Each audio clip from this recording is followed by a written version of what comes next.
Welcome back, legends. This is Animemonster Pro. Today's story is Harry and Hermione reunited far away from the wizarding world. Here's a quick glimpse. Years after vanishing, Hermione resurfaces in New York, where Harry unexpectedly finds her. Away from the wizarding world, the two discover secrets, emotions, and a new life they never imagined. Before we dive in, if you enjoy powerful stories like this, make sure to subscribe to Animemonster Pro and share it with your friends. Now, let the story unfold. Saturday, June 17, 2006, New York City, New York. She hated business trips really. She hated them because they took her away from her son and daughter. They were twins and only 6 years old. Fortunately, since her father died, her mother and younger sister lived with her and watched over them when she was away. This trip was the worst in her opinion. It would be the longest time she spent away from her children since they were born. She had left home last night and would be here for a whole week. It was now Saturday morning and she was in the hotel lobby ordering her breakfast. The conference she was attending did not start until Monday, but her boss wanted her here early to make sure everything was in order. She checked last night when she checked in. Everything was in order and now she had nothing to do for the next 2 days. Well, she thought, it's not like there's nothing to do. I am in New York City after all. Maybe I could do some shopping. She really had no idea what she would shop for. The business trips were the price she paid for her salary. She was now a marketing associate for Pock Riley Corporation, a major research and development firm in St. Louis. Her job was to sell their products and this conference could be a big deal maker for her company. It was both hers and their first major international exhibition and there would be potential buyers from all over the world, and most critically Europe. That was Monday. Today, she had nothing to do. She had just ordered and was reading her complimentary paper waiting for her breakfast to arrive. "May I join you?" a man's voice asked. "Every other table is full and I am famished." She nodded but hoped he would not try and chat her up. She found that annoying in the extreme. "Thank you," he said. His voice was accented. He was not an American. Well, neither am I really, she thought. Unless she was mistaken, her new table companion was from Britain. So was she, once. She listened to his accent as he ordered his breakfast and remembered a part of her thought of her life long ago. It seemed like that had not been her life at all. "Bloody hate business trips," he said. "Annoying really." She nodded in agreement, trying to read an article about some scandal or another. "Worse when I have to cross the pond," he continued. "Though it's easier flying west than it is flying east, don't you think?" She nodded absently. "I guess it could be worse," he sighed. She now wanted to tell him to be quiet. She wasn't in the mood for any conversation. She put down her paper and looked at the man at her table for the first time. She almost died of a heart attack, she would later think when she saw who was seated at her table. "Hermione Granger, I presume," he said. She knew him instantly. The raven hair and bright green eyes, she had known him years ago and this was the last place she thought she'd run into him. She could feel the blood drain from her face as her jaw dropped. "Relax," he said. "This is just a coincidence. I'm here for some bloody conference regarding recent research and stuff. Bloody waste of time if you ask me. I'm a field agent, not a bloody R&D type. But I got tapped for this, so there you go and here we are." She wanted to leave, but now knew she could not. He was here for the same conference, so this potentially awkward meeting was unavoidable, unless she wanted to lose her job. "Harry," she started. "I am pleased to see the rumors back home are unfounded," Harry said with a smile. "Rumors? Oh, they're all kinds. The most common one is that you were killed and are moldering in some unmarked grave somewhere. Every few months since you left, if there is a slow news day, the Daily Prophet comes up with its new theory of what happened to Hermione Granger. My particular favorite is that you were really an alien and have returned to your home world." Harry chuckled. "It's really quite pathetic. Harry, I understand if you don't want to tell me where you've been these last 7 years. But forgive me if I am curious. Harry, in case you're wondering, no, I did not come looking for you after you disappeared. Wanted to. I really did. But things were so hectic I never found the time, and when things calmed down I figured the trail had long since gone cold. No point then. It was obvious you were not coming back, so why look? So, what brings you to New York? I assume that's a safe question. Apparently the same thing that brought you here. Really? Buying or selling? I'm a marketing agent for a company in St. Louis. And she explained to him what she did. You've been here a while, haven't you? Harry said when she finished. I only got in last night. No, I mean you've been living here in America for a while. How? I'm a pretty good cop, Hermione. Your accent. There's still a trace of home, but it's barely noticeable. You talk like an American, not that there's anything wrong with that. I should think not. Cop, I thought you were an Auror. There have been a lot of changes back home since you left, Hermione. A lot of changes. Perhaps a proper introduction is in order. I am Chief Inspector Harry Potter, Deputy Director, Major Crimes and Special Operations Department, Royal National Magical Police. What's that? We deal with capital crimes in Britain, murder, beep, unforgivables, and we conduct foreign operations against terrorists and the Voldemort remnants and wannabes. We reformed law enforcement soon after you left. Our police force is now modeled after the magical section of the American FBI. My department deals with the worst of the mutts. Just closed a nasty serial killer case a few weeks ago. That was one sick puppy. Things have changed, Hermione observed. Whole government, in fact. The ministry is now strictly the executive branch. Technically, we're part of the ministry. In reality, the minister's only control over us is through the budgeting process. The Wizengamot is gone. We now have an elected parliament that passes laws and a separate court system to enforce them. You'd be pleased to learn that the house elves have seats in the legislature and their own bureau in the ministry itself. Really? Yep. You'd hardly recognize the place. Hermione thought for a while. She had not seen Harry in almost 7 years, not since the day he brought her to Heathrow. He seemed surprisingly cheerful. She wondered. She had left that day and never heard from him again, and yet he was acting as if nothing happened. She was sure he was upset with her disappearance. She would have been. She was. Had she been told she would run into him, she would have thought he'd be less of a stranger and more upset with her. Something was very different than she had expected. How's Ron? She finally asked. As I said, Harry replied, his mood suddenly sullen, things have changed. I try not to think about him. Harry sighed. I haven't spoken to Ron in years, Hermione. Our friendship ended the day he broke your heart. I never wanted that, I know. But you were not the self-centered idiot who crushed my other best friend's soul for his own personal pleasure. Saturday, June 26, 1999, 12 Grimald Place, London, UK. Harry was watching his new television. Ginny was at home with her parents and would not be coming over for a few days, and Harry was relaxing after a hard week at work. He was startled by a pounding on his door. He grumbled as he was enjoying the movie on the telly and went to the door. He opened it and Hermione was standing there in tears. She seemed almost hysterical and certainly inconsolable. She pushed past him and into his living room. She ignored everything for a while before she finally realized he was there. Hermione, Harry asked. It's over, she bawled. What is? What's over? Ron and me. I'm sure it's not that bad, Hermione. Were you there just now? Is shagging another woman okay? What are you talking about? Harry could smell that she had been drinking. I wanted to surprise him. Term ended yesterday and the train came today, and I decided to skip it and apparate to his flat and surprise him hours before the train arrived in London, she cried. I have a key, you know. Harry nodded. So I walk in and hear a woman moaning from the living room, Harry.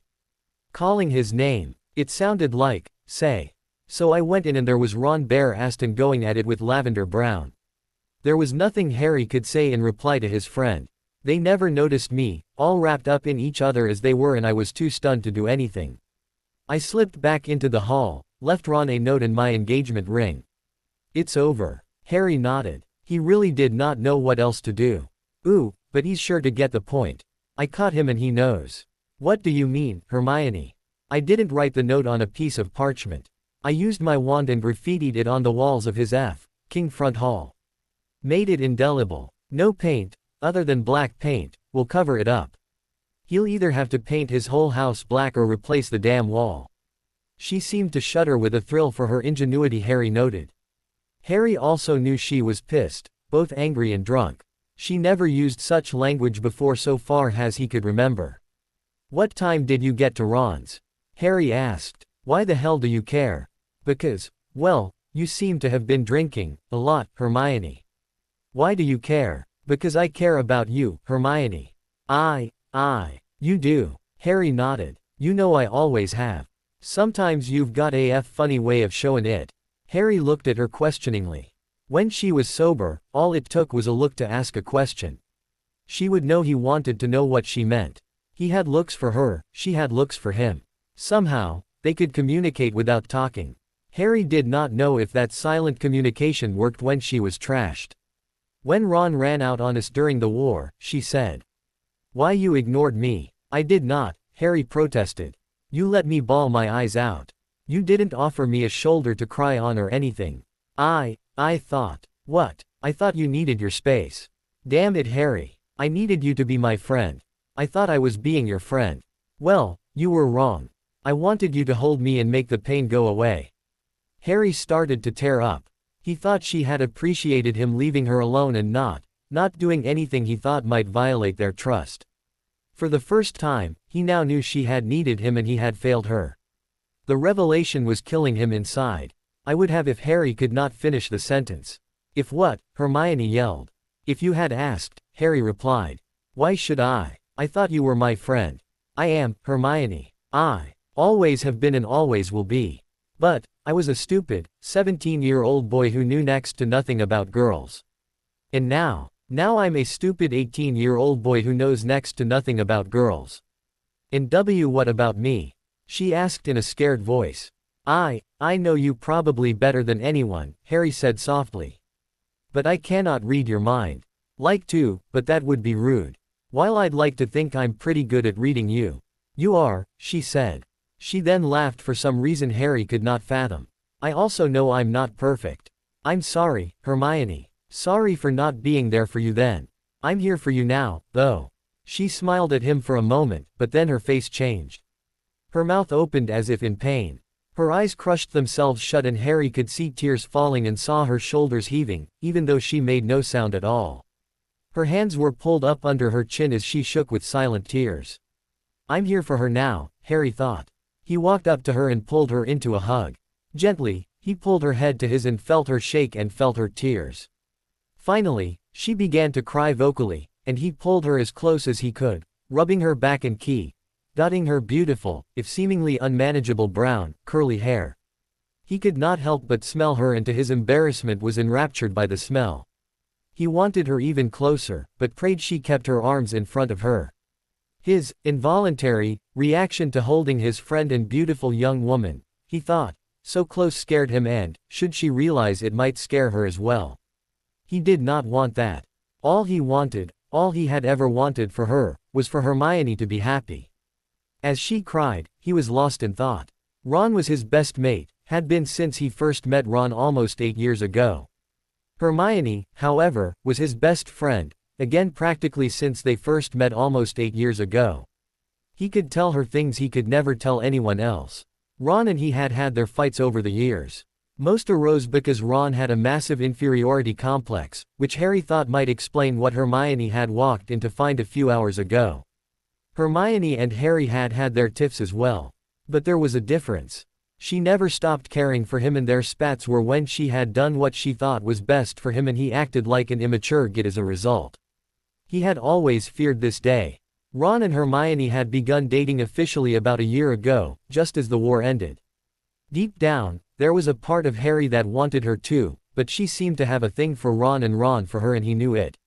He feared what would happen if either he or Ron had started dating Hermione and then the relationship failed.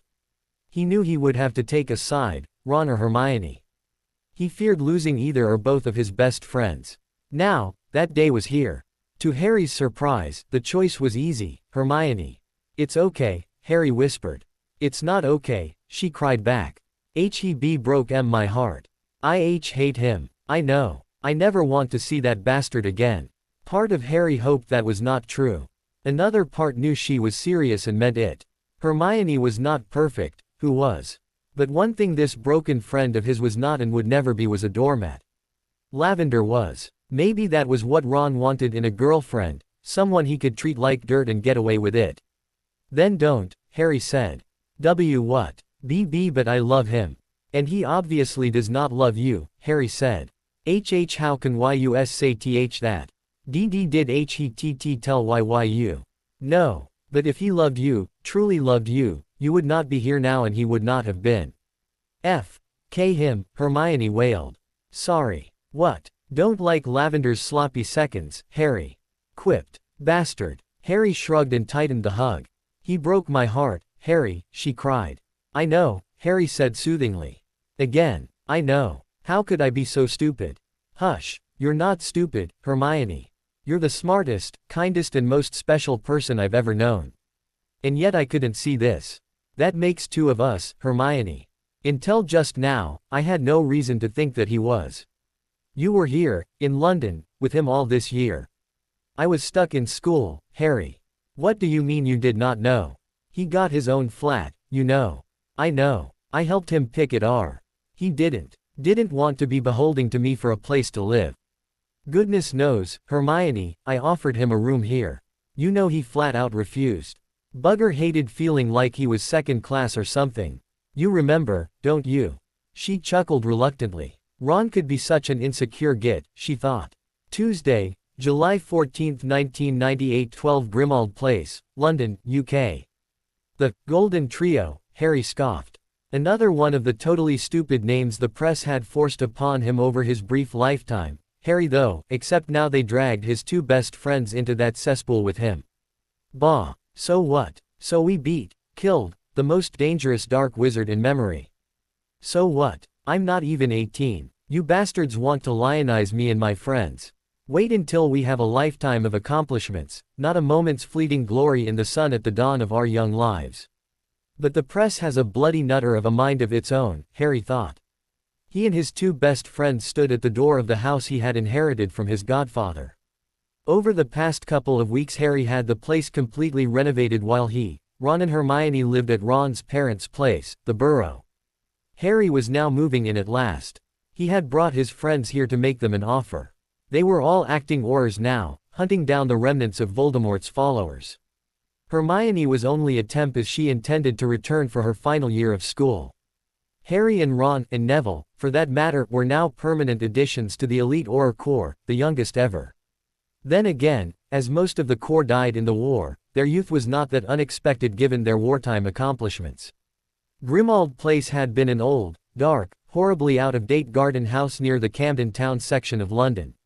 It was large. Below the ground floor was a large basement which contained the kitchen. It then had a ground floor, 3 upper floors and an attic. There had been a guest bedroom on the first floor along with the drawing room. The ground floor had a parlor and the dining room. A study, library and another bedroom had occupied the second floor. The master suites were on the third floor, and 2 bedrooms were in the attic. It had been practically gutted in the renovation. The ground floor and first floor were mostly open spaces now. The ground floor was the public room for dining and entertaining. The first floor was now the main room for relaxation and less formal gatherings, although it also contained the guest bedroom as Harry thought of it. Harry's study, library and a bedroom occupied the second floor. The rest of the floor plans were virtually unchanged, but the rooms, except for the 2 attic rooms for now, had been renovated. Harry was having electricity, telephones, cable television and internet installed. Although Harry had a house elf as a servant, he had installed modern, Muggle, non-magical appliances in the old kitchen. Harry had been forced to cook for his aunt and uncle as a boy. While he hated cooking for them, he did enjoy cooking and was more than willing to expand his talents in that arena now that he had a place of his own. Maybe not every meal, but he did like to experiment with his cooking. Although he could use magic to cook, having been brought up in a non-magical house, he preferred to cook by hand, as Ron derisively called the method used by most of the world. Out back of the house was a large but long neglected garden that was now his house elf creature's main task in life. Behind the garden there was an old carriage house he had renovated into a garage. The house had an upper floor that had been servants' quarters when the place was built in the 1850s. It had been filled with ages of junk. He had turned it into a recreation room. The ground level was now a 4-car garage. He was thinking about learning to drive and buying a car. So, he said after he gave his friends the grand tour, "What do you think?" I hardly recognize the place, Harry, Hermione said. It's lovely. It'll do I suppose, Ron moped. Ron had issues with money. More annoyingly, Ron had issues with the fact that Harry had lots of it inherited from his family and his godfather. You two are more than welcome to live here, he said. That would be wonderful, Hermione said, looking at her boyfriend. Ron, I don't know, Ron said. I mean, I guess for a bit. But I'm dating Hermione now and you're dating my sister, and unless I am seriously mistaken, both are pretty serious. I really don't want to know what you and my baby sister are up to, if you know what I mean. I'm sure you don't want to know what Hermione and I are. Ron, Hermione shot back. Dear, I mean, well, it's a big house, Ron, Harry said. Much too big for one person. It's not like Ginny and I are going to be married anytime soon. She still has another year of school and I already told you, Ronald, Hermione said crossly, I am going back to take my final year. You know you don't have to, Ron complained. I want to. You know I want to take my exams. But, my own, you don't need to. You can be an Auror. Maybe I don't want to be one, Ronald. Did you ever think of that? Did you? Maybe I want to do something different. Like what? I don't know. Look, Ronald. Maybe you think chasing around after dark wizards is loads of fun, but I don't. The only reason I have done that and am doing it is because of you two. But I know I don't want to do that for the rest of my life. I want to keep my options open. I'm just saying. Don't say anything. Damn it, Ronald, I want to do something else. I just don't know what yet, okay. I guess. And I think living here, at least at first, is brilliant. Damn it, I don't. Why not? Harry and Hermione asked. I told you. I don't want to know what Ginny and Harry are up to, okay. Is that it, Ronald? Hermione asked. Yes. Well, no. I can afford a flat now. I want a place of my own, of our own, my own. Oh, she said. I guess. Thank you, Ron replied. Look, we can stay here until you go back to school or so. But by then I want our own flat, okay. Sounds great, Hermione said. Harry was not convinced she was sincere. Besides, I don't want, well, I hate playing poor. I won't live off of charity, even Harry's. He did not make the offer out of charity. He did it as a friend. Yeah, well maybe he did. I did, Harry added. But the rest of the blighters will think I live here 'cause I can't afford a decent place of my own. I am sick of that, okay. The other two knew Ron well enough to know this was not worth the effort of arguing over. He had real issues with looking poor. Always had. Saturday, June 26, 1999, 12 Grimald Place, London, UK. Git probably got the place for his shagging pleasure, Hermione wailed. Damn it, Harry. This place is huge. Privacy would not have been an issue. I tried to tell him but he refused to listen. Son of a by.ch wanted his bachelor pad so he could shag tarts while I was off at school. Did it matter we were engaged? Apparently not. Bastard. Hermione. Damn it, Harry. You're supposed to be my best friend. Why didn't you tell me? Tell you what? Tell me Ron was king around on me. I didn't know. Harry was shocked at her language. Then again, she smelled like she'd been drinking all day. She looked at him in disbelief. Honestly, Hermione, I did not. I never popped by there unannounced. That's just rude. King began bothering me when he would do the same. Git made a point of it during the halls if he even thought there was a remote chance Jin was here. I like my privacy, okay. I don't invite tarts here for a cheap shag, but I like being left alone for a time. I do my socializing away from here. I assumed he would be the same way. I had no idea he was screwing around. I swear. She looked at Harry intently. She knew, even in her inebriated state, she knew he was telling her the truth. When did the Git learn to lie? She asked rhetorically. What? Come on, Harry. Ron could not lie to save his life. Not really. He did during the war. So he claims. Okay, fine. He could not lie to us to save his life. Harry nodded, for it had been true. But he can now, Hermione continued. What changed? Harry shrugged. Lying bastard, she said. All this year he wrote me. He wrote and told me how much he loved me and missed me. His letters were sweet, but seemed canned somehow. Canned? Harry asked. Like someone else wrote them. Bit too smooth for Ron, I should have seen it. Still. Damn it. I was in love with the bastard. Still. I invited him to come up for each Hogsmeade weekend. He always had an excuse and never came. Harry began. Damn it all. I'm so sorry, Hermione.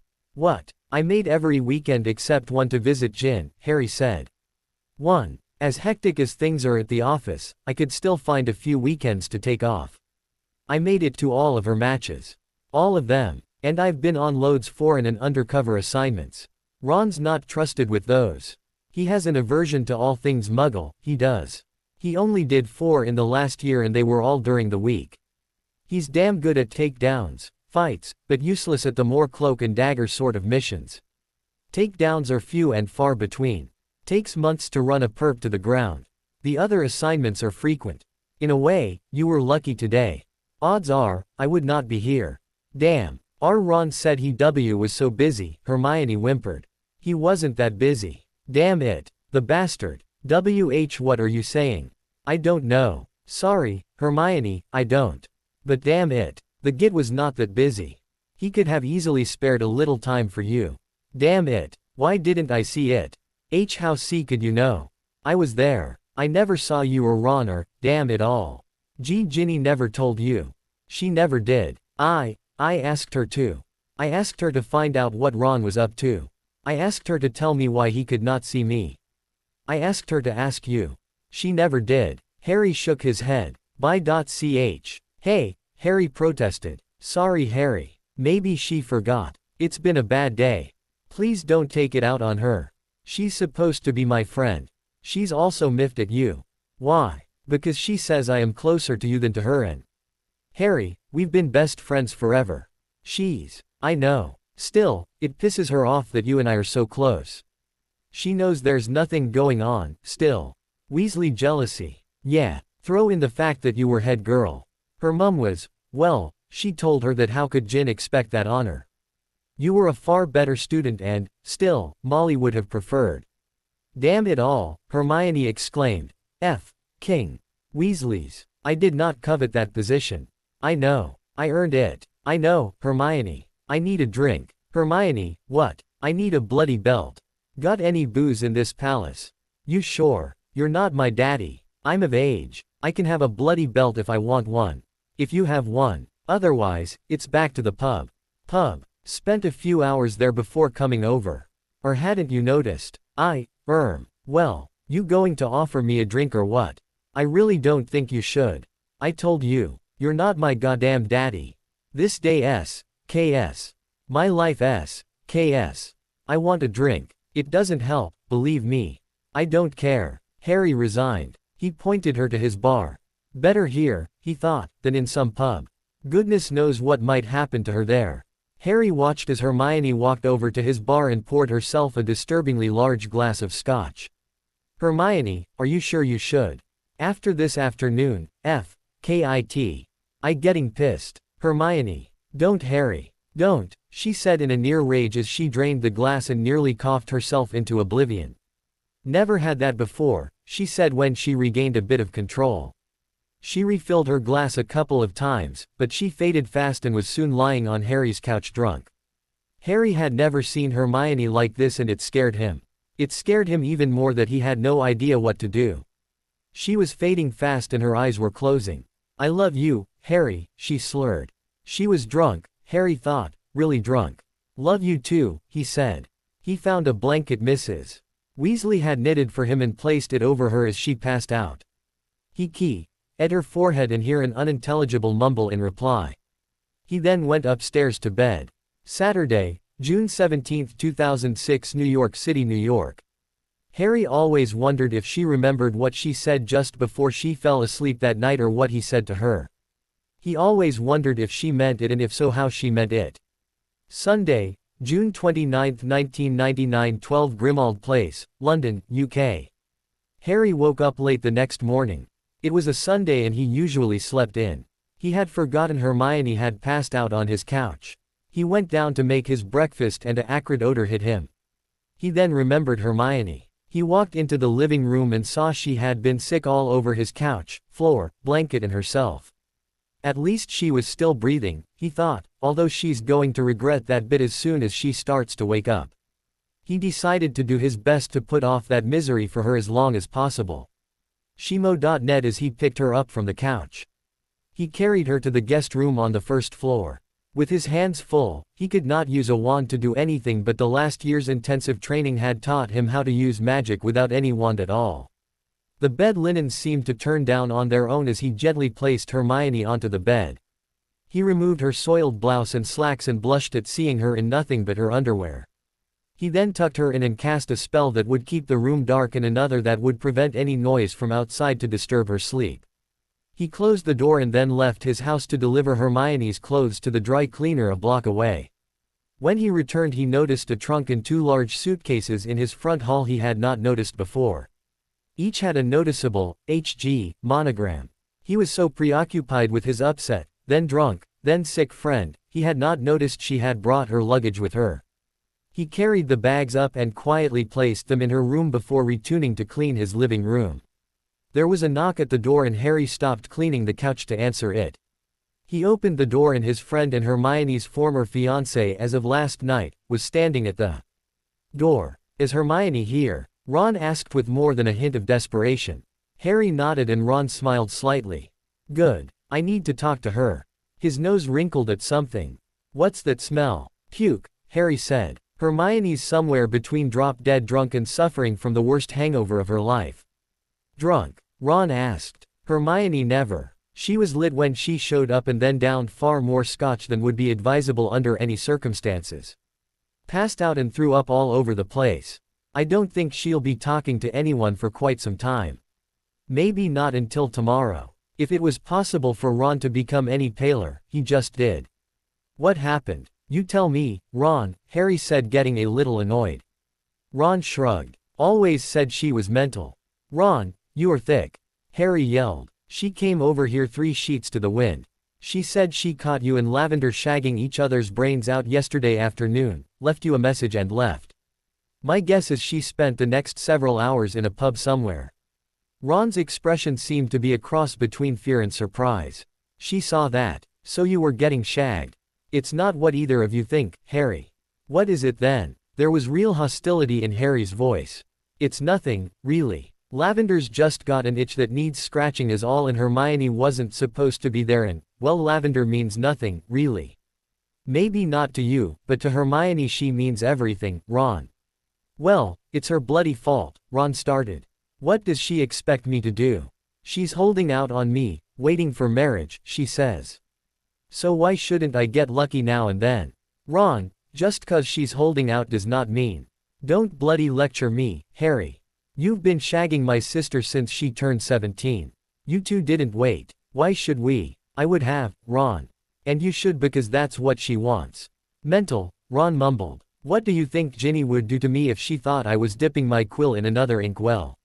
She'd kill you, but she would kill me regardless of whether we were doing it or not. Dipping your wick might not be a big deal to you, but it's a huge deal to women. Don't be surprised if Lavender thinks there's more to the two of you than just your willingness to scratch her itch.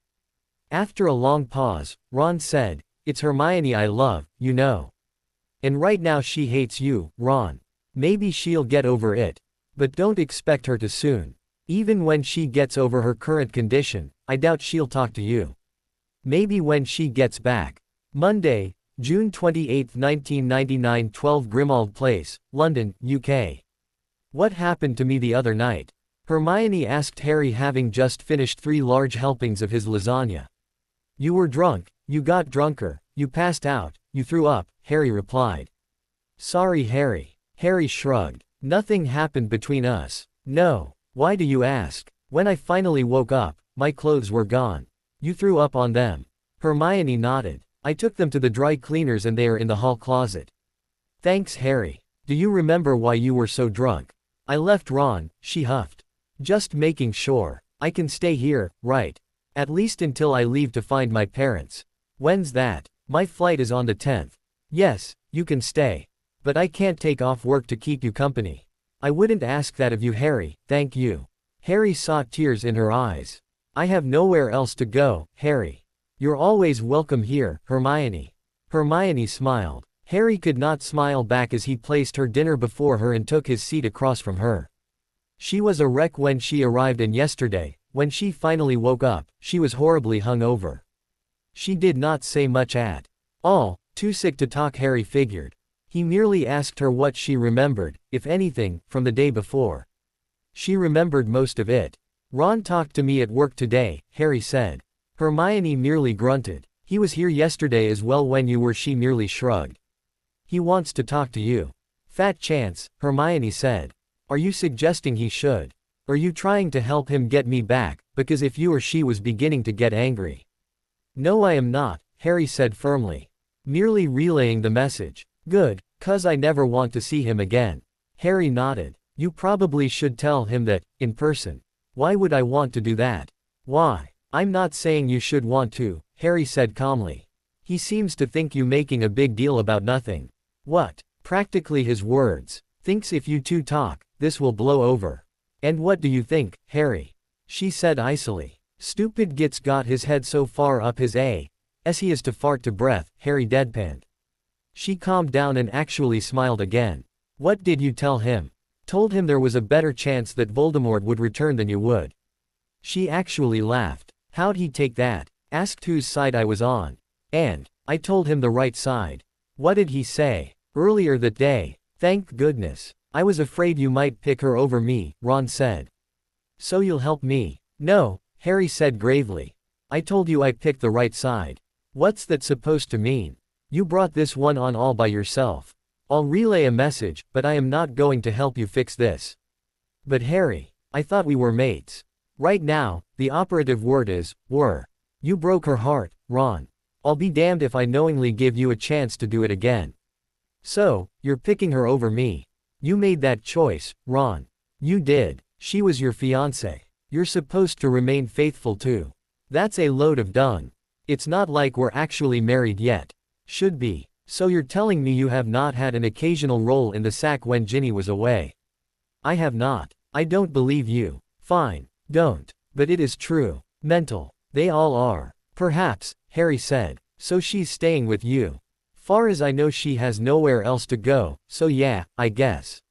What do you mean nowhere else to go?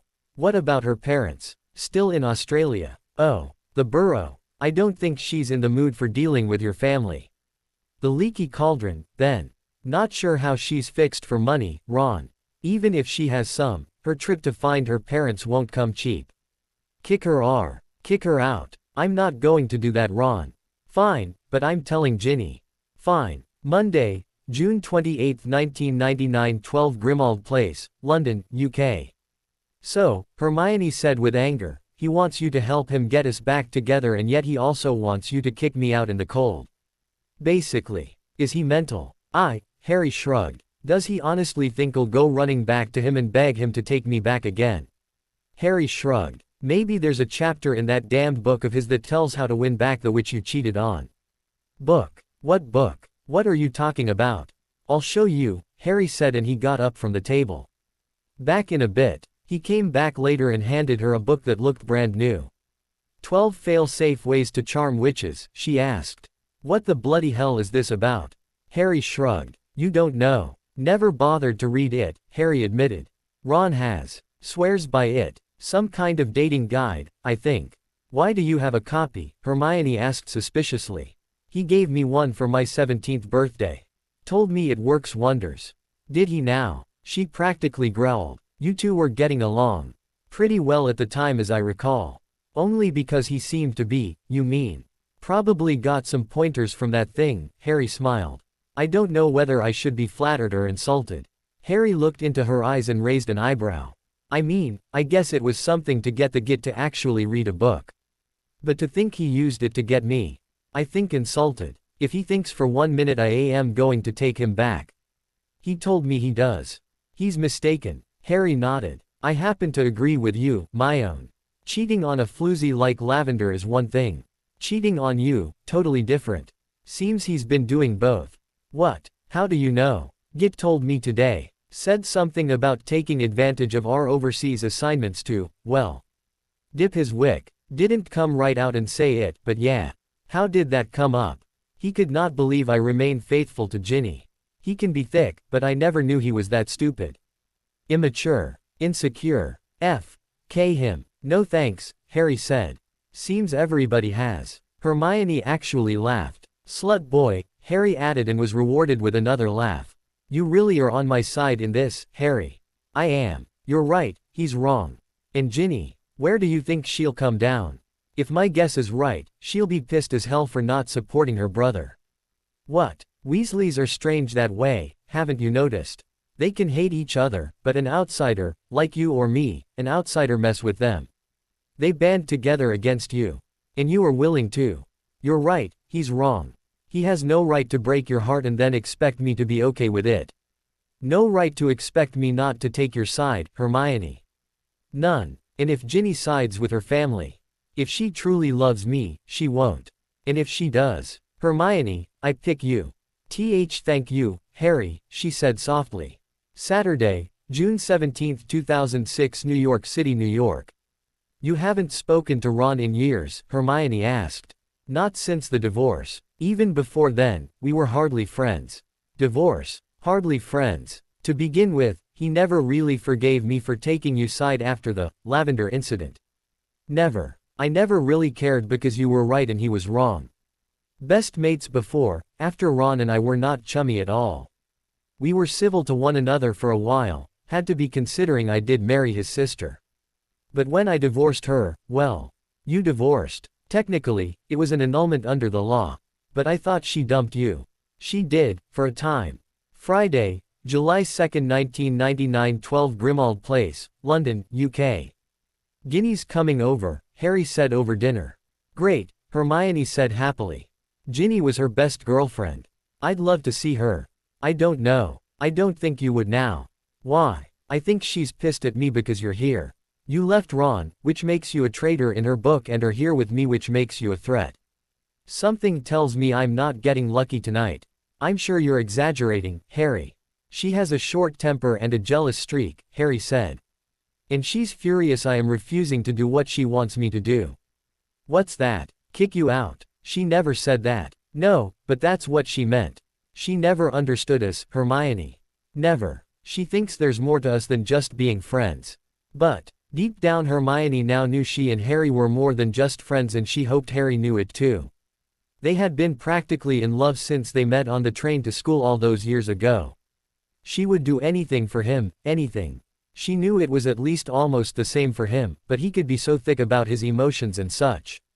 She began to realize, finally, that she was in love with Harry, truly, and had been for ages.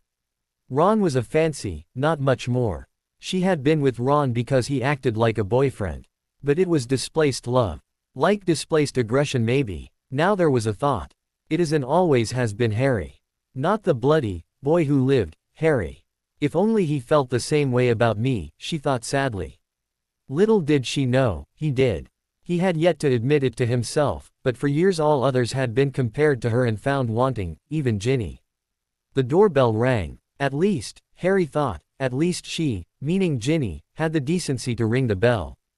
Ah, the Wicked Witch of the West. Speak of the devil, Harry laughed. Harry, Hermione shot back. Just a joke, Harry said. I hope, he thought to himself. He got up to answer the door. Ginny, Harry said, seeing his fiancée at the door. He leaned in for a hug and a key, and found nothing. Don't bother Potter, she hissed. Is that by.ch here? By.ch. You know. Nope. No lavender brown here, Gin. Sorry. Try Ron's place. I meant Hermione. What's your problem with Hermione? She dumped my brother. Actually, it was kind of the other way around, Gin. No, it wasn't. What did my brother ever do to deserve that? Oh, let's see. Around. Get caught shagging lavender only a few days ago. Admit to getting shagged on overseas assignment. Basically spend the last year getting shagged left and right while his fiancée was at school. He did not. Most certainly, he did. Get admitted as much to me. Didn't seem to be a concern for him at all. So you're taking her side in this? Lavender's. Hardly. Hermione's, you get. Of course. Ron's the by.ch in this one, Gin. He's my brother. So's Percy. So what? He's your best friend. Was. No more. Kick her out. I told you Lav is not here. Hermione. Kick her out or else. What? Or else we're through. Nice knowing you, Jin. Have a nice life. Good night, Harry said exceedingly calmly. What? I said, good night. That means leave. You must be joking. You can keep the ring, if you like. But leave. You're throwing away all we have. If you support your Git brother, we have nothing. I can't believe this. He's a hero. He's a bigger Git than Malfoy. Malfoy's a Death Eater. He saw the light, Jin.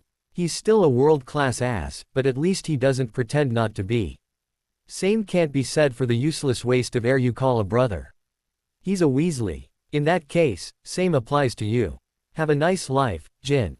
You can't. I just did. See you. Why you see can't. You love me. True. But not right now. If you come back and apologize, if you realize your brother is a tart tracker and admit it, then maybe you are worth my time and affection. You can't. I'm not kicking Hermione out. I demand you do. Sorry. Ain't happening. Fine. Over. I hope you burn in hell. Sorry. Already have, Jin. Good night. Harry then closed the door.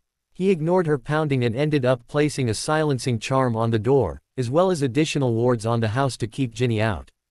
Harry, Hermione said in a hurt voice. Harry turned and saw tears flowing from her big, brown eyes. Maybe I should leave. Maybe I should stay at the Leaky Cauldron or something. No, Harry said. Hermione could not tell if he was angry, scared or desperate. It would be better for everyone, she began. No, it would not. This isn't your fault. None of this is your fault, Hermione. Harry. No. Ever since we've known each other, you've gone out of your way to help me. You've made sacrifices I never asked for to help me. You helped me no matter what the cost to you. You are the most selfless and caring person I've ever known, and I've never. Harry. I've never really thanked you or repaid the favor. You don't have to. Yes I do. But I've ruined. I told you, Hermione, none of this is your fault. None of it. You are the victim here. Not me nor the others. Everything that seems to be going wrong all boils down to an immature, insecure Git named Ronald Weasley. I cost you his friendship, she cried. He cost me his friendship, Harry replied. He broke your heart. He did it in the cruelest and most selfish way imaginable. I don't think I can ever forgive him for that. You did not deserve that. I must have done something for him too. The only thing you did was give him your heart so he could gleefully stomp on it, Hermione. The Git has not told me everything, and I doubt he ever will. But, my guess is he's been taking advantage of his fame and small fortune since not long after you boarded the Hogwarts Express last September. He did what he did because he thought he could and you'd be none the wiser. Perhaps if I had let him. No. He used that as an excuse, Hermione. If he truly loved you, he would have respected your decision and would have honored his commitment to you. That respect and honor went out the door soon after you were out of sight as far as I can figure. Harry. This is not your fault. None of it. Letting you stay here is the least I can do for you. But Ginny should realize that at some point her new family, meaning me, is supposed to be more important than her old family when it counts. She does not see that. Maybe she never will. She's acting like a spoiled child, and so long as she does, I am not interested. But I've cost you your best mate, your fiancé. It's not your fault, Hermione. It's not. Ron cost me his friendship, and it's because of her ignorant loyalty to a brother she could barely stand that Ginny is out of my life for now. None of that is your fault. You've made sacrifices for me, Hermione. It's my turn to make sacrifices for you. Why? Everyone I've ever cared about has either died or left me. Everyone except you. You're the best friend I've ever had and can ever hope to have, and I can't lose you too. I want to help you because I love you, Hermione. You what? I love you, Hermione, Harry said. That's what friends do. Oh, she said. She did not understand why she was so disappointed in that statement. Still, thank you, Harry, she said, walking into a hug. I love you too. But I'm leaving you too, you know. She felt Harry nod. I don't know when I'll be back. Or if, she thought. I know, Harry said. Does he really? But no matter how long you're away, I want to know that there is one true friend out there, one person who loves me. I will always, Hermione whispered. Saturday, June 17, 2006, New York City, New York. As you may recall, Hermione, Harry said, I also kind of dumped her as well. Hermione chuckled a little. You did indeed. But I seem to recall that most thought she dumped you. What? Harry said in mock shock. Well, of course she did. Little princess had never been dumped before and would be damned if she ever really was. The papers were all on about how I humiliated her, not that I gave a rat's fart about the papers by then. The only morons more useless than the Rita Skeeters of this world are the idiots who read the trash. Much to my regret, a few months later, she came back begging me to forgive her and I did. Second biggest mistake of my life. Second biggest. Ginny and I married in December 1999. I divorced her about 3 years later. That marriage was a bloody nightmare from the beginning. Should have known better than to marry a boy who lived, groupie. She wanted the fame and all that and I wanted no part of it. She did not care about me really. She's a professional Quidditch player, you know. Signed with the Harpies not long after you left. How did her fiancé find out? Did she tell me? Nope. Read about it in the sports section. She's a great player, you know. Captained England in the last World Cup and England won for the first time in 300 years. Outside of Quidditch, she's useless. She was never around. Wanted me to quit my job to carry her friggin' bags. When we were home together we always got into a fight. Didn't take long to realize she did not really want to have kids or a family, just the name and glory. So I divorced her. It was not pretty. She wanted half my estate, half. By then she was the highest paid player in the league. The court saw reason. She got 500 galleons. Didn't even cover her legal bills, Harry chuckled. Ron was furious I left her without a cent, as it were. We had words and he can rot. The only silver lining was we had no kids. I'm sorry, Harry. Don't be. I was sick of her by then. I wanted out. I was thinking of pulling a Granger, as they said back then, and just taking off. A friend of mine found an out clause. Technically, it was not a divorce, it was an annulment. Legally, we never were married. What? The conditions necessary to form a legally binding contract were not met. It would take a while to explain, but the bottom line is that sham of a marriage was declared invalid and I was freed from that red-headed nightmare. Haven't heard from her since. I thought you liked her at least. I did once. The whole lavender incident changed everything. Ron was a git. Gin was a pot, but a groupie. Still, for some pathetic reason I did marry her. The experience is probably why I've been single ever since. Hermione wondered why she was pleased to hear that. Harry shrugged. I never knew much about women, he admitted. Still don't, it seems. Then again, I am considered the most eligible bachelor in all Wizarding Your Poi, so most of the women I meet see my fame and bank accounts and not me. If it weren't for my job, I might just be miserable. Oh well. I'm sorry, Harry. Why? It's not your fault. All I ever wanted was for you to be happy. It's clear you're not. I'm sorry. Hermione, it's not your fault. It's mine. I followed a path that I thought was mine and it wasn't. Warning signs everywhere and I ignored them. You might have seen them, you always did. I didn't. The lavender incident should have taught me to stay clear of the she-weasel, as a good friend of mine calls Ginny these days. He saw right through her from the start. But I didn't trust him back then. Still don't, not entirely. Burned one time too many, I suppose. Still, Malfoy can be. Malfoy? Hermione asked in shock. You mean Draco Malfoy? Ironic, isn't it? He can still be an ass, but he's a good friend now. He was a friend even then, though no one knew it at the time. I don't believe it. Sad but true. Ron and I were never close after that summer. Malfoy was soon an up-and-comer in the chief prosecutor's office. They say I catch 'em, he fries 'em. We became the one team perps do not want on their case. Still, even then, he can be toughly honest, Hermione. Crudely so. Took me a while to see that most of his post-war vitriol was honesty unleashed. After the lavender incident, he told me to steer clear of the two youngest weasels. Foolishly I did not. Should have seen the outcome. Ginny made me make Ron my best man at her, and I mean her wedding. My first choice was Neville. He wasn't as my best mate by then. No, she wanted family. She hoped I would see the light. Bloody disaster. Had to put up with Malfoy's I told you so, for months.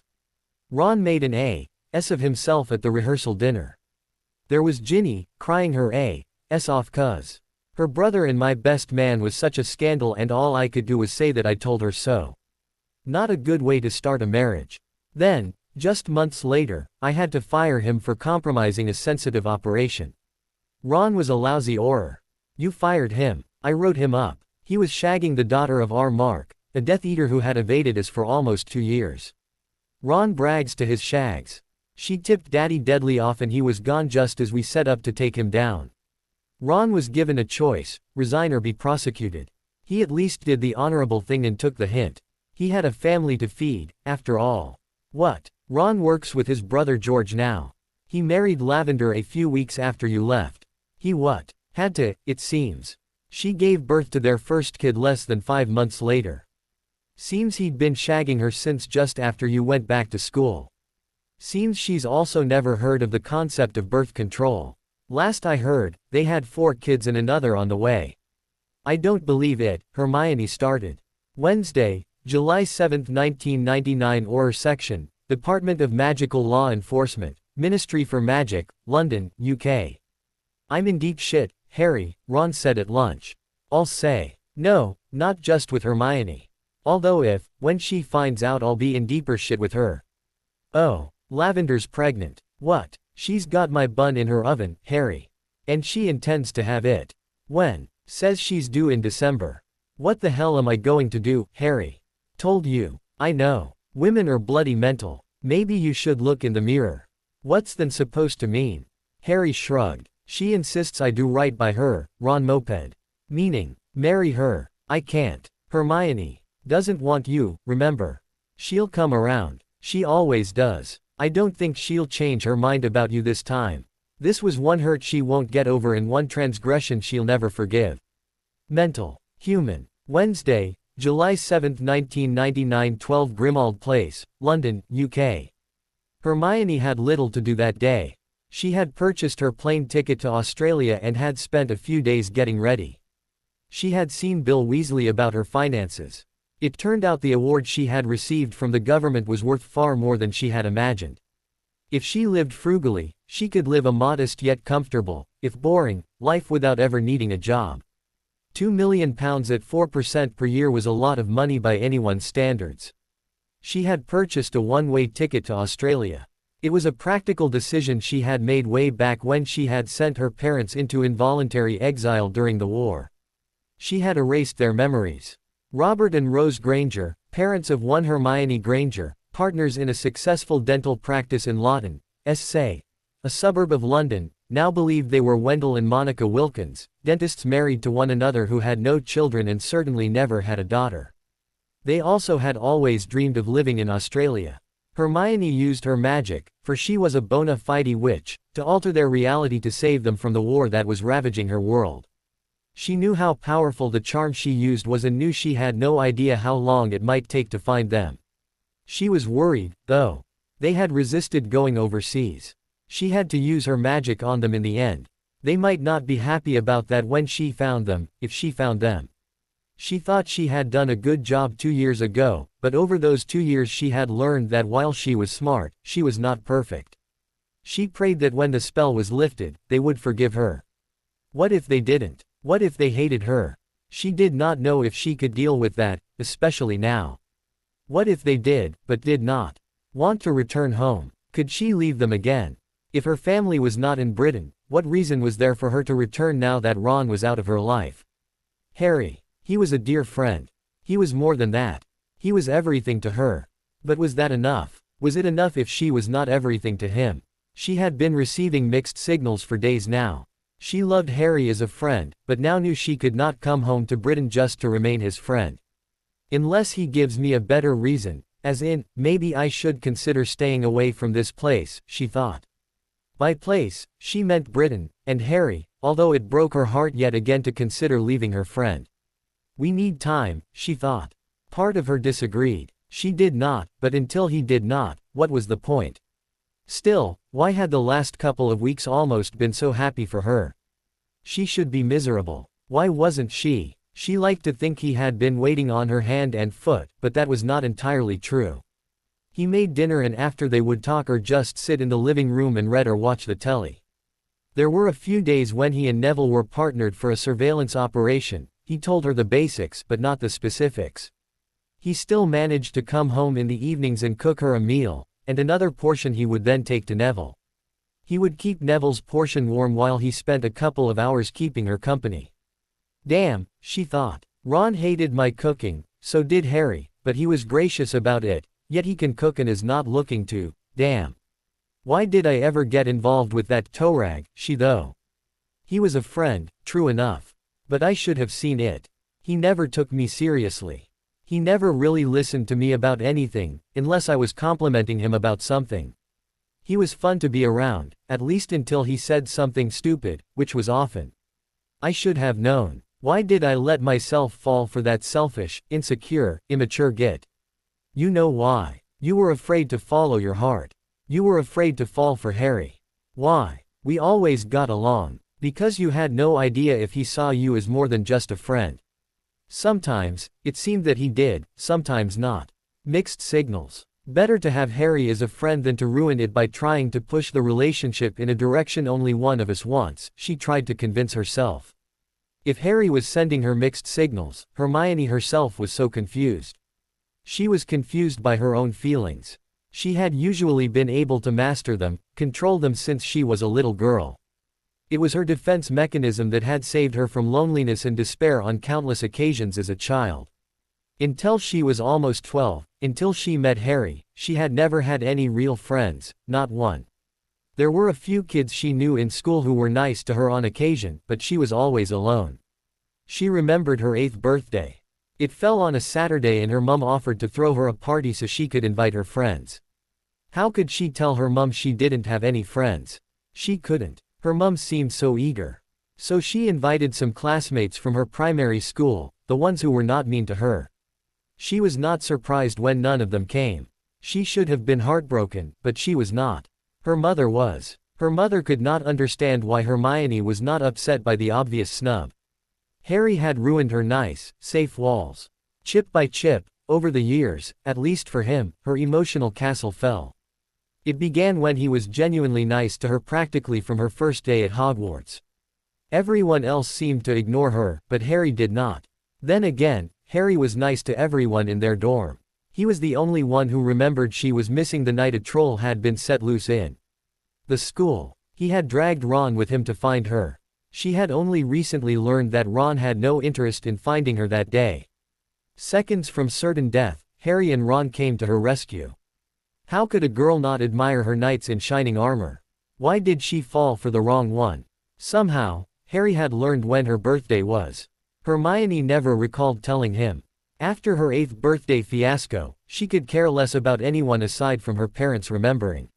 September 19, 1992, she turned 13. Ironically, she now thought, it was another Saturday. He had asked her to meet him in an empty classroom that afternoon. She came. She wondered what Harry was on about. She walked in and only Harry was there. Saturday, September 19, 1992, Hogwarts School of Witchcraft and Wizardry. Hermione walked into the classroom and saw her friend Harry standing there. I thought you were supposed to be at practice, she said with a hint of accusation in her voice. Wood's working chaser drills today. No need for a seeker. Besides, there are more important things than Quidditch. HMMPH, Hermione huffed. She happened to agree with that statement.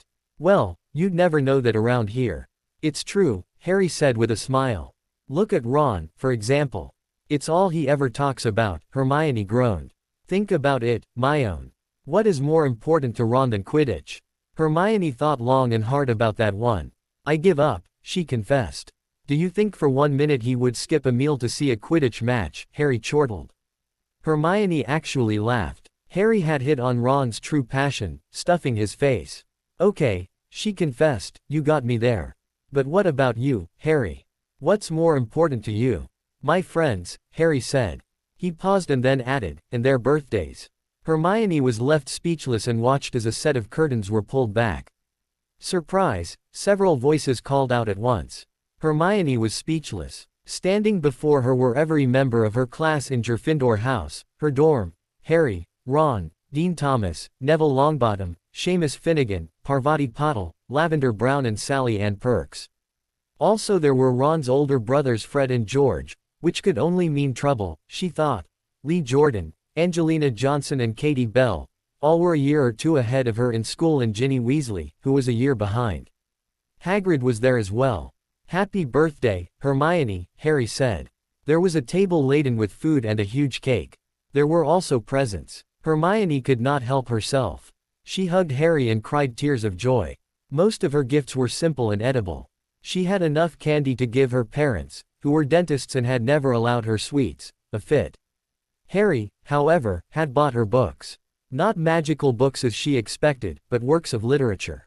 It turned out that once the Weasley twins had liberated Harry from his aunt and uncle's place, he had sent her parents a letter and asked them about her birthday and what she might want for a present. They had never said anything to her about it. Wednesday, July 7, 1999, 12 Grimmauld Place, London, UK. Her 13th birthday had been the best day of her life up to that point, she thought. It was the day she realized she had friends and was not alone in the world. It was the day she realized she had a life before her. She smiled remembering that day and remembering how she had learned that Harry had made that day possible. She looked at the watch she wore. It was a birthday present from Harry that he gave her on her 16th birthday. She had the inscription that had been engraved on the gold back committed to memory, September 19, 95 to Hermione on her sweet 16. Friends forever. Harry. She would never wear another watch again, she thought. Why was it, she thought, why was it that most all of the truly happy moments in her life involved Harry? Ron never made her as happy as Harry had. Why? Why the mixed signals from Harry? Why did that bother her? Why? She had been staying at Harry's for almost 2 weeks. This or similar thoughts had begun haunting her first at night and then during the day after she recovered from the first hangover of her life. Slowly, she had begun to ask herself whether she was falling in love with Harry. She was certain she was not, but now began to think that the reason she was not falling in love is that she was already in love and had been for some time. This realization, one she was not willing to share just yet, not with the mixed signals she was getting, caused her to try and understand what really had happened between her and Ron. Did she get involved with Ron because she was afraid Harry did not have similar feelings for her? Did she get involved with Ron because she knew losing Ron would not hurt nearly as much as losing Harry? Did she do it because it was better to have Harry as her best friend than not at all? Another thought began creeping into her mind. Could she come back to Britain? She was leaving to find her parents. What would happen after? What if her parents did not want to come home? It was a possibility. Australia was supposed to be a nice place. They may have a life there they do not wish to leave. And what if they did not want to leave? Was there really anything to come home to? Could she come home if all she had to look forward to was having Harry as a friend? She wondered if Harry had similar feelings for her. Did he, or was her relationship with him a pathetic, unrequited love? If that's all it was, she was sorely tempted never to return home, not for him. She would miss him and their friendship desperately, she knew that. She would probably miss him for the rest of her life. But she would not miss him finding his love match with someone else. The whole situation was maddening. She wanted to be angry about it, but she could not. If only he would give her some clear, unequivocal sign, one way or another. What were his feelings towards her? Was he even thinking about that? What Hermione did not know is that is exactly what Harry was thinking about. He had little else to do, really. He was alone in his 2-seat roadster that he had purchased right after he passed his driver's examination last fall. His reflection had begun practically when he drove out of Oxford heading home to London. He had business in Oxford that day and, partly because the weather was nice and partly because he liked his little green car, he decided to drive. He remembered what happened the Monday after Hermione moved in as he gave her the grand tour of his renovated home. Monday, June 28, 1999, 12 Grimmauld Place, London, UK. But Harry, Hermione protested, I've already seen the renovations. You showed us before Ginny and I returned to school. Ah, Harry laughed, I showed you the remodeling. But it wasn't until after the Christmas holidays that I had time to complete the renovation process. What are you talking about? Perhaps you failed to notice. What? I guess being dead drunk or hungover for a couple of days impairs even your exceptional observational skills, Harry laughed. Harry, she growled back, will you stop teasing me and get to the point? Look, Harry pointed towards the floor. Hermione's eyes followed and saw what Harry was pointing at. An electrical outlet, so, she said. Then she caught on. But, this place didn't have electricity. Exactly, Harry smiled. I should have noticed, Hermione gasped. I mean, I turned the lights on in the bathroom and thought nothing of it. But Harry, how can it work? Everyone knows magic mucks with electricity. Did they now? Did your parents' electricity get all mucked up whenever you returned from school? Did your telly go on the blink when you were at home? No, but I wasn't using magic, so. How about when you did? You must have had accidental outbursts as a young girl. Did the lights flicker or anything? No, not that I recall. Exactly. What's your point, Harry? It's a myth, Hermione, or at least a gross exaggeration of the truth. What is? Magic has no effect on electricity whatsoever, Hermione. It can affect electronics, but only if there's a lot of it around. But the books, Hermione began to protest, were written by purebloods who feared technology, Hermione. People fear what they don't understand, don't they? Hermione nodded. Throw in the pureblood prejudice and the fear becomes near hysteria. The purebloods feared that if our world embraced technology, their children would embrace muggles, would marry muggles, would prefer muggles as potential mates to the pure-blooded alternative. Long ago they created a myth about technology. They tried to convince the whole wizarding world that it was evil, backward, subhuman and incompatible with magic. In Europe, backed by so-called scholarly works, they were successful. Only in Europe. What? But Harry. All the books. Consider the source, Hermione. History of Magic, written by a pureblood, right? Aside from witch burnings and such, does it ever mention the non-magical world? It's all about goblins, dragons, trolls, giants and dark wizards, isn't it? Nothing about real history. Well over 99% of the human race does not exist if you take that book at face value. Most of the great accomplishments of humanity never happened if you base your perception of the world on the wizarding view, both the good and the bad. Do you think for 1 minute a Cretan-like riddle could have been successful if our world knew and appreciated the evil of Hitler or Stalin? Most would have seen the enemy for what they were. The ministry would have acted. Those who are ignorant of history are doomed to repeat it, Hermione.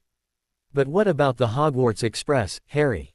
Hermione replied. She liked a good debate, but feared that most of what she had learned about the magical world might be false. What about the Knight's bus, the cars the ministry uses? They are real, aren't they? They are technological. Real, yes, Harry replied. They are physical. But they are as technological as your wand, Hermione. They don't work. But they move, they must work. They don't. They don't run on petrol or coal. They can't. They run because they are enchanted, Hermione. They run on magic, not on the physics and engineering that makes the real things run. They are fakes, crude imitations of the real thing. Then why, but isn't enchanting a muggle object illegal?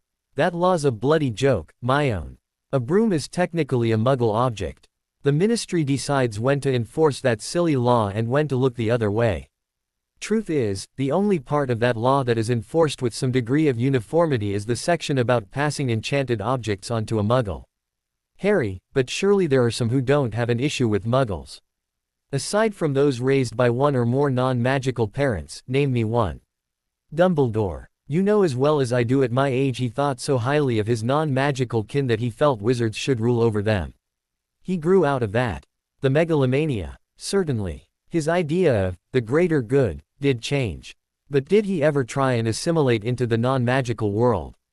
What I saw of him was he patronizing to anyone he felt was not his equal, which was everyone, myself included. He looked upon the vast majority of humanity with pity, and if that is not a sign of a feeling of superiority, I don't know what is. He never once gave me the impression he either knew or respected anyone or anything that happened outside of his insular magical world. Arthur Weasley then. What had set Harry off? Hermione wondered.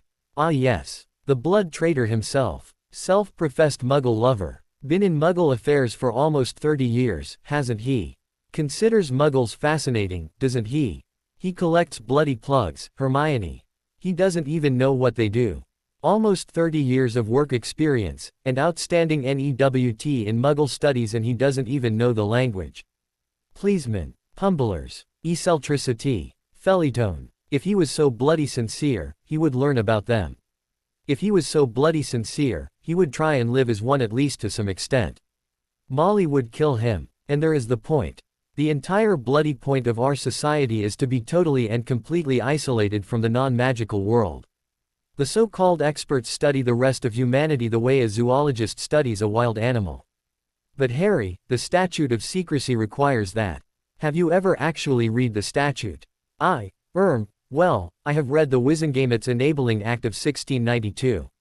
I'm sure you have. It was, after all, the first few pages of the history of magic and was in Hogwarts, a history. But have you ever actually seen the statute of secrecy itself? You haven't. It's not in print anywhere in any book you could possibly have read. It's not. The statute of secrecy itself is secret. The only copies in all of Britain are in the archives in the Department of Mysteries. You have seen it, I take it? Hermione asked incredulously. I have. And, if the average witch or wizard knew what it said, the last war might never have happened. The statute was a document of what would become the Enlightenment, beat by the pureblood movement in this country that existed at that time and has continued to the present day. The real statute is not what we were told it was. Compared to the Enabling Act and the various other secrecy statutes, it's short and sweet. Want to hear it? Sure, Hermione said skeptically. Harry nodded as he walked to a nearby bookcase and pulled out a book. It was then that Hermione realized his house was full of books. She had taken books for granted, but seeing he actually had a library surprised her. He turned to her and read. Before the International Confederation of Warlocks herein assembled by consent in Antwerp in the year of our Lord 1689. Whereas, it being the 991st anniversary of the Council of Milan wherein magical and non-magical leaders failed to reach an accord. Whereas, since such council, the non-magical rulers, both ecclesiastic and secular, have used magic as an excuse to launch programs of persecution to consolidate or justify their rule over their subjects. Whereas, religious zealots have falsely accused our magical kind of a host of crimes, few of which ever occurred and fewer still were truly magical in nature.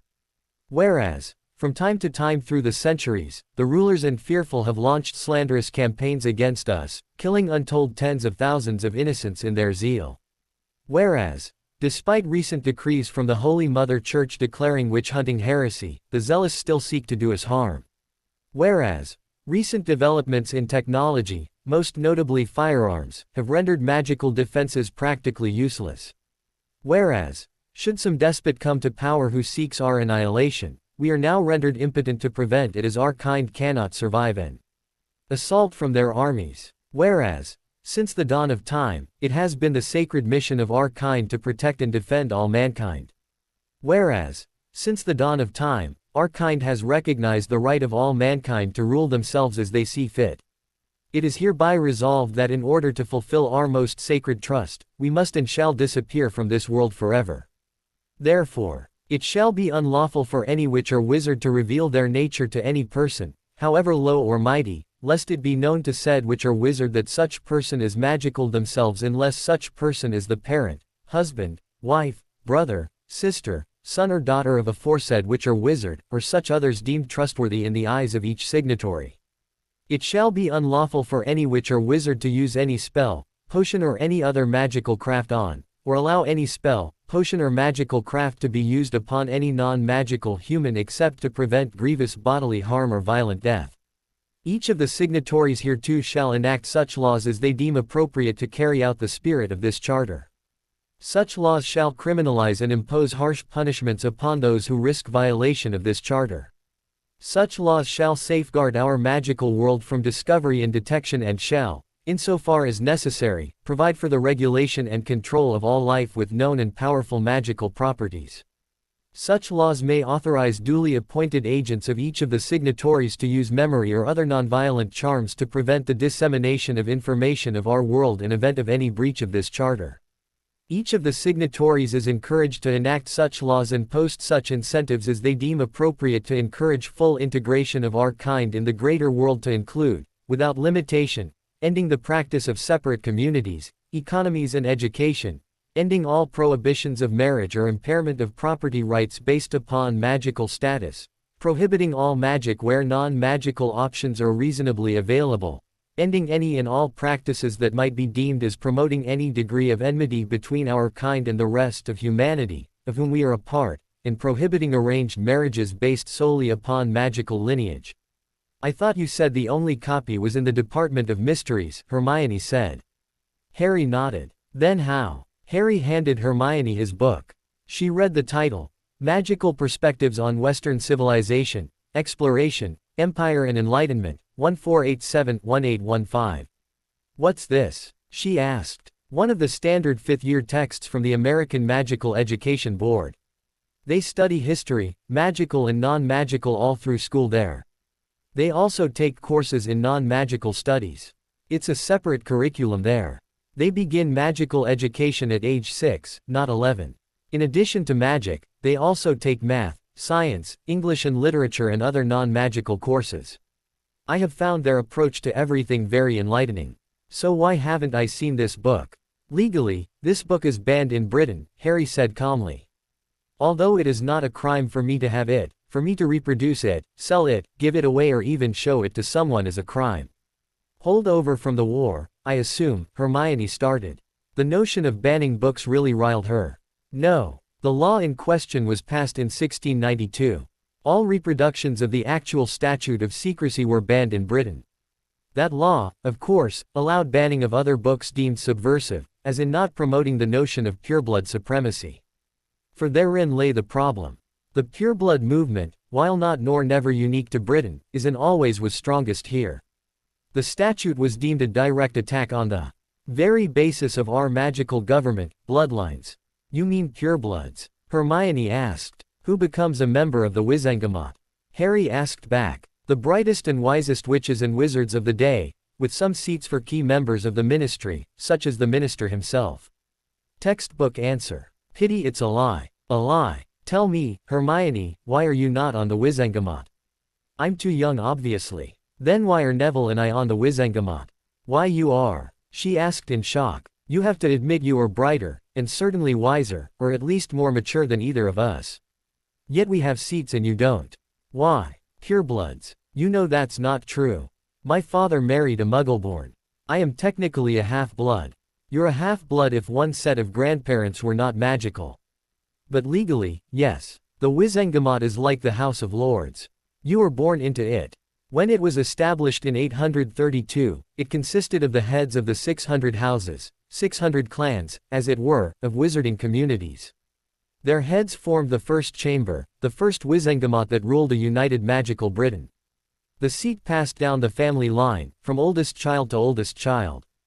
But, your family would lose its seat if the heir married a Muggle. Muggleborns were still magical and, while reviled, it was not such an insult as to disenfranchise the family. The Potters have a host of Muggleborn ancestors, but kept their seats. The blood traitor was a Wizengamot line that married a Muggle. They were expelled from the chamber. The Weasleys were one such family. That's horrible. Harry nodded in agreement. But, what if the heir had a younger sibling who did not marry a Muggle? The fact that the heir did, disenfranchised the entire line. That's just insane, Harry agreed. The Malfoys, for example. What about them? All bragging about their pureblood status. Yeah, so. Hermione replied with venom. She loathed them. Yet, they have no seat on the Wizengamot, even though they are descended from the 600 by marriage. The Malfoys came over during the Norman conquest, unlike us Potters and Longbottoms. So, one of their heirs married a Muggle and disenfranchised the family. They've been trying to make up for it ever since. You're kidding. Harry shook his head. This is insane. Harry nodded in agreement. There is a part of me, he confessed, that wants to pack it all in and leave Europe forever. The rest of magical Europe is not much better, by the way. Where would you go? America, Australia, Canada or New Zealand? Why? For one reason, because they speak English. For another, they have it right or at least far more right than we do. The final clause of the Statute of Secrecy encouraged certain laws. We never passed them. They did. They are integrated into the general population. They don't use magic simply because they can and they don't hide from the world. They hide their magic, to be sure, but not themselves. Did you know the Americans actually had a show on the telly about a witch who married a Muggle? It was based upon a true story, although they did it as a comedy to hide the truth of it.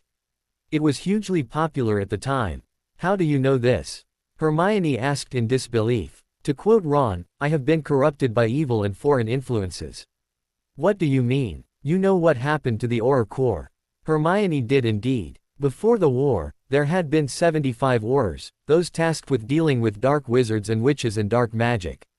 At any given time 50 were on foreign assignment of one kind or another and the others were in Britain. When Harry killed Voldemort, the most terrifying dark wizard of the age, and effectively won a war that had been lost, the Auror Corps was down to 7 within days. Most had been killed in the war. Others had joined the enemy and were now in prison for sentences ranging from 10 years to life, depending upon their crimes. Others fled and made it clear they would never return. Harry, Ron and Neville became Aurors within days, despite never taking the exams or going through the normal 3-year training. Hermione became one as well, but she gave it up once the foreigners arrived to complete her formal education. The Ministry had no choice. Despite Voldemort's defeat, scores of his followers either were not at or escaped what the press called the final battle. It was final for Voldemort, but not final for the war.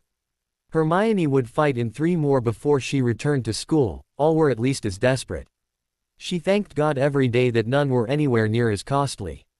To fill the gap, the acting minister for magic, himself and Auror, asked for and received assistance from foreign sources. The current Auror Corps was British in name only, she knew. The bulk of its trained agents were on loan from the American FBI. Magical Section, the Royal Canadian Mounted Police Magical, and the Magical Australian National Police. She knew Harry had been assigned to a Roger Malone from the American FBI and had been sent to America for 3 months training the previous year. So what does knowing foreigners have to do with anything? Hermione asked. Through them, I have learned the errors in our ways here, Harry said. There are many. They all arise from baseless bigotry and the desire of a few to perpetuate an antiquated and counterproductive hereditary aristocracy.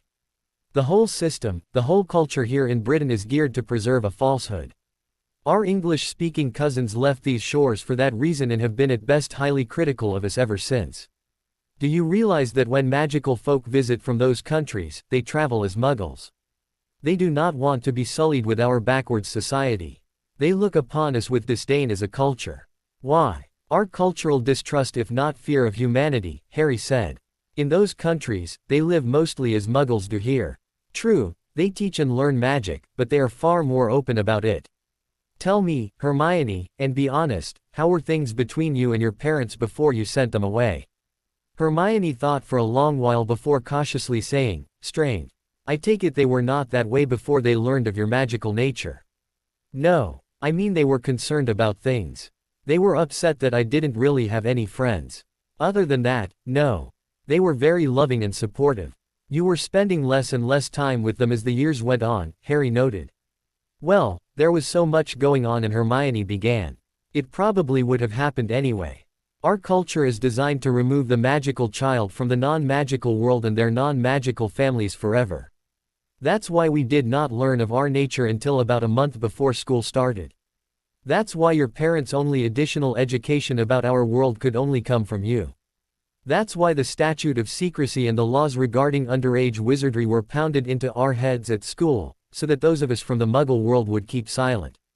And that's also why you and your parents drifted apart. They did not understand you anymore, did they? Hermione nodded, afraid to speak for fear of breaking down. In America, your parents would have been approached not long after you were born. They would have been assigned a mentor to educate them and help them adjust to and deal with the challenges that lay ahead and to teach them all about our world. They would have been encouraged to take an active part in your magical education. While there are always a few who cannot deal with the knowledge, most do. Heck, their magical secretary of education whose department is in charge of all magical education in that country is the non-magical mother of magical children. As I said, if I thought I could get away with it, I would move to America tomorrow. But I can't. Why not? Too bloody famous, really. I am known over there and I would be pestered with fans as well as investigative reporters from here. There's no escape for me, it seems. So, what are you going to do? If I can't bring myself to a society I want to live in, then I must try and help remake this society. Small steps at first, I admit. Going native, as Ron so eloquently calls it, is but one such step. I take the tube into work. I have a car, a real car. I only use magical transport when there is no non-magical alternative, and only in the line of duty. Drives Ginny nuts, it does. It's a 5-hour drive from here to her parents' place, you know. Then again she likes the car far more than my motorcycle. Wait a minute, Hermione said, you have a car.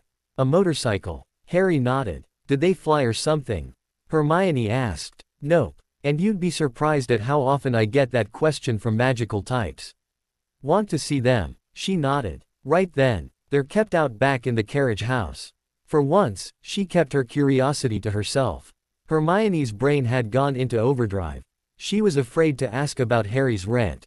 She sensed, however, that he was serious. Voldemort was not the problem in their world, he was but a very annoying symptom. Moreover, she thought, Harry was right. When did he get to be so smart? He was always smart, she reminded herself, he just never applied himself in class. Well, that wasn't true either, was it? He was ranked 7th in their class. She had checked, being head girl this past year had advantages. Harry had just missed an outstanding OWL in potions. She should have known that the book he used their 6th year was not the only reason he had done so well. Ron, on the other hand, well at least he was barely in the upper half of their class. But the Harry she now saw was still Harry, but something had changed. When did he grow up? Harry was almost a year younger than she was. Harry had always been the more mature of her friends, including Ron, but that never seemed to be saying much, until now. He seemed older, wiser in a way. The war, she thought. Clearly that was part of the reason. But the ideas he had expressed and the language he had used. That was different. He never seemed as eloquent before. Had she missed something? Bother, she thought, I missed a year going back to school. I missed. She had not realized it, but as she followed Harry out the back door to his house lost in her own thoughts, she had missed noticing his large garden or his description of the carriage house. She came back to reality standing on the ground floor of the carriage house looking at a large, yellow motorcycle. She had seen it before. She began, is that Sirius's motorcycle? Harry nodded. I thought it was destroyed when we were attacked a couple of years ago, she said. Arthur Wellesley took it to a mechanic in Ottery Street.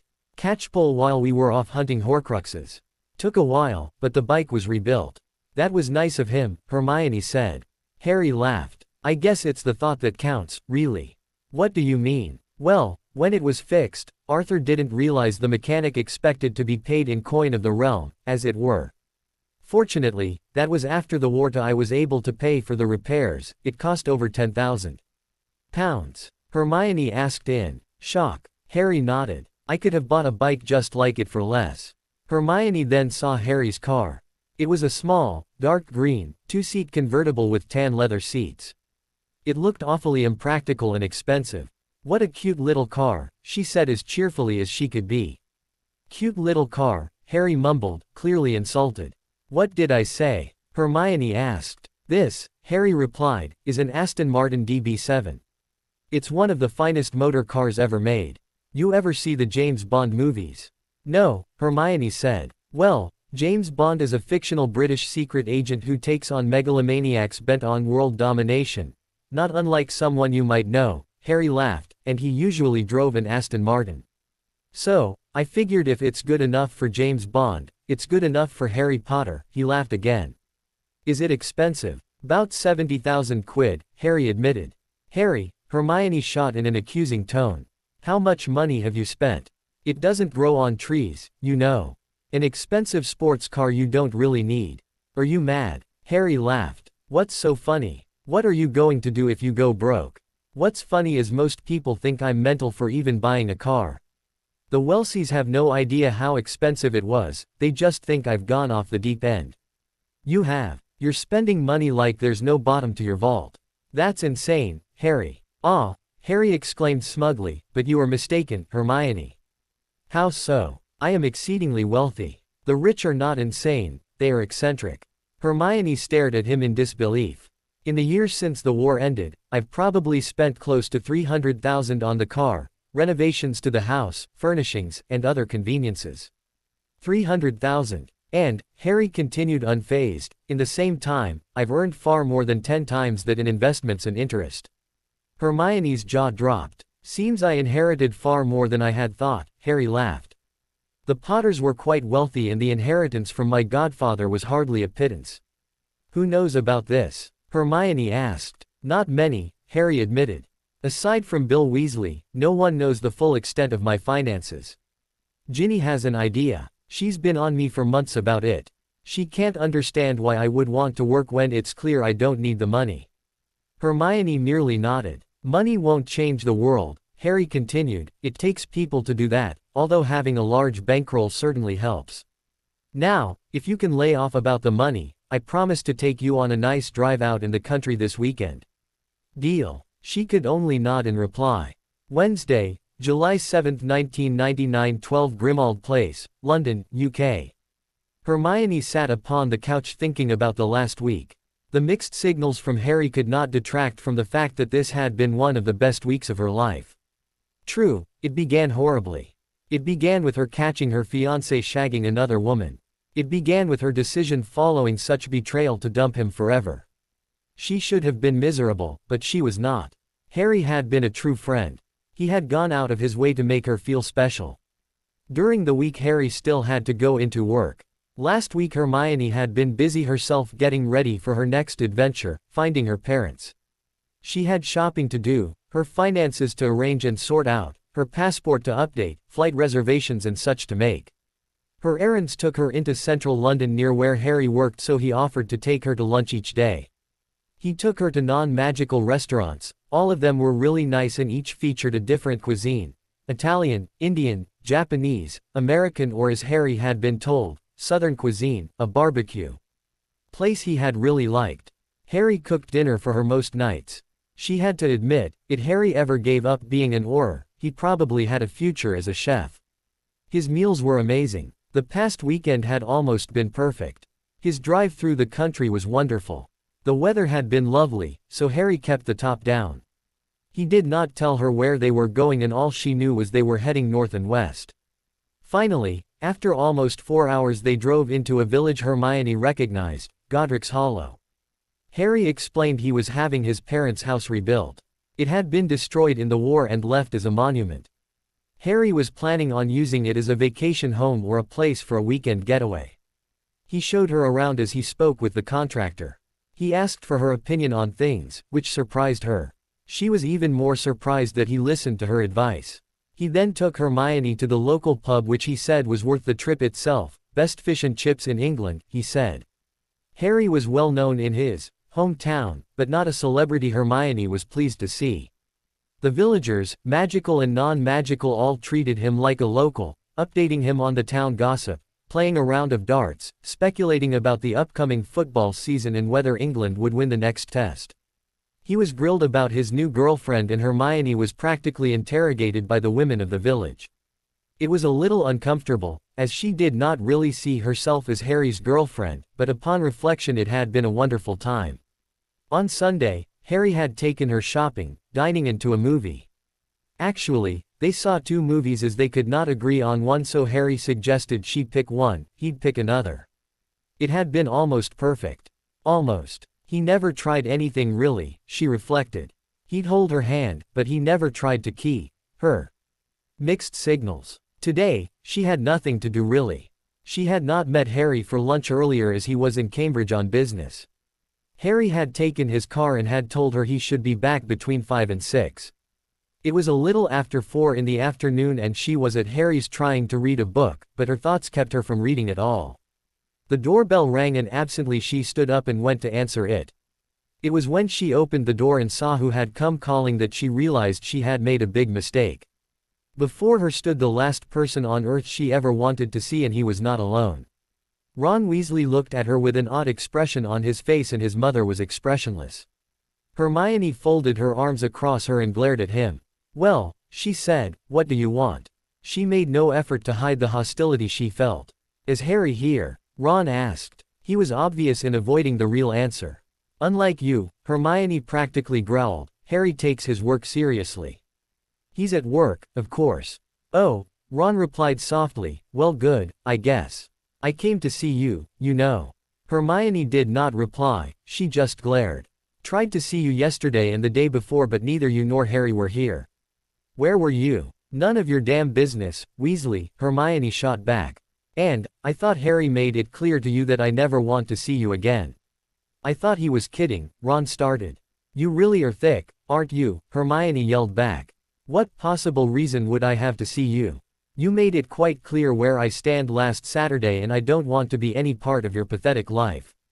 Hermione, we're engaged, Ron began. We're engaged. That's over. Forever. Hermione, Ron's mother interjected. Hermione had forgotten she was there and now wondered why she was there. Ron lacked the courage to see her alone, most likely. I'm sure that whatever happened, you two will forgive each other and be able to make up and move past this as a couple. Obviously he didn't tell you what happened, Hermione hissed. Bloody coward, she added. Let me ask you this, Molly. Would you have forgiven Arthur if you came home and found him shagging another woman in your front parlor? What? Molly shrieked, what are you talking about? When I came home from school, I walked in and found this cretin here having say, with another woman. You want me to forgive? Not going to happen. Hermione, Ron pleaded. I love you. She meant nothing to me. She was just. Save it, Hermione shot back. I suppose none of the others meant anything to you at all either. She was taking a shot in the dark.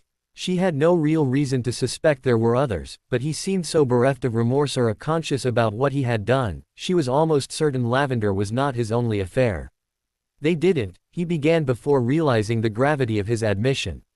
You bastard. She could not help herself. She slapped him as hard as she can.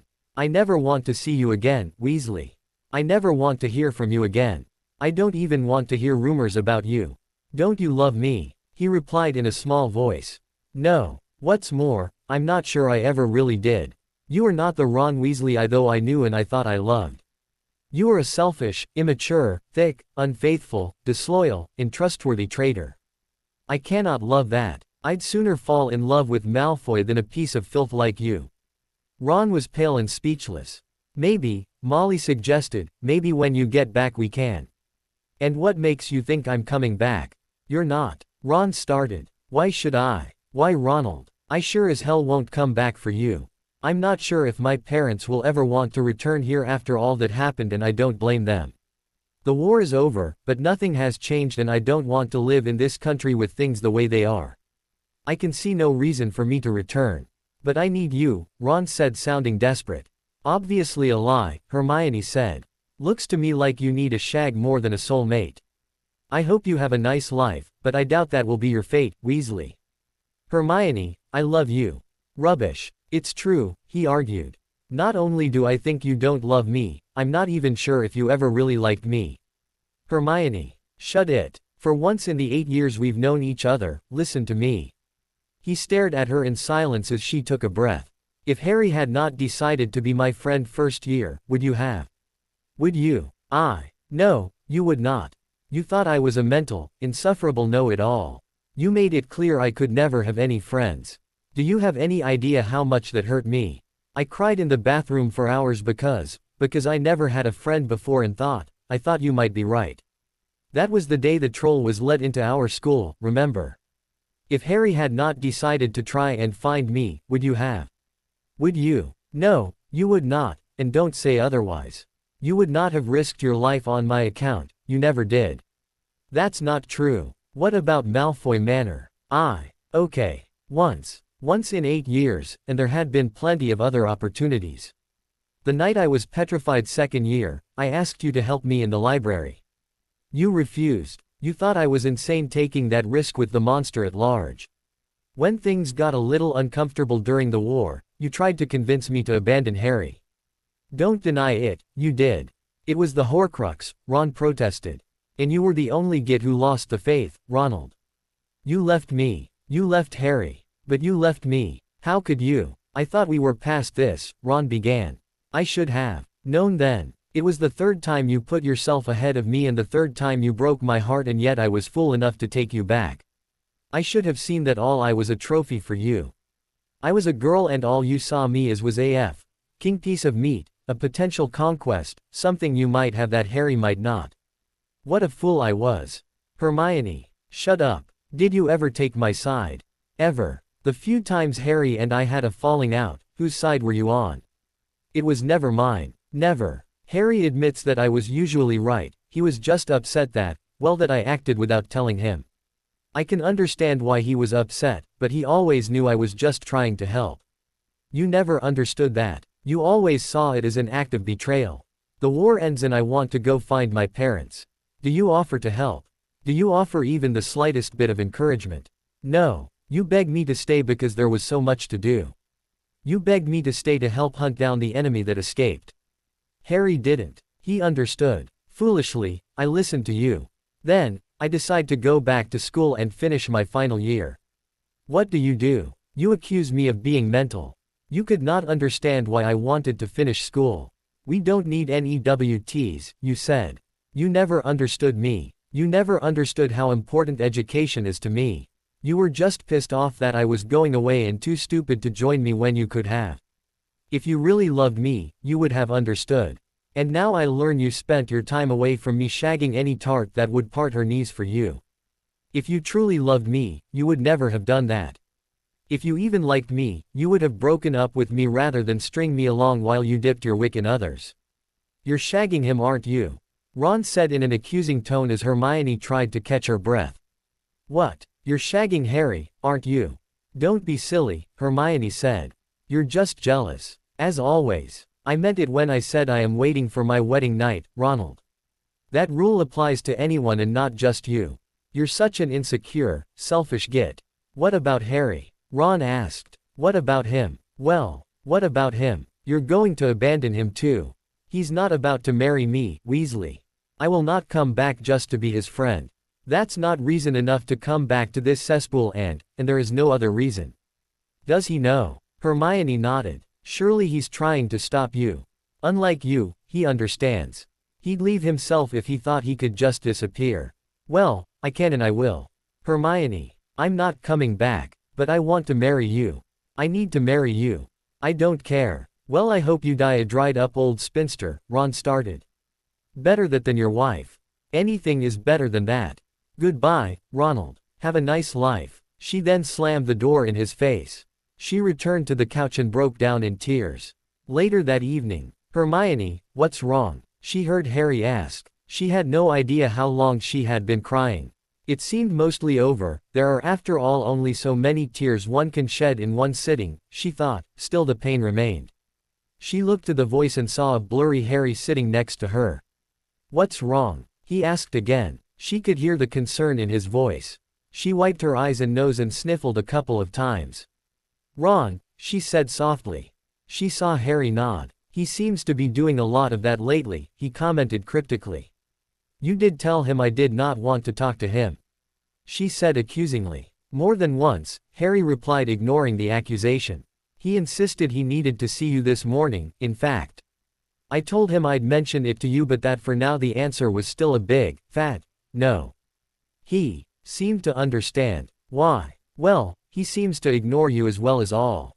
What do you mean? He and his mum showed up at the door this afternoon. They what? She nodded. I guess he thought I couldn't say no to him if his mother was around. He underestimated me as usual. She laughed a bit. It was clear he hadn't told his mum about his escapades, she added. Love to be a fly on the wall when they got home. I mean, it might have been a short fling, but it was a fling nonetheless. Molly must be thrilled her son is shagging a werewolf.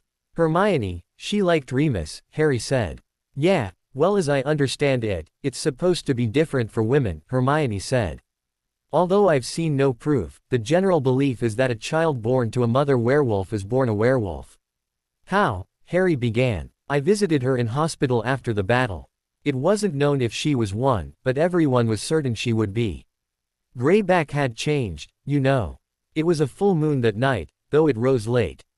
Harry nodded. It's what got Remus killed, Harry added. He started to transform and Dolohov killed him.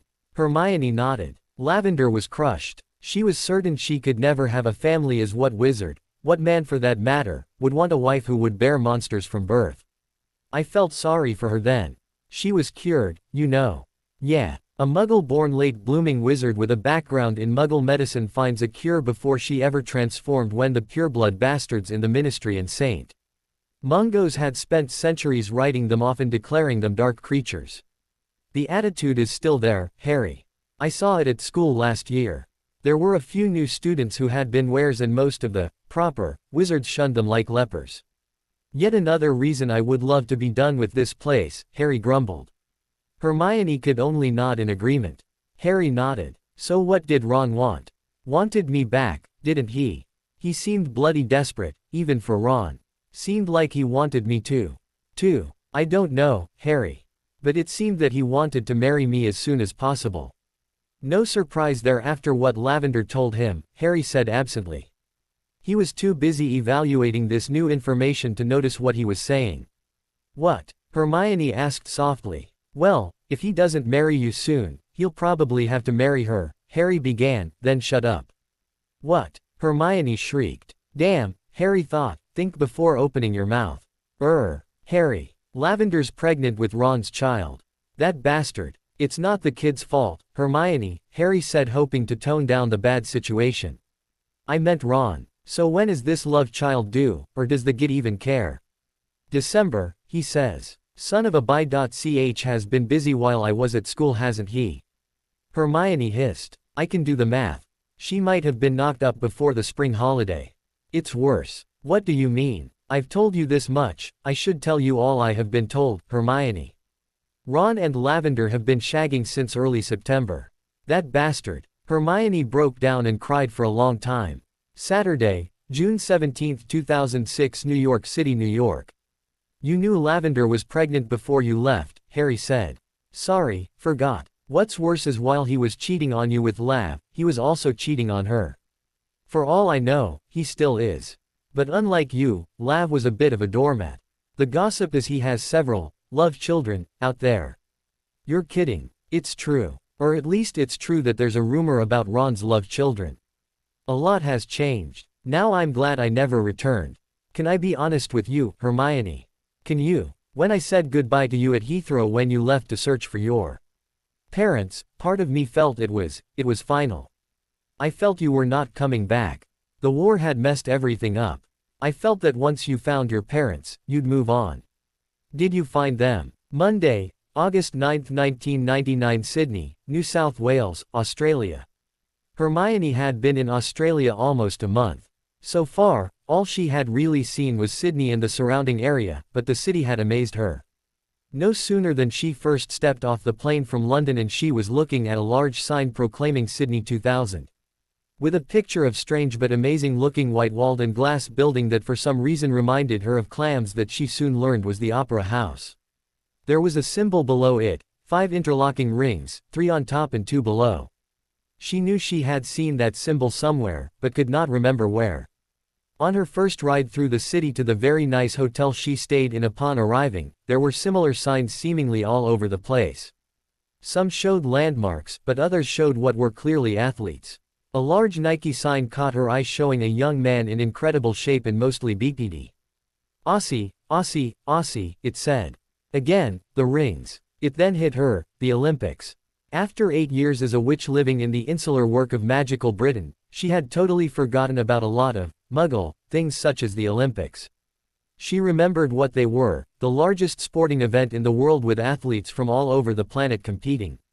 She had seen something on the telly when she was 8. Her mum and dad had been glued to the telly during February of that year and again in August watching a myriad of sports.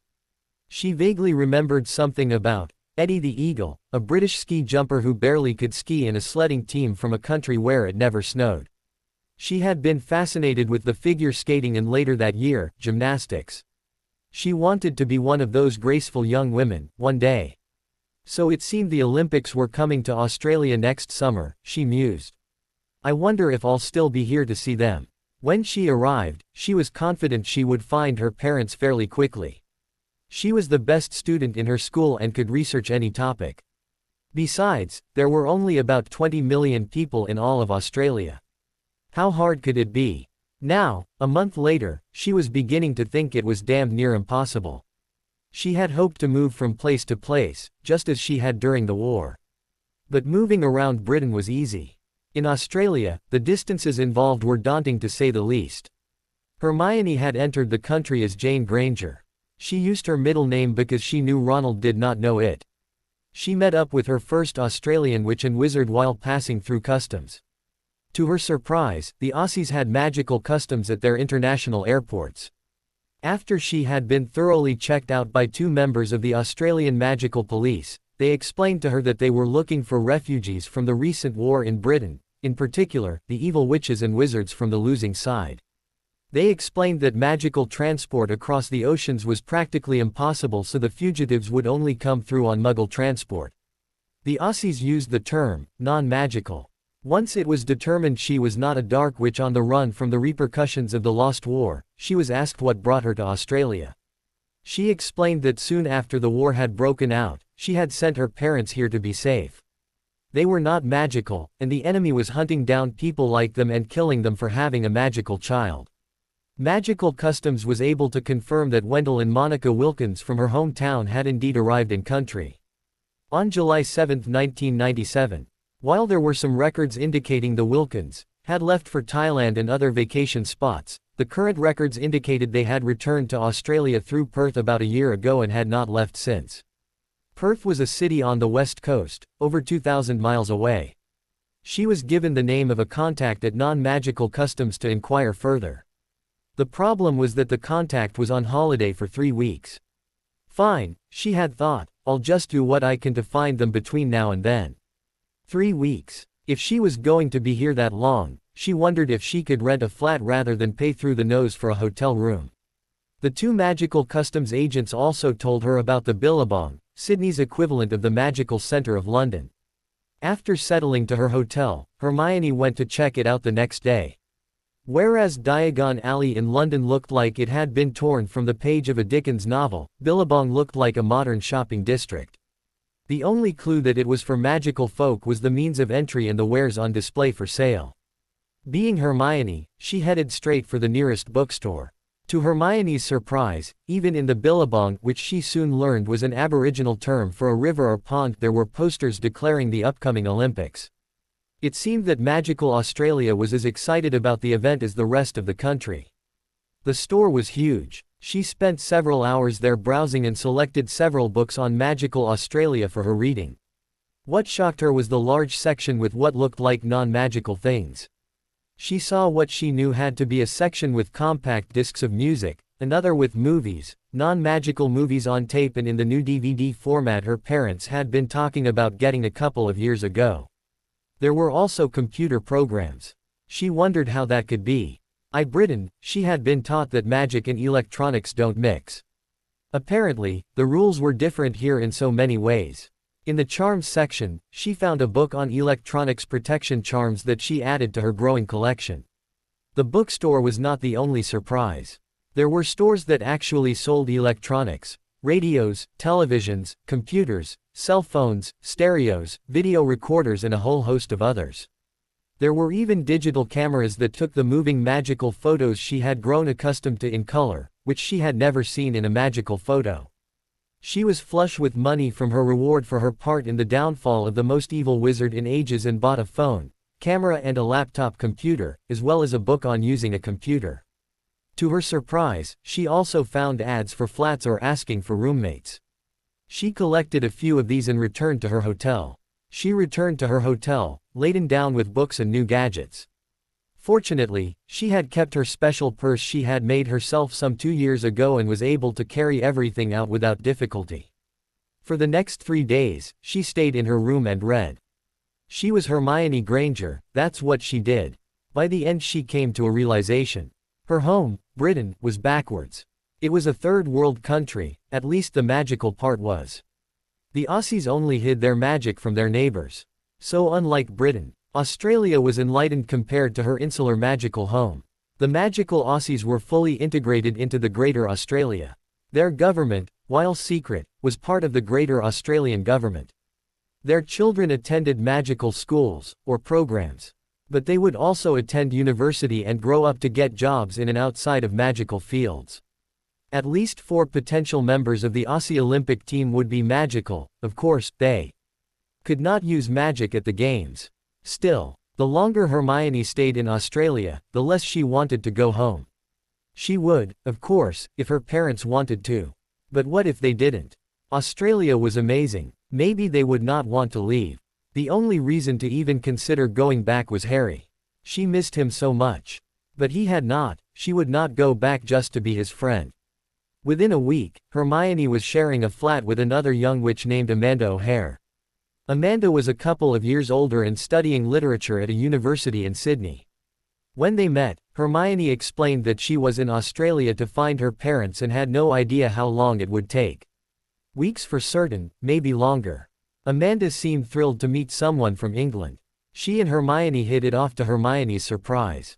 Amanda was a little disappointed that Hermione might not be a long-term roommate, but she liked her. She soon made certain that Hermione saw the sights and learned as much about Australia as possible.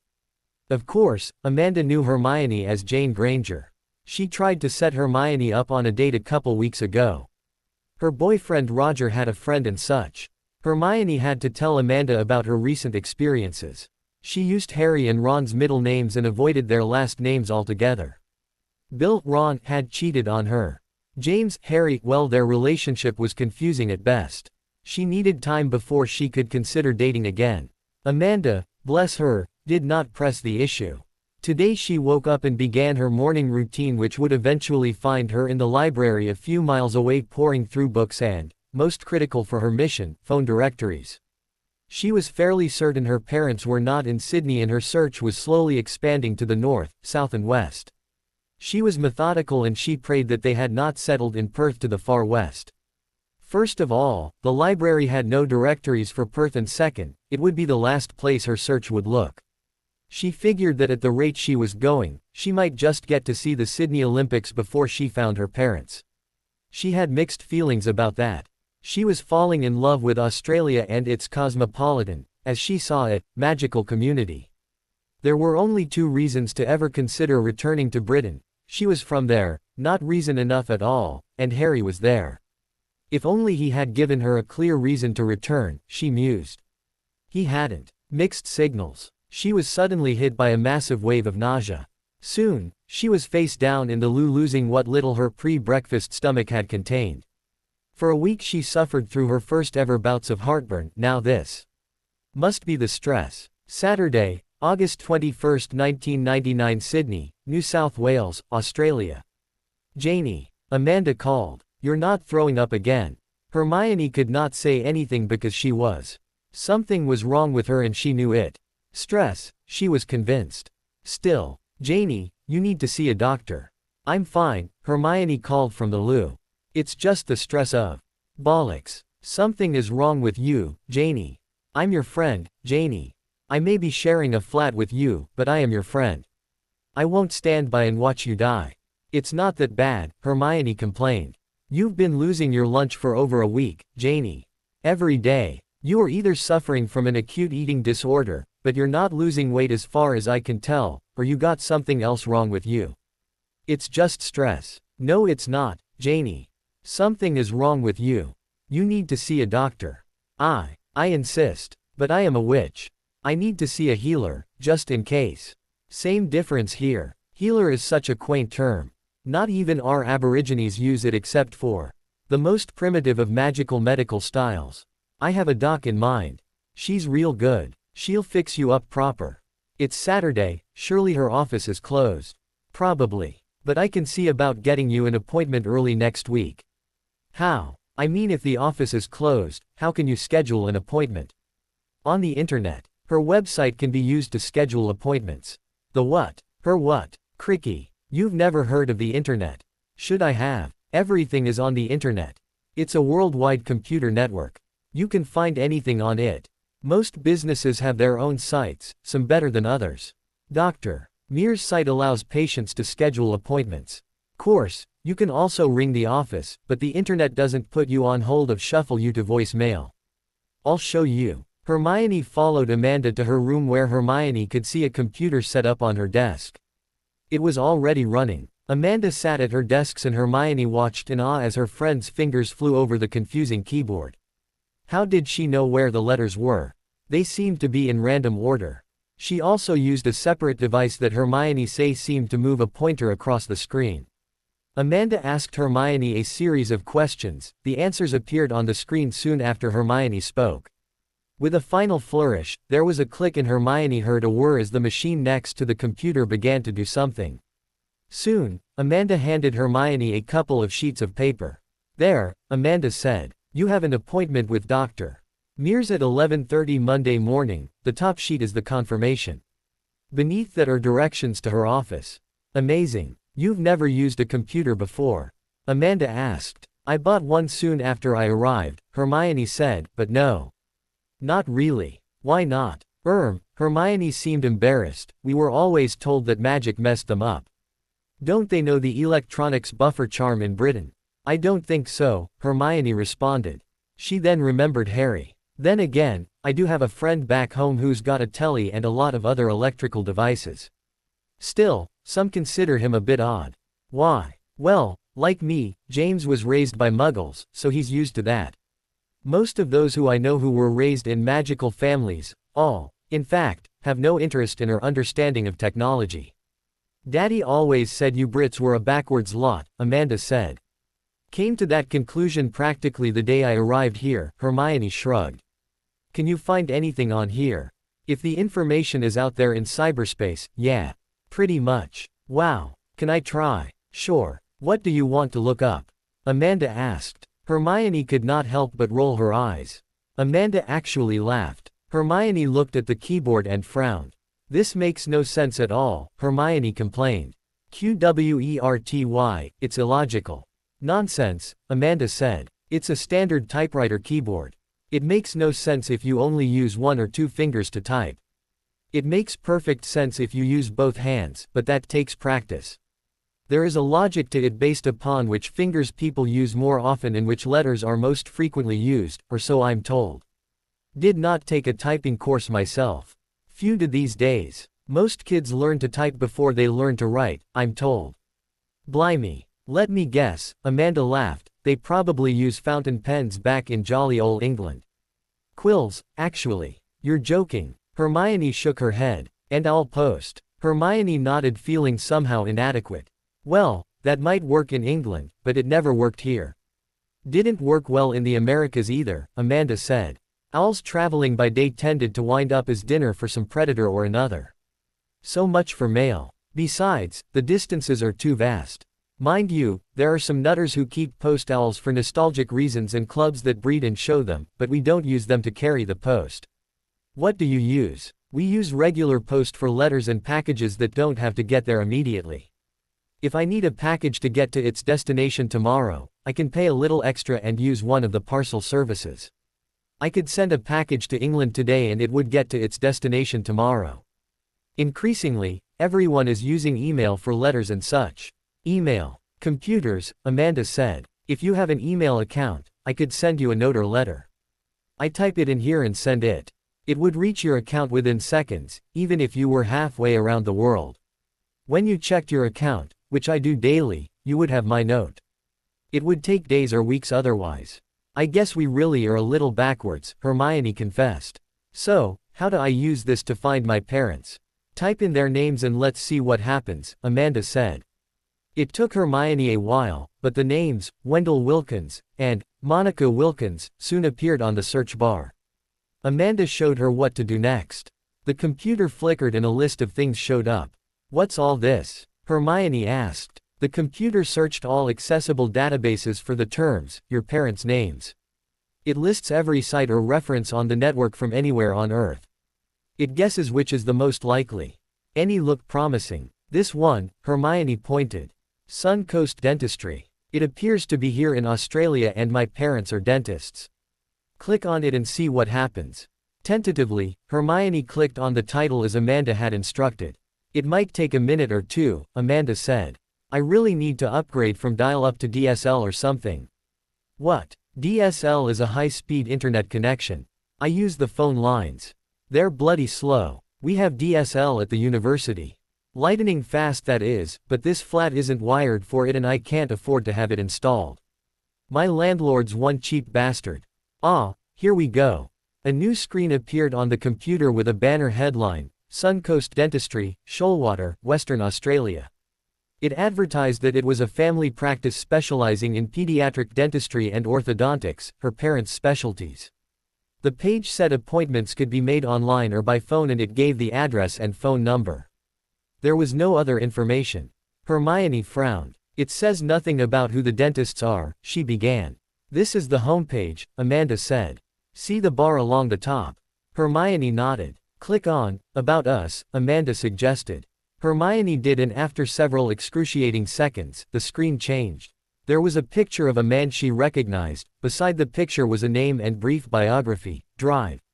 Wendell Wilkins, DDS, it began. She knew who it was and scrolled down to another picture of a woman. Drive. Monica Wilkins, DDS. Hermione gasped and her hands instinctively covered her mouth. Janie, her friend asked, seeing tears forming in Hermione's eyes. Those are my parents, Hermione said. See, Amanda said, the internet is the future, friend. 3 weeks, Hermione thought out loud, 3 weeks in a library, and it took all of 5 minutes on a computer. If I had continued, it would have taken months. If ever, Amanda added. Hermione nodded in agreement. Where is this Shoalwater? It says Western Australia, Amanda replied. Probably on the west coast, about 3,000 kilometers as the owl flies. Aside from that, bugger all if I know. How could you not? Hermione began in protest. This isn't England, Janie dear. We may have fewer people, but this country is huge. I've never been out west and I've lived here me whole life. I know of Perth, Fremantle and Darwin, and that's bloody well it. Sorry. Can we find out? That too is easy, Amanda said. You can get maps and directions off the internet as well. Give me a moment to print hard copies and I'll show you. She then showed Hermione how to print. It turned out that Shoalwater was a beachfront town just south of Perth, the large port city on the west coast of Australia. The website seemed to suggest as Amanda said, posh. Her parents must be doing all right in their new home, Hermione thought. She was so excited. She kept pestering her friend for information on how to make plane reservations and such online. It was clear she wanted to leave right away. Damn it, Janie, Amanda protested. What? Hermione replied. You promised me. What? You promised me you'd see the doctor. I'm not letting you leave here just to drop dead on your parents' doorstep. They look like they're doing well, Janie. They'll be there when you are well. It's been so long, Hermione complained. I know, Janie. I know. Still, it may only be a few more days. Please. For them. For me. Please wait until we know what's wrong with you. Amanda had been such a friend during Hermione's time in Australia. Hermione had no idea what she would have done without this woman. Amanda understood her more than she expected. Amanda had lost her parents a few years ago in a plane crash.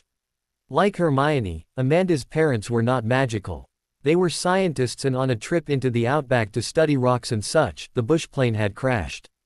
There were no survivors. Amanda was all too happy to help her roommate, potential orphan friend, find her parents. Like Hermione, though, Amanda was practical and would not allow her sick friend to risk further damage to her health when Hermione's parents seemed safe. Hermione, reluctantly to be sure, agreed to see the doctor and await any results before jumping on the first plane to Perth. Monday, August 30, 1999. Suncoast Dentistry. Shoalwater, Western Australia. Hermione sat in her rental car in the small parking lot. She had booked an appointment for 4:30 in the afternoon, the last open appointment of the day. It was 3 o'clock. Perhaps she should drive around and see the sights, but she was too scared and excited. She had found her parents and was eager to see them finally. She had seen the doctor and found out what was wrong. The good news was she was not sick or dying. The bad news was she had no idea what she was going to do now. Amanda had been such a friend. She never had a girlfriend like that back home, and she told Amanda that as she boarded her flight from Sydney. Amanda had taught her a lot about computers, or at least using the internet and email. Hermione promised her friend she would keep in touch, and she meant it. She even hoped she would be back in Sydney soon. They had talked about becoming volunteers for the 2000 Olympic Games, for it was said that off-duty volunteers might get free tickets to the events. Amanda wanted to see the swimming. She had a thing for the Australian swimming sensation Ian Thorpe. First things first, Hermione thought. I came here to find my parents. She sat in the car and watched. Her parents' practice seemed to be even busier than their practice had ever been back home. It pleased her in a way, although it gave her pause as well. This place was a lot prettier than England. The ocean was blue, skies clear, weather warm, there were palm trees and such. Paradise, she thought. No way her parents would want to return to dreary old England. It was the end of the Australian winter and the weather had been cool, but seldom cold. England was a dump compared to this place. That's okay, though, she thought. If Mum and Dad like it here, I'll stay as well. Although, she thought, I'll probably choose to live in Sydney. She liked it there and she could hook up to the Australian magical transit to visit her parents whenever she liked. At 4:15 she left her car and entered the office. "May I help you?" the young receptionist asked. "Jane Granger," Hermione said. "I have an appointment." She had booked one online the week before. "Not from around here, are you?" the receptionist asked. No. England. Thought so. You sound like the Wilkins. Good people they are. Me dad always thought you limeys were useless, then again he's big into the ashes. What? Cricket love. Blimey. Don't you know? Sorry. Never was into sports, Hermione said. Makes two of us, the receptionist replied with a laugh. Although that Ian Thorpe bloke, I might just have to change me mind 'bout swimming. Have a seat, please. The receptionist giggled. The whole bloody country was mad about the Olympics, Hermione thought to herself. Soon, Hermione found herself in a room having her teeth x-rayed. Then she was in an examination room as a technician cleaned her teeth and gave her a fluoride and whitening treatment. "Brit," the technician asked. "Arg," was all she could say in reply. "You smoke." She growled an attempt at a negative as the cleaning tools kept her mouth opened. "Drink tea." "Nah muff, not much," she meant. "Coffee." "Wooze, loads," she meant. Explains it. "Aside from some staining, you really have taken good care of your teeth. 2 years since your last dentist visit." Hermione replied. "Well, tartar seems to be a minor problem. You should use a whitener, though. Either that or give up on coffee." Can't do that." "Who can, love? Whitener then, okay." After the cleaning, a young-looking man came in. "I'm Drive Smith," he said. "I'll be checking you out." "What about Dr. Wilkins?" Hermione asked in a near panic. "No worries, love, I am competent." "It's not that," Hermione said. "I'm from England and they were my dentists there." "Well, Drive Wilkins has made it clear that once my exam is done, she wants to meet you, okay? She's up to it in paperwork right now. Now open your mouth, love."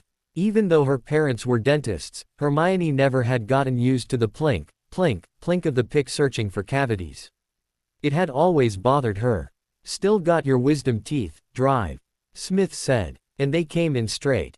You're a lucky one." Plink, plink, plink. After a rinse, he was finally finished.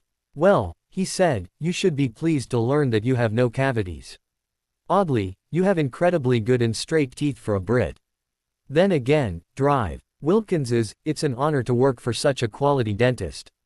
Hermione soon found herself in a large office by herself. Dr. Wilkins was apparently dealing with a difficult patient, but would be with her directly. Although it had been almost a year, Hermione had spent nearly 3 months as an Auror before she returned to school and years at war. Her suspicions were aroused and she was on guard, but she had lost some of her tactical senses. Her back was to the door, for instance as she surveyed the office.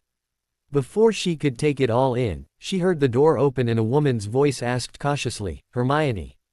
Hermione turned around and saw her mother. Her first thought was joy, followed closely by how did she know it was me? "I haven't lifted the charm." She nodded and was suddenly smothered in a hug the like of which she could barely remember from her mother and Key. As well, another oddity. "Oh, my darling girl," her mother gushed. Thank God you're back." When I saw that Jane Granger, from Britain had booked an appointment, well you can imagine. I prayed it was you. And it is. And I had thought you had died in the war. Thank God. Through her own tears, Hermione suddenly thought something was wrong. How could she remember me, before she saw me, Hermione thought. The charm she had used was supposedly foolproof. The only way for her parents to remember their true past was if they saw her up close and in the flesh as it were. There was no way that her mum could remember her before this moment. No way, but, "Why you remember me?" Hermione asked. "Of course," Rose Granger replied. "How? That charm was. You told us, remember." You told us it would last until either you found us again or we died, right? Hermione nodded. Have a seat. Please, Hermione. Hermione sat on the couch. She watched in silence as her mother pulled some papers from a drawer in her desk. So, my charm did not work, Hermione began.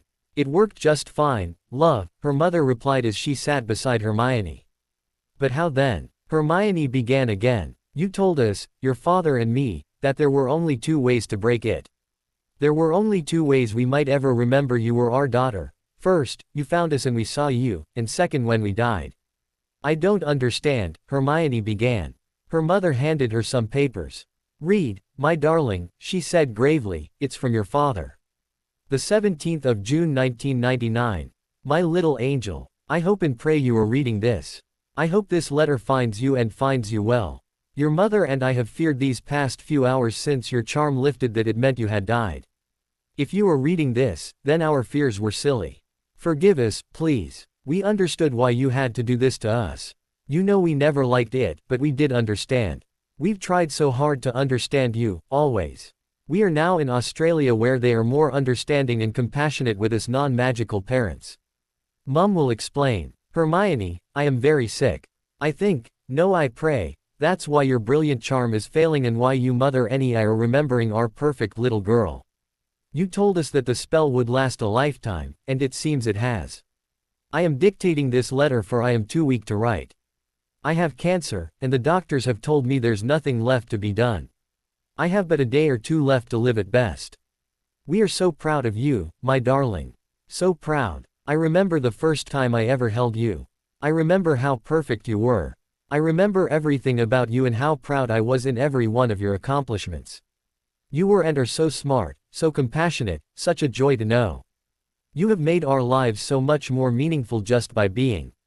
I was and am so proud of you. I loved your studio useness and loved it even more when I learned you had friends. We were so worried when we sent you off to Hogwarts that it would be more of the same for you, but it wasn't, was it? Prefect. Top of your class. Great friends. And most recently, so brave. My little Boudica. How could I not be prouder? I guess you could win gold medals at the Olympics, but all said, that's probably asking a bit much, although I have no doubt that if that was your goal you would be there as well. I was blessed, my angel. I was blessed with being able to watch you grow as a person. I was blessed in watching you turn from an awkward, yet studious child, into a stunning young woman. I am so proud of you and so blessed by being able to say that I was lucky enough to have you as my daughter. I could not ask for more in this life and therefore my life is complete and I leave it soon without any regrets. I know this is a lot to ask, my angel. But, I do not want you to mourn me too much. I have lived a full life. I had the perfect wife and marriage, more than most can hope for. And, I had you, the perfect daughter.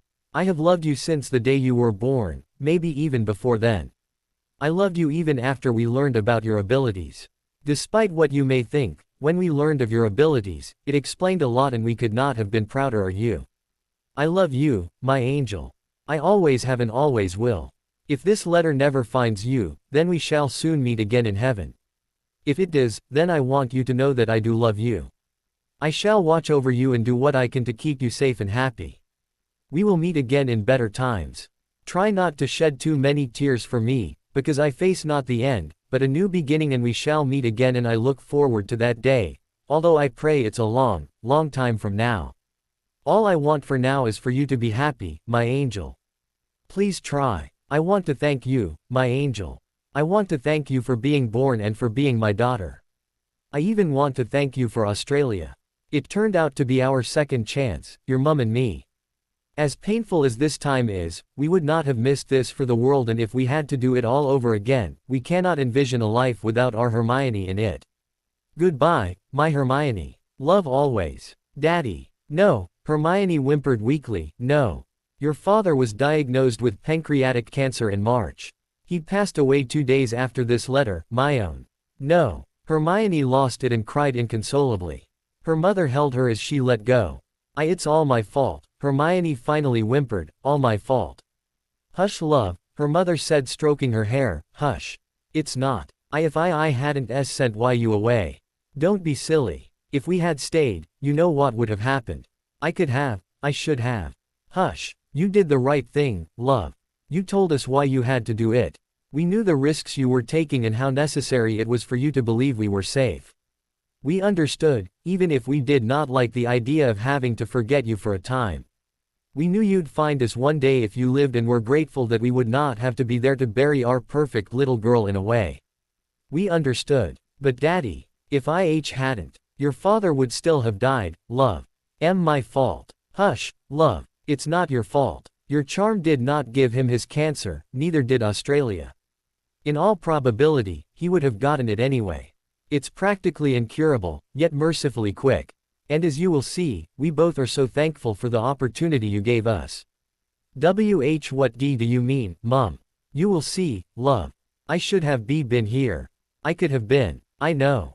How? After your charm broke, apparently it broke for both of us when it was clear he was going to pass. After it broke, I learned that the war had ended a year earlier and that you were probably alive. It was in the wizarding papers even here, my own. Still, a year had gone by and I wanted to, Mom, honestly. But my ex-boyfriend begged me to stay and Harry did as well. There was so much to do.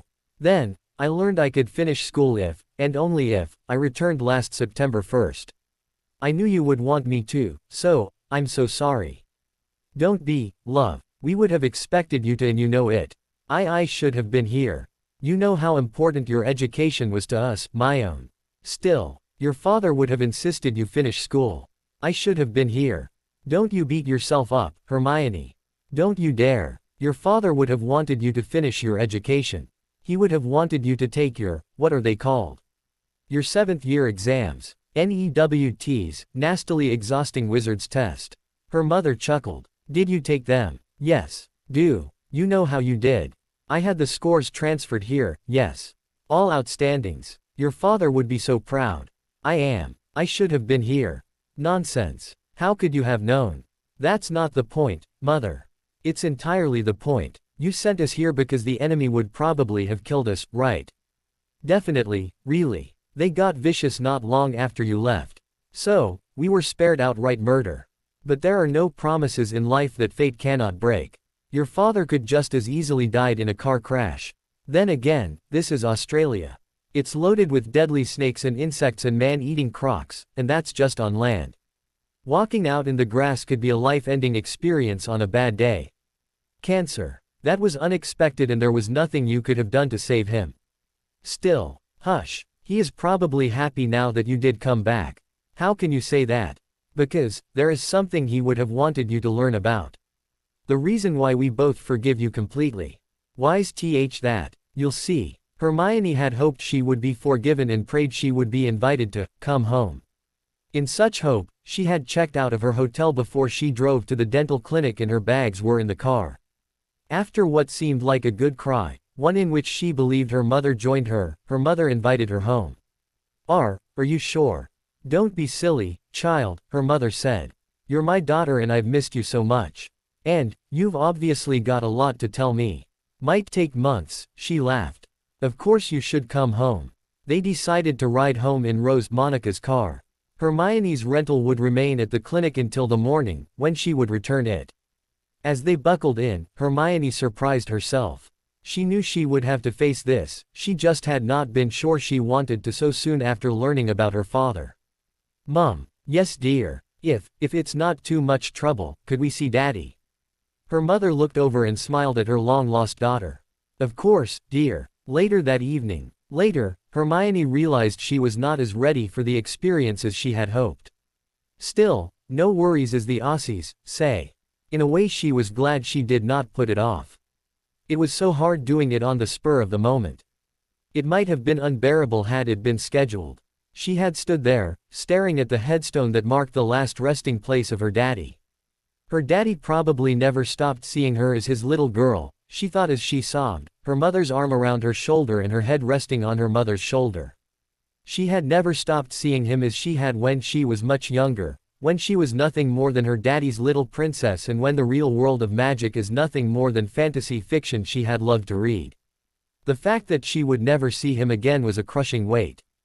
But what really had gotten to her and turned silent tears into loud sobs was the inscription on the headstone. Wendell Wilkins. The 14th of November 1949 to the 19th of June 1999. Loving father and husband. Little princess, if you are reading this, remember I will love you always, Daddy. He had to be buried under that name.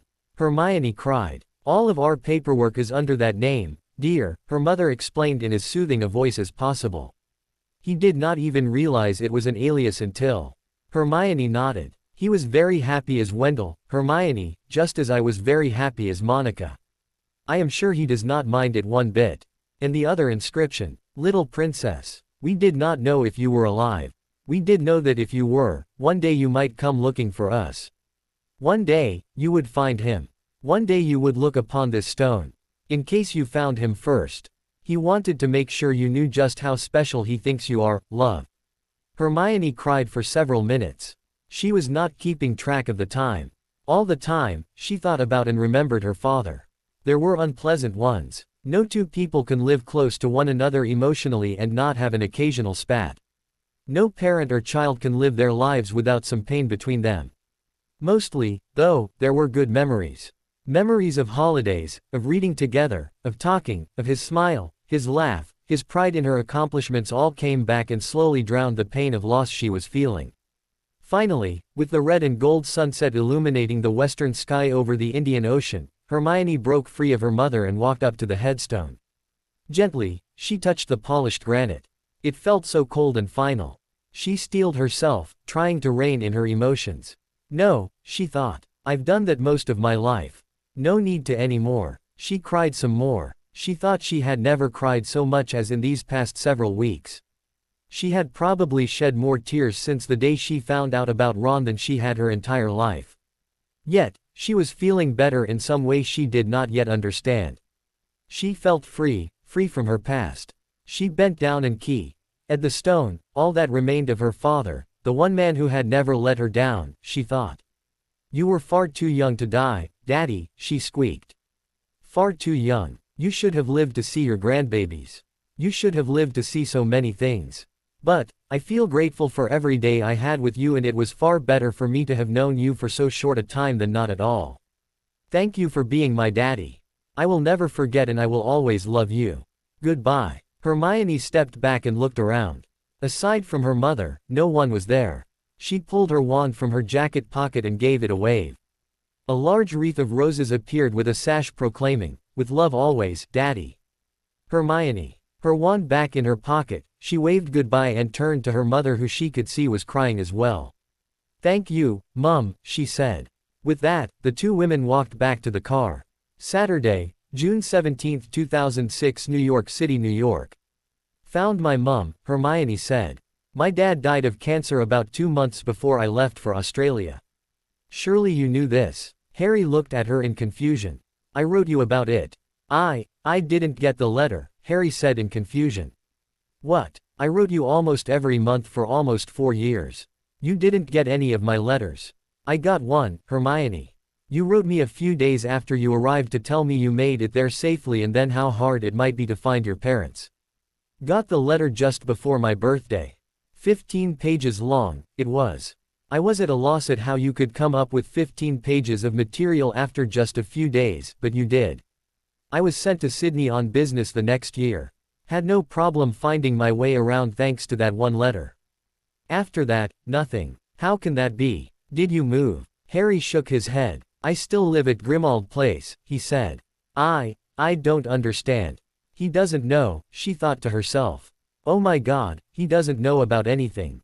What am I going to do? She looked at Harry and saw his face turning red, not blushing red but angry red. Ginny, Harry growled. That by.ch. What about Ginny? Harry sighed and seemed to relax. She was over at my place the Saturday after you left begging to make up. She had heard about Ron and Lavender and said she now understood why I took you in. Called it noble, she did. Damn if she didn't know how to wrap me around her finger for a time. She moved in just after her birthday. She had a big fight with her mom. She never told me what it was about, so she moved in. I should have guessed. What, Harry? International mail sent regular post, Harry thought out loud. What about it? The London Magical Post delivers international regular post on Wednesdays only. International business, express and government mail is delivered every day. Personal or regular international mail is only delivered on Wednesdays. I still don't get it. Ginny was always home on Wednesdays. It was part of the league contract with the players. They always had Wednesdays off. They did not travel, have a match or practice. As you may remember, I usually left for work early before the morning post arrived. Ginny usually went through the mail and Harry trailed off. Hermione gasped. She was reading my letters. She was keeping them from you. I don't know if she read them. I don't think so. Ginny was not that good at keeping things secret. I think she just binned them. How can you be sure she wasn't reading them? It's a logical assumption, Harry said. Assuming. What? You knew Ginny. Was there anything in any of those letters that might set her off? Was there ever? Hermione thought. Yes, she said meekly, probably, she added. Well, if she had read it, I would have heard all about it. She never once mentioned anything about you, except the most recent Hermione Granger rumors printed in the Daily Prophet. Why didn't you write back? Your first letter told me not to for a while. You said you would probably be on the move a lot and did not want to miss any letters from me, so you asked that I write, but save them until you either came home or settled somewhere for a time. I did write. Loads for a spell. I've saved all of them, just in case. You did, Hermione croaked. Harry nodded. I never stopped, but I just assumed you didn't want to remember your past life or something. Harry, that's not true. Harry shrugged. And I guessed you thought the same about me. Hermione began and then felt guilty. She did think Harry wanted nothing to do with her. Had I actually gotten a letter, I would have written. I would have sent all those letters I had stored up over the years. Harry, it wasn't your fault. Still, I kept writing for a time, Harry. It wasn't until the spring of '03 that I stopped. Thank God he never got that letter, she thought. Harry nodded. Ginny left me in June of '03, Harry said. We got the annulment in August. Had you kept it a couple more months, who knows? Who knows, Hermione agreed. I'm sorry about your dad, Harry finally said after a long pause. It's not your fault, Harry. It was Ron who held me back after the war. Had I left when I wanted to, maybe, he'd probably still be dead. But at least I would have been there. At least my last memory of him would not be a headstone in Australia with the wrong name on it. Ron did not want me to leave. So I stayed. Went back to school, found out the git was cheating on me. And never saw my father again. I'm sorry. It wasn't your fault, Harry. There was a silver lining, though. Really. Monday, August 30, 1999. Wilkins, residence, Shoalwater, Western Australia. They pulled up to the house in twilight. The place was much bigger than Hermione had expected. It seemed to dwarf the house in Lawton, SA, where she had grown up. Seemed a bit much for two people, she thought to herself. It's nice, she said absently to her mum as they got out of the car, also bigger than the one she remembered in England. Bit much really, her mother admitted. But it's less expensive than the old place. Land is not as scarce here than in Britain, it seems. Besides, a place the size of our old place is probably in a bad neighborhood. So here we are. You can see the ocean in the distance and if the wind is right, hear the waves breaking. We liked it here. They entered the front door. Martha, Monica called out. We're here. A short, plump middle-aged woman entered the main room from somewhere. Monica, she said. Supper will be ready in a few. She then saw Hermione. Is this? She asked Monica. Hermione saw her mother nod. The short woman practically ran to Hermione and pulled her into a breath-crushing hug. You must be Hermione, she gushed. I've heard all about you. I was so pleased when Monica called and said you were coming by. I'm so happy you didn't cop it as feared. Thank you. Hermione was still getting used to how open the Australians were. She wondered if she could ever lose the infamous British, stiff upper lip, mentality. Hermione, her mother said, this is Martha McGregor. Your father and I hired her a little over a year ago when things got hectic. She takes care of the house. Pleased to meet you, Hermione said. Pleasure's mine, love, Martha beamed. I'll just kip back into the kitchen then and finish supper while you two get reacquainted. Hermione was certain she saw Martha wink at her mum. Sun room, Martha seemed to suggest. Hermione's mother smiled, took Hermione by the hand and led her towards the back of the house. They entered a large room with windows on 3 sides. Hermione could see the final glow of the fading twilight. It was a lovely house, she thought. Then a laugh broke her thoughts. It was a very young laugh, a baby's laugh, and it seemed to come from the floor in front of her. She noted her mother moving into the room and bending over and it could not be, could it? "Mama!" an excited little voice exclaimed. Hermione saw a baby, not much more than a year old, who had been playing with brightly colored toys. She had shoulder-length, curly brown hair. Not unlike my own, Hermione thought as she absently ran a hand through her own locks. She also had brown eyes. Big smile, Hermione thought, and teeth. It can't be, can it? The little one squealed with delight as Monica scooped her up off the ground. "Fen," the little one seemed to ask. Hermione's mum key. Ed the little one on the forehead, causing the baby to giggle. "You're so smart," she said to the baby. "Yes, love, friend. More than that." Hermione's jaw hung open in surprise. "Hermione," her mother asked. "Why, yes. I want you to meet someone special. This is your sister, Daphne." "Me," the baby exclaimed. The next thing Hermione remembered was waking up on her back on the floor to the sounds of the baby's voice saying, "Owie," over and over.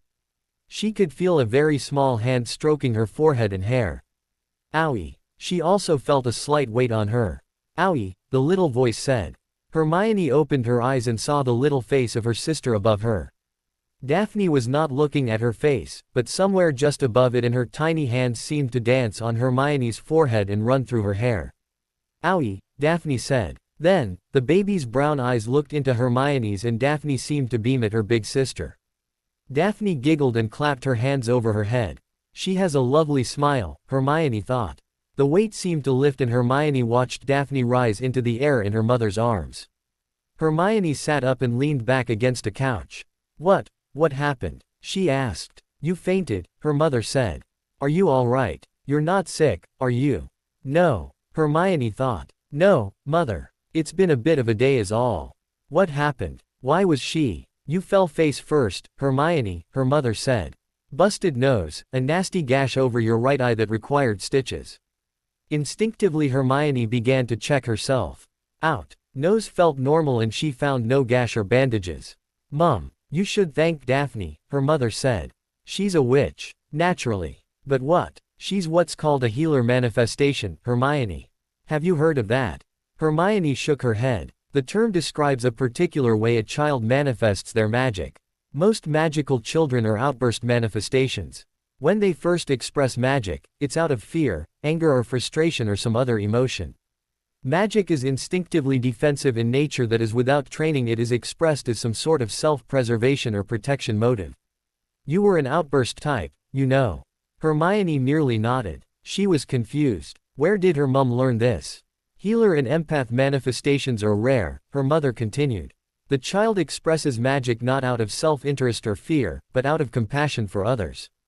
The healer manifest can unconsciously heal injuries and reduce or eliminate physical pain." Hermione heard a hitch in her mother's voice. "When your father got sick, well, they say little Daphne here probably kept him alive a lot longer than expected. When he did pass, it was peaceful." After a long pause, Rose Granger continued. "The empath can control another person's emotional pain and such. The healers and empaths also express magic far sooner than most others on average. Daphne here first expressed magic at the age of 4 months when I burned myself on a hot pan. You were about 2 when your father and I first noticed your magic, of course we didn't know what it was then." Hermione remembered the story told to her years later after she and her parents learned she was a real witch. She had been sent to bed early and wanted to read a book, or at least look at the pictures. The book she wanted was in another room and she was not allowed to leave to get it. She also was not allowed to turn on her bedroom lights when she was sent to bed for the night. Her parents had found her reading the book in her well-lit bedroom. As they yelled at her for breaking the rules, they noticed that while here was light, the lights were not on. Years later it was funny. At the time it was disturbing, but harmless. "I don't understand any of this," Hermione complained. "Any of what?" "Well, first of all, how, why, I mean, Daphne. You're too old too." "Nonsense, Hermione. Obviously I am not too old, or at least I wasn't." "Are you upset at finding out you have a sister?" No, Hermione replied quickly. She's adorable, Mum. And you know I always wanted a younger brother or sister. That much was true. Since the age of 3 until Hermione was 9 or 10 when she gave up asking, she always asked her parents for a brother or sister as a Christmas or birthday present. It's just that I didn't think you wanted another child. Hermione sighed. There was a part of me that always believed I was an only child because my strange talent scared you and Dad. Hermione realized she had never told either her parents that before. Don't be silly, Hermione. Your dad and I loved you regardless. Truth is we wanted another child. Your dad and I were only children and we did not want you to grow up one as well. We did not care if our second child was as magical as you or not. Your magic had nothing to do with anything. When you were born, your father and I were still studying dentistry. As you know, we met in college after he left the British Army. Anyway, raising a small child while in school and later while building our practice was not easy. Raising any child would not have been. We decided to wait until things settled down as it were. When it finally did, you were off at Hogwarts and I was 35 and we agreed it might be too late. Then how did Daphne come about? Hermione. Don't tell me I have to tell you where babies come from, her mother laughed. Hermione blushed red even though she knew her mother was teasing her. Of course not. You and Dad told me that when I was 11. And I am acutely aware of it now. Well then, I guess it all begins with that memory charm you used. Your own invention, I take it. Hermione nodded. How did she know? As I understand it, her mother continued, it targeted only certain types of memories. It was kind of like a computer search. All references to Hermione were written over or hidden. No one could know we had any connection with our lovely daughter Hermione. We were no longer the Grangers and we had no knowledge of magic or anything, as our knowledge of magic was related to our knowledge of our daughter. If it did not involve you directly or indirectly, however, the memories were unchanged. So, your dad and I still remembered our wedding, how and when we met, our first key, the first time we had say, our lives back home now as the Wilkins and everything else. We also remembered, at least at a subconscious level, that we wanted a child. We had wanted one when we married and still wanted one. What we did not have a clear memory of was why we had not had one. Each of us wrote over this gap with the conclusion that we did not have a child because we were physically incapable of having one. We were barren. Each of us also wrote over the gap with our unaltered beliefs, such as we were both opposed to artificial insemination and fertility treatments and how bloody hard it is to adopt a child, especially where we had only just immigrated to a new country. But, we still loved each other and still had say. Unlike before, because we believed we were barren, we saw no need for precautions. Mind you, I did not get pregnant the night we arrived here, but it was not long after when I did. And, on April 10, 1998, your sister was born. Hermione giggled. What? Her mother asked. I was just thinking. If I had known all I had to do to get you two to give me a younger brother or sister was alter your memories a bit, I might have done it ages ago. You wouldn't. You're right, Mum. I would not have. But I would have thought about it, Hermione replied mischievously. Another thing confuses me. What's that? You seem to know far more about magic now than when I last saw you. I know I didn't tell you most of that. Ah, her mother said. Welcome to Australia. She laughed. I don't understand. Course not. You came of age in backwards old England, not the progressive down under. Excuse me. Well, as you probably know, most witches and wizards can be detected at birth.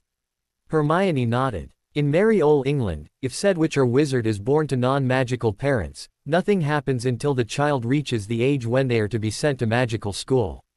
Until then, the child and the parents have no idea about magic. Stupid policy. While your father and I did not see your magic as an issue, fair bet others do. I've heard tale of exorcisms, divorce and psychiatric wards as fates for some non-magical families with magical children. Not so here in Australia. It's not. No. 3 weeks after Daphne was born, we were approached by a lovely couple from the Australian Magical Child Welfare Department. They were a witch and wizard and they told us our Daphne was magical. We were given a choice, an easy one for us. We would be enrolled in a transition program where we would learn about magic and how to raise a magical child, and later, we would be encouraged to participate, to the extent that we could, in her formal magical education or Or Daphne would become a ward of the state and would be adopted by a magical parent or parents. Most parents join the magical world, although there are always going to be a few who don't. We, of course, were not about to lose our only child, our little miracle, as we saw her. We jumped in with both feet, as it were. I wish it had been that way for me, for us, Mum. So do I, Hermione, so do I. Oh my. Hermione saw her mother look down at Daphne, who had curled up in her big sister's lap. Oddly, Hermione had not noticed. Daphne was fast asleep. Well then, her mother said. I guess I'll tuck her into bed for the night and then we can sit down to dinner and talk some more. I'd like that, Hermione said as her mother began to leave with her sleeping sister. And Mum, yes dear, I've missed you. I have missed you so much. I've missed you too, dear, even when I didn't remember you existed, a part of me missed you desperately. Can you promise me something? Anything. No more wars for a while. That is something I think I can promise. Saturday, June 17, 2006, New York City, New York. Silver lining? Harry asked. Harry raised an eyebrow as he watched Hermione fumble through her purse. She handed Harry a photo of a girl that looked like a young version of herself. Same hair, same eyes, same expression, same teeth, the teeth Hermione had when she was much younger. Your daughter? Harry asked. Don't say that to her. She hates that. No, she's my little sister Daphne. My mum and dad had her in Australia. She's 8 now. Born April 10, 1998. That's the same day as Teddy Lupin. Really? Harry nodded. I guess I forgot about that. Sorry Harry. It's been a while, Harry replied. So is she a witch? Naturally, how could my little sister be anything but? Hermione laughed. She's top of her class, naturally, and a huge Cardinals fan. Cardinals. It's the St. Louis baseball team. She's lived there most of her life and you can't live there and not bleed Cardinal red. I take her to the games whenever I can. I actually like them. Can you believe it? She's adorable, Hermione. Thanks. Her big sis thinks so too. Anyway, she's all excited about what will happen when I get back. Harry raised an eyebrow. Well, she's finished the 2nd grade. Here, and in Australia, magical education begins at 6 and not 11. The first 2 years that teach control techniques, some theory, some history and the basics of preparing potions ingredients. Of course it's about preparation technique, they don't actually prepare real ingredients. Of course. Well, when I get home, Mum and I will take her to Soulard to buy her first wand. Soulard. It's a really old neighborhood in St. Louis. It's where their equivalent of Diagon Alley is located. Oh. Here, children get their wands at age 8, you know. Harry nodded. I know you're not being patronizing, Hermione, but I am very familiar with the American and Australian educational systems. Oh, sorry, Hermione began. You are. For now, we'll say it's a hobby of mine. For now. Harry nodded. Your life for now, please. I've missed 7 years, you know. Well, Hermione gasped. Well, we left off with you finding your family in Perth. Yet I'm guessing you moved here not long afterwards. Hermione nodded. How did that happen? Monday, August 30, 1999. Wilkins, residence, Shoalwater, Western Australia. Daphne was asleep and Hermione and her mother had finished their supper.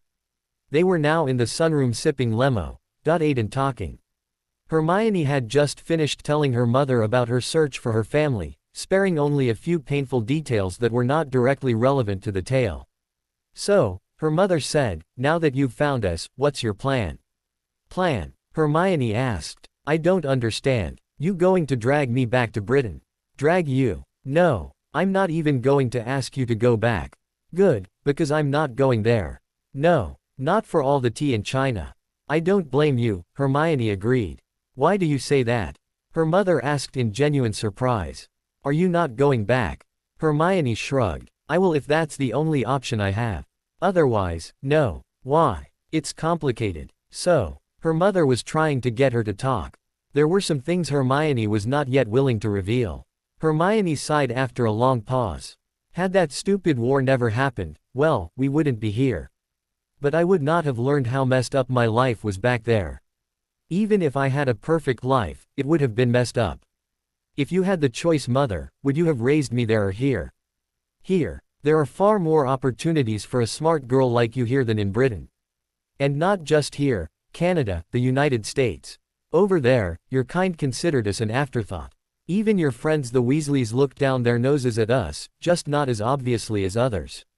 Here, magical folk are not so high and mighty. By having a magical child, we are a part of the magical world. They don't try and steal our children away from us like they do there. Hermione nodded. I wish I had been born here, she said softly. So do I, love. Just after the charm lifted and before your father dictated his letter, we talked about it. If we had known then what we know now, once we realized you were magical, we would have moved here to America. Hermione nodded but still asked, why? You are our daughter and we are your parents. Parents do what is best for their children, at least the good ones do. We tried to do what was best for you but we were not provided with all the information.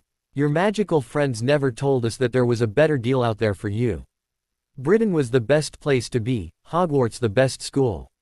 Rubbish. The magical schools here and in the Americas are at least as good, if not better. Tell me, Hermione, are you going to university?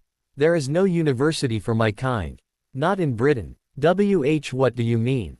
Well, you'd have to take an intensive course in non-magical studies, math, sciences, history, literature. You could probably avoid languages as you are fluent in French.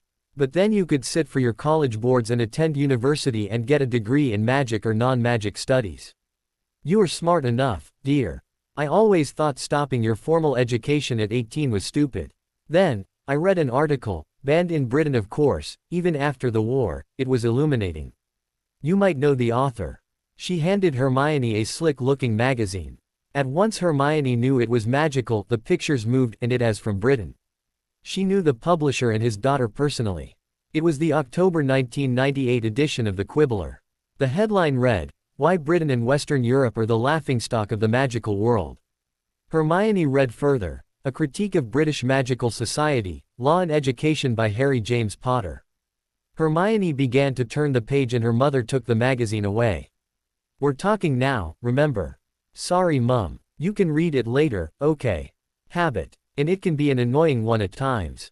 But, the fact that you loved learning always made your father and I proud. Still, sorry. Is the author? As far as I know. Of course, when our magical mentor gave us this article we were still under your charm, so we had no idea who this Harry Potter was or that you are his friend. Hermione nodded. His theory of what Britain was doing was shocking to us, Hermione's mother said. They made it a point to so separate themselves from the rest of the world that, well, even in peace, they set things up so that by the time you left Hogwarts, you would not really want anything to do with your dad and me. Mother, don't try and deny it, Hermione. I hope you never wanted that, but you have been drifting away from us from practically the moment you started school. Mum, that was never my intent. I know. Later read that article. It was not your intent, but it was theirs. Their system was designed so that one day, they hoped, you would want nothing to do with me or your father. Mum, Hermione began to protest. Sorry. A couple of months ago I would have said you were paranoid. Harry told me that he thought this was the case. Well, I wasn't so sure. Since coming to Australia, however, I see that you are probably right, although I don't know why. I think Harry does, her mother said. But that's for later. We were talking. Why don't you want to go back? I was engaged. Engaged? As in to be married? Hermione nodded. To Harry. Harry. Practically from the day you first wrote us about Harry, we thought. Oh God, I wish now, Hermione wailed. I should have seen it. God damn it. Harry and I, but that's not what happened. He fell in love with someone else. I thought I was in love with someone else. Now know I was wrong about that. If it had been Harry, I'd be here to invite you to the wedding and then be on the first plane back to Britain, even after all I have learned. But no, Hermione. I was engaged to Ron. Ron Weasley. Hermione nodded. He's a git. You always said so. Tell me about it. Okay, so he is a friend. I liked needling him. But, how? The war had ended, Mum. People were getting married or engaged left to right. Ron asked. Harry didn't, so I said. Yes. Hermione nodded. So what happened? He was cheating on me. No. Oh yes. Bastard was shagging an old flame, he was. I went back to school and he took up with her, and others apparently, get cheated on her as well, small comfort that, so then I come home. Caught him and his main mistress going at it, I did. Hermione, I am so sorry. Bastard never missed a stroke. So I dumped him. Harry took me in and gave me a place to stay until my flight here. He kept Ron away. Ron was desperate to try and get me back because he had gotten his shag pregnant. He only wanted me back to avoid having to marry her, Mum. Harry. Oh God, now I wish. But Harry is engaged to someone else and I will not. I understand, her mother said sadly. Whatever happened to happily ever after, Mum? That's Disney, dear. Real life is finding happiness where and when you can, and if you are lucky, it may last a lifetime. It did for me, just not mine. But my 2 daughters are still alive and I am happy that I am still their mum, dear. Still. No, love. I lost the man of my dreams to cancer. I lost him. But we had wonderful years together. And we had you and we had Daphne. Yes, I would love it if he was not buried, if he was here with us now. I would have loved that. But every day I wake up and think of the time we did have together and now you're here as well. How can I say there is not a happily ever after? My life is not the perfect life I envisioned when I was your age. But I have no real complaints. None. My daughters are testament to the fact that I have nothing to complain about, and it is for you and Daphne that I can move on. Your daddy and I love you, darling. We always have and always will. Hermione began to cry again. There, dear, it's okay, her mother said soothingly. Mummy. There. What now? Well, my brightest witch of her age, as I see it you have choices. I do. Oh, indeed. You can go back to Britain. I can't. Only one reason too. Can't go back just to be Harry's friend. C can do that from anywhere, really. It's not worth it. Or, her mother said, you can stay in Australia. I'll like it here. Or, you can come with Daphne and me to America. America. Yes. We're moving there next week. You almost missed us, really. Just after Daphne was born and we learned she was a witch, your father and I were at a dental convention in Melbourne. We met a young couple there, well, young by our standards. They were dentists from America, Roger and Violet Parsons. Turns out they are also magical. They have a practice in St. Louis and we got along famously. They came back when your father got sick and again for the funeral. They offered me a chance to join their practice. Daphne, she was the reason I accepted. I would probably have moved anyway. Your father's death took all the happy memories of this place we had and made them hard. But Daphne's future may be better in America than here. I would have done that for you, Hermione, had I known. I must do that for her. You would have, of course. And me. When your charm broke I did a little research.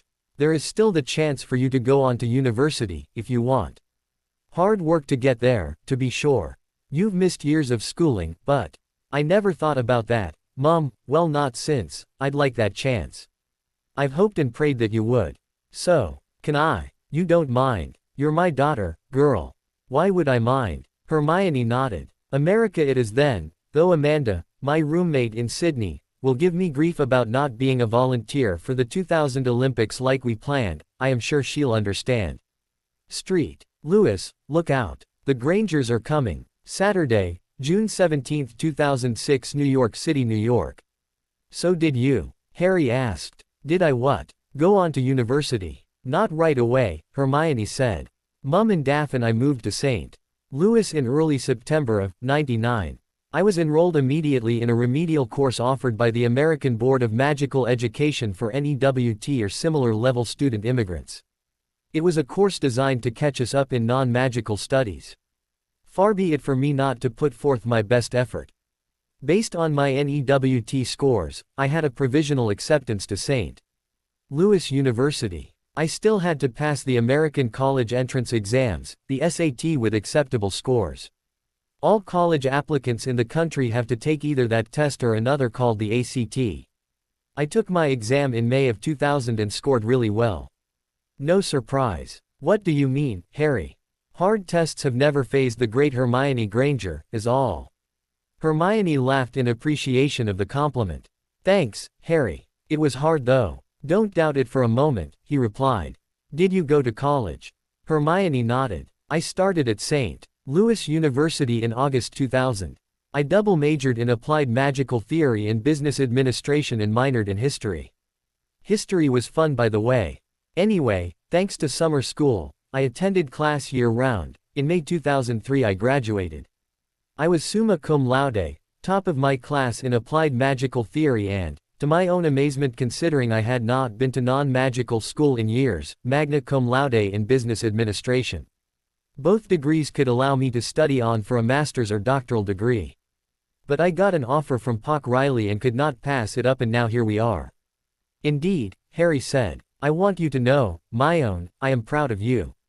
Took guts, and effort and taking classes at night. I just finished a master's degree in history. Why, Harry, you know how much I love books and such. Harry nodded. And Daphne and the others need a role model, I think. Harry wondered what she meant by others, but nodded. In Britain I was a second-class subject at birth. As you yourself have written, the magical woman in Britain was, or still is, expected to be no more than a sperm repository and baby factory for the males. Basically, I was being groomed by magical society to be a baby factory, or at least producer. Harry, I will admit that only we women can do that, and I myself have no issue with being a mother, but to limit myself. You shouldn't, Harry replied. I've had more than a fair few bad dates since my divorce. Hate being famous and, as you know, always have. But fame aside, it bugs me to no end that every witch I meet has no ambition greater than being Mrs. Rich and famous. Every witch but one. Hermione could not help but blush, hoping the one was her. It was, but Harry was not there yet. Saturday, June 17, 2006, New York City, New York. Hermione watched as Harry pulled out his wallet. While we are on the subject of children, he handed Hermione a picture of a little boy who looked just like Harry but without glasses. I thought you said you had no children, Hermione said. That's Teddy. Lupin. Harry nodded. That's his I'm my dad look. Dad. His gran died not long after I was married. I adopted him and I've been raising him ever since. That was another drama during the divorce. Ginny wanted custody of him, and if not that liberal visitation. She got neither. She never cared for him when we were married, so why would I let her? Besides, Teddy hated her. At the custody hearing he threw a right fit whenever she got near him. I regret it, but I was proud of him that day. Always have been. Like your sis, tops in his class. You have a photo of what he really looks like. Harry handed her another one. The boy was Sandy B. Own-haired with deep, blue eyes and an engaging smile. He's wonderful, Harry. He's my boy, Harry said proudly. He's made those years worth every minute. I may not be his real dad, but I see him as my son. Children are amazing that way, aren't they? Indeed. She looked at the photos of Harry's godson for a while. Harry. Yes. Something you said has been bothering me. I'm sorry, I didn't mean to. Not like that. No, I just can't figure something out and it's driving me to distraction. Harry laughed a little. Yeah, always did. So what did I say to kick your tremendous mind into overdrive? Divorce. Really, what's so hard to understand about that? I didn't think it was possible in Britain. Don't be silly. I mean, I know it's possible for non-magical couples and for a witch or wizard who was married to a non-magical spouse. I have heard of that. I just never heard of any witch and wizard getting divorced. I admit, it's not easy, Harry said. Legally it is, but practically it's not. In my case, because Ginny tricked me into the magical rite, divorce was not an option, hence the annulment. Still, everyone called it a divorce, even though legally it was not. As you can imagine, my divorce was the big news of the day, not just that I asked for it but that it was actually granted. There had not been a divorce or annulment in a magical marriage in almost a century. What do you know about marriage law? Not much, honestly. Harry laughed. What's so funny? Hermione asked. 15 years, he replied. It took 15 years for me to finally know something you did not. Harry. Sorry, couldn't help it. Harry. Sorry. I've spent years studying the subject. At first I was motivated by self-interest, I admit. I began studying it not long after you and Ginny went back to school. Why? Wanted to know what I was getting myself into. Later, I continued to study it to find a loophole that would get me out of that disaster I called my marriage to Ginny. Then after the divorce, although technically it was an annulment, I continued to study it as well as non-magical law because magical law was messed up and needed changing. I'm no solicitor, but I have become somewhat of an expert on British magical marriage law and its numerous flaws. So, may I begin by asking you a question? I suppose. What? Do you know what a marriage is legally? Several years at university had taught Hermione not to guess. No, not really. Legally, a marriage is a contract between the husband and wife. Once the contract is entered into, each receives rights and obligations that they would not receive outside of marriage. More specifically, a marriage is legally about property rights. Property. That doesn't sound very romantic. There's nothing romantic about the law, Harry shrugged. I promise to love, honor and cherish you, from this day forward until death do us part. Part of the wedding vows, suggests the basis of the agreement and is probably what the couple and society expects, but is legally meaningless. Not loving your spouse is not grounds to end the contract. So long as the contract is in effect, what's mine is yours and what's yours is mine. By marrying, you get to inherit from me in the event of my untimely demise and vice versa. Not only that, but I can't disinherit you even if I wanted to, not completely at least. The surviving spouse is entitled to 1/3 of the estate regardless of what a will might spell out.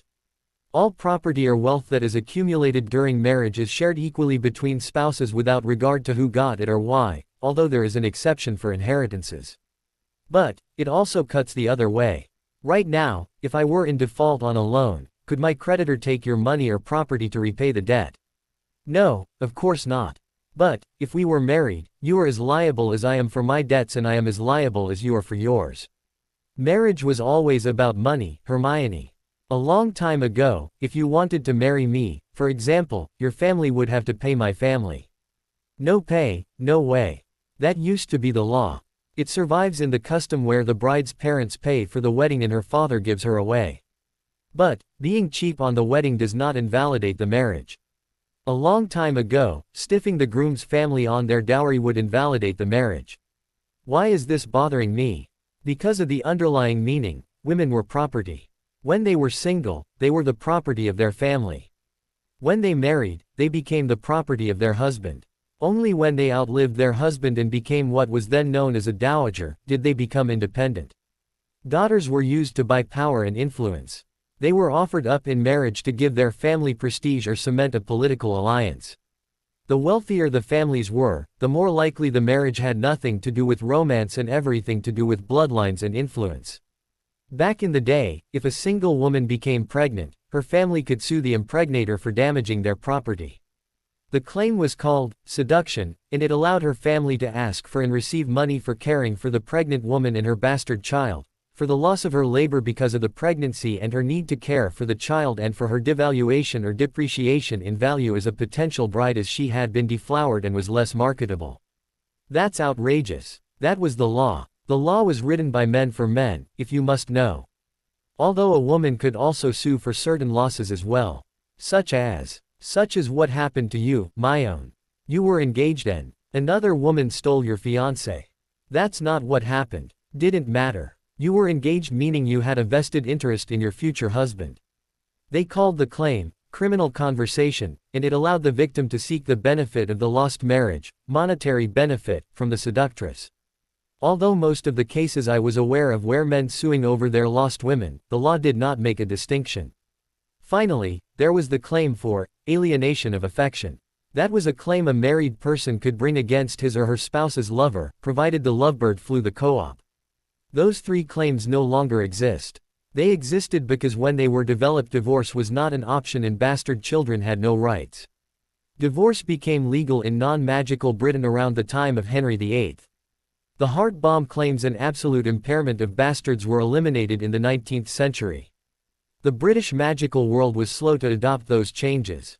Divorce became legal in Magical Britain Marriage Reform Act of 1903, at least with regard to non-magical right marriages. The heart bomb claims were abolished in the Civil Code Reform of 1933. And the caretaker of a child could demand support and inheritance from their natural parents in the Child Welfare Act of 1942. Prior to the legalization of divorce, a marriage could only be annulled. Most cases of annulment were based upon the fact that the wife was unable to bear a child, specifically an heir. What's this have to do with my question? Hermione asked. I am erecting the canvas, as it were. Marriage law in both magical and non-magical Britain were not about love and family, but about the preservation of property rights and bloodlines. So that's where all that pureblood nonsense came from. I don't think so, Harry sighed, but the marriage law certainly did not help change attitudes. So, how does the happy couple get married? A wedding, Hermione replied. Harry's smile surprised her. For centuries, the majority of marriages occurred without any wedding at all, Harry continued. There was something known as the common law marriage. If a man and woman lived together as a couple for 7 years and had children, they were deemed married, in the eyes of the law. It was a loophole in the law. Loophole. Harry nodded. In both the magical and non-magical world, a wedding cost money, and I am not talking about the dress, reception, flowers and that stuff. For ages, you had to pay a tax to have a wedding and most couples could not afford the tax. Moreover, for centuries magical law refused to recognize as valid any wedding between a magical person and a non-magical person. The common law marriage was the loophole that ultimately validated such unions. Typically, if such a couple did have a wedding, it was under non-magical law. Magical law no longer recognizes the common law marriage. Why not? Because the tax or fee is no longer prohibitive and may be waived upon a showing of hardship, and because the Marriage Reform Act of 1903 recognized that any marriage between a man and a woman was valid without regard to their magical status or whether the wedding was performed under magical rite, non-magical law or by religious rite. Legally there is no distinction between the three kinds of weddings and, at least superficially, you probably would not notice much of a difference. In all three cases, the couple must apply for a marriage license before they can get married. They must show they can legally get married. Once their license is approved, they appear before an official approved by the government, a cleric, justice of the peace or magical binder. They exchange oaths and rings before witnesses and they are married. However, the magical rite is very different in its effect. How so? Well, it's magical, Harry teased. I could have figured that out on my own, Hermione complained. What kind of magic? If it works, and it usually does, very ancient and very powerful magic, my own. The binder cannot be anyone. Binders are trained in the Department of Mysteries. Although the world knows them as marital binders, they are really unspeakables. They are taught 9 spells and it takes years to master them all. 7 spells are used in the ritual. Hermione's jaw dropped slightly. She knew that unspeakables work with only the most powerful and potentially the most dangerous magic. If binders were unspeakables, the ancient magical marriage rite is thousands of years old. Each time the common language changes, the wisest of the wise must reword the ritual in the new vocabulary, grammar and syntax to ensure the new ritual is identical in effect to the old. Arguably, it would probably have been easier to stick with the original ancient Gaelic. But, it is necessary that the bride and groom understand every word spoken and every word they say. An incantation, Hermione replied. Exactly. The binder usually begins the ceremony with some sort of spiel about marriage and family and, if he or she knows the couple, maybe a few anecdotes to help them relax. Once the formal rite begins, the couple says very little. Almost every word of meaning is spoken by the binder, for the rite is one long incantation. The formal rite begins when the binder asks who presents the bride to be wed, although the binder uses different words. From that point forward, every word spoken has meaning and is part of the incantation. However, the words may differ depending upon the age of the bride or groom. Excuse me. The first spell the binder will use is the consent spell. There is a masculine and a feminine of this spell. The masculine is cast upon the bride and the feminine upon the groom. But the specific spell used, and incantation spoken, depends upon whether the bride or groom is of age. So the spell tells if they consent. Hermione asked. Harry shook his head. No. It's called that because it occurs at the point in the rite where the binder asks if the parties consent to the marriage. The spells do not tell if the consent is willing and knowing, the requirement, by the way, but if true consent is lacking, the spells won't work properly. If the bride or groom is not of age, the spells seek the consent from that person's parent or designated magical guardian. What do the spells do? As I understand it, each of us has a magical shield. Our magic is our magic and nobody can use it against us or for themselves. There are those who believe there is an exception, however. An exception? Harry nodded. It's called magical bonding. While there are many who believe it exists, you would have no patience for it. Why not? Because there is no real proof. Assuming it is real, it is also exceedingly rare. Course, that doesn't stop the magical romance novelists from making a big deal about it.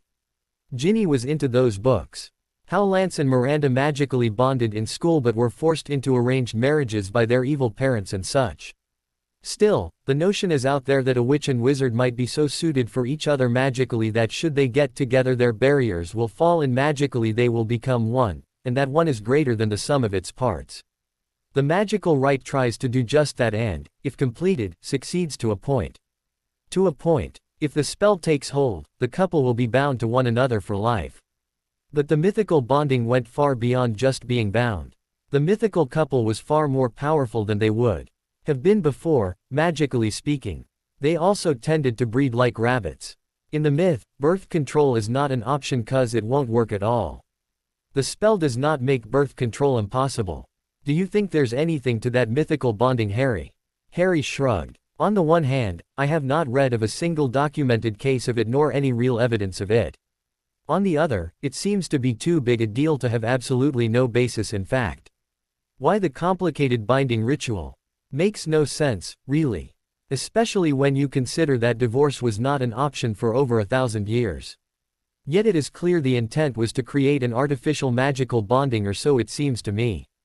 I don't know. So what did this spell casting do? Hermione asked. Why is it such a big deal? If the spell takes hold, Harry began, the couple will be happy, so to speak. They will never and can never fall in love again, not with another. They will never think of leaving one another. On the surface, it seems like what one would want from a marriage. On the surface. The vows, Hermione. One-sided if you ask me. Though bonded for life, the husband can still cheat. He won't love the others, but he can still shag them. The wife cannot cheat, at least not with a man. The spell is designed to ensure she will bear her husband's child and no other. Her vow includes the word, obey, which is absent from his.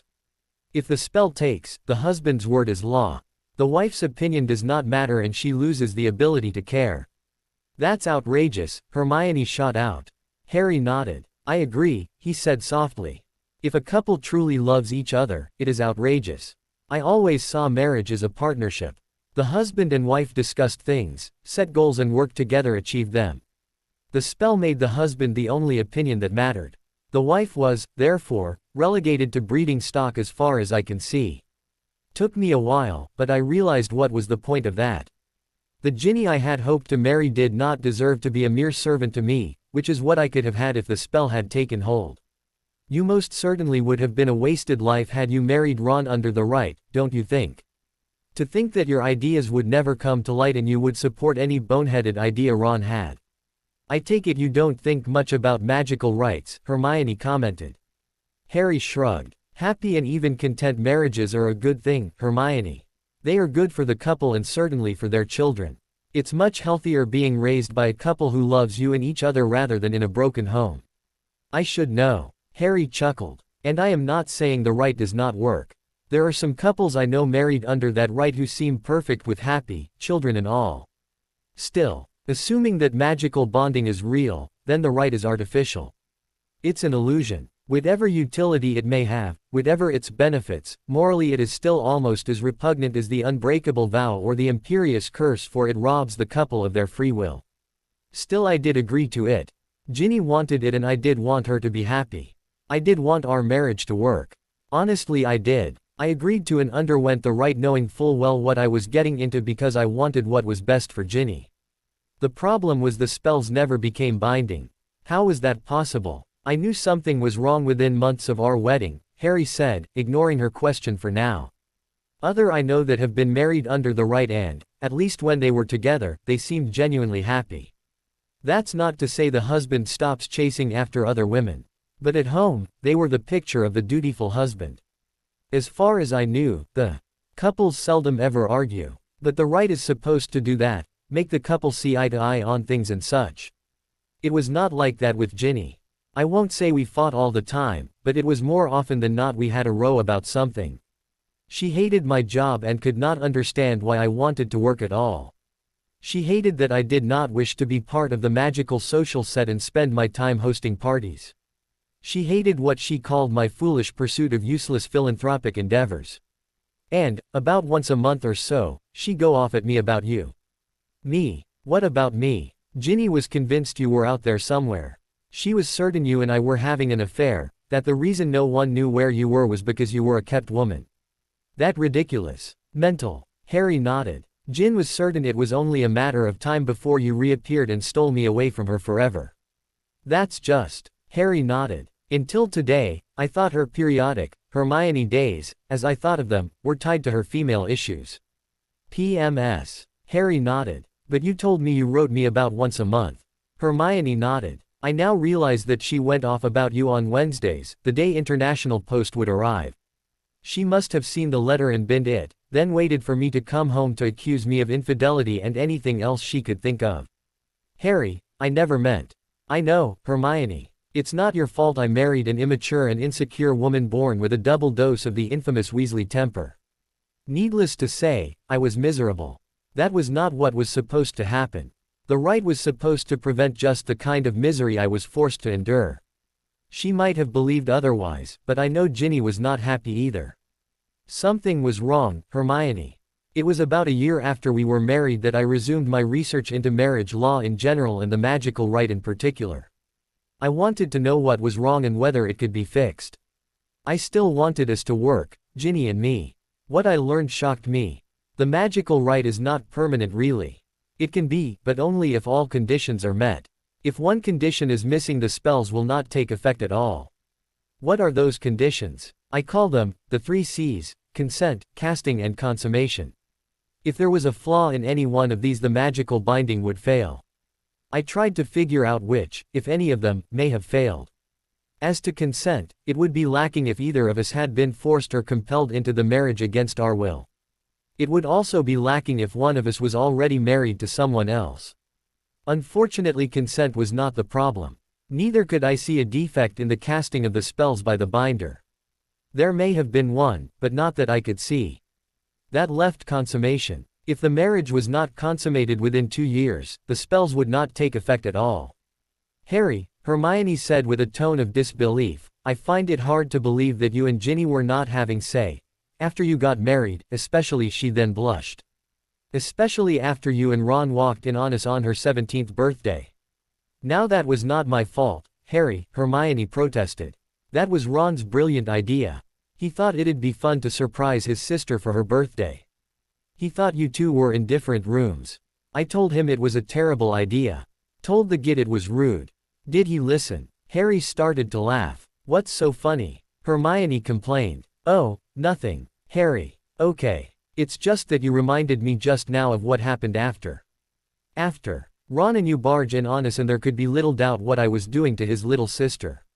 More like what she was doing to you, as I recall. Harry, Hermione said with another blush. Ron wanted to kill both of us, Harry replied, but you put a shield between him and us and he is too enraged to figure out what to do about it. You then dragged him out of the room by his ear, as I recall. Hermione chuckled. Needless to say, the interruption kind of spoiled the mood, Harry continued. Ginny and I threw on some clothes and were getting set to come downstairs when we could clearly hear you yelling your head off at Ron. I particularly got a chuckle out of you saying to him, "What are you saying, Ronald? Do you want our first time to be in front of an audience? Want your mom, dad and brothers giving us tips as we try and do it?" I always wondered what that was about. The git said it was his right and duty as a brother to barge in on you, Hermione confessed. I was so embarrassed. It was your first time and Ron barged in on you and... Relax, Hermione, Harry said. Although maybe I could have been, I was not scarred for life. Besides, while it was our first day as lovers, it was more like our 4th or 5th time as I recall. Ginny proved to be very eager. "Ew," Hermione squeaked, "I really don't want to know what you meant by that, Harry. So, if you two were having say, how could there have been any issue with consummation?" "Pity, Harry moped, I was enjoying making you blush." Harry. Okay. Yes, that thought bothered me for a long time as well. I mean, the say part was the last bit of our relationship to turn sour. I knew the spells had not worked, I had read about them and knew the signs of failure, and we had just about all of them. I was pretty certain consent was not an issue and had no reason to believe casting was one. That left only consummation, but we were having say. It was about 2 years after we were married when I learned I had been mistaken about the definition of consummation. Everyone thinks it's say. It's not. Harry shook his head. I found the legal definition looking for a way out of my bad marriage. That led me to an ancient work on the magical rite. Both defined consummation the same way. You see, consummation has nothing to do with say, will gratification and everything to do with procreation. So, a marriage is not consummated until the wife gives birth to a child. Not exactly. Consummation is in between say and a baby. Pregnancy, Hermione nodded. Exactly. When the bride becomes pregnant with her husband's child, the marriage is consummated legally and magically. And Ginny never got pregnant. Nope. Refused, she did. It would ruin her career, she complained. She would look horrid in maternity robes. She'd never fit into her slinky cocktail dresses again. Her figure would be shot to all hell. She had all kinds of excuses. The most painful one for me was she could not stand little Teddy because he cried and could not take care of himself, so how could she stand other babies? I had no problem taking care of little Teddy. I will admit, feeding him the wrong food had really disgusting consequences, and the smell or sight of poop is never pleasant. Still, I really did not understand what her problem was with kids. Later, I guess I realized that if she had a baby, she would no longer be the pampered little princess she had been from birth. Pathetic, really. Heartbreaking for me since I wanted a family. It was the one thing I had always wanted and never had, and she thought that by being a Weasley-in-law, I should not complain. No, Hermione. I wanted my own family. She neither understood nor respected that. I am sorry, Harry. Don't be, Hermione. That was my loophole. What was? Her failure to consummate broke the spell. Her refusal gave me the way out of what should have been a rock-solid marriage. It was grounds for an annulment. Not a divorce. Harry shook his head. A divorce admits the marriage was legal. The divorcing parties have property rights, and she would have had a right to half of my income earned during the marriage and half of the property I acquired. That was a lot of money any way you look at it. A fortune, really. But an annulment says there was no marriage to begin with. The only issue there was whether I owed her half of the money she had earned during the marriage. That would have been around 20,000 galleons. But, since the Potter charitable donations over the same time period were far more than twice what she could have earned over her lifetime, and as they were deemed to have been from us, she was considered to have been already paid back. Boy was she pissed. I can imagine, Hermione said darkly. I never thought you could be so. So what? I don't know, cruel. Heartless. Selfish. She and her solicitors wanted half of my estate, Hermione. I am worth over £500 million. She wanted half. I know she was poor when she agreed to marry me. Like I grew up eating from a silver spoon. But, she had just negotiated one of the highest salaries for a Quidditch player in history, and she still mo.net about her impoverished youth. She was earning more than 10 times as much as the Minister for Magic himself. No. She pushed, and I pushed back. She tried to get George to dump me from his company. George refused and, according to George, she has never said a word to him since. It could have been amicable, but she and her mum, I guess, got greedy. I am a persona non grata at the Burrow, although our split her family as well. Ron and her mum are squarely on her side, and I have not heard from any of them since. George and Percy took my side, and they and their families spend more time at my place than at the Burrow. Bill, Charlie and Arthur remained neutral and are welcome in both homes. It was a mess. Still is, but I gave up caring years ago, Hermione. Must have caused a scandal, Hermione commented dryly. Huge, Harry agreed. Oddly, though, for once it seemed the press was on my side. Ginny was pilloried in the press. She was labeled the Ice Princess by the Daily Prophet, at least until the Holyhead Harpies disclosed her new contract when she was labeled the Quidditch by.ch, or Quidditch Ice Princess. Needless to say, she stopped getting invites to all of her formerly favorite social functions. Still Harry. No. It was never about the money for me, Hermione. Never. I did not know about my wealth until after the war. I knew I had money in the bank, but I had no clue how much. Moreover, I knew nothing of my family legacy. Not long after the war ended, I learned. I was now one of the wealthiest wizards in Britain, and I learned what the Potter family had done with its wealth. I owned and still own practically half of Diagon Alley and goodness knows how many other properties, most all of which were earning rents. I've since acquired even more real estate. That, and my business investments means I make far more money than should be legal. But the Potters were never about accumulating wealth or flaunting it. Philanthropy is part of the family creed. From wealth societal change, that is the family motto. Potters were always pro-Muggle-borns. Married them whenever they could.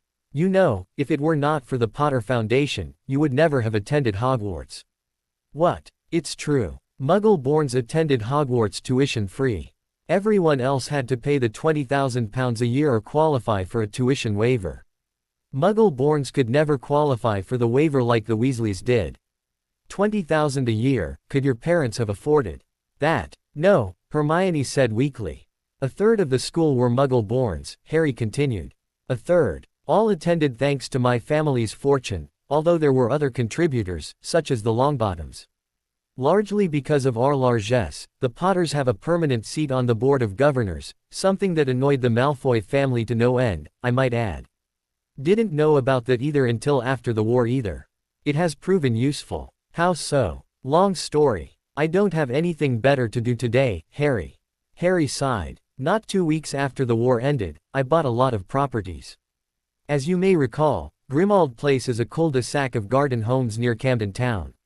Hermione nodded. The Death Eaters staked out my place for months and had their fun with the neighbors. Killed a few, I'm told. BP'd others. By the time the war ended, the properties had been abandoned and were up for sale, but there were no takers. We were expecting an influx of foreigners, mostly from America, Canada and Australia, to assist the Ministry for Magic. Law enforcement types, mostly. They needed places to live, so I bought up Grimmauld Place, renovated the properties and began letting them out to our new friends, and anyone else who could afford the rents. Our new friends had families and children and were not keen on our style of magical education. Fortunately there was also an abandoned school nearby. I bought it as well, had it renovated in September, '98, it opened as the Severus School, the first magical primary school in Europe. Its curriculum is in the American style, magic and non-magic instruction beginning at age 5. Wand training beginning in the 3rd grade. When we opened, we took in students age 6 through 8 to begin with. We also opened the school to any magical child in the Greater London area, including Muggle-borns. We had volunteers go to their homes and begin a program similar to what you described for the new student families. More than just telling the parents their child was magical, but assisting them in assimilation. The class of '01, those who were first to finish and be eligible for secondary school, that class had 15 students, '02 had 20, '03 24 and '04 28.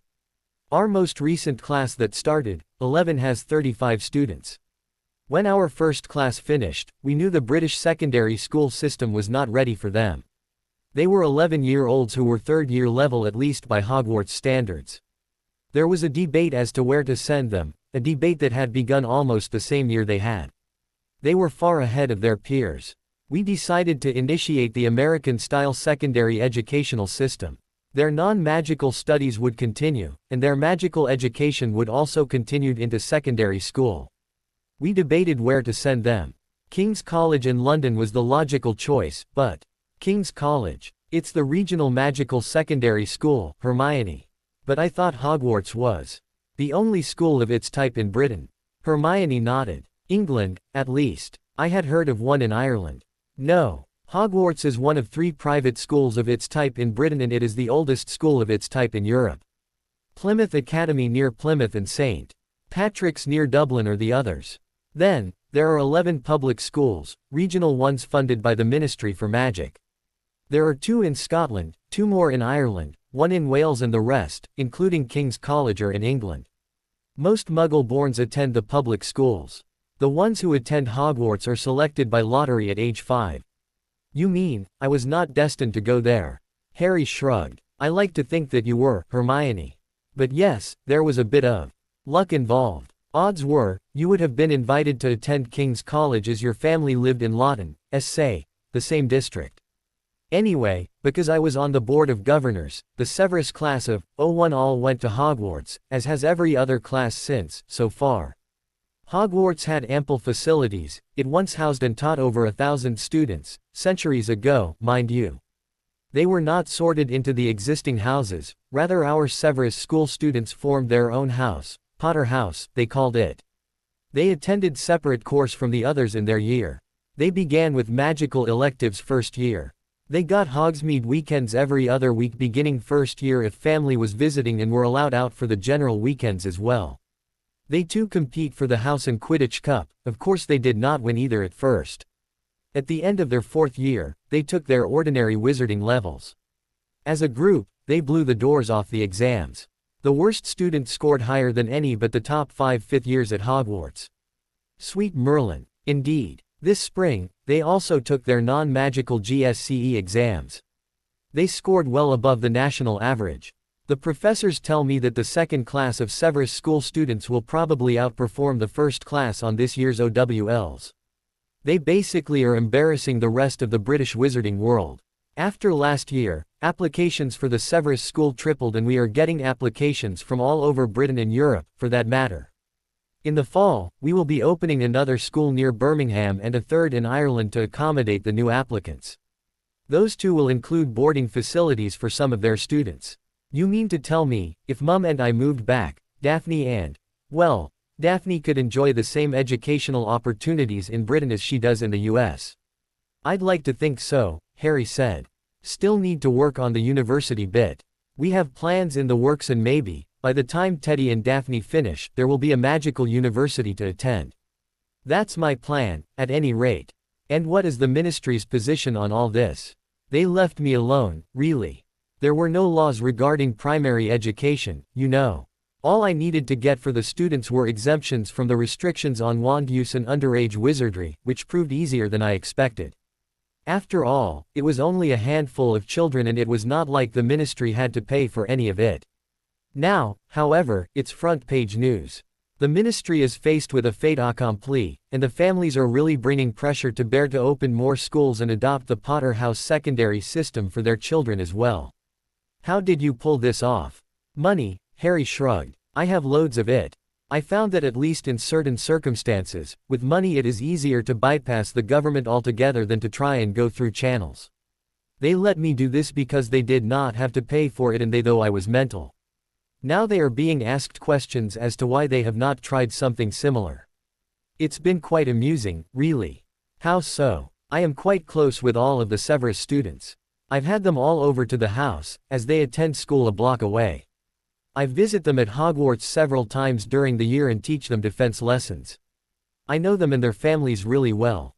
The press knows this and has accused me of trying to remake Magical Society. Guilty. I am. The Potter system, as it is called, is very pro-Muggle and anti-blood status. The students are taught that blood status is nothing and those who believe otherwise are at best fools. I try to do more, but it is with the next generation where I can make a difference without having to deal with the ingrained bureaucracy and attitudes. One day, I hope, another Voldemort will find Britain a hostile place for his ideas, one day. Harry. I am so proud of you. Thanks. Part of me always thought you would approve. And Ginny thought I was mental. Her loss. Saturday, June 17, 2006, New York City, New York.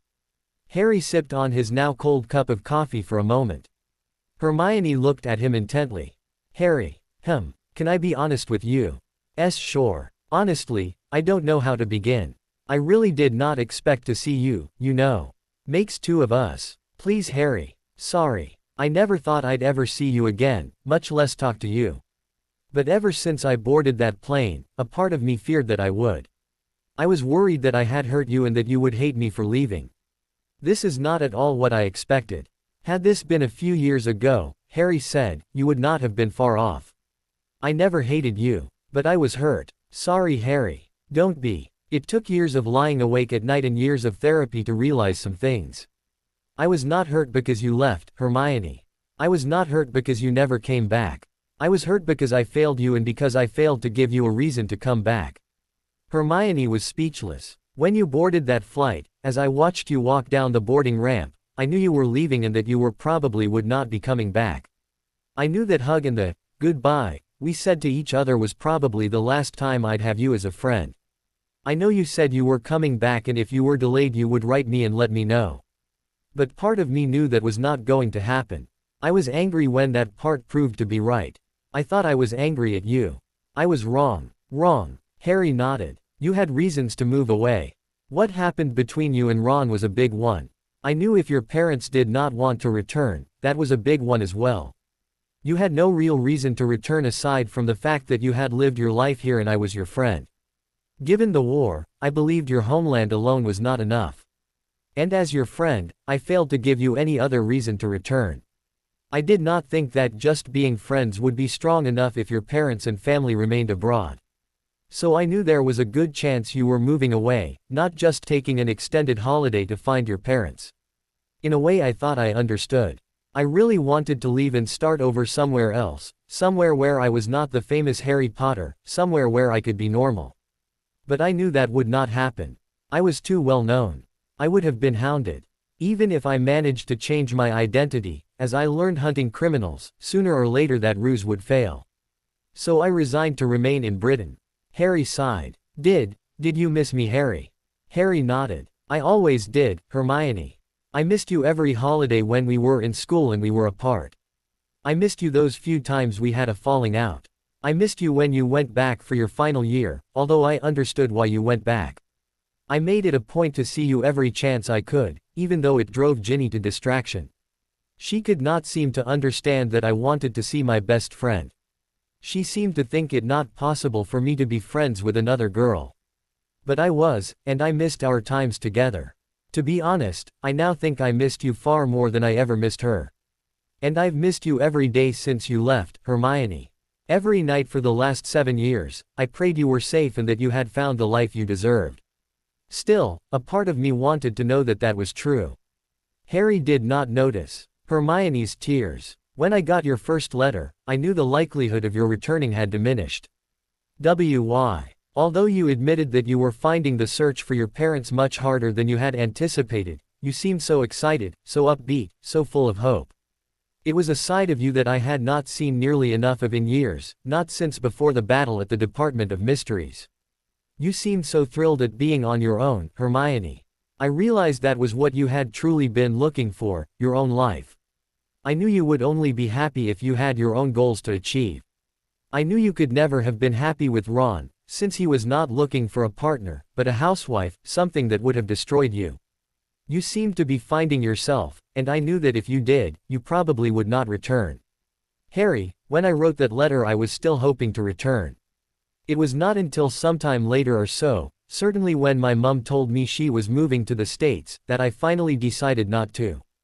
Even then, there was not one reason why I did not come back, but many. More than I have told you, she thought to herself. I figured as much, Harry said. So you have missed me. Hermione, of course I have. You know, I wrote you at least one letter a month from not long after I received your first letter until just a few weeks ago. You have. Harry nodded. Of course, I had no idea if they would ever be delivered, but I've always carried them with me on business, just in case. You have them here. Harry nodded. The first year's shortest. After that, I resigned that you were not coming back and, Dear Hermione, became more like, Dear Diary, in many ways. Want to read the first year or so? Can I? They were written for you, Hermione. Sure. Harry waved a wand and several pages appeared. Hermione began to read. Later, Hermione, Harry said. I need to tell you something first. What? Before I tell you, I feel I need to remind you of something. What? You must understand that for almost 10 years, right up until the day I first boarded the train to school, the day we first met, I had been unloved and friendless. I did not know what it was like to love someone or be loved in return. Like any child, any person, I wanted that. I wanted a mother and father and family and friends, but they were denied to me through no fault of my own. I wondered what I had done to deserve my fate. I wondered why God was punishing me. When I finally found out that I could have friends, that people could like me, even love me, I was not really prepared. I could not tell the difference between true friendship and true love. It took me years, and a failing marriage to figure that one out. A lot of what I am saying is in those letters at some point. But I promised myself years ago that if I met you before I could give you those letters, I would tell you. What, Harry? I now know and have known for years that I was never in love with Ginny. Lust, for certain. I did like her. But not love. I could not love her because my heart belonged to my best friend. I was in love with you, Hermione. Hermione's mouth dropped. I was in love with you, Harry continued, and I let you go, and let you go and let you go. You always came back. Always, until one day you did not. How did you let me go? She asked, trying desperately not to cry. When? Do you remember when I first keyed you? She nodded. No, Hermione. I don't think you do. You couldn't. It was our second year. You were petrified in the hospital wing. I visited you every day, Harry chuckled. Madame Pomfrey was getting sick of seeing me in the end. Every day, I came by and replaced the flowers by your bed and held your stone like hand and begged you to come back. Within a week or two, one day as I had to leave for class, I keyed you goodbye. It seemed so, well, so right. I keyed you hello and goodbye every day thereafter. Then you woke up and I stopped. I let you go. I let you go again when I failed to ask you to the Yule Ball 4th year. I wanted to. I was sure you'd say yes. I would have, Harry, she replied softly. Harry nodded. I was too stupid to see that maybe I could be your best friend and be in love with you and maybe you could feel the same way about me at the same time. I was afraid that if I gave into my feelings, maybe things would not work and if they did not, I'd lose you. Better you as a friend than not at all. What a fool I was. Youth is overrated. 5th year you were always on my side, yet I kept you at a distance, same as just about everyone else. 6th year, when Ron started going with Lavender. When I found you in that classroom, clearly upset. I was this close to keying you. Then, of course, Ron had to ruin it. You set those birds on him and I thought that meant you loved him and not me. I then thought I was falling for Ginny. I have since learned that she had been dosing me with a bit of a Morantia, the love or, more accurately, the lust potion. Learned that not long after our marriage was over. The next year, when Ron left us, I should have been more of a friend. I wanted to hold you and make all the pain go away, but I thought you were in love with Ron and that would not be right. I know Ron thought he was in love with you. Although I am to this day not sure if he really knows what love really is. Finally, there were our last 2 weeks together, the most wonderful 2 weeks of my life. And yet, while deep down I knew I was in love with you, I said nothing. I said worse than nothing. I let you get on that plane without telling you how much I knew I was going to miss you and how much I needed you in my life, and how much I loved you. I am sorry, Hermione. I really have made a mess of things, haven't I? But, now that I found you, I thought you should know that even today, you were the first thing I thought of when I woke up and you were my last thought when I went to sleep last night. It's been that way every day since you left. You deserve to know that, even if it changes nothing. Hermione looked at Harry for a long time. Finally, she spoke in a quiet, almost terrified voice. Harry, do you still love me? I still love Hermione Granger, Harry said. The beautiful, smart and caring young woman with the broken heart who boarded that plane. That was 7 years ago. You still are beautiful, more beautiful than in my memory. You are still smart and caring. But I don't know you like I knew her and I'm not the same boy who was living in denial most of his life. I don't expect you to do anything with that information. I just had to let you know, if I could. Hermione nodded. She was not ready to tell him everything yet. But there was something she had to tell him. She quietly pulled some new photographs from her purse. She then slid the new photos to Harry. Harry looked and saw a little boy and a little girl. The boy had very dark hair that was cut very short and Dean green eyes, almost a spitting image of Harry at that age, but without glasses. The girl had blue eyes and long hair that was blonde and curly, although by no means as curly or bushy as Hermione's had been when she was younger. The boy was practically a carbon copy of Harry except that he had Hermione's characteristic smile. The girl looked nothing like Harry, except for the lopsided grin he knew he had. That's my Harry and Luna, Hermione said. They were born in St. Louis on March 22, 2000. They're wonderful, Harry said. They were. Another reason I could not return. Why? "They are your son and daughter, Harry." Harry gasped and could not think at first. He knew, deep down, she had told him the truth. All he could do was stare at the two photos of two of the most beautiful children he had ever seen, two he had never seen. His children was the first thought he had. Their children was the second as he heard a cell phone ring and heard Hermione talking to someone. He was oblivious to what she was saying as his eyes began to water. "Harry." Her voice called to him. He did not look at her. The two young faces were all he could see. He barely managed to nod. "I have to go to the front desk for a bit. Do you want me to tell you about them?" Harry nodded. More than anything, he thought. "I'll be back," she said, and he sensed her departure. He should be furious with her, he thought. Two children, his children, and she never bothered to tell him. He could understand if he had moved. But he lived in the same house he moved into after the war, over a year before Hermione went away. She knew where to find him, yet she did not. He should be furious with her for hiding these two from him. Yet he was not. He was sad. He had missed 6 years of these wonderful lives and he would never get that time back. Did she tell him about them in one of the letters he never received? Over the past several years Harry had spent a lot of time learning to think about his past objectively. He learned a lot about his youthful self and much of it was disappointing. He wondered how he would have handled this news even a few years ago, and he knew. He would have hated her for doing this to him and even more for keeping it a secret from him. It would have destroyed his fantasy marriage and he would have blamed Hermione instead of the two guilty parties, Ginny and himself. Ginny would have hated him and Ron would have as well. He would have refused to see these children and would have wanted nothing to do with them, ever. And it was not their fault that they were born. What a difference a few years make, Harry thought as he cried. Had she told me back then, the estrangement from the Weasleys would have happened sooner. But it happened anyway. Now he harbored not ill feelings towards Hermione at all. Not for leaving and not even for keeping this from him. She knew the damage it would have caused probably even better than he did at the time. And now he wanted to get to know his children, their children. The problem was how. She had a life here in America and for all Harry knew she was in a relationship. While he was not, he had a life in Britain. This was a nightmare, but in a bittersweet way. Harry thought about 7 years ago. He thought about when he was still best friends with Ron and Hermione and when he had acted as an intermediary in their disputes and when he still thought he loved Ginny. He thought about the 2 weeks from when Hermione and Ginny finished school and Hermione boarded that flight to Australia never to return. Harry was certain Hermione had never lied to him. Not once in all the years they had known one another. If she could not or would not tell him the truth, she said nothing. She was and still seemed to be honest almost to a fault.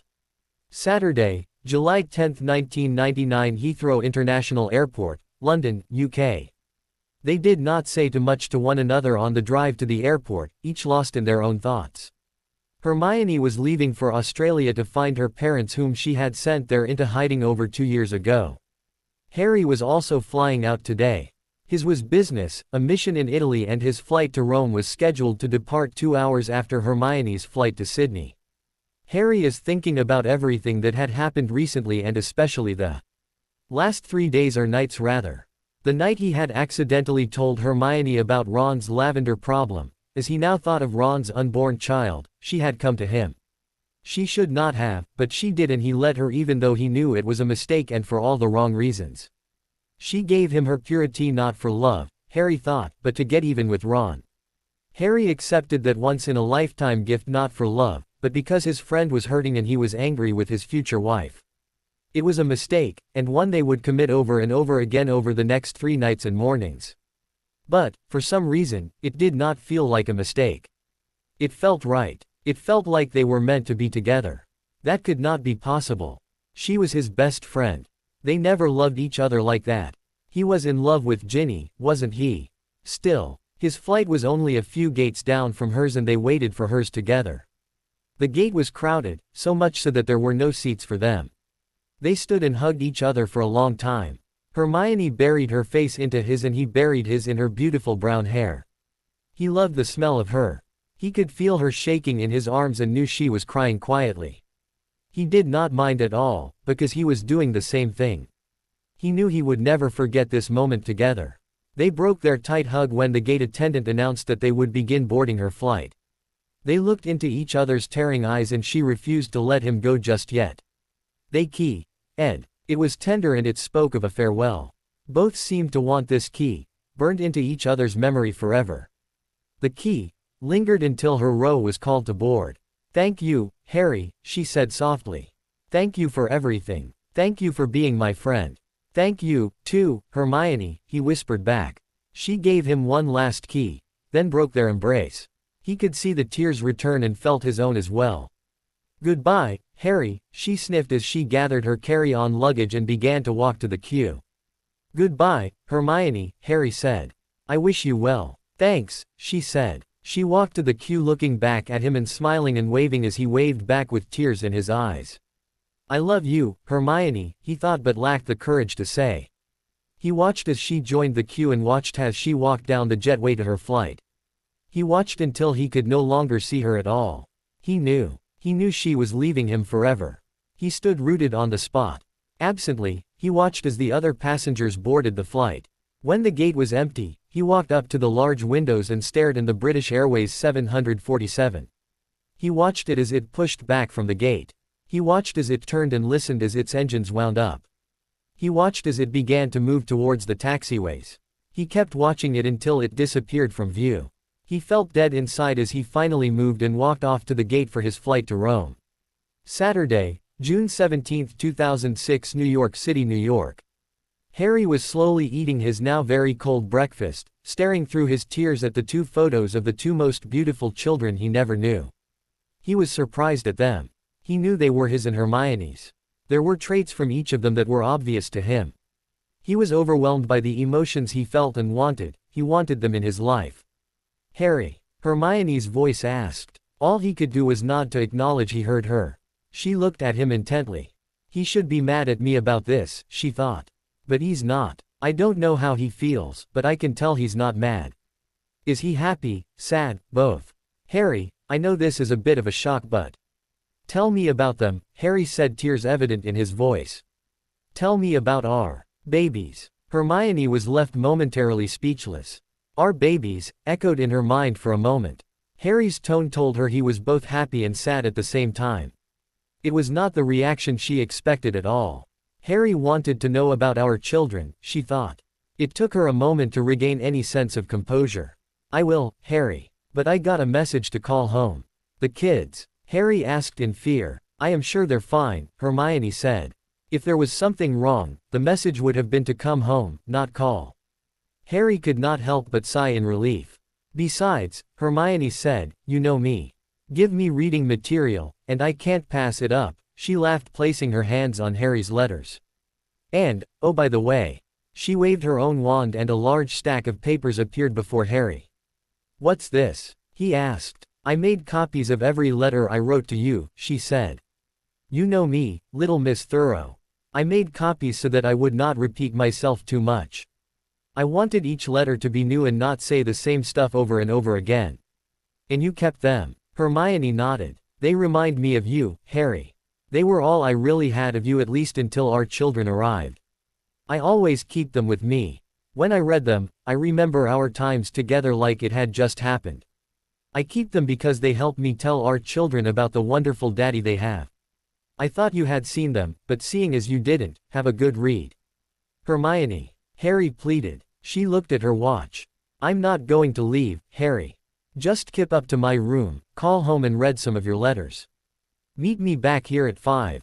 Harry nodded. Hermione stood, Ed Harry on the cheek and walked away to her room. I still love her, Harry thought to himself. Later, she was amazed she made it back to her room without losing it. Meeting Harry after all these years was a total shock, and then learning he did not hate her and had loved her and all, well, she was amazed she could walk, honestly. When she closed the door to her room behind her, she lost it. She did not know what she was feeling. Joy, pain, heartbreak, confusion, all at the same time. Whatever it was, it crushed her and she leaned her back against the door and slowly sank to the floor as the tears flowed without restraint. An argument raged in her head. What the hell just happened? I haven't seen him in almost 7 years. Why do I feel like this just 'cause we bumped into each other on a business trip? Because you still love him, she answered herself back. Nonsense. I haven't seen him in 7 years. And yet from the day you left until last night you still dream of him. Every night you still pray that he was happy even when you were not. You still pray you did the right thing for him and his happiness by not coming back and not telling him about his children. It wasn't like that. I had nothing to go home to. You're right, in a way. You didn't. But, you also did not try to have something to go home to. You let him let you go. You heard him. He said he let you go. Did you ever tell him just how much he really meant to you? I did in the letters he never got. Before you left. No, I couldn't. You wouldn't. You were confused and afraid. You felt you thought you loved Ron romantically. You thought he loved Ginny that way. When Ron cheated you were not about to throw yourself at Harry and try to win him even though you now know you should have. I did throw myself at him. For 3 nights. You gave him no reason to believe it was more than just a temporary thing. No reason to believe you wanted him forever. What if you had? What if when he said it was a mistake, you had disagreed? What if you said you would come back only if he wanted you to, and not just as a friend? What if you had told him then, before you left that life behind? What if you told him then how you really felt? I don't know. Think Hermione. When did you first fall in love with him? I don't know. You do. I never had a crush on him, not really. You never needed to and you know that. When? The day we first met on the train to school when we were 11. And why was that? Why did you fall in love with him? He was the first person, aside from my parents, who saw me. He did not see the smart, studious, awkward bookworm. He did not see the front I had put up since I started school. He did not make fun of me or criticize my bushy hair or my teeth or anything about me. He was not intimidated by me or envious of me. He saw or could sense that deep down I was a terrified girl fearing more rejection and longing for a friend. He was the first real friend I ever had. That had been all I had wanted, but he was the first. And why was that, Hermione? Because I was his first friend. Surely. And I loved him for it. He was the first and arguably only who truly accepted you for who you are. He wanted nothing from you. Except help on homework. He was no slouch there, Hermione. You know that. Ron was the slacker and Harry was willing to tag along. You know, though. You checked. He was second best in your year in Gryffindor. To me. And not because of you, 7th best in the entire class. You would have helped him anyway, but he really did not need as much help as you gave him. You helped Ron because he was lazy and needed it. You helped Harry because you loved him. I know. And yet you let him go just as he said he did with you. Admit it, you did. You did not want to ruin your friendship with romance, or a failed romance really. I couldn't lose him. And yet you did. I know. You lost him and yet you have borne his children. I know. And don't think that was a mistake. You know the mistake was not that in your last 3 days together you slept with him. You know the mistake was not the fact that he is the only man you ever slept with. You know the mistake was that you didn't do anything about it and just left. I had to. You're too King selfless when it comes to Harry and you know it. You'd rather he be happy with someone else than with you. You're afraid you can't make him happy. You're afraid to love him. I know. Damn it now, why? He's obviously not happy. He's no longer with Ginny and Ron as a distant memory. He's not even seeing anyone apparently. Are you going to do something? Do you still love him? I do. Then do something. What? Anything. Get him back. I told him about his children. A start. But, how? I have my life. My children were born and raised here. My life is here. Our life is here. His is there. For us to get together, one of us will have to give up their life. That's nonsense. One of us will have to give up our job. One of us will have to move. But if this is real, we are finding our life, not giving it up. But my babies, they love their life. They have friends, something neither of us had at their age. Do I uproot them? They are young. They will adapt and you know it. Maybe he'll. Don't be silly. Harry will never leave Britain. He might for you. But I would never ask that of him. He might for his children. This is hopeless. Is it? Is it really? If you make this work, would you go home? Hermione thought about it for a long while as she cried. In the end there was only one answer. Yes. Good girl. Or, what? Well, I can't leave Mum. I can't leave Daphne. They're the only family I have. She's been like an older sis to Harry and Luna. I can't tear the family apart. Your mum would understand. What about Daphne? She would in time. I can't. Girl, think about it. This is your shot at happiness. I know. Don't throw it away. If this is right, and you know it is, it will work itself out. I'm not suggesting you move back right away. You and Harry have things to work out. Might be months before you can consider moving. And I will not move in the middle of the fall semester. Nor should you. You two have waited this long. What's a few more months? And my job. You can get any job you want and you know it. Besides, who knows? What's that mean? The boss did say that if you make a splash at this convention, particularly with the Brits and Europeans, they may want to open an office across the pond. You know what that was supposed to mean. An office in London, I know. With you in charge, Hermione. I know. Think about it. I am not going to use Harry too. You really think that when this convention starts he's going to be that unprofessional just cause you're here in a vendor? You know him. I knew him. He has never thought with his dick. You know that. He practically told you that. He is not going to recommend your company just because you are the representative. He will recommend it if it has merit. It does. I know, but let him make that decision for himself. So you're saying I should not shag him? You want to? Please. Okay, dumb question. He's the only one on the face of this planet and all. Exactly. But I will not sleep with him to get. He won't see it that way. He won't, but others might. So talk to him about it. He's smart. If he likes the company, he'll figure a way around any apparent emotional entanglement with its representative. I will need to make sure. But this is nonsense. All this assumes that we actually will get romantically involved again. Something tells me that is far more likely than unlikely. Me too. Besides, I would love to be able to go home and tell Harry and Luna I finally found their daddy. They would love that. They will miss baseball. Internet, dear. Not the same. You could always take a vacation to St. Louis in the summer to take them to a few games. Now there's an idea. But now we really are getting ahead of ourselves. What if he does not meet me today? He will. But what if he doesn't? Let's not worry about that just yet. But, call home and then read the letters. One step at a time. Exactly. Now call home, like you promised. God, I hate getting into arguments with myself.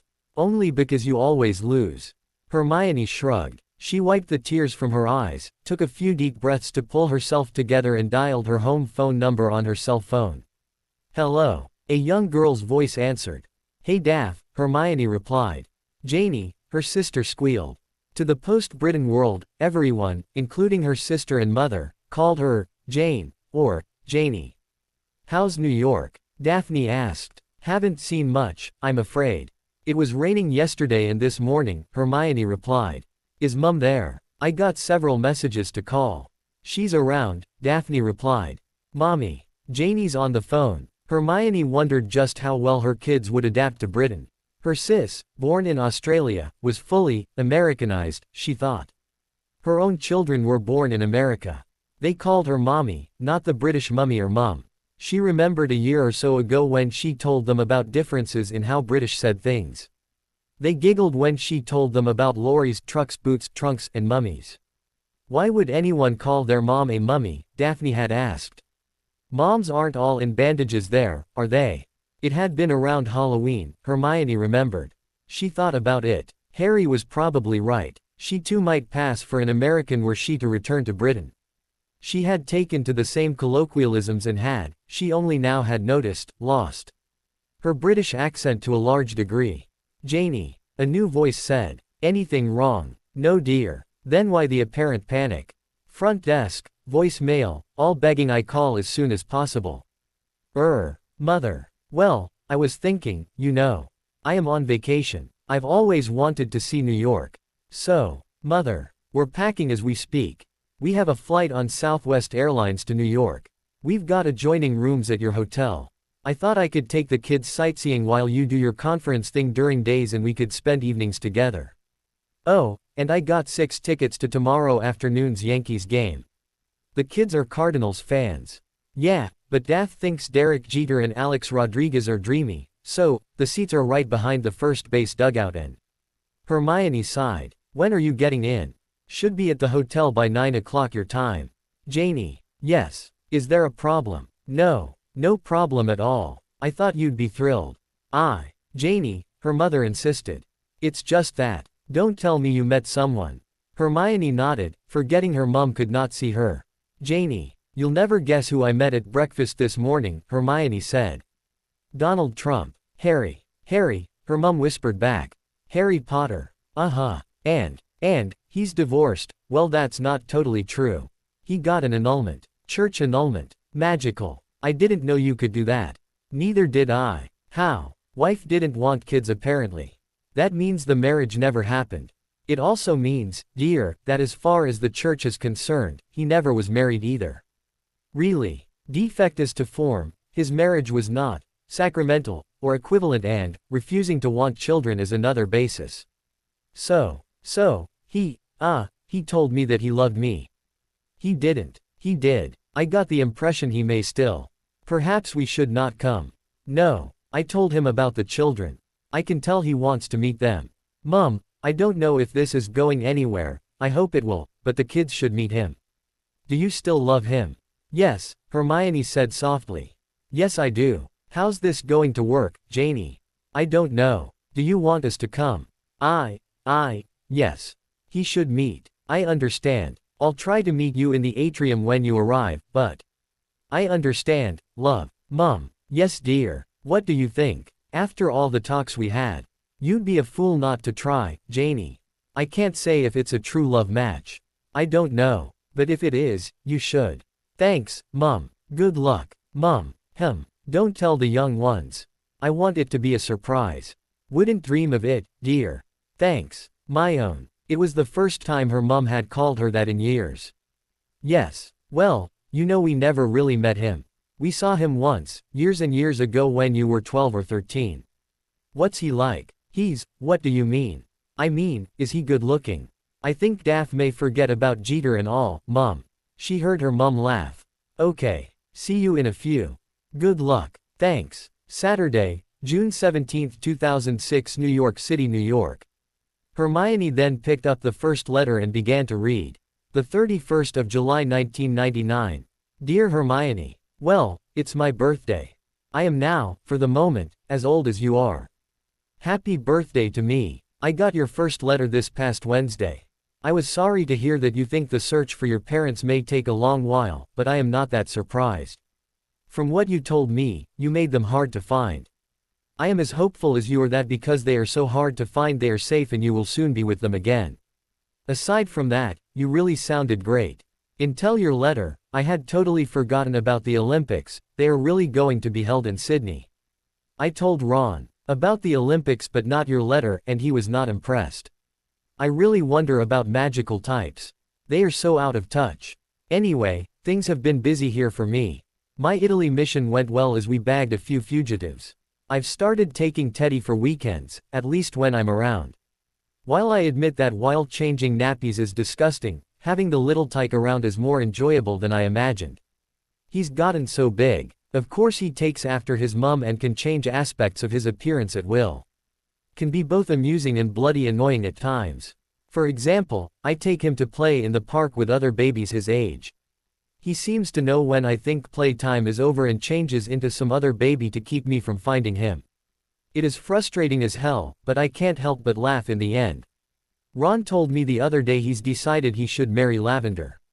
He does like her, but I don't think he loves her. We'll see how this goes. They haven't set a date yet, but it's probably soon. Sorry. Ginny is still pissed at me for taking your side in this. Now this is the confusing bit and I wish you were here to explain this to me. She's also pissed at Ron for screwing around on you. Haven't heard from her in weeks. I hope this letter finds you well one day. I know you probably won't be able to give me an address to send this to anytime soon. I have decided to write you every month to tell you what's going on back here and all. When you send me your address or come back, I will send you these letters. I miss you. Good parent hunting. With love, Harry. The 1st of September 1999. Dear Hermione. 8 years ago today we first met. Remember? Haven't heard from you since you told me all about your arrival in Australia. I assume you were busy hunting down your parents. Keep it. I know you'll find them. Now for the news from the old country. Ginny joined the Holyhead Harpies as a chaser. Never bothered to tell me, of course. I had to read about it in the paper. I don't know how I feel about that. She's a top-notch player, still you'd think she'd tell me in advance. I would have supported her decision. Still. Then again, I was still on her list at the time. About a week after her signing was announced, she decided she was no longer pissed off at me. So we're back together and engaged again. Ron married Lavender last Saturday. What a nightmare. I was best man. The git got really drunk at the reception. Poor Lavender, who's clearly preggers now, was left in tears. While I am not thrilled with why Ron had to marry her, she deserved a wedding night, don't you think? She was supposed to be happy, not bawling her eyes out because her groom was an ass, right? Instead, Ron got sick in front of everyone and all over himself. From what I heard, he was out of it for 2 days or so. I hate to say it, especially after what he did to you, but I felt sorry for Lavender. I pray I will get another letter from you soon, my own. I do miss you, you know. With love, Harry. The 19th of September 1999. Dear Hermione, happy birthday. And I do hope it is a happy one for you. Once again, you are a year older than me. I hope you have found your family and that you write to me soon. Just wanted to wish you a happy 20. I'll update you on things happening in my next letter. I miss you. With love, Harry. The 30th of September 1999. Dear Hermione, still haven't heard from you, but as the Aussies say, no worries. I figure you're still looking for your folks. Tracking people who are trying not to be found is tough work, even when you have the full resources of the government behind you. Then again, despite Kingsley as minister, I still think the institutional corruption remains in full force. Something we need to fix, sooner rather than later. Now for the news. Get this. Draco Malfoy has joined the ministry as a junior prosecutor. He tried his first case last week before the Wizengamot. They assigned him to prosecute good old Dolores Umbridge. We Aurors had spent over a year building a case against her, and when we thought we had enough to hang her, the Department of Law Enforcement, turned the case over to a known Death Eater and Umbridge crony. Needless to say, I was furious. The oddest thing happened. Malfoy went after her like no one's business. He crucified her. The verdict came in, guilty on all counts. She's been sentenced to 375 years in prison without parole. Draco told me later that he had been assigned to the case to dump it and he refused to do so. The evidence against her was so overwhelming, he said, that to give her a pass was unthinkable. He's still a little shit, but damn if I don't admire his dedication to duty. Draco asked after you, my own. He misses his old, sparring partner, he said. I'm sorry, but I thought that was amusing. I miss you and pray to hear from you soon, dear. With love, Harry. The 31st of October 1999. Dear Hermione, 8 years ago today, we went from being friendly to best of friends. I still am waiting for your next letter. I hate to say it, but you must really have done a number on your parents if you haven't found them yet. Then again, why am I not surprised? I was sitting here thinking and could just kick myself for being such a jerk. I never told you about what happened to my cousin Dudley. How could I be so stupid? Well, he married a witch last October. Yes, my cousin, son of the magic-hating Dursleys, married a pureblood witch. Her name was Jenna Diggory and she was in our year in Hufflepuff House. She was a first cousin of Cedric, if you must know. When the war broke out, she went into hiding and was assigned by the Order to the same safe house as my cousin. Love at first sight, Big D, my cousin, says, as does Jenna. When the final battle was joined, turns out Big D led the final assault. He was wounded killing one of the enemy's giants. Punched the big bastard in the knackers, he says, and there were plenty of witnesses. The giant fell on him and nearly killed him. So, in hospital he wakes up. Next to him is Lavender Brown, having been bitten by Greyback the werewolf under a full moon. She was dying, Hermione. Big D saved her life and, in the next couple of months, developed a cure for lycanthropy. He coupled magical and non-magical medical techniques and has since developed a vaccine. He had worked at a hospital both before and during the time he was in hiding. It was somehow related to his school work. Then they discovered, he was a late bloomer. He is a wizard, my own. His magic lay dormant until the Dementor attack.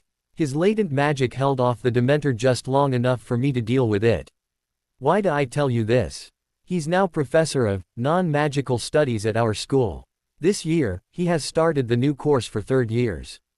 I think you would have enjoyed that course, although from what Big D tells me, while not magical, it's probably tougher than any course we took. He's teaching more than just Muggles from our perspective. He's teaching Muggle history, literature, mathematics and sciences. Way to go, Big D. Jenna is pregnant with their first child and in due any day now. I have been named as the godfather. Can you believe this? I can't. I miss you, my own. Love, as always. Harry. The 30th of November 1999. Dear Hermione. Again, not a letter. I hope things are going well for you. I do want you to find your parents and, even if you should decide to stay overseas, I do hope we can stay in touch. You are my best friend, you know. But, I know you are probably busy, so I won't get too critical of your lack of letters. Wow, what a month. Jenna gave birth to twins on the 11th. A boy and a girl. They are named Harry, after me. And Petunia, after my aunt. I am both of their godfathers. Big D is proud as punch and told me to top that one. I am really pleased for Dudley and Jenna. Something tells me Dud is going to be a good parent, unlike his father, and Jenna is not a doormat like my aunt was. Oh, I know I forget to tell you this. My aunt and uncle divorced just a couple months before Big D and Jenna got married. I was best man, you should know. Good old Uncle Vernon lost it when he learned his only son was a freak, like me. Seems he was the issue in my life. Aunt Petunia and I get along now, although we still have a lot of baggage to deal with.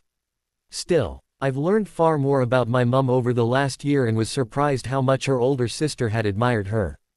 Aunt Toonie was crushed when my mum got her Hogwarts letter, it seems. Not because her sister and best friend was a witch. That was later. No. Aunt Toonie was crushed because my mum and her were being torn apart. Did you know my aunt begged Dumbledore to come to Hogwarts? She begged to be hired on as a servant so she could be with my mum. How cruel is our society for tearing a loving family apart. Big D has started a swim class at Hogwarts. He was shocked that we magical types generally don't know how. It's going to be mandatory according to Headmistress McGonagall. After all, you might find yourself in water without the ability to use a wand, right? Remember jumping off the dragon? I still cannot really swim. Thought you'd like to know, my own. Miss you loads. Love, Harry. The 1st of January 2000. Dear Hermione. Just wanted to see if the world ended with that Y2K thing before I wrote. What a letdown that was. Even Big D was a bit upset, had him and my family over for New Year's. Jin was pissed, as per usual it seems. Well, I am now married. Jin and I tied the knot the Saturday before Christmas. It was a disaster. Ron was the best man, or at least he was supposed to be. Git got passed out drunk at the rehearsal dinner. Not only was he in no condition to stand up for me at the wedding, his wife went into labor while he slept off his drunk. Big D stood in his stead at the wedding, but poor Lavender. She gave birth, alone, to their daughter while he was face down in a toilet. What a git, but she got her payback. They were planning to name the girl Molly after Ron's mum. She's named Gabrielle, after Fleur's sis. I don't know when or if Jin will ever forgive him for ruining our wedding. Man, was she upset. He tried to apologize the other day and it was all I could do to keep her from beating him to a pulp.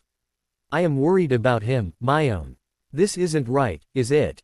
Okay, I know he doesn't do this all the time, still. He did this at his wedding and now mine. Worse still, he has hurt Lavender. Fine, I know his dalliance with her hurt you, but does any woman deserve Ron? Hermione, I know you must hate her, but does she deserve this? I really want to hear that you are okay. This has turned into a bad month for me, my own. I do miss you. Love, Harry. The 31st of January 2000.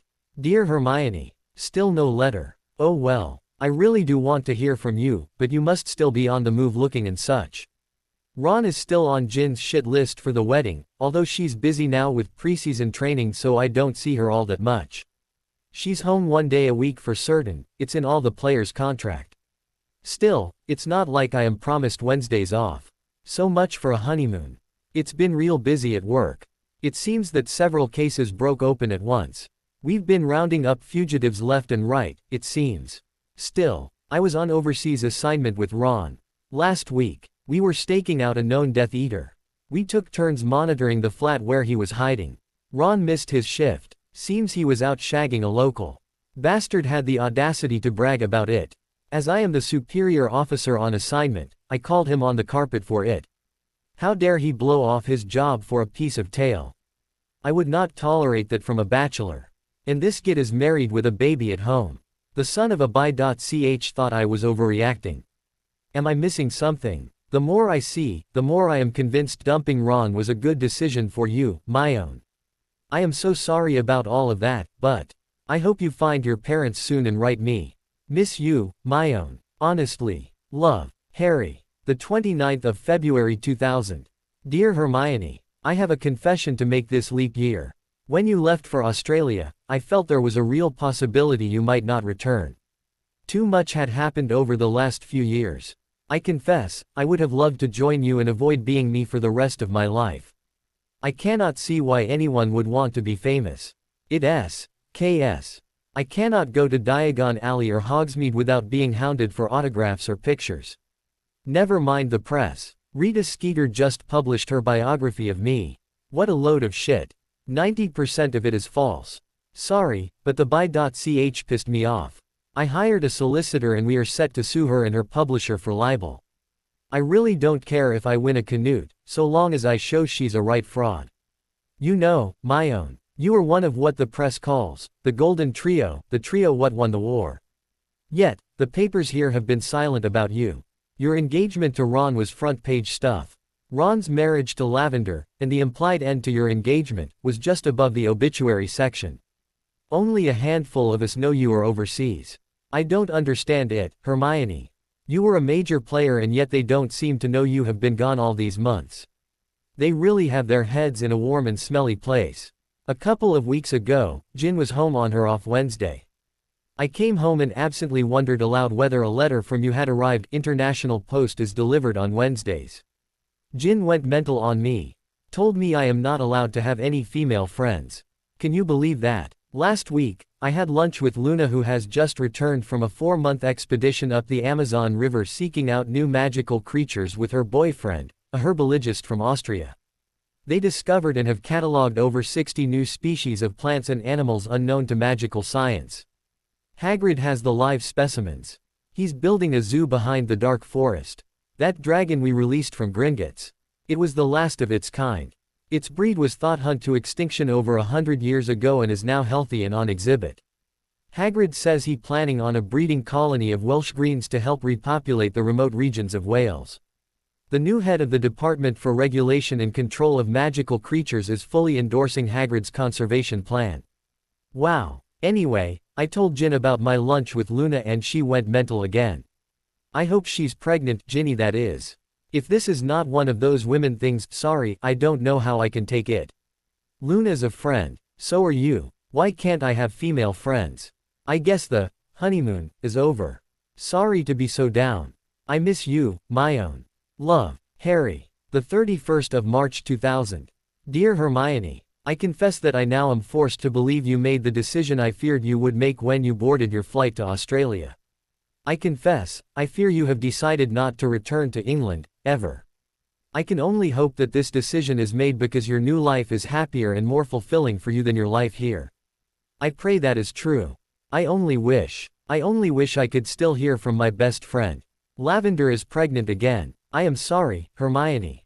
I know how you must hate hearing about her, but she is the only woman I can even talk to that Jin does not get mental about, and she is in such need of a friend. She was married under the magical rite, if you must know, so she and I can be just friends. With Ron as a husband, she needs a friend. Merlin. If half of what she says is true, did we ever really know Ron? Bad news this month. Dremy Tonks died suddenly of a stroke. I was seeing Teddy almost every weekend for months, now he's mine full time. I'm thinking of adopting him. No child should be an orphan as I was. Still, he's started to walk in the last few months and has become a real terror. Actually, we pretty much went from standing up to running. I'm not certain the boy knows how to actually walk. I'd be pulling my hair out if not. Deep down, I did not admire his audacity. He might give me a run for my money when he goes to Hogwarts, my own. Unlike me, he'll be a natural born, as opposed to by fame attractive heartbreaker. Of that I am certain. I never knew kids were so much of a challenge yet such a joy. I can't wait for Jin and I to add a few more. Teddy's talking up a storm as well. Well, he only says a few words, he's not yet two, still. You know what his first word was? It was, Papa, which is what he calls me. Oddly, he knows, Mama, but only uses that word when I show him a picture of his mum. I've tried to get him to call Ginny that, but he refuses. He calls her, Innie, for now. Does that mean anything? I wish you would write me and let me know you're okay. I pray one day this letter will find you well. I miss you and pray for you every night. Love, Harry. The 30th of April 2000. Dear Hermione, I am thinking of using these letters both to write to my best friend and to serve as a kind of journal. I now believe you are not coming back. I can understand why, yet wish the why was not real. It is hard to think I might never see you again, hear your voice or get yelled at for a silly idea. I do miss all of that, truly. I hope, one day, you will read these words and know how much I care about you. Mushy part done. Teddy had his second birthday on the 10th. Gave him his first real party. I had over some of his little friends from the neighborhood and their parents as well as the Weasleys and Dudley, Jenna and the twins. Given his inability to exercise restraint in self-locomotion, I asked everyone not to buy him a training broom yet. I got him a football. Being able to run all the time is perfect for that sport. Also got him a basketball and put a kiddie hoop up out back by the carriage house. Basketball is another running game. Ron, of course, chose to ignore my instructions and bought Teddy a training broom. Oh, and it seems Bill and Fleur's daughter, whose turns one in less than a fortnight, seems to have taken a shine to Teddy, at least that's what Fleur thinks. Fleur bought the only practical gift and I am grateful for it, although it may be a few months before it gets used. It's one of those training potty seats. I can't wait until the little tyke is trained and I don't have to change nappies anymore. It gets worse as they get bigger, my own. It might be easier, but getting Ginny to take part in any of the child rearing seems to be like pulling teeth. I hate to sound like an insensitive male chauvinist, especially to you, but you'd think as a young woman she'd show a little interest, wouldn't you? Especially as he is part of this family. I don't know what to make of my wife at all. Ginny's first full season has started.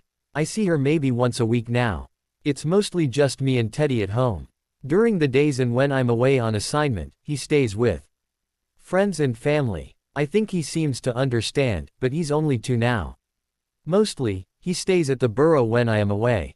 He seems to like it there, but I am worried that I cannot be there for him all of the time. Still, he gets out and seems to get along with all of his babysitters.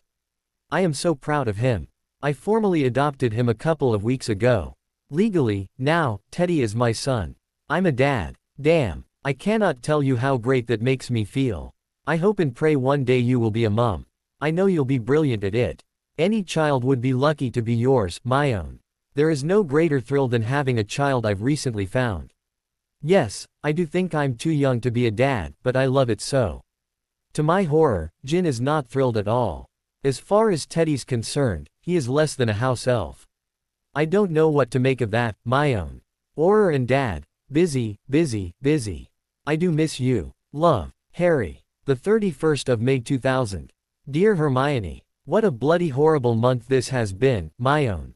I had to fire Ron from the Auror Corps for gross dereliction of duty. Well, technically, Director Savage gave him the sack, but it was on my recommendation. God, I feel awful. We were this close to nabbing Travers, the most notorious Death Eater still at large. We had him nailed down in Dubrovnik, Croatia. We just had to watch and wait. Ron decides to engage in his less savory overseas recreation, cheating on his wife, and bags a teenage girl. Brags about being the famous Auror and war hero to his shag. It was Travers' daughter. Travers booked it before our assault team was ready. Ron's dick cost us a sure mark. Had to let him go. How do I explain this to Lavender, my own? How do I explain to her that her husband who she practically worships is Sir Shags a lot? Probably don't. But how do I explain that he's a useless git as an Auror, a war hero who KS in peacetime? God, I hope I don't have to, but she's a friend too, so how can I avoid it? Ginny's pissed at me again. I backstabbed Ron, she says. Ron's got a job at George's company, but he's hourly, not upper management. I guess George doesn't trust Ron yet. Ginny blames me. What a bloody nightmare this is. I know you'd have an answer that makes sense, my own. I do miss you so. Love, as always. Harry. The 30th of June 2000. Dear Hermione. Well, I hope one of us is happy, because I am not. Sorry, my own, but there it is. Ginny is so thoroughly rotten to Teddy it makes me sick. Ron hates my guts. Neville is on assignment for 6 months in Argentina. Luna and her boyfriend are off in the Congo seeking new magical species. Molly Weasley will not forgive me for getting Ron fired. It was necessary. You're not here. All I have for friends are the last 2 people I would have thought of, Draco Malfoy and Lavender is far too curious for details about why her husband got the axe. I can't tell her he was fired for shagging the 16-year-old daughter of our target and thus tipped off the bastard that we were coming for him. Yes, she was 16. I thought that magical right was supposed to make one faithful to their spouse. Apparently I was wrong. The second annual Victory Ball was held this month. Finally, the topic of gossip shifted from my firing of Ron to something else, but the something else horrified me. For the first time since you left, your absence has become the topic of conversation. 1/3 of the Golden Trio was conspicuously absent. Sorry, my own, but I am afraid the press will soon be trying to hunt you down or, hopefully, publish rumors about what happened to you. Sorry, but better the latter. You obviously want your privacy and don't need the Rita Skeeters of this world knocking on your door. You left by Muggle means, my own. That should throw them for a loop. Still, God, I wish they would just leave us all alone. I wish this were a happier letter, my own. I really do. I pray you are happier. I do miss you. Love, Harry. The 10th of July 2000. Dear Hermione. A year ago today, you left on that flight to Australia. A year ago today, my life changed forever. Before, there was one person whom I could tell anything, one person who would listen and not judge, criticize, poke fun or offer unsolicited advice. A year ago, there was one person in my life whom I could trust absolutely, and whom I trusted absolutely. When your plane left, that one person was gone. Now, I have no one like that. I miss you, Hermione. I know I wrote you only a few days ago. But I had been planning to write you on this day for some time. There are things I have been thinking about that I now know I need to tell you. I should have told you ages ago, but I was too stupid or scared to do so. No more. I had not planned to forward any news this day, but since my last letter things have happened that I need to tell you about and you need to know. I really wish I knew where to send this. I so need a friend like you right now. Ginny and I had a huge fight the other day. In her rage, she hit Teddy. Not really hard, but still. I don't really think she did it on purpose, but that was too much. Teddy and I moved out that night. I am now living in a flat in Diagon Alley. I don't think this break is permanent, I don't want it to be, but that was too much from the little princess. I am afraid that if she begs forgiveness, I'll go home. Hopefully she'll grow up just a little. We have not even been married a year, Hermione. Already this celebrity marriage is on the rocks and sinking fast. I want it to work, I do try, but I am not going to let her have her way on everything. She wants me to quit my job, she wants me to buy her a manor home, befitting someone of her station.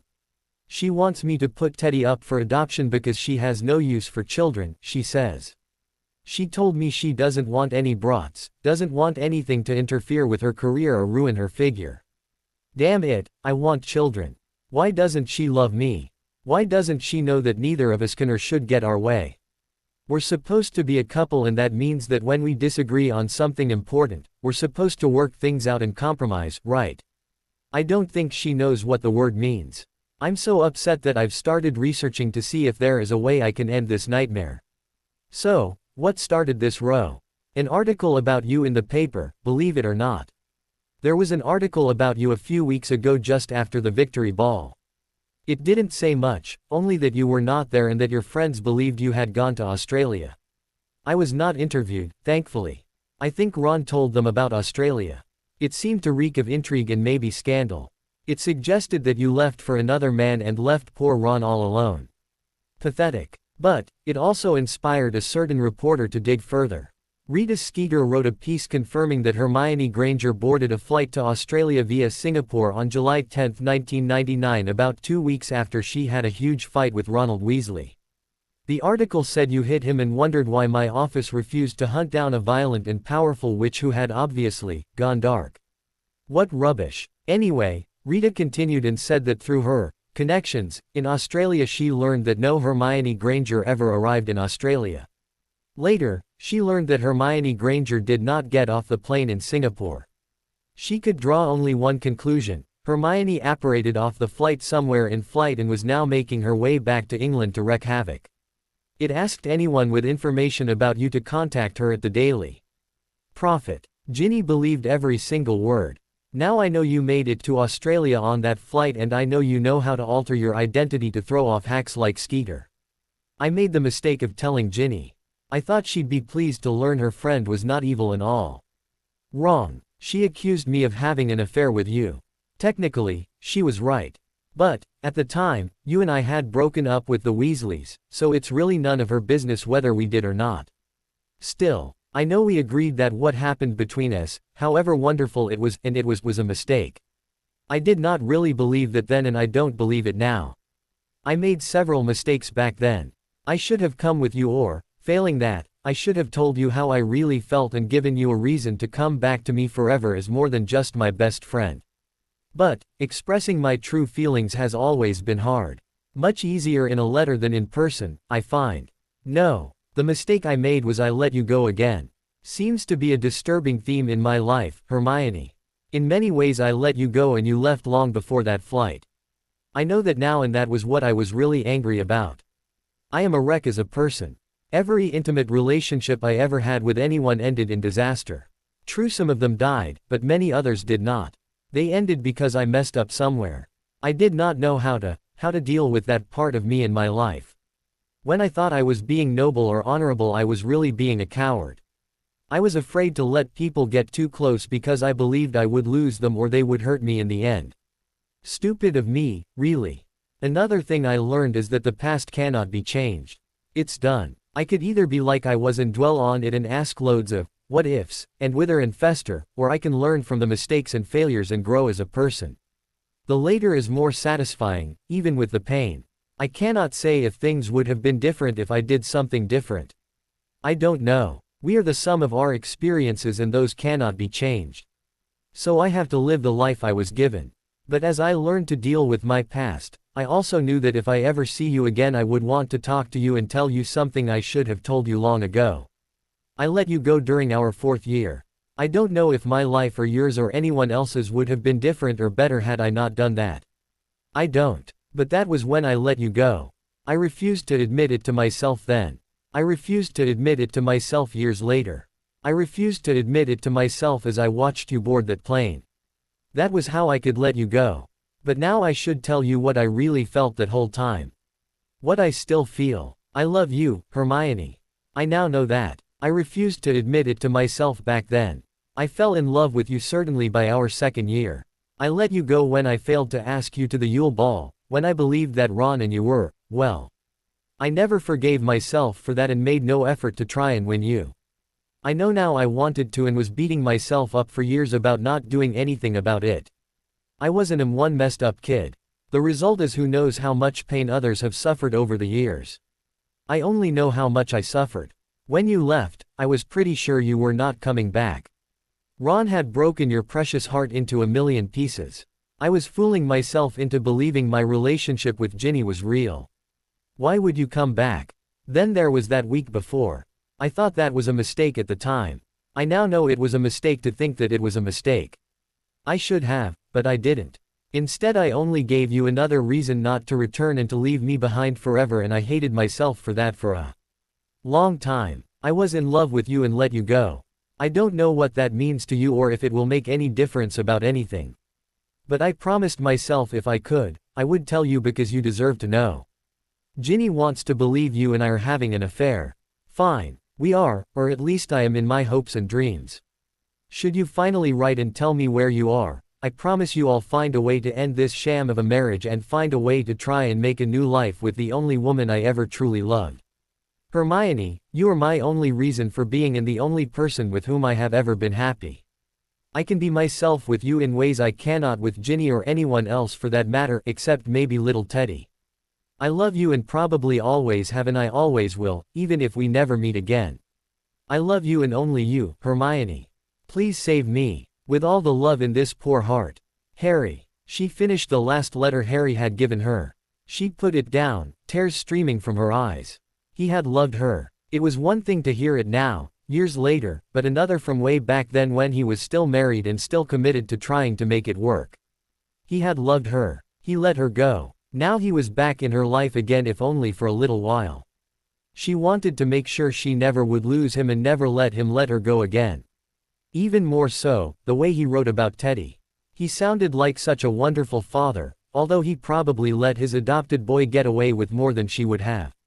Still, it was clear, given the choice, he was a father first, just as she had become a mother first. She loved being a parent, even though it was probably the most challenging thing she had ever done in her life. She knew the letters Harry was reading would begin to show that side of her, but her babies would only be 4 months old when he finished her first year's letters. She now had to keep him occupied, and in public from 5 until sometime around 9, 4 hours. I want to be pretty for him, she thought.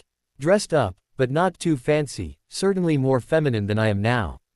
She looked at her watch and was stunned. It was 4:42, she had no time to change or do her hair or, she would not look like the dream date she wanted to look like. The tears returned for a brief moment. Janie Granger, she thought.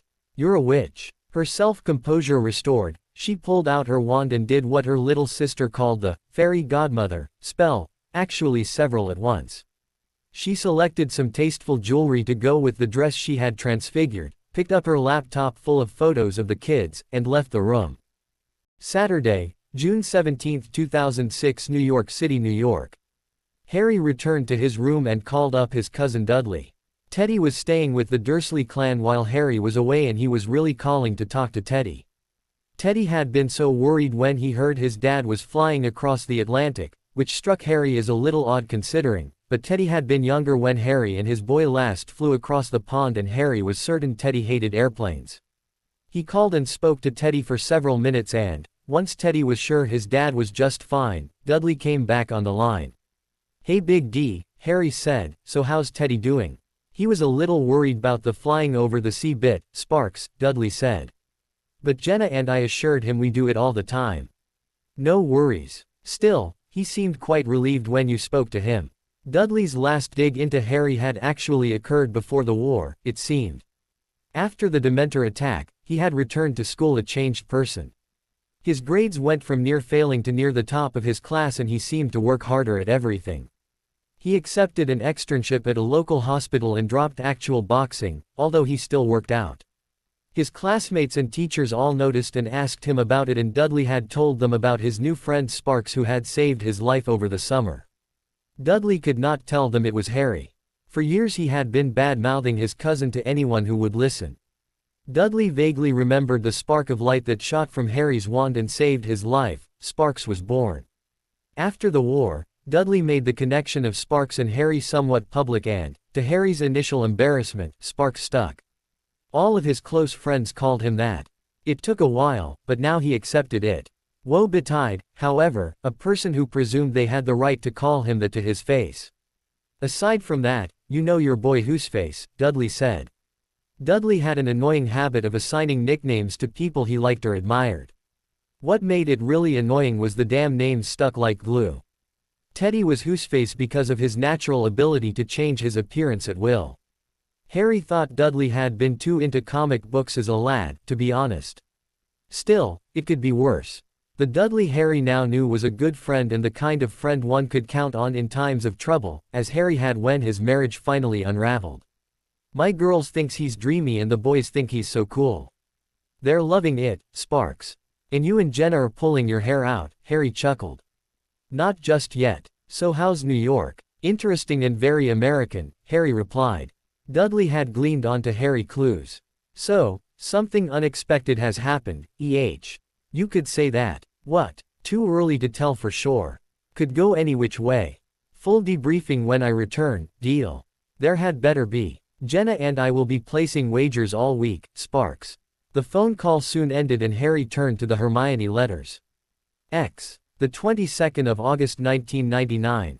Dear Harry. I am sorry I have not written you sooner. A lot has happened these past few weeks, but until yesterday I seemed to be making no real progress in trying to find my parents. A couple of days after I posted my first letter to you, I answered an advert in the local magical paper regarding sharing a flat. I have since moved in with a real nice girl named Amanda O'Hare. She's about a year older than me and is attending university. Here, it seems, witches and wizards can attend university and continue their education after finishing school. Maybe I should look into that. I know it would mean that I'd be here for years, but I also know you would understand. I had hoped my parents had settled here in Sydney or at least nearby. But, apparently, they have not. I've spent weeks in a library reading every phone directory I could find, hoping to find the number to their home or, assuming they have one, their dental practice. No luck. I've been under so much stress, Harry. I have been worried sick, and I mean literally. I've been throwing up for a few days now. I'm sure it's the worry. It might also be the fear that I might have to start checking the past obituary columns to find my family. I hope that is not the case. Needless to say, my roommate is worried. She insists I should see a doctor real soon. Yesterday, she made an appointment for me with a magical doctor here in Sydney and I am going to see her, the doctor, tomorrow. I'm sure it's nothing, so don't worry, Harry. Anyway, while making the appointment, on a Saturday afternoon, Amanda showed me this amazing Muggle technology. With a computer, you can access something called the internet, which instantly, almost, allows you access to more information than I could ever hope to find in the library. It's surprisingly easy to use. So, I typed in my parents' names and their occupation in Viola. I found them in under 5 minutes. They are nowhere near here, Harry. They have a dentistry practice in the town of Shoalwater, Western Australia, which is on the Indian Ocean about an hour or so south of Perth. There were pictures of them on their website and they look so happy, Harry. Anyway, because I agreed to see this doctor, I'll be here just a little while longer. Once I find out I'm okay, and I am, I will fly to Perth by airplane and go and meet my parents. I even figured out how to do it. A week from Monday, I have an appointment at their dental practice for a checkup. Of course they don't know it's me yet. I am so excited. Oh, and I forgot to tell you. Here I am known as Janie Granger. Jane is my middle name. Hermione is known here as well and I real don't want that hassle. Wish me luck. Love. Hermione, Janie. The 29th of August 1999. Dear Harry. I was originally planning to write you after I got to Perth and after I found my parents. But, there are things I need to say to you and if I put it off, I might not say them at all or you might get a letter that will take you days to read. Besides, I am currently on the flight from Sydney to Perth and for the next few hours I can either stare out the window at the empty Australian outback, a huge desert, or write to you. I guess you can see which activity I'd prefer. Where to begin? Remember the evening after we learned that Ron had gotten Lavender pregnant? Stupid question. Of course you remember. I know I will for the rest of my life. A woman always remembers the time when she lost her purity. Harry, I know we said we thought the last few days together might have been a mistake. I know I told you that I probably became your lover because I was mad at Ron. That's not true, Harry. Those 2 weeks I spent with you before coming here, and especially the last few days when we shared our bed and each other, those were the happiest days of my life to date. I don't want you to feel guilty about us. I hope your memory of being with me is and always will be as precious to you as my memories of that wonderful time is and always will be to me. More on that later. But, if I might add, you were fantastic, Harry. No, right now I am writing about the question you asked me before we first made love. You asked if I thought Lavender got pregnant on purpose. I said I did not know but did not think so. I have had a lot of time to think about that since. Now, I think my answer would be yes. You see, I can kind of understand why she might do that now, Harry. I think she wasn't as in love with Ron, desperately in love. I think Ron was, in her mind, using her until I came home. Once I was back, I think she thought Ron would dump her like rubbish and she had reached a point where she knew she could not live as a Ron throwaway. I think I understand why she did it. I don't agree with it. I think it was wrong and stupid, but I can understand why. It was wrong because if Ron marries her, it will be for the baby and not for her. Maybe I am wrong about that. Maybe Ron loves her, but I'm not so sure about that. I think it was stupid because what if Ron is as big a prat as I think he is? He'll not marry her and she'll be stuck with a kid she bore for the wrong reason. You should have a child because you want to have a child, not because you want to land its father. If you fail to land the father, you are then left single with a child maybe you did not really want. What really bothers me is how did Ron not know? I mean based upon her due date she could well have been beginning to show by the time I caught them. I only saw her face, Harry, not her belly. Ron is such an idiot when it comes to women. I am forced to wonder if anyone bothered to tell him where babies come from. Anyway, I think I know now how Lavender was feeling. You see Harry, there's a boy who I have very strong feelings for. I don't think he knows. I was stupid and never told him. But I now know I love him more than anything and have for a long, long time. I want to be with him so much, but it does not look like that is going to happen. I know he likes me, but I don't think he loves me the way that I love him. I would never do that to him. Never. I know I truly love him, Harry. I know that because he is all I can think about these days. I also know it because all I ever want from him is for him to be happy. I would be the happiest girl on earth if I were the reason why he is happy. But, if I cannot be the one for him, then so long as he is happy I am pleased. It's so painful, Harry. If only he felt the same things for me as I do for him. But unless he does, I don't want him. I don't want him in such an intimate relationship if the feelings are not mutual. It's not fair to him or to me. He's not Ron, Harry. I thought I loved Ron. I was mistaken. I knew that not long after I left him. Ron's infidelity did hurt me, Harry. It really did. But, I don't miss him at all. I never have I now know. When he left us during our time on the run, I was hurt. Not because I missed him but because he ditched us and put his own comfort above our friendship and our mission. That's not love, Harry. I should have known then he did not and would not love me. I should have known then I did not love him. I thought the pain I felt meant that I did and I will confess I did have a crush on him. The boy I love I never had a crush on because I never needed one to like him or to fall helplessly in love with him. Every boy, every man I meet is measured against him. His kindness, his compassion, his passion, his smarts and daring, his ability to make me feel good about myself and to inspire me to exceed even my unreasonably lofty expectations of myself. I want him to be proud of me and I think he is. But does he love me as much as I love him? But, as desperate as I want him, I will not do what Lavender did just in the futile hope that he might stay with me for the sake of a child. I have only recently realized this, that I do love him so. Because I love him so much, I know I cannot be with him unless he loves me too. I now know that I probably will not come home. Not unless he tells me he feels the same way and means it, Harry. I think he is in love with another woman and I think she loves him too, Harry. If so, it's not my place to expect anything from him, so I will stay away and pray that he is happy. If he is happy, then, heartbroken as I might be, I shall be. Content, Harry. Do you have any idea who I am writing about? You should. You probably know him better than I do, although I'd like to think that I know him better than anyone else on earth. You have seen him, Harry. You see him every day. You see him whenever you look into a mirror. You are the one that I love more than my own happiness and more than my life itself. I would sacrifice everything just so I know the man I love finally has the life he always wanted but never had, Harry. I love you, Harry. I have loved you for years and years, maybe in some ways since we first met. Of course, not like now, still. I can't come back and just be your friend, Harry. For years that was enough. Now it would only break my heart even more. I am still going to write to you. Even though I love you, I am also your friend. I still want to hear from you, but if I don't I'll understand that. I'll understand you don't feel the same way about me. I'll survive. Don't worry about me, Harry. I'm not about to do anything rash.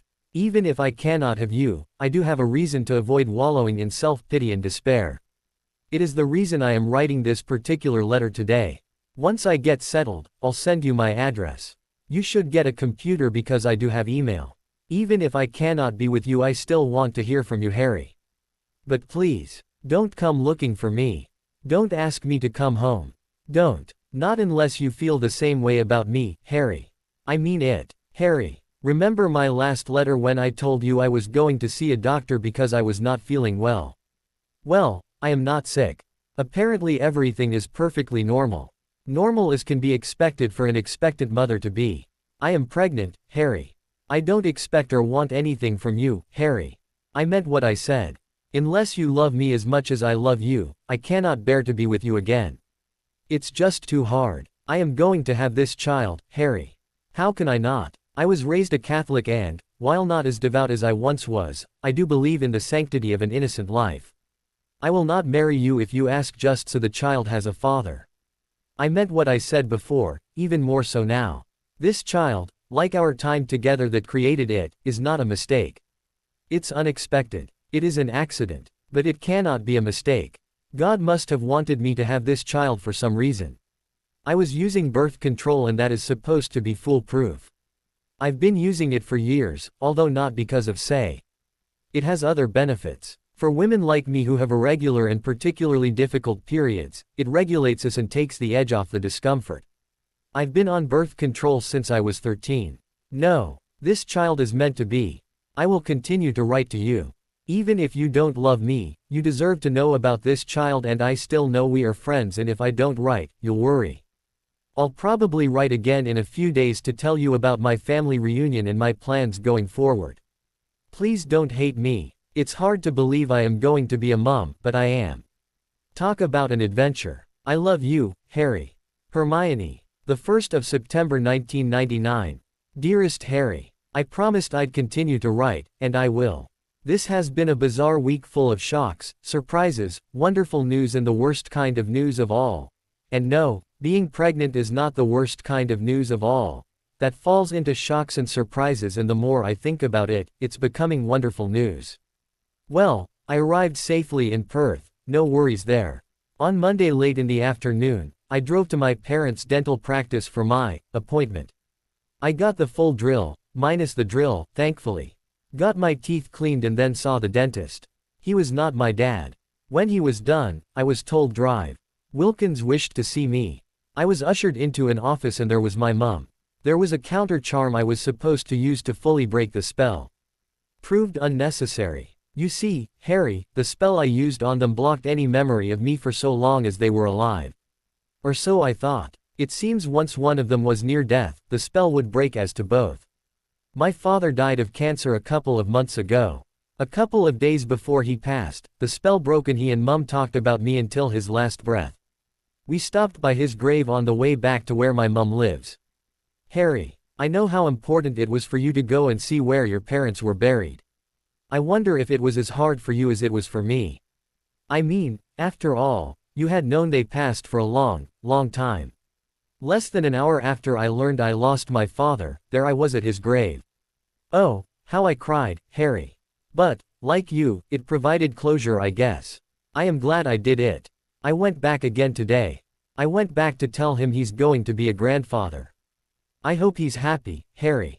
Part of me wants to take the blame for what happened to him. He was my dad and I was his little princess for so long, Harry. Maybe if I ignored Ron last year and followed my original plan. Maybe if I came home to them sooner. But no, he would still have gotten cancer and still would have died, I would just have been there for the end. Still, damn it, he's not even buried under his real name. That is my fault. Oh Harry, ever since I modified their memories and sent them off into hiding, I had been dreaming of that happy day when I would find them safe and we could be a family again. As you see, it did not happen as I planned. I was far closer to my daddy than my mum. A lot of girls are, I hear. Mum and I got along, but she was the one most likely to put her foot down. Daddy would let me get away with almost anything. I love my mum, but I am so going to miss him, Harry. He was only 49 when he passed away, far too young to die, Harry. But, this story does not end there, not by a long shot. So, I go home with my mum, still very sad about daddy. We get to her house, a lovely place near the ocean, and the sun was setting and it was so beautiful, Harry. She eventually leads me into the sunroom. There on the floor was this darling baby girl playing with her toys. She had dark brown eyes and bushy brown hair. I swear it was like looking at one of my baby pictures in the flesh. Her name is Daphne, she's my little sister and was born on April 10, 1998. She's so adorable. I guess the shock about my dad, my own pregnancy and this surprise caught up with me. When Mum told me she was my sister, I fainted dead away. I didn't understand, Harry. Mum told me later. I had always thought my parents had not wanted another child and, when I learned I was a witch, I thought that the reason they did not want another child is because deep down they were ashamed of me. Nothing was further from the truth. They held off having another child. They were still at university when I was born. It took them years to build their practice, which required a lot of effort from both of them. When they finally felt they were ready, I was already at Hogwarts. By then, they thought they were too old.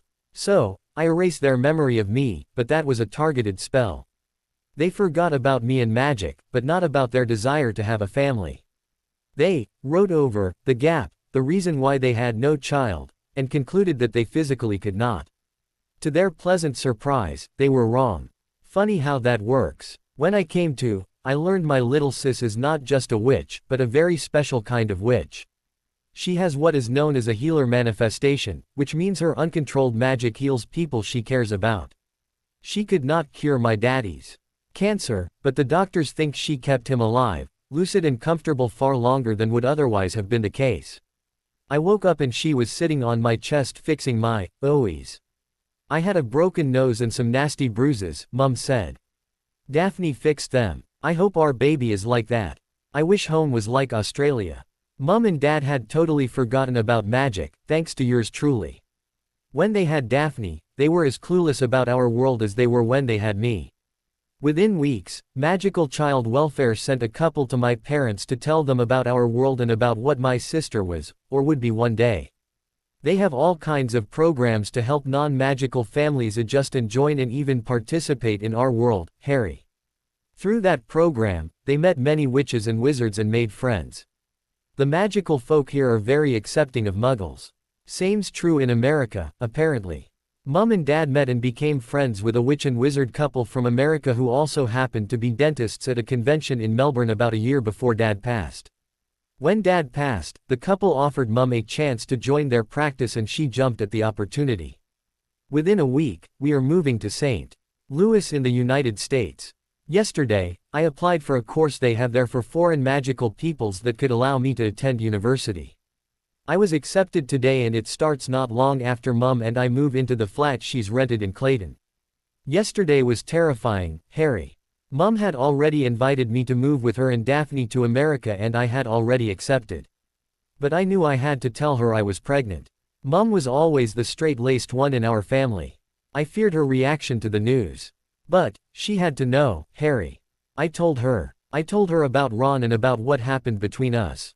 I told her how I felt about you, and how I did not know how you felt about me. I told her I was religious about birth control and how my doctor was puzzled at how this could have happened, but how, now that it has, I intend to go through with it. I told her I wrote you and told you and what I told you. I expected a lecture. What she did shocked me. She told me that, while she was a little disappointed in what has happened, she was proud of me, so proud. She was proud that despite this, I wanted to continue my education and she promised that she would help me as much as she could. I was her daughter after all and I was doing the right thing under the circumstances and setting an example of what to do under such circumstances for my younger sister. I guess it's what's called a bonding moment. I've never felt this much love for her from my mum before. Silver lining, I guess. It might be a few weeks before I write you again, Harry. The flat Mum has rented is temporary. She's looking to buy a place. Since I am with her now for the foreseeable future and since I still have close to £1 million, almost $2 million US dollars, left in my account, I have offered to help. When we do move in, I'll send you our address so you can find me. Wish me luck. I love you. Hermione. The 31st of October 1999. Dear Harry, I am sorry I have not written sooner. Things were hectic for a while and then, when they calmed down, I thought it best to wait until after my first ultrasound, a test they do to check on the health of the growing baby. Mum, Daphne and I are in America now. St. Louis. Gateway to the west. Actually, we live in Clayton, just west of St. Lewis. It's a suburb, but like when I was a kid growing up in Lawton, say, we are street. Lewis just as we were London. They don't have the tube here. I've learned that most cities in the US do not have undergrounds or not nearly like they had in London. I've been told that New York, Chicago, Boston, Washington and Philadelphia do, but most do not. Street. Lewis has 2 lines. One runs from near where I live to the city center on the Mississippi River, another from the airport to the city center. That's it. Like most American cities, you need a car. Mum bought a Dodge minivan. I bought a British-made Mini Cooper. It's so cute. My classes began September 13th.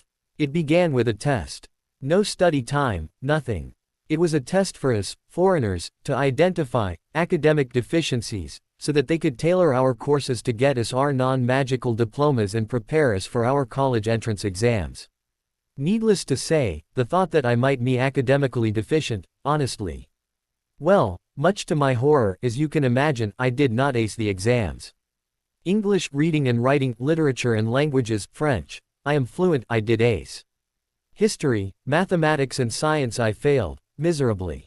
I really have to do better in math. The other subjects I just need to pass, but math is a huge part of the college exams. I was assigned an academic counselor. He told me he was most impressed with my results, given that I had been magically educated in Europe. Europe is a backwater, he said. Most European transfers fail everything non-magical. Still, getting prepped for college and getting the American magical secondary school diploma is more than just learning spells and potions and such. I needed to learn algebra, geometry, trigonometry, possibly pre-calculus, general sciences, biology, chemistry, physics, non-magical history and civics, just to get my full academic qualification and also take entrance exam prep courses. He said, taking classes 6 days a week, 8 class hours a day, I could make it, with work, so that I could start university next August. I told him I was pregnant, but that I had to do this and wanted to go on to university. He said most pregnant women fail to do so, but if I was an exception, he could work a schedule that, if I applied myself, would give me a shot at an August date. Guess which option I took? There are 6 of us in my class. We are in class 8 hours a day, 6 days a week, Harry. Good news is, there is little homework, but study, that's intense. I am learning loads, and you know how I love that. But honestly, this makes Hogwarts seem like a vacation. Still, I guess I am a.s.cur for academic punishment. Ironic. This is our 8th anniversary as best friends. Prior to today in 91, you were my only friend. I had my first ultrasound last week, Harry. They shoot sound waves into the body to see what's going on. The echoes are interpreted by a computer and are made to appear on a screen like a crude picture. They use this to see how the baby is doing, Harry. For me, where I am right now, it's too early to tell, but eventually, if I, or we, want, they can tell us whether the baby is a boy or a girl. This first test was to make sure everything was okay and to give an accurate estimate as to when it is due to be born, give or take a week or so. Harry, we are going to have twins. They are due on or near April 7th. I love you so much. Hermione. P.S. While Mum and I are looking to buy a house, we will be here a while longer. My address is Janie Granger, 115 North Cottonseed Way. Apt. 236. Clayton, Missouri, USA. The 27th of November 1999. Dearest Harry. Just so you know, I make copies of my letters to you. I keep one set. Somehow, it helps me feel closer to you. The reason I started making copies was so I could read over what I had written and see what I forgot to tell you or make sure I don't get too repetitive. Classes are long, hard, and I find them invigorating. As I told you before, there are 6 of us in my class and we've formed a study group. We meet at each other's homes every night to study and help each other with the work. Okay, we also talk and tell stories and eat, and I am eating a lot these days. The doctor told me that I needed to put on weight for the babies, a lot more than I expected, so eat, eat, eat. I do try to stay away from junk food. Once the babies come, I'll need a diet. My class has 2 boys and 4 girls, actually young men and young women, as the youngest of us is 19 and the oldest is 23. Kind of odd for me being one of the youngest instead of one of the oldest. The oldest is Patrick Riley. He is married and his wife Megan dotes on pregnant Olney whenever I'm over. They have a little girl Colleen who's about Daphne's age. Pat and Megan went to St. Patrick's School of Magic in Ireland. I have only recently learned that Hogwarts is hardly the only magical school in the British Isles. Pat and Megan came here because of the war. Jeanette Pinault, pronounced Pinot, is 22 and from France. She went to Beauxbatons and New Fleur. Jeanette had done really well in school, but her family had no connections, so she was stuck with a menial job at a hotel. She came here because in America you can go on to higher education. She's thinking of attending culinary school and becoming a chef. She does cook well. Antonio Garza and his wife Adriana are from Spain. He's 21 and she's my age. They came here for the education. They are planning on attending university, but do not yet know what they want to study. I have to agree. There are so many choices. I have developed a taste for Spanish food, especially their seafood dishes. Then, next on the age list is me. I told them I went to Hogwarts. Yes, I was there when the Tri-Wizard was held. Yes, I have met Harry Potter and I think he's a nice guy. No, he's actually quite humble, the papers are wrong about him. Yes, I have met Fleur Delacour. Yes, I am related to the Hermione Granger, but we don't get along. I left England because of the war, which is partly true, and have been drifting around a bit, also partly true, but now that I am pregnant, I need to get an education so I can provide for my children. Yes, I have told the father, but he's overseas and, well, I don't really expect to see him anytime soon. I want to Harry. I really do. Finally, there is Brianna Antonelli. She's 19 and from Italy. She went to a magical school in Florence. She came here for education as well. Her pasta dishes are to die for. We study Sunday through Friday nights, alternating homes. On Sundays, the hosts cook dinner for all the rest of us. So, I've been treated to an international menu of family recipes. The other nights, we order pizza or take out. I don't know if it is me or the babies, but one of us likes Kentucky Fried Chicken. Someone else loves Kung Po Chicken, a spicy Chinese dish. And a third part loves Mexican food. No doubt about it, I am pregnant now. I'm showing. Getting the obvious baby belly and the other signs, such as swollen B-east, so none of my bras fit anymore. My clothes don't fit. Mum took me out and we bought maternity clothes for me. Honestly, none of it is flattering. But, at least it's comfortable. Mum says that's a key to surviving pregnancy with your sanity intact, stay comfortable. I am both thrilled and horrified. I am thrilled at the thought of these new lives growing inside of me. I swear I can feel them moving now, even as I write this. Horrified that I am getting bigger by the day. Oh well. Anyway, last Thursday was Thanksgiving. It's a huge American holiday, Harry. My classes ended at noon the day before and do not start up again until Monday. Everything shuts down on Thanksgiving, except football, American football. Anyway, Jack and Pamela Martin, the wizard and witch. Dentists my mum works with, invited us all over for a traditional Thanksgiving. All of us included Mum, Daphne and me as well as all my friends from school. The Martins have 3 children, Harry. Their oldest is Jason who is 8 and has his wand and can do magic at home. In my condition, I was worried about that, but he's a little gentleman and besides, he was far more interested in the football games on the telly than doing magic. He has 2 younger sisters, which is Cynthia, 6, and Alicia, 4. They are adorable. Must be the mum thing. I used to be uncomfortable around young children. When we arrived, there was a football game on the telly. Our style of football is called soccer here, don't ask me why. Wonderful smells of cooking food greeted us as we arrived. Jack and Pam cook, American style, no magic. Actually, it seems that only we Brits use magic routinely to cook. Then again, as my friend Jeanette noted, English cuisine is so boring, it only makes sense to be lazy about it. I am starting to agree. Mum's been teaching me to cook without magic, nothing fancy. After all, I am soon going to be a mum myself and there is something about preparing a meal. I know you cook without magic, Harry. I am beginning to see why. There is a joy to it, isn't there? Well, there is when it comes out right. Thanksgiving is a custom that extends all the way back to when the second permanent English settlement was founded. It is a feast that was to honor the harvest and give thanks for surviving a terrible year. It has since become a celebration of family and friends. It is still a feast. The Martins treated us to the traditional fare. We began with a nice salad and then the face stuffing began. The center of the meal was a huge roasted turkey. The turkey was carved and the Martins began the traditional debate about which was better, white meat B, east or dark meat thighs and wings. I tried both. They are different and the dark meat has more flavor, but either is delicious. They also served stuffing. It looks like an English pudding, but it's not sweet. It does taste heavenly, though. We also had mashed potatoes, a thick gravy made from turkey bits and stock, corn, peas, green beans, an onion dish, rolls and 2 choices of cranberry sauce. It's sweet and tart and totally nummy.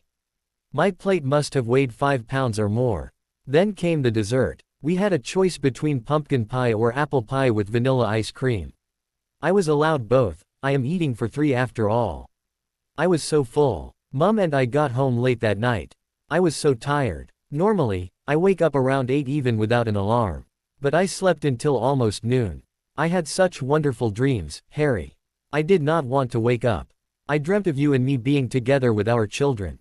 It seemed so perfect, Harry. I know it's just a dream. Still, I do want it to be a reality. I do love you so much, Harry, and I do want you in my life and in our children's lives. In my dream, there was a happily ever after with you, Harry. I know it might sound silly. I know you might not even feel the same way about me as I feel about you. But I can at least have the dream. I love you, Harry. Hermione. Harry put down the letters and looked at his watch. He still had a couple of hours before he promised to meet up with Hermione again. He wondered what he would have done as he had gotten these letters when they were sent. He knew that if he had learned that Ginny was binning his letters from Hermione, he would have ended it there and then, magical rights be damned. But he did not know. For years, he labored under the clouds. He believed that Hermione wanted nothing to do with him or anything else she had once known. Now he knew that was not true at all. Still, what if, in early September 1999, he and Ginny were back together? She was living with him, at least when she was home, which was not often. She was having a record-making season as a rookie with the all-women Holyhead Harpies. She signed on as a mid-season replacement for a chaser who left to start a family.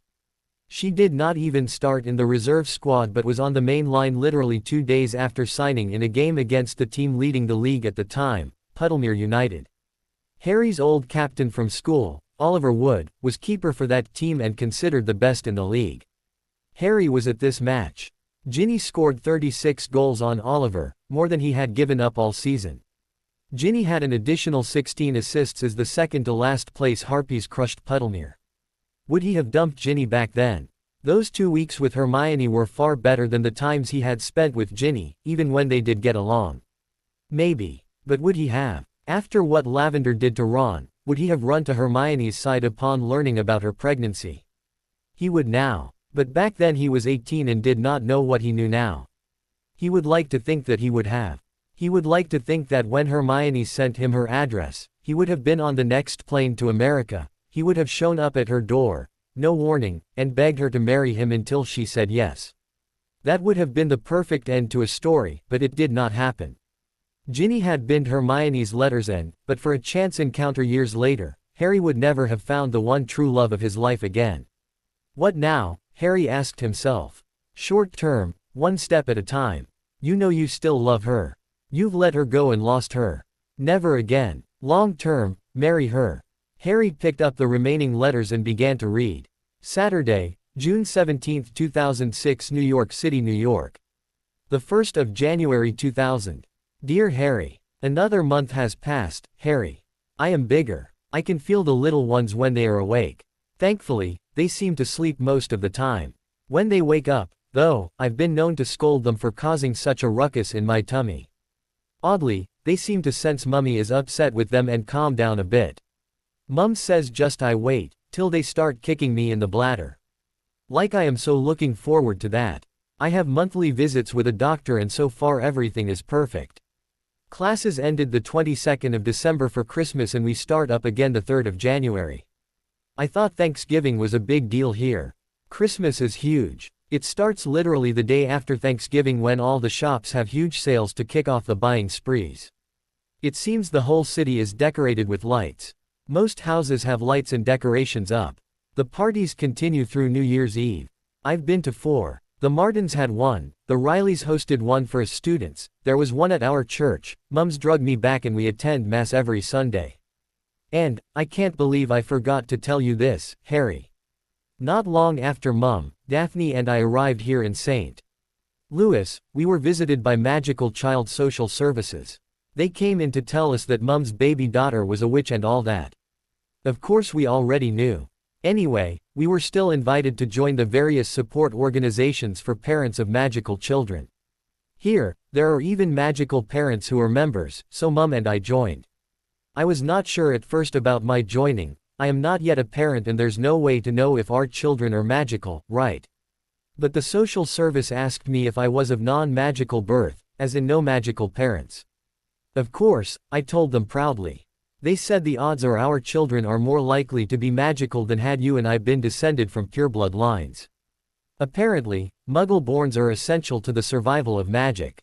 I, of course, asked for proof, and to my surprise I was told of several books on the subject, all based on scientific analysis done by university scholars and such and all, amazingly, available for purchase or for order at magical bookstores in Solard, the local magical shopping district. 3 guesses what Mum got me for Christmas and the first 2 don't count. Anyway, Mum and I bought a Christmas tree. It's a fake made of plastic, but we can use it year after year. We bought a bunch of ornaments and found a website that sold really fancy ones. We ordered several and each of us ordered special ones for Daphne and each other that were placed under the tree as presents. I think that's going to be a tradition with us. The tree was really pretty. Daphne had a time with her presents from Mum and me. It snowed here just before Christmas. Makes driving a real pain, but it was so lovely, Harry. Sports are a big thing here, Harry. Huge. The magical community does have its sports, Quidditch and an American game called Quadpot, but not like in Britain. Here, everyone follows the Big Four, as I call them, American football, professional and college basketball, mostly college here is St. Louis does not have a professional team. Baseball, the Cardinals are the local team and you are pretty much required to love them, well not really, but still, and hockey, a game played on ice. The St. Louis Blues always make the playoffs and never win at all. I got my introduction just before Christmas. The Martins invited Mum and me and Daphne to join them at the bragging rights basketball game between the University of Illinois, where Jack went to school, and University of Missouri, where Pam went. They met in dental school in Alton, Illinois, just across the river. There were 20,000 or more at the game. The Illinois fans all dressed in orange and blue and the Missouri fans in gold and black, about half and half. I don't really remember who won, but it was fun. Remember the Quidditch World Cup? 100,000 in the stands. I could not believe so many people would want to see a game. Here, there are college football stadiums that seat more than that and sell out all the time. And it's not one match either. My guess is most Americans attend a sporting event or more every year. We're talking millions, Harry. As I write this letter, college football is on the telly, the big bowl games. Millions are watching, including most all of us magical types here in America. Mum and I have already been invited by the Martins to their Super Bowl party, another tradition here. It's the professional football championship game, although we are told it's more about the party than the game. Still, the local St. Louis Rams are said to have a shot at the title, so. Anyway, it's been a wonderful Christmas. It could have been perfect, but you are not here and I have not heard from you. I miss you so much, Harry. I love you, Harry. Hermione. The 5th of February 2000. Dearest Harry. Less than 2 months left, Harry. In less than 2 months, our children will be born. My doctor tells me everything is perfect, but I am still so worried. Mum says that's normal. Although they can clearly tell what the twins are, boys, girls, or one of each, I don't want to know yet. I wish you'd be here or at least write to me. I want you to be their daddy. More important, I want you to help me name them. Why won't you write me, Harry? Okay, I know, you just got married. It was in all the papers here, at least the magical kind. You would think you were royalty here for all the publicity about the wizarding wedding of the century. Still, why don't you write? I thought we were friends. I thought we had at least that, Harry. I know I love you totally, but I know I told you I'd understand if you cannot or do not feel the same way about me. I told you that this was my burden and not yours, still. I long to hear from you if only to tell me we are still friends and you still care about me as you always did. I am sorry, Harry. It seems my emotions are a bit out of sorts these days. The kiddies are acting up because their mum is upset, so I'll try not to be for their sake. Besides, they seem to have found my bladder, and it really is a pain when one of them decides it would be fun to kick it. Why do I think Fred and George are in my belly? School is back in session and the work is harder than before. Still, I seem to be doing well. I've been provisionally accepted to several universities based upon my NEWT scores from home. Final acceptance is conditioned on my passing this school and my SAT scores. I am scheduled to sit for that exam in May. One of the schools that has given me a provisional acceptance is St. Louis University. I hope I get in. It's just down the way from here and I really don't want to move away from Mum. Wish me luck. Tomorrow, I am having my baby shower.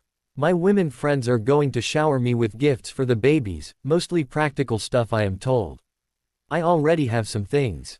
I have bought 2 cribs for them to sleep in and a couple of bassinets, a portable baby sleeper. I also have 2 car seats for them, although I am told I will need more as they will outgrow them in time. Last chance, Harry. Unless I hear from you before they are born, if they are boys they will be named Harry Allen Potter and Robert James Potter. Robert was my dad and James was yours. Alan was my granddad. If they are both girls, they will be named Luna Marie Potter and Rosalind Elaine Potter.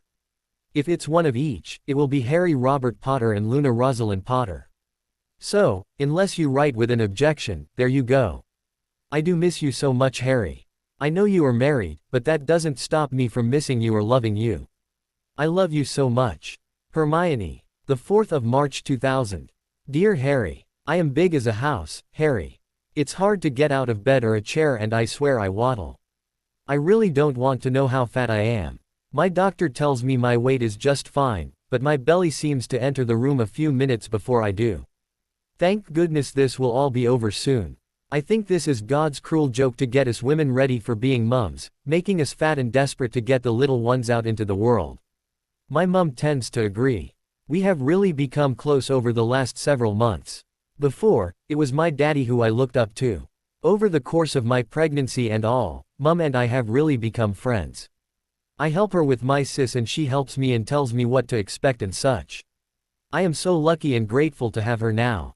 I really want to thank her for all her love and support through this. I know, despite what she may have said, I know she was disappointed in me for getting this way. Harry, these babies are not a mistake. I know I told you that before, but I am sure of it now. I can't wait to see their faces for the first time and to hold them in my arms. If this is all I can have of you, it is more than enough. Still, I wish it was over. Being very pregnant really KS. Love children is what my mum calls them. She means I had a lover and he left me and I am stuck with the result. But she is wrong. Do I want you? Yes. But these 2 lives inside of me, if that's all I can have of you, these 2 are the greatest gift I have ever received and, if I should never hear from you again, Harry, thank you. I mean that. I want to thank you for being my friend. I want to thank you for being there for me when no one else was. I want to thank you for making me see I mattered. I want to thank you for all the years we had and the 2 marvelous weeks we had together. Our babies will know that you were special to me and that I love you and always will and that I think, in a way, you loved me too, and that you love them. Anyway, sorry, I was getting all weepy, and I know how that bothers you. My classmates and the school decided to set our spring holiday by my delivery. We attend class now almost every day. When I go into labor that will start our break. You have no idea how touched I was by that. It was not my idea but theirs. I know this is a shorter letter than usual. Honestly, there really is not that much to report. I am doing well as a student, as if that was a surprise. Our babies are doing well and they will be here soon. I really would love to hear from you. I promise this much, in my next letter, I will introduce you to your children. I love you. Hermione. The 30th of March 2000. Dearest Harry. It happened. You are a daddy. A boy, Harry Robert, and a girl Luna Rosalind. The babies were due on April 7th, but that just meant they were due sometime around that date. Harry and I was told twins tend to come early. Basically I was told that I could go into labor anytime after March 15th. So basically, every morning after March 15th I woke up a little excited hoping this would be the day. To be honest, I was getting really tired of being pregnant. While I was thrilled at feeling our children growing and moving inside me, the side effects were getting annoying. I was so big it was hard to stand up. I swear I could barely fit into the shower off my bedroom. Okay, that was an exaggeration. My back was sore. My ankles seemed swollen. I was moody and irritable all the time. Studying was hard work because when I got done with school all I wanted to do was sleep. It was time, Harry. One day during my first class one began having these cramps. I did think much of them at first. I knew it might be the onset of labor, but they were mild and went away quickly, only to come back several minutes later. By the afternoon, I was pretty sure it started, but there was no need to hurry or get worried. My doctor told me I did not have to come to the hospital until my water broke. Fortunately, my class was not far from the hospital, so I planned to go there right after class just to check. I had a bag packed in my car just in case. It had been there over a week. During our afternoon break, Megan came up to me in the restroom and asked if I was okay. I guess she knew I was in labor, she has been through it herself after all. I told her I was probably in labor but that it wasn't too bad yet and my water had not broken, so I wanted to try and finish the day, although it was hard to concentrate. My last class for the day was history and we were studying the Second World War. I liked this class much more than math or physics, even though I was doing well in all my courses. Anyway, around 4:30 I had my first real contraction. Now everybody knew, because I'm pretty sure I screamed a bit. Just in case that had not gotten my attention, my water then broke. I was so embarrassed. My pants were soaked and it must have looked like I had peed myself. But, red-faced as I was, I had to get to the hospital. Megan helped me to my car and drove me there while Pat followed us in his car, and apparently, so did everyone else as it had been agreed. My labor triggered our spring break. I called my mom on my cell phone and told her what was happening. I had another contraction on the way to the hospital and tried to remind myself that the cruciatus curse was worse. I must have said that out loud because Megan asked if I had ever suffered that curse. I told I had during the war and thankfully she left it at that. My mom arrived at the hospital about a half an hour after I did. The doctors had told me it might be several more hours before I was ready to deliver. I was not happy with that bit of news. It might not be as bad as what Bellatrix did to me, but is still bloody hurt. And it was exhausting. I just wanted them out. Finally, a little after midnight I was placed on a gurney and wheeled to the delivery room. Mom was with me. She had agreed to be my coach. I was so grateful that she was there and she told me later she was thrilled to be able to spend such a special time with her daughter. I couldn't help it. When she said that I cried. Growing up, Mom and I were never as close as Daddy and I were. These past several months, however, have been a blessing.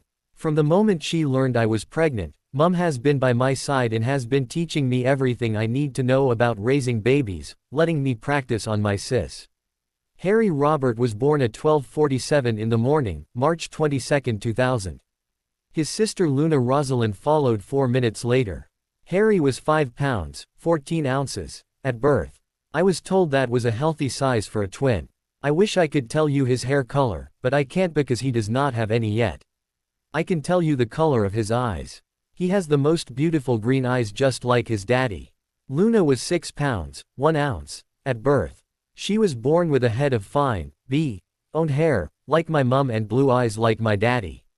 They are both so amazing. I cannot believe it's true that I had a hand in bringing 2 such wonderful, new lives into the world. Mom was so proud of me. I was so proud of our Harry and Luna. I've been home now about a week. My classes begin again on Monday. Part of me does not want to go back. I love being a mom. I love taking care of Harry, Luna and my sis. Thankfully, it is not that hard now as the 2 little ones sleep most of the time. They are already getting bigger. Part of me does not want to miss anything. But Mom is right. I have to go back to school and finish my education so I can get a decent job to support these 2 beauties. I am not hurting for money, Harry. But what I do have will not last forever. So, with some reluctance, I will go back. Mum has Daphne in a daycare, which is where our two will probably go while I am in school. Fortunately, I only have a couple of months left. Then I have a whole summer to spend with these darlings before I start college. I am so looking forward to that. The prince or princess is calling. So I've got to go. I love you, Harry, and miss you loads. Hermione. The 29th of April 2000. Dear Harry. This past month has been hectic, Harry. My classmates and I are apparently well ahead of schedule, so our school has pushed up everything. We sat for our SATs today, Harry. 6 hours. I know I did well on the English portion. I think I did well at math, but we'll see. We will finish before the end of May, and hopefully I will know if and where I will be going to college next fall. Because they moved everything up, it seems as if my workload has doubled. I found it odd, at first, that I seemed to be the only one complaining. I know you may find it hard that I was actually complaining about more work, but I was. I then realized it was not the workload alone, but the workload coupled with the new demands on my time as a mom. The babies are wonderful, Harry. I really have no good complaints, but having 2 of them is a lot of work, and newborns are the hardest of all, Mum says. She also says she's a bit envious of me. Why? She says even though I have 2, and that's always far more work than 1, they are such good babies. As newborns, they don't really do much except eat, poop and sleep, and they sleep a lot. I figure they are sleeping close to 18 hours a day, and they get cranky if you wake them up before they are good and ready. When they are awake, fed and cleaned, they are happy and raise hardly a fuss. According to Mum, Daphne and I were more likely to complain even when nothing seemed to be wrong with us. Mum thinks Harry and Luna's laid-back nature must come from your side. So long as I pay attention to them, they are content to sit there and observe this strange, new world they have entered. I have been allowed to bring them to class with me. I was a little concerned about it because I did not know how my classmates would react, especially when the time came to change nappies. The Americans call them diapers, or to feed them, IMB. East feeding them, it's easier and better for them in the long run. Actually, I think I was most concerned with Patrick and Antonio. I figured the women in my class would have no issue at all, and I was right. But Patrick is a father, Colleen, and Antonio and Adriana are planning to have kids. In fact, Adriana has taken it upon herself to help her husband learn about babies, so, if I am busy or if both the little darlings need changing, Antonio helps. When the babies are awake in class, they have a lap to sit on if they want one. Everybody seems to love them, so they actually spend more time with my classmates than with me, and of course they also attend our study sessions. While they seem to be better at sleeping through a lecture than you or Ron were in History of Magic, part of me hopes this experience rubs off on them and they learn to love learning as much as I do.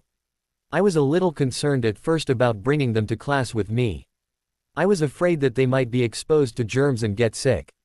Mum told me that they are probably safer in a class full of young adults than they would be in daycare because we are less likely to be sick than young children. So far, so good. They have not even had the sniffles, and they do seem to enjoy it, when they are awake, that is. In fact, if our professor says something that we students find amusing enough to chuckle or laugh about, the loudest laughs are from the kids. My history professor seems to make it a point to make them laugh.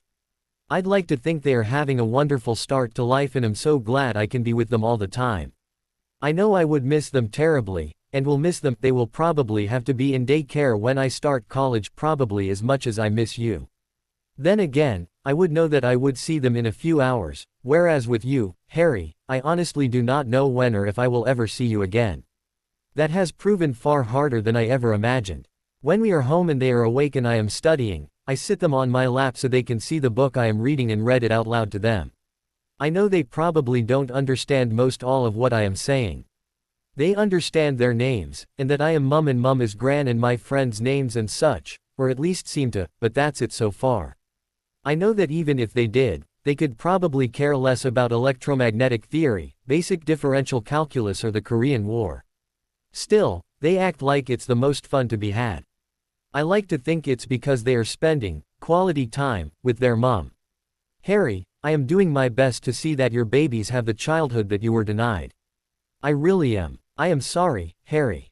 None of that explains why I've been complaining about the workload. But, I wanted you to know just how much I love our babies and how I have no regrets over the time they spend with their mom. I love being with them. I really do. But, as good as they are newborns, and newborns don't keep regular hours. Mom warned me in advance. She told me to expect weeks, if not months of sleepless nights. A newborn needs to feed every few hours or so, and no baby likes a soiled nappy, not really, certainly not when they are asleep. Mom never had twins, obviously, and warned that it might be worse for me than it was for her with just one child to worry about. It was. One of them would wake up wanting a change or a meal, and that would set the other one off. If he or she was not in need of attention, they were upset about the noise the other was causing. At first, I dealt with the one in immediate need of attention, be it a nappy change or a feed or both. Then, if the other was only upset from the lack of consideration their sibling had shown for their sleep, I rocked them back into a nice slumber and put them back to bed. The problem was they each had their own schedule. Invariably, an hour or so later, the other one would want his or her mom. I was lucky to get 3 hours of uninterrupted sleep at a time at night. Mom would take care of them during the days I had off to let me get a nap, but I was still exhausted all the time. At night, it is easier for both of us if I feed them. East feeding is not nearly as time-consuming as bottle feeding for newborns. With a bottle, be it East milk or formula, you have to worry about the temperature of the milk. If it's not just right, the baby won't eat. After a few months, and especially after they are weaned, they get less picky, Mom says, but I'm not there yet. Poor me. No sleep, and I still had to go to class and learn, and all I wanted to do was sleep. After about 2 weeks, I snapped a little. I decided that if one woke up and he or she woke the other one, occasionally that did not happen, I would change and feed both of them so at least their schedules matched.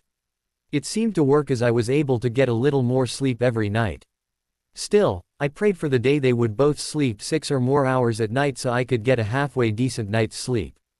A few days ago, the darlings slept for almost 8 hours. I was thrilled and ed them all over when they woke up for letting their mummy finally get a decent sleep herself. So far, they've kept at it, and I am not the total wreck I was before. I was so grateful they really let me sleep last night before my exams.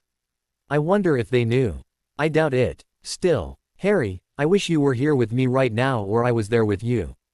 I wish you could see our children and experience the joy in their being as I do. I wish you could help me with them when I need it.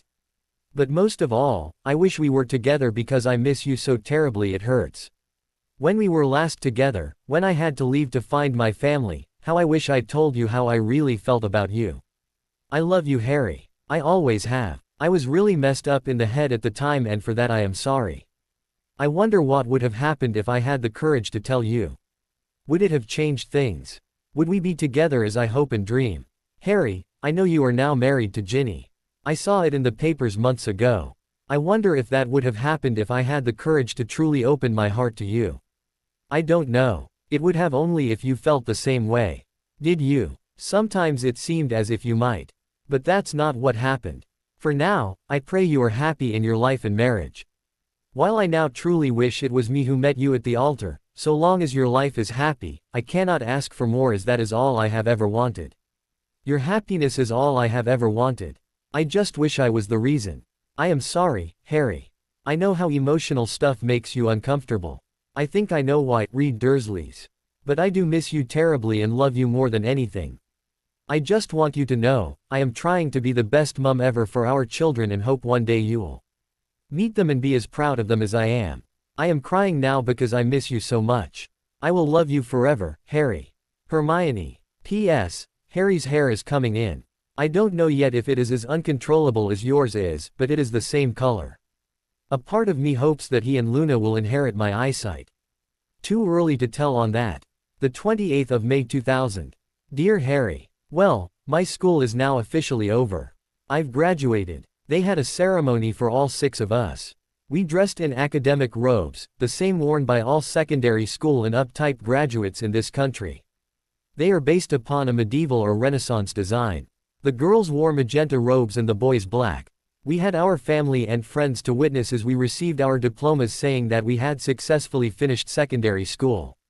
Part of me wished we had a similar ceremony at Hogwarts. Finishing school is an important occasion and should be more than just boarding the train home for one last time. My mum's colleagues, the Martins, were there and they hosted a graduation party for us.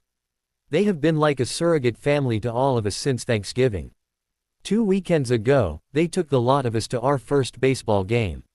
The St. Louis Cardinals were playing the Los Angeles Dodgers.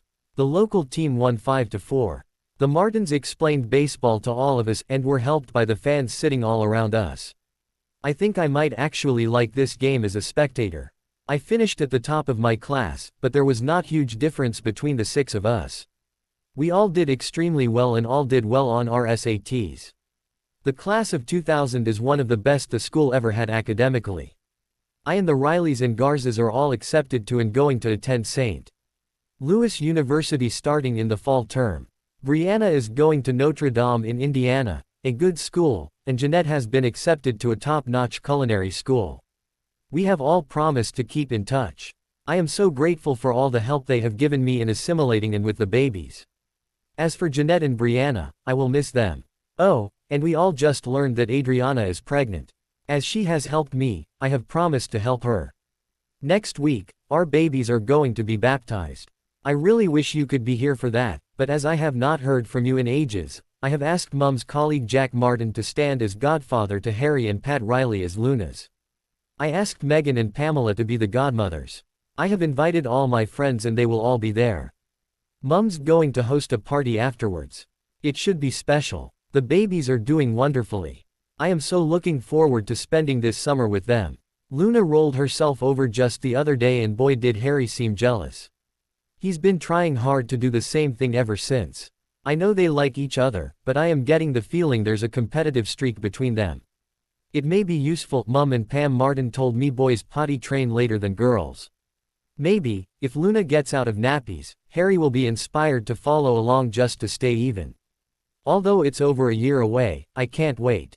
Oh, I know I forgot to tell you this.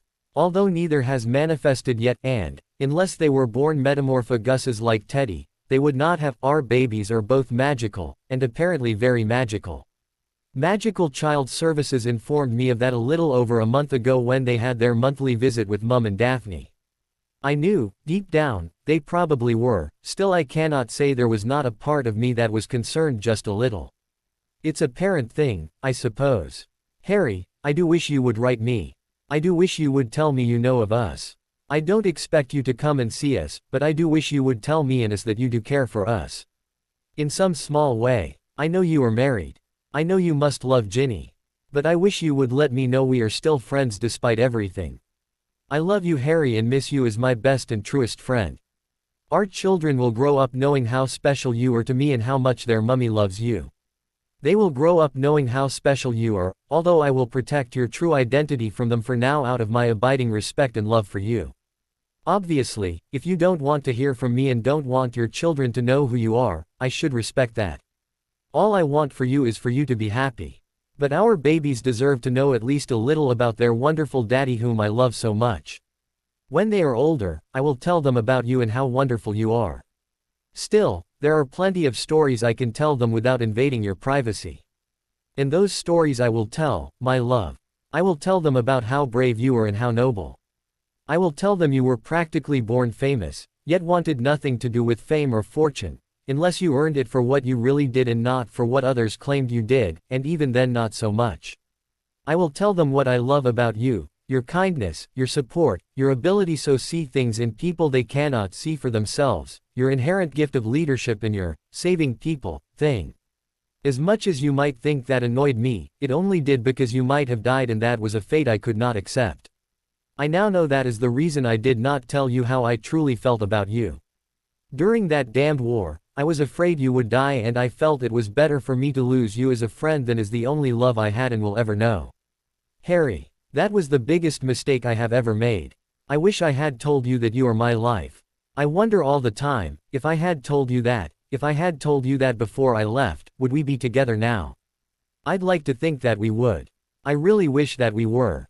I want my one and only best friend back. I miss you so much. I love you, Harry. Honestly. Hermione. Harry put the remaining 3 letters from their first year apart down. He could not read any further, not yet. She had loved him as much as he had loved her, and the realization had brought him to tears.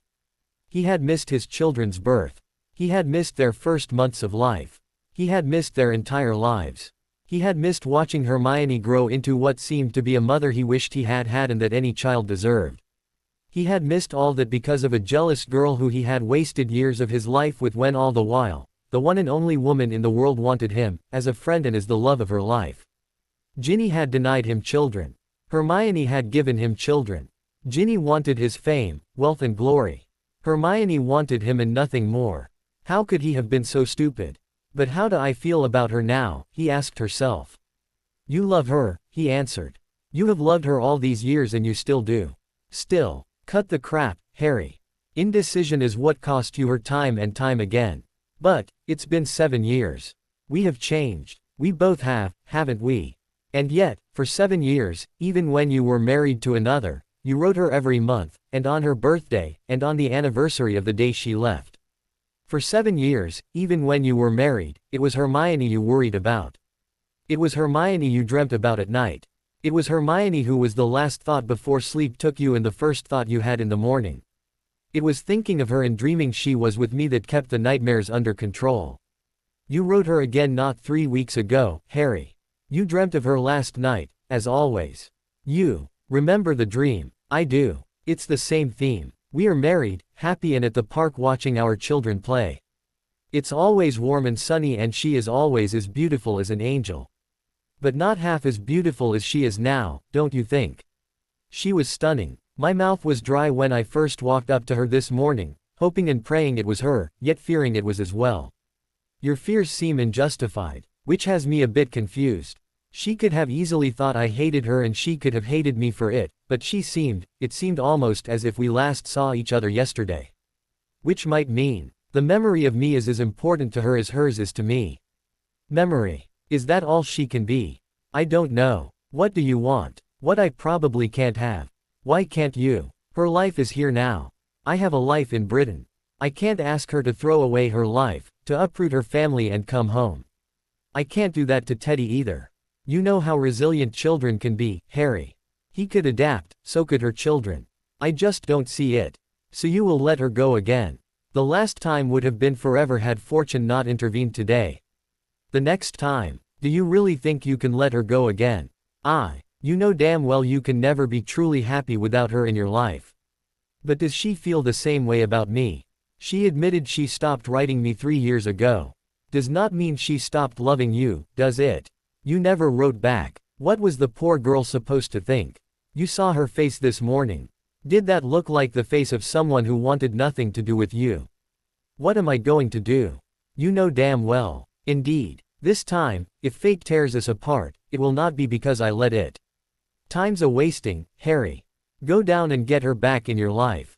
With that final thought, Harry went to the sink and washed the tears from his eyes, picked up his own laptop and left the room to try and start the rest of his life. Saturday, June 17, 2006, New York City, New York. When Harry arrived in the huge and towering atrium of Hotel Enchance, the Plaza Hotel of the American Magical World on Central Park West in New York, he could see that Hermione was not there yet. He hoped that she was being a woman, running later rather than earlier. He feared she was thinking of not seeing him at all. He would not blame her if she had made that decision. He had dropped in on her life unannounced and, while he thought there was still something there between them, he did not really know. He would understand if she got cold feet, but he would be crushed just the same. He loved this country. He had spent quite a bit of time over here over the years, mainly due to his connections with the magical section of the FBI which had augmented the Aurors after they had been all but wiped out in the war. Britain's allies had sent aid to help end the madness. Harry's first mentors in the Aurors office was an American FBI agent and a chief inspector from the non-magical New Scotland Yard. He loved the openness of this country. He loved the fact that while Harry Potter was known over here, he was not a celebrity and could stand, as he did now, in the middle of a major magical gathering place and not be hounded for autographs, pictures or interviews. He could be just Harry, and not the famous war hero, not the deputy head of his department, not the 34th Earl of Godric's, and not what some believed was the wealthiest bachelor in magical Britain. He could actually people watch and get away with it. He saw her first. She was hard to miss. She was wearing a light blue, periwinkle, Harry knew, dress. It was the same color as the gown she had worn all those years ago at the Yule Ball, and it flattered her every bit as much now as it did then. Her dress was not nearly as fancy or frilly, more of a summer dress, Harry thought. Still, it seemed to make her glow all the more. Clearly she was looking for him. It was, after all, a large atrium. He would give her a bit of time, so he could gaze at her without concern. She finally saw him and waved as she began to hurry over. There was such a huge smile on her face. Harry had always loved her smile. He loved most of her expressions, but her smile made her glow as no other woman could ever hope to, in Harry's humble opinion. Still, she was drop-dead gorgeous. Harry had always thought she was cute, pretty when she made even the slightest effort, and beautiful when she tried just a little more. She had never looked this good. Harry knew this was true because he had all kinds of photos of her that somehow Ginny had not found, and he looked at them almost every day since Hermione left. But she never looked this good. Perhaps the 7 years was a good thing in a way. She had clearly blossomed like a most precious rosé. Had he seen her over this time, he might not have noticed. Damn, he thought. I am now officially done for. As she got closer, Harry noted she had an odd expression on her face. He could tell from it what it was not. She was not angry. She was not overcome with glee. She was not truly upset. She was not lost in thought, a normal thing for her in the past and one which Harry knew instinctively. He tried to place the expression, a question. Wonder. Damn, she was gorgeous. You look wonderful, Hermione. She smiled. Harry could tell that smile, the one where she was both pleased with herself and pleased that he appreciated something about her. He always melted at that smile in the past, and today it was no different. She kept coming towards him slowly. Thanks, Harry, she whispered, and she hugged him tight and he hugged her back. Her head rested on his shoulder as she squeezed against him. God, I've missed you, she added. I've missed you too, Hermione, Harry whispered back as he rocked her slowly. She eventually looked up at his face, her eyes glistening. Harry could not help himself. This is what he had dreamt about for years, to have her back again. She had a bemused and almost inviting expression as she stared into his eyes. He could not help himself. Slowly, drawn in by her eyes, he leaned in and keyed her. She did not resist or pull back, she joined him and returned the key, with a passion. Harry had no idea how long they stood there locked in an embrace and the most passionate in memory. Finally, as if by unspoken mutual agreement, their lips separated and they looked into each other's eyes from inches away. What just happened, Harry? Hermione asked. I keyed you, Harry whispered. Hermione gave him what he once had thought of the, you're the master of the obvious, look. And you keyed me back, Harry added. That's not what I meant, Hermione replied quietly, unable to do anything but stare into his eyes. I know, Harry replied as he closed the distance again. She had no idea how long the second key was, only that it was long and even better than the first. She had gone weak all over. It finally broke, but even then she thought it was too soon. She did not know it, but she was smiling up at Harry. Harry looked into her eyes for a long moment and then his eyes darted from side to side before engaging hers again. It seems people are looking at us, he said softly. She flushed. I guess, if anyone asks, we could always say we're newlyweds, he said with a mischievous smile. Or, she replied, we just go over and take a seat at a nice out-of-the-way table. Harry nodded. I still love her, he thought to himself as he took her hand in his and they walked to a nice corner of the atrium. Damn it, Hermione thought. I do still love him. How's this ever going to work? They took their seat at a small table for two that Hermione thought was both out of the way and quite cozy. She was dying to interrogate Harry further about the key, but before she could open her mouth to speak, the waiter arrived. Would you like a menu? He asked. Yes, Harry said. No, Hermione added immediately. She saw a look of confusion on Harry's face. I made reservations for us at the main restaurant for 6:30. You don't mind? Love to, Harry smiled. I guess that's a no on the menus then. A drink perhaps. Iced tea, Harry said. Hermione was stunned. Harry was a Brit in America, not an Americanized Brit like she was. The British do not drink iced tea. She did. More questions. Same for me, thank you, she added. After the waiter left, Harry leaned in with a slightly excited expression.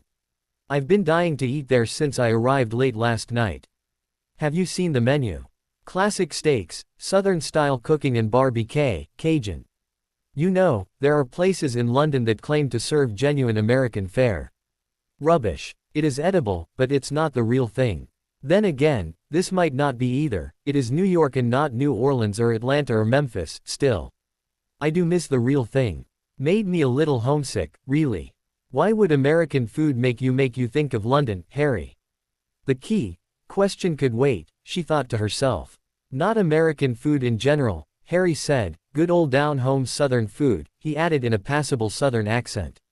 Harry, how do you know about that? I'd like to say I read about it in a book, Harry quipped. Hermione glared at him. Sorry, poor joke. Your letters from St. Louis made me a little homesick as well. It's hard to find decent Thanksgiving turkeys in London and I do miss baseball and basketball, and even football. What do you mean miss? Hermione began. She then gasped. You lived here. Not here, my own, not New York. Who would want to be a Yankees fan, or a Mets fan for that matter?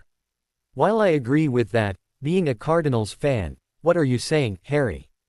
Don't have much use for them either, Harry winked. Or the National League Central. Harry, she growled. Okay, Harry surrendered. You see, in late 2001, I and a few others were called into the minister's office for a meeting. Thursday the 20th of December 2001 Orr's office, Ministry of Magic, London, UK. Harry walked into the office and over to his desk. It was 7:30 in the morning and he was dying for a cup of coffee. He had a lousy night. He had had a lousy night almost every night since the end of November, when the national championship game won by his wife and the Holyhead Harpies ended the Quidditch season. Even their 2-year anniversary had been lousy. He had missed her. He knew that. But it seemed whenever she was around, they would fight. She was once again insisting he should resign from the ministry, and yesterday, for not apparent reason, she went off on a rant about how Hermione had ruined everyone's lives. She had also made it perfectly clear, again, that she was not about to ruin her Hall of Fame career and have kids. Since she needed at least 10 years in the league, preferably 20, by the time her career ended, she would be too old, so Teddy would have to do. Harry had come to hate Quidditch, and as it was practically the only other thing she talked about, he was praying for the season to start so she would leave again. This is not the way it is supposed to be between a husband and a wife, he thought as he picked up the night reports and began to read. Don't tell me you had another fight with the wife, Harry, a voice said. Harry looked up and saw his partner taking his seat across from him. His partner was Kevin Malone, a special agent from the American Federal Bureau of Investigation's Magical Section who had been on loan to the British Orr's office since July of 1998. Harry had learned a lot about the magical United States from his long association with his mentor and friend and wished desperately that Britain was like that land across the sea in so many ways. He and others had begun taking steps which he hoped would achieve something like that here, one day. All right, I won't, Harry said.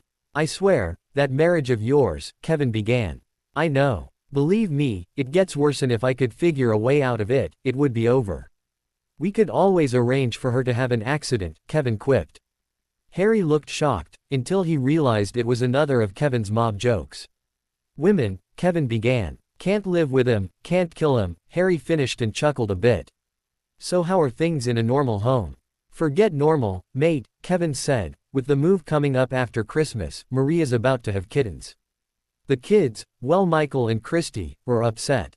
They don't want to leave their friends. Erin, Harry asked. Erin was the youngest of the 3 Malone children. She was just a baby when we came here. She's actually a little excited about the new adventure, as she calls it. I'll miss you, mate. Likewise. Any idea who your new partner will be? Harry shrugged. Probably some rookie fresh out of the academy, all full of ideas. Full of shit, you mean? Yeah, and harder to train than you were. Probably, Harry said. Actually, Harry had been easy to train in Kevin's opinion. Then again, Harry had come straight from the battlefield to the police work. Unlike the academy grads, Harry knew he knew nothing and soaked up every bit of knowledge Kevin provided. Potter. A female voice boomed. Everyone knew its owner. Amanda Savage was the head of the Aura department. Kevin looked at Harry and whispered, "What did you do to piss off the boss lady?" "Not a clue. If this were home, I'd guess I left the toilet seat up." Kevin chuckled as Amanda arrived in front of them. "Your presence is requested in the minister's conference room," Amanda said to him. "When?" Harry asked. "Now." Harry stood. "Yes, ma'am." "Any idea for what?" "Not a clue." Harry nodded and hurried out of the office. Even though he considered Kingsley Shacklebolt a friend and had dinners with him and their wives, he knew that during working hours it was unwise to keep the minister for magic waiting. "Bloke can't even enjoy a decent cup of coffee around here," Harry quipped as he left. Thursday the 20th of December 2001 Office of the Minister for Magic for Britannia, London, UK. When Harry entered the conference room, there were already several people seated around the large, wooden table. He knew all of them. Some he had gone to school with. He took his seat next to Draco Malfoy, now a senior prosecutor with the Chief Prosecutor's Office. He nodded to Ernie Macmillan, from Magical Law Enforcement.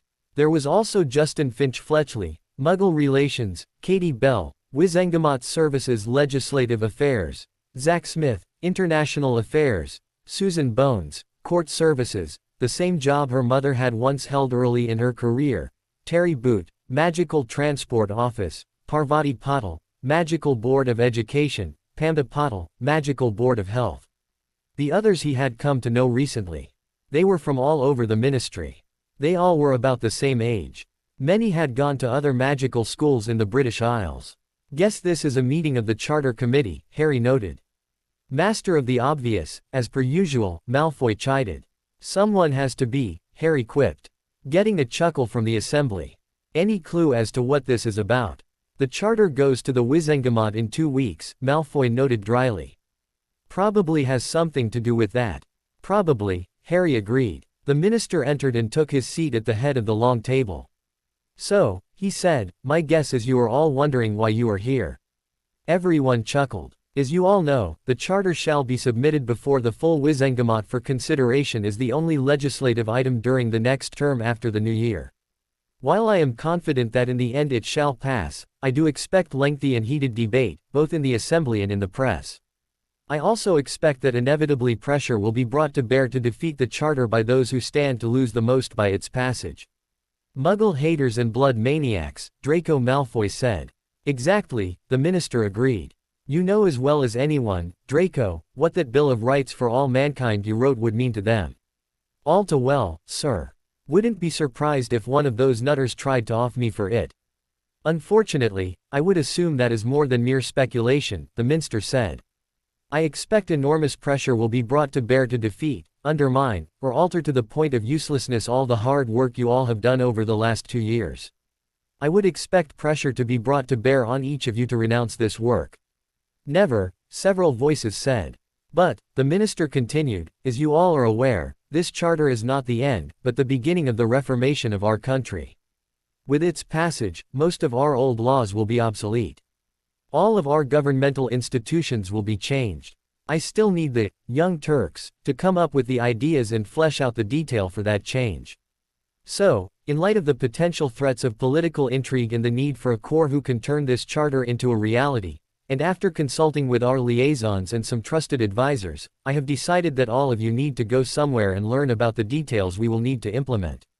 "Are you suggesting we are going into hiding?" Harry asked. "Not exactly. You are all being assigned to new postings in your current fields in the United States." There were gasps from around the table. The charter was based largely on the charter and laws of that country, even though few of them had ever been there.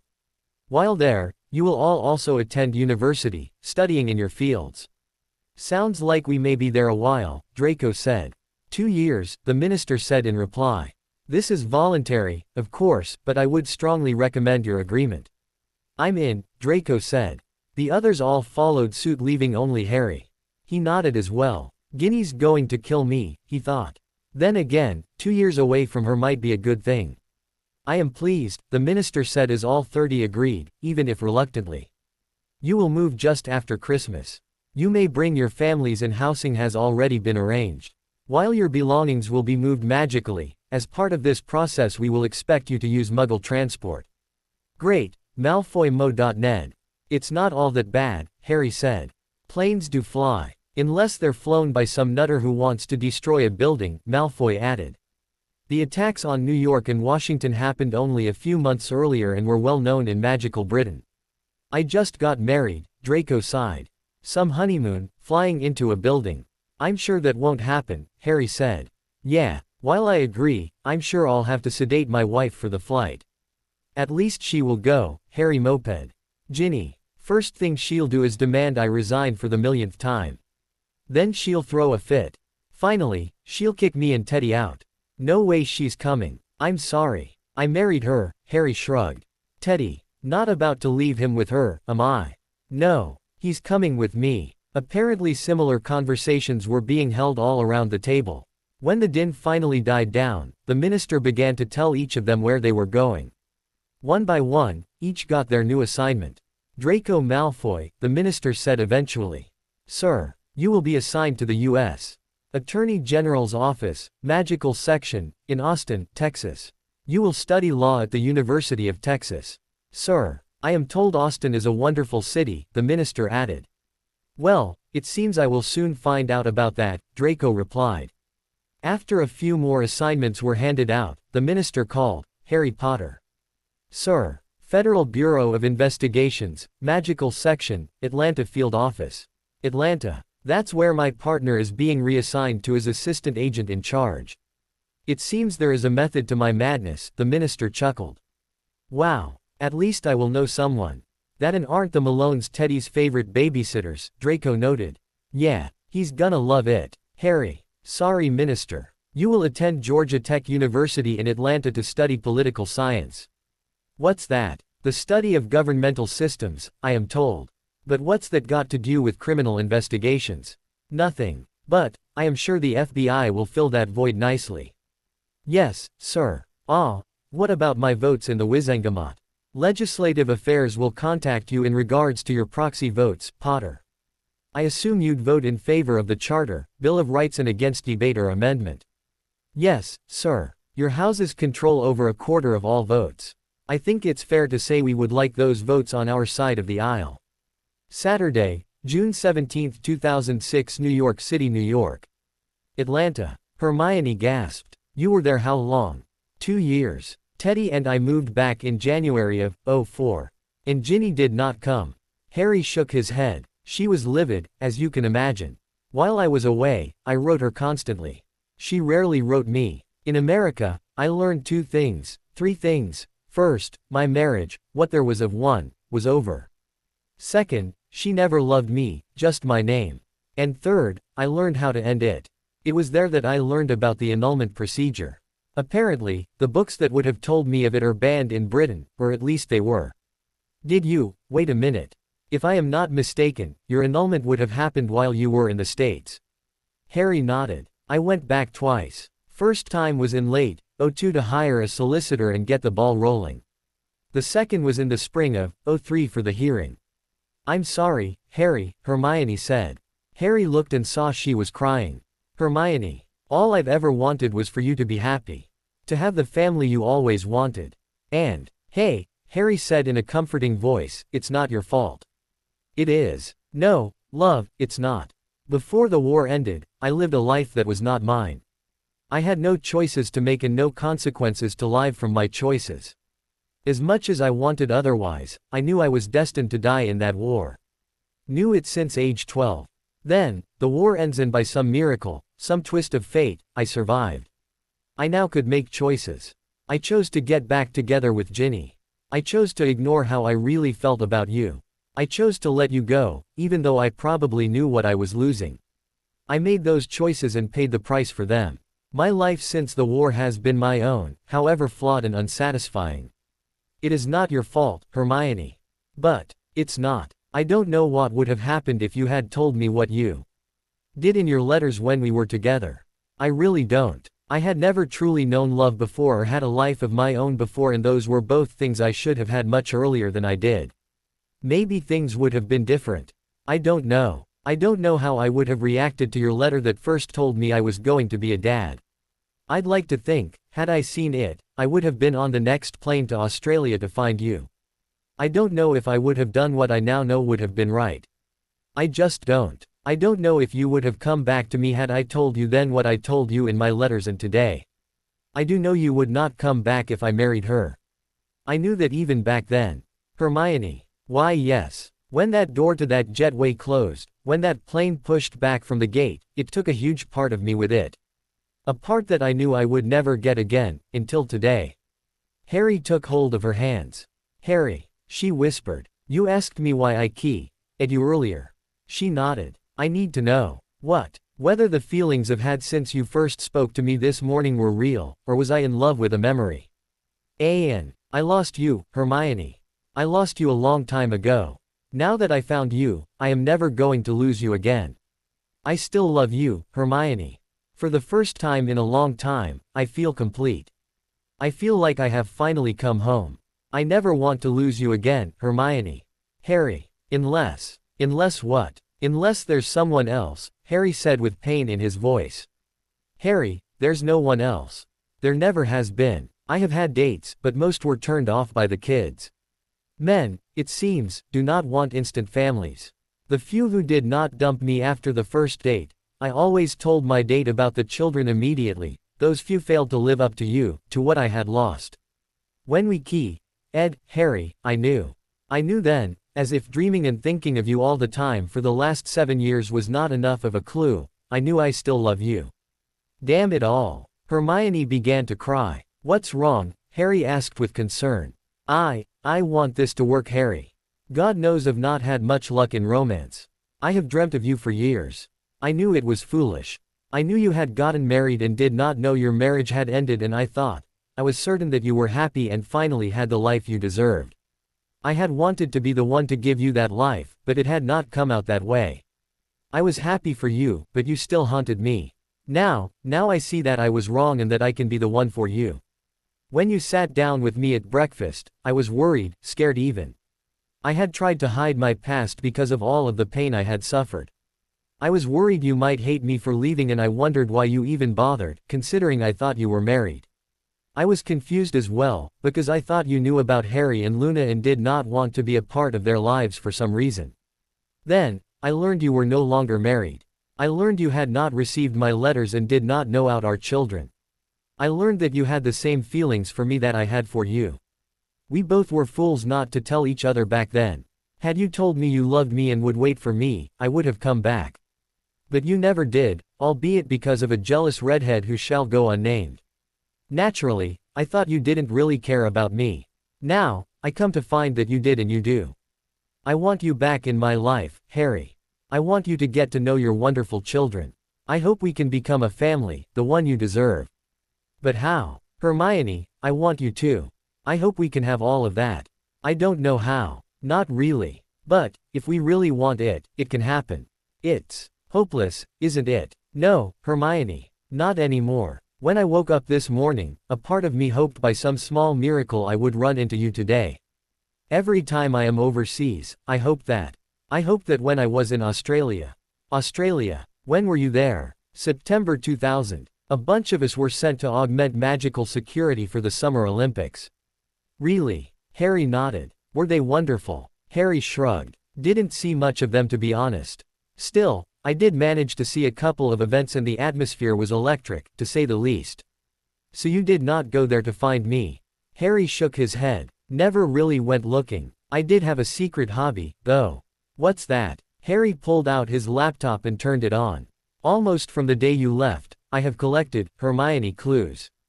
Basically, if I ran across or found any information about you, I kept it. At first, because I was concerned about you and wanted to know you were safe and happy. After my marriage ended, there was a part of me that hoped to find you again and prayed that if I did, you would still be, well, available, I guess. I thought maybe, if I found a good lead, maybe I could find you again. Never got one. What kind of clues? Newspaper articles mainly, Harry said. I know the Daily Prophet is hardly a leader in the field of investigative journalism. Most of the stories about you are tabloid material. Still, there were some articles where some witch or wizard had been traveling abroad and claims to have seen you that I considered potentially credible. I've kept every article about where you might be. Rita Skeeter's first article about your disappearance, where she opined that you apparated off the flight, is the first one I kept, even though I knew it was rubbish. I had received your first letter and knew you had made it to Sydney. But I knew that even before I got your letter. How? Did a little investigating on my own not days after you left. I was convinced in my mind you might not be coming back, but was still curious. So, on my own time I worked a fugitive trace. Magic. Hardly. Standard law enforcement stuff we learned from the FBI. I verified you had purchased a one-way ticket to Australia on British Airways. Given that you had no idea how long your search for your family would take, this was not alarming. I obtained the passenger manifest from the flight.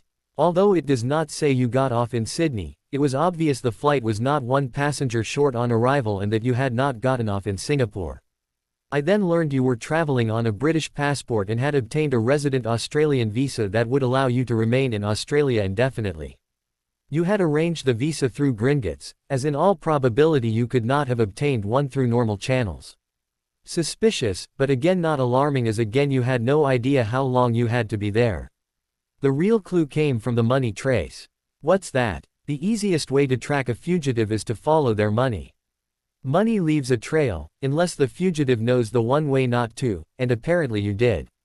I have no idea what you are talking about, Hermione said in mock innocence. The war had left you practically penniless. I know you wanted to leave in search of your parents right away, and I know Ron was against it. But, you were delayed anyway since you could not afford to. About a month after the war ended, you received a 50,000 galleon reward from the ministry for your part in the final victory. As did you. But I used all of it for charity. What charity? I'll tell you later. More questions, Hermione thought.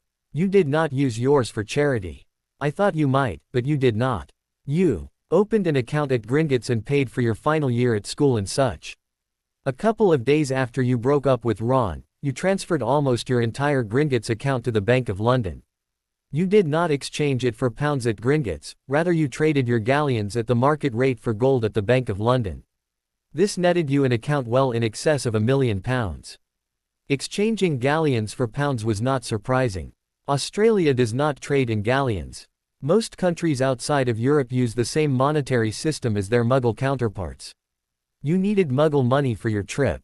What was a little odd was that you traded the galleons rather than exchange them at Gringotts. Most witches and wizards are not that swift and are content with the fixed 5-to-1 exchange rate. But a galleon is 1 ounce of pure gold and trades at 30 to 40 times the Gringotts rate. Then again, that could have been attributed to your keen intellect and inherent practicality. But, the red flags then went off. Once you confirmed your Bank of London account, you made some purchases, such as your plane ticket and deposit on a hotel in Sydney and such, then wire transferred the remainder of your account offshore. Your entire account was transferred to a bank in Zurich, Switzerland, a numbered account and therefore untraceable.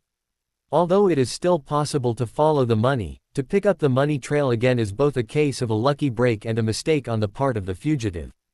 That transaction told me you probably were not coming back, Hermione.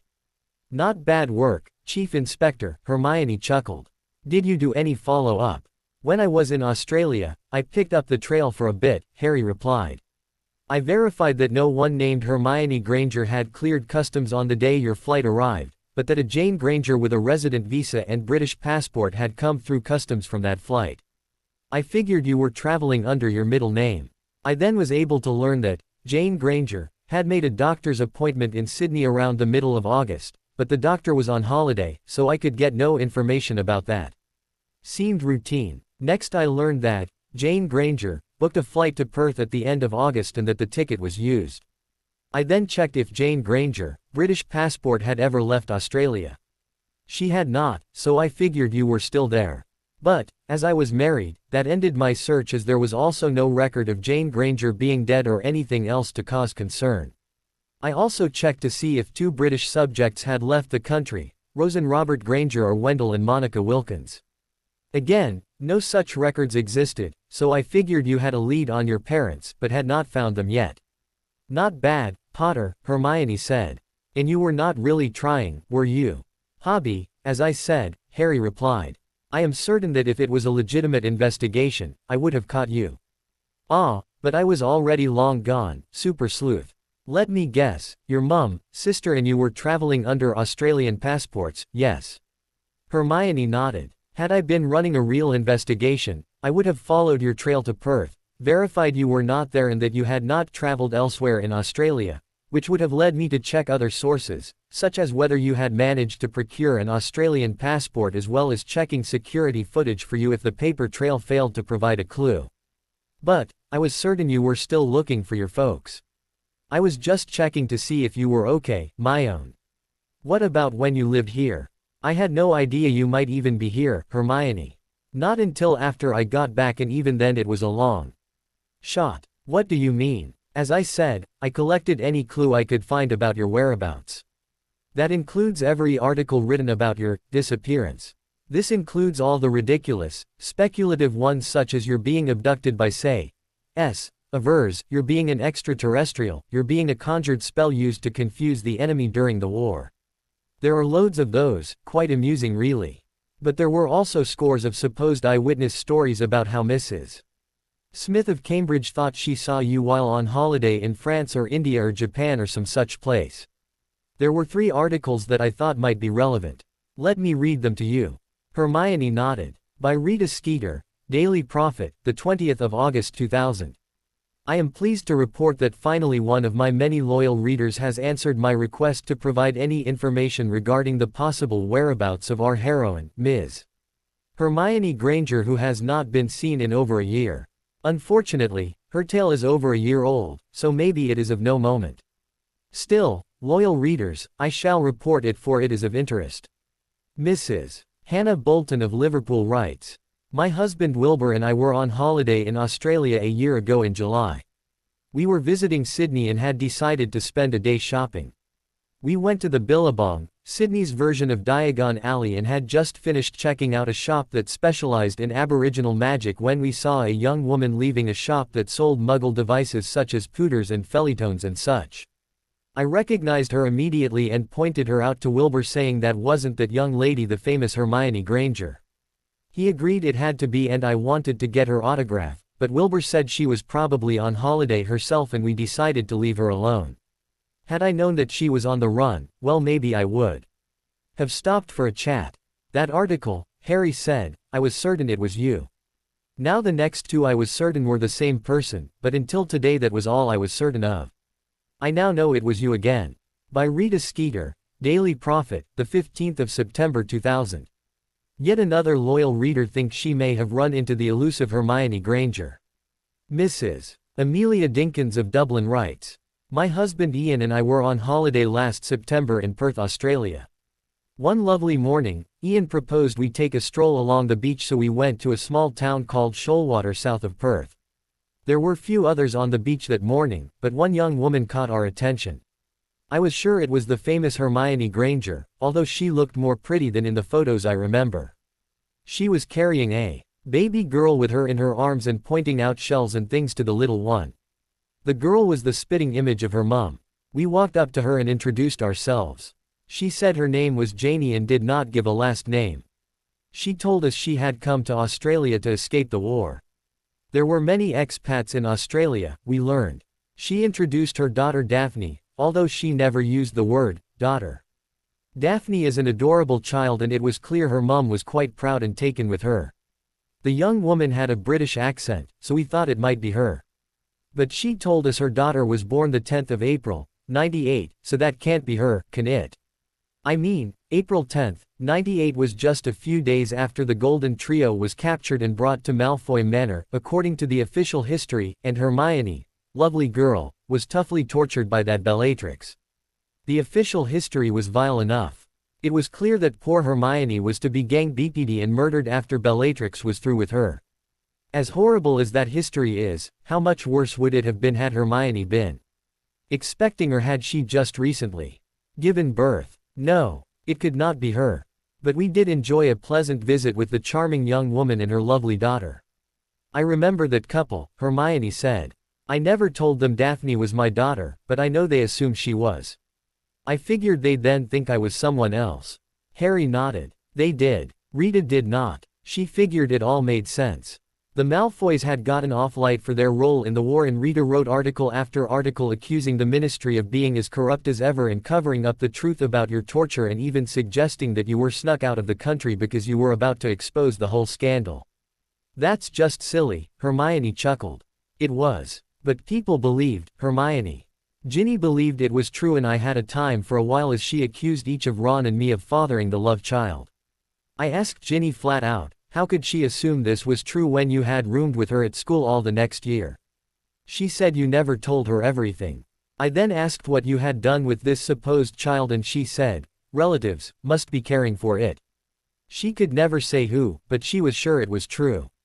That's just mental. Harry nodded. That was Ginny. What was your take on that one? Did you think it was me? At the time, I thought it might be you, but I had no way of explaining the baby. Most likely, I thought it a case of mistaken identity. Hermione nodded. Several years later, Janie appeared again. I was certain it was the same woman as the one in Perth, but not certain at all that it might be you.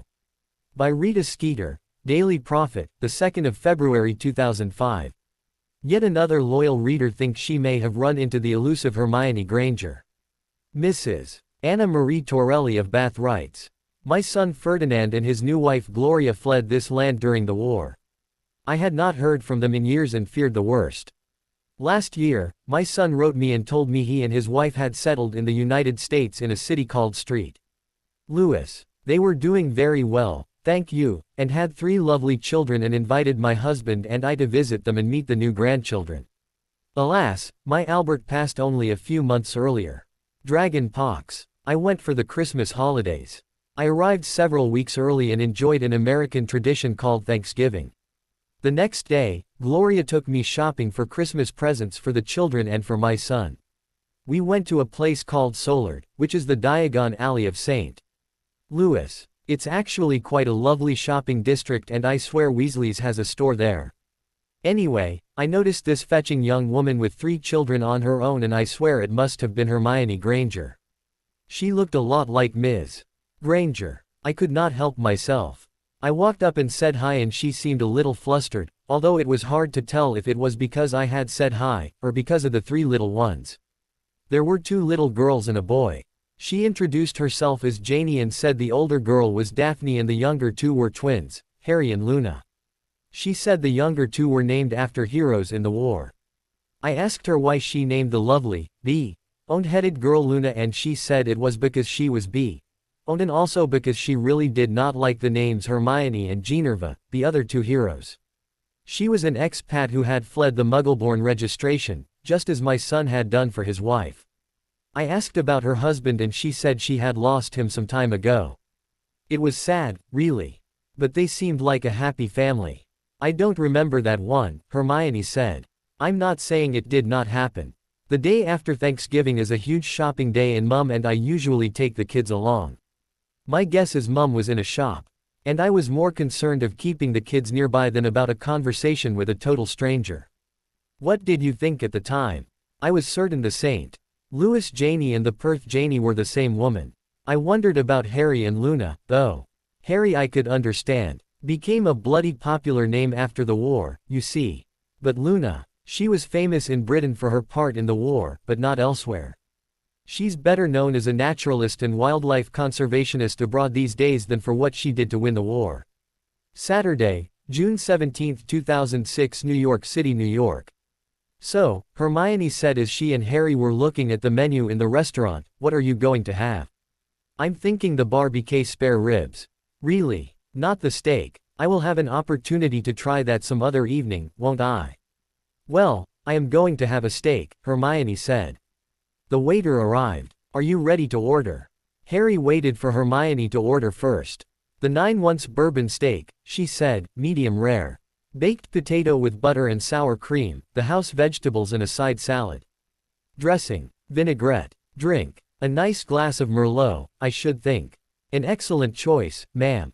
Sir. The blackened catfish, baked potato with butter, sour cream and chives, a bowl of your onion soup, Cajun veggies and a salad. Blue cheese dressing, please. And to drink. Guinness. Yes sir, and the waiter departed. I thought you were going to have the ribs, Hermione said.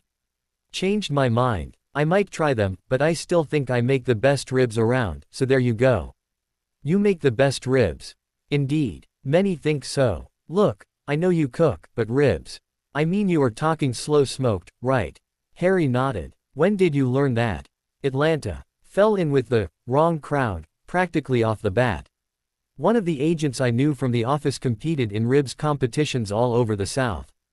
Did quite well, really. He taught me because I loved his ribs. Course, he never told me the details of his spice rubs or sauces. No self-respecting ribs chef ever does. But, I built a pit out back of my house and came up with my own recipes. Teddy and I loved them, as did our guests. When I moved back, I started hosting an annual picnic at Potter Manor, my grandparents' place I inherited. Most of us who went to the States cook for all the guests. I do ribs and brisket. Ernie and his wife, who were in Boston, do lobsters and flounder, cod, chowder and such. Michelle Martin was in New Orleans and did some nice Cajun dishes. Draco and his wife do a mean Texas chili, and there are others as well. I invite my friends and, of course, the Severus School families. It's always a wonderful time. There's music and dancing into the night. I have a Quidditch pitch, a football pitch and a baseball field for games and such. Teddy is a huge baseball fan, as am I. My marriage to Ginny pretty much ruined my interest in Quidditch. In Atlanta, I went to baseball games, as well as college football and basketball. Even on a bad year, Georgia Tech is usually better than the Atlanta pro teams in those sports. Teddy is a huge Chipper Jones fan. Guess we'll have to work on that, Hermione laughed. Your son Harry is a huge Albert Pujols fan. As far as he and Luna and Daphne are concerned, it's the St. Louis Cardinals and everyone else. Could be worse, Harry quipped. At least they're not Yankees fans. Hermione laughed. Heaven forbid. Their salads arrived and Harry decided to change the subject.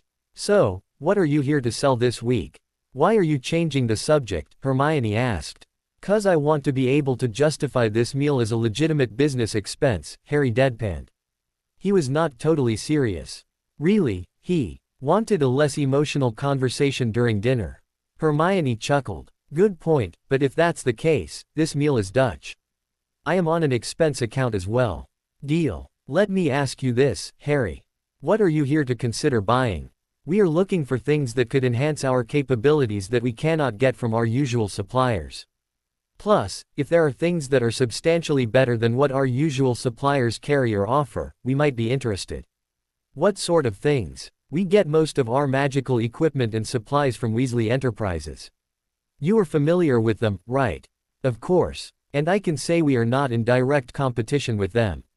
Not really. They are one of the best in the world, although for some reason they have yet to make a dent in the US market, aside from their joke shops and retail stores. Even then, Mortensen Products based in Bristol, Connecticut makes similar product lines. As a marketing type, I purchase those products and help evaluate whether we can come up with a significant improvement. We are working on some, but should Weasley ever cross the pond, we doubt we could compete. We have our own niche, however, where we feel we have no competitors. Well, not any good ones. And what's that? In general, we develop magic technological hybrids. We take the best of both worlds, combine them in creative ways and come up with products that are better than you might be able to find anywhere. Most of our equipment is in the medical field, but we have other products specifically developed for sale to magical law enforcement and researchers. We might be on the same page, Hermione. I am here to recommend to my superiors various technologies that would enhance our investigative abilities, provided such technologies exist. Such as, in general, we are shopping for top-of-the-line, cutting-edge laboratory equipment for our forensics lab. That shopping list can be quite extensive as we are looking to add or upgrade across the board. We are also looking for surveillance technologies, optical, acoustic, electromagnetic, communications, magical and so on. We may have things you'd be interested in. You understand, of course, I am here merely to recommend purchases. The bean counters and tech types would make the final recommendations before a contract was actually let. That's not all that unusual, Harry. It works that way here whenever we seek a government contract. Still, the FBMI is one of our major customers. Really? She nodded. If you do up a proposal, you will need to include that information, if you can. If it's good enough for the FBMI, that's a big selling point, assuming we don't already have it. You probably don't. Not from us, Harry. While our business is doing well, I am here to try and get foreign contracts. This is our first real foray onto the international market. Could be a big deal for us, and I'll confess a huge feather in my cap, if we make a splash here and can expand into the European and Asian markets. Understand, Hermione, I can't promise that we'll actually make any purchases, Harry said as their salads were cleared away and their dinner set before them. But, I would like to look over a product catalog between now and Monday, if that's okay with you. No problem. Hopefully, I could have a proposal request to you before this conference even begins, although no promises there. I understand. I do appreciate it. Still. What? Well, what if your boss finds out about me? What if he finds out we have a relationship of a non-professional nature, one I think we both want to explore? Won't that be a deal killer? There are check and balances, Hermione. My recommendations are just that. They will be evaluated independently. If your company's products are the best available, the fact that you and I may have romantic intentions should not be a factor. In fact, should they learn that I was buying from the famous Hermione Granger, brightest witch of her age, and such, that might actually enhance your company's chances. You don't have to do that for me, Harry. Honestly, if your products stand on their own merits, I would hardly be doing you a favor, just doing my job. I am here to find the best stuff available. If yours is the best, I would have justified the expense of this trip. For the rest of their dinner, they talked about food and Hermione's company's products. Harry knew he had hit a potential jackpot with Pock Riley. They made most of the products Harry's bosses were interested in as well as several he believed they would be had they known such products existed. Harry was particularly intrigued by what Hermione had called a pensive database management system. What's that? It's like a computer program for pensive memories. You store the memories in the database and a program organizes all the information in memories in any way you think would be most efficient for retrieval. Say, for example, you want to study all references in the database regarding Voldemort's relationship with a particular crony.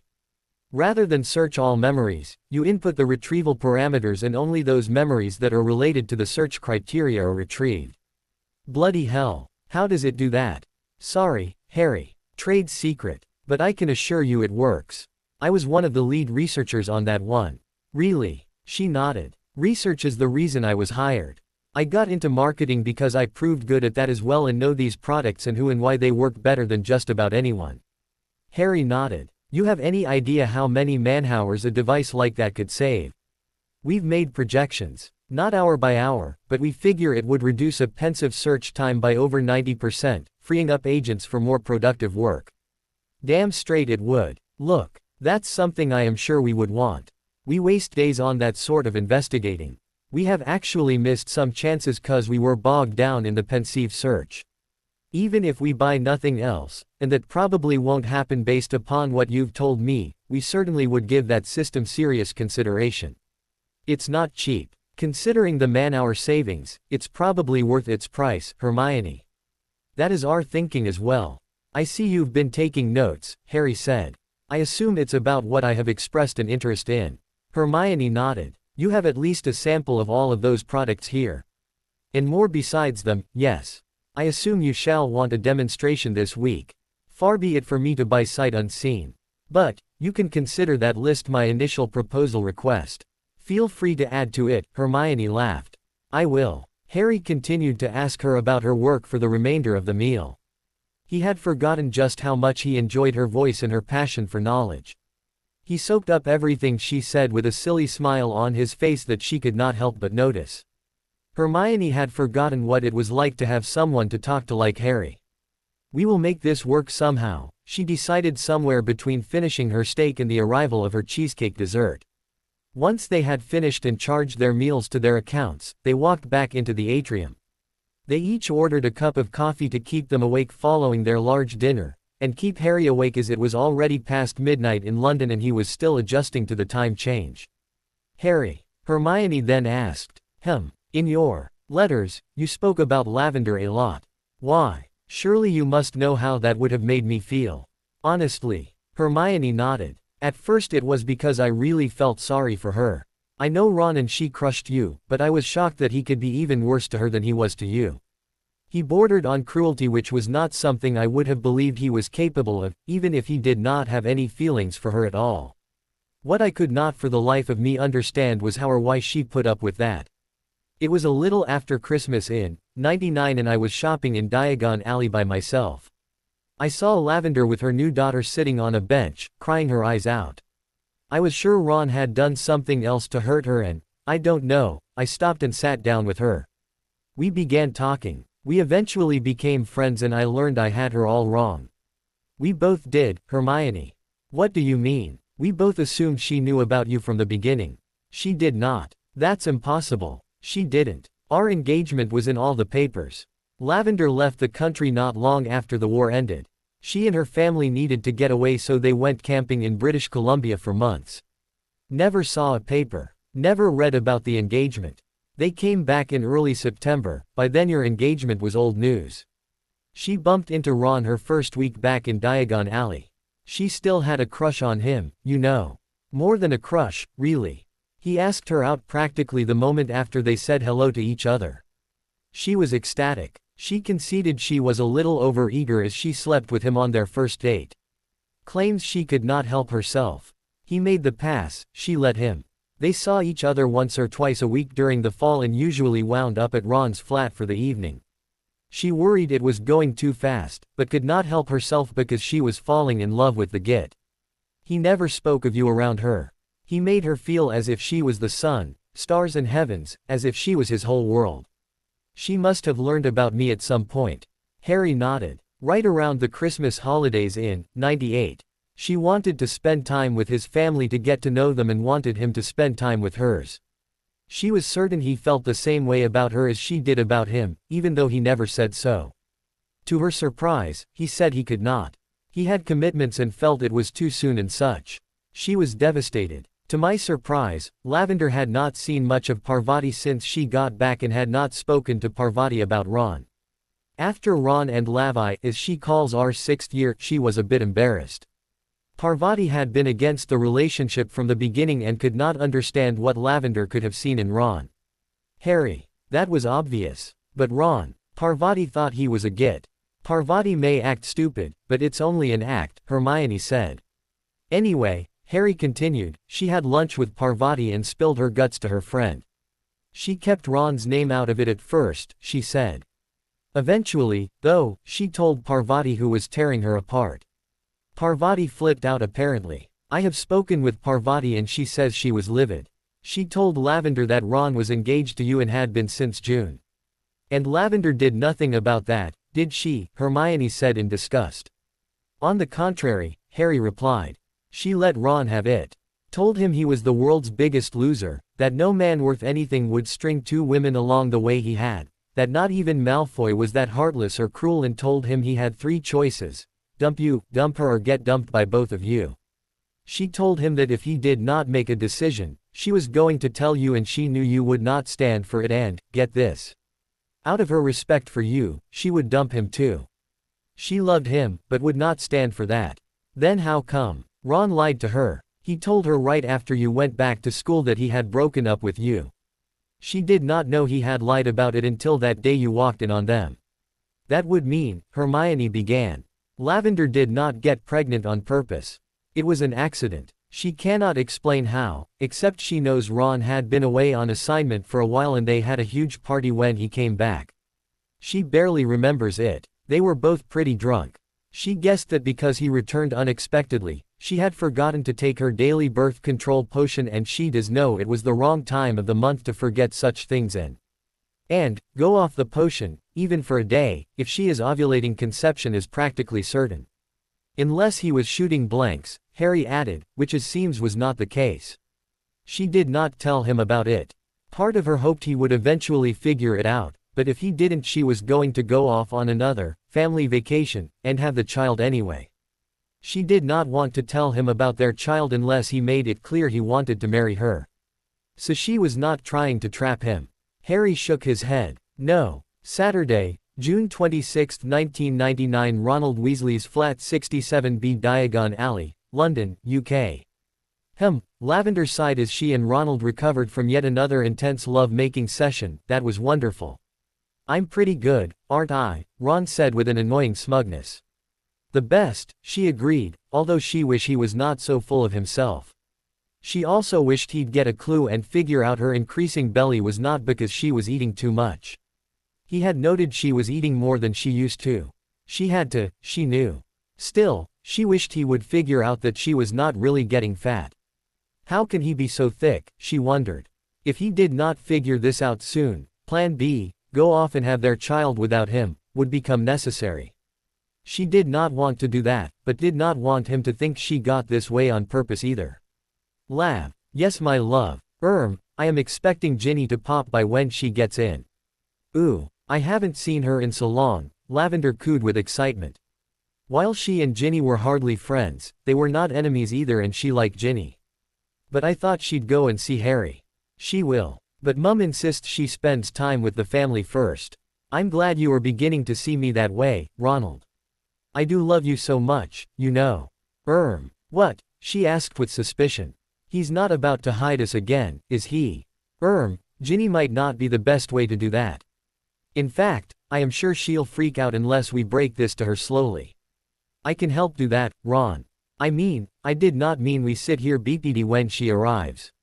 That's not what I meant. You are not asking me to leave, are you? She won't understand, Lav. She won't. What's not to understand? You're not with Hermione anymore. Why can't you have a girlfriend, especially one who loves you as much as I do? She's still mad at me for dumping Hermione, Lav. She wants to throttle whatever tart caught my eye, her words. It's been months. The girl knows how to stay angry, Lav. Trust me. I need more time with her, okay? Ronald. We are a couple. We are in love. I know, dear, but I told you months ago, I don't want to be hidden from your world. It's been one excuse after another, hasn't it?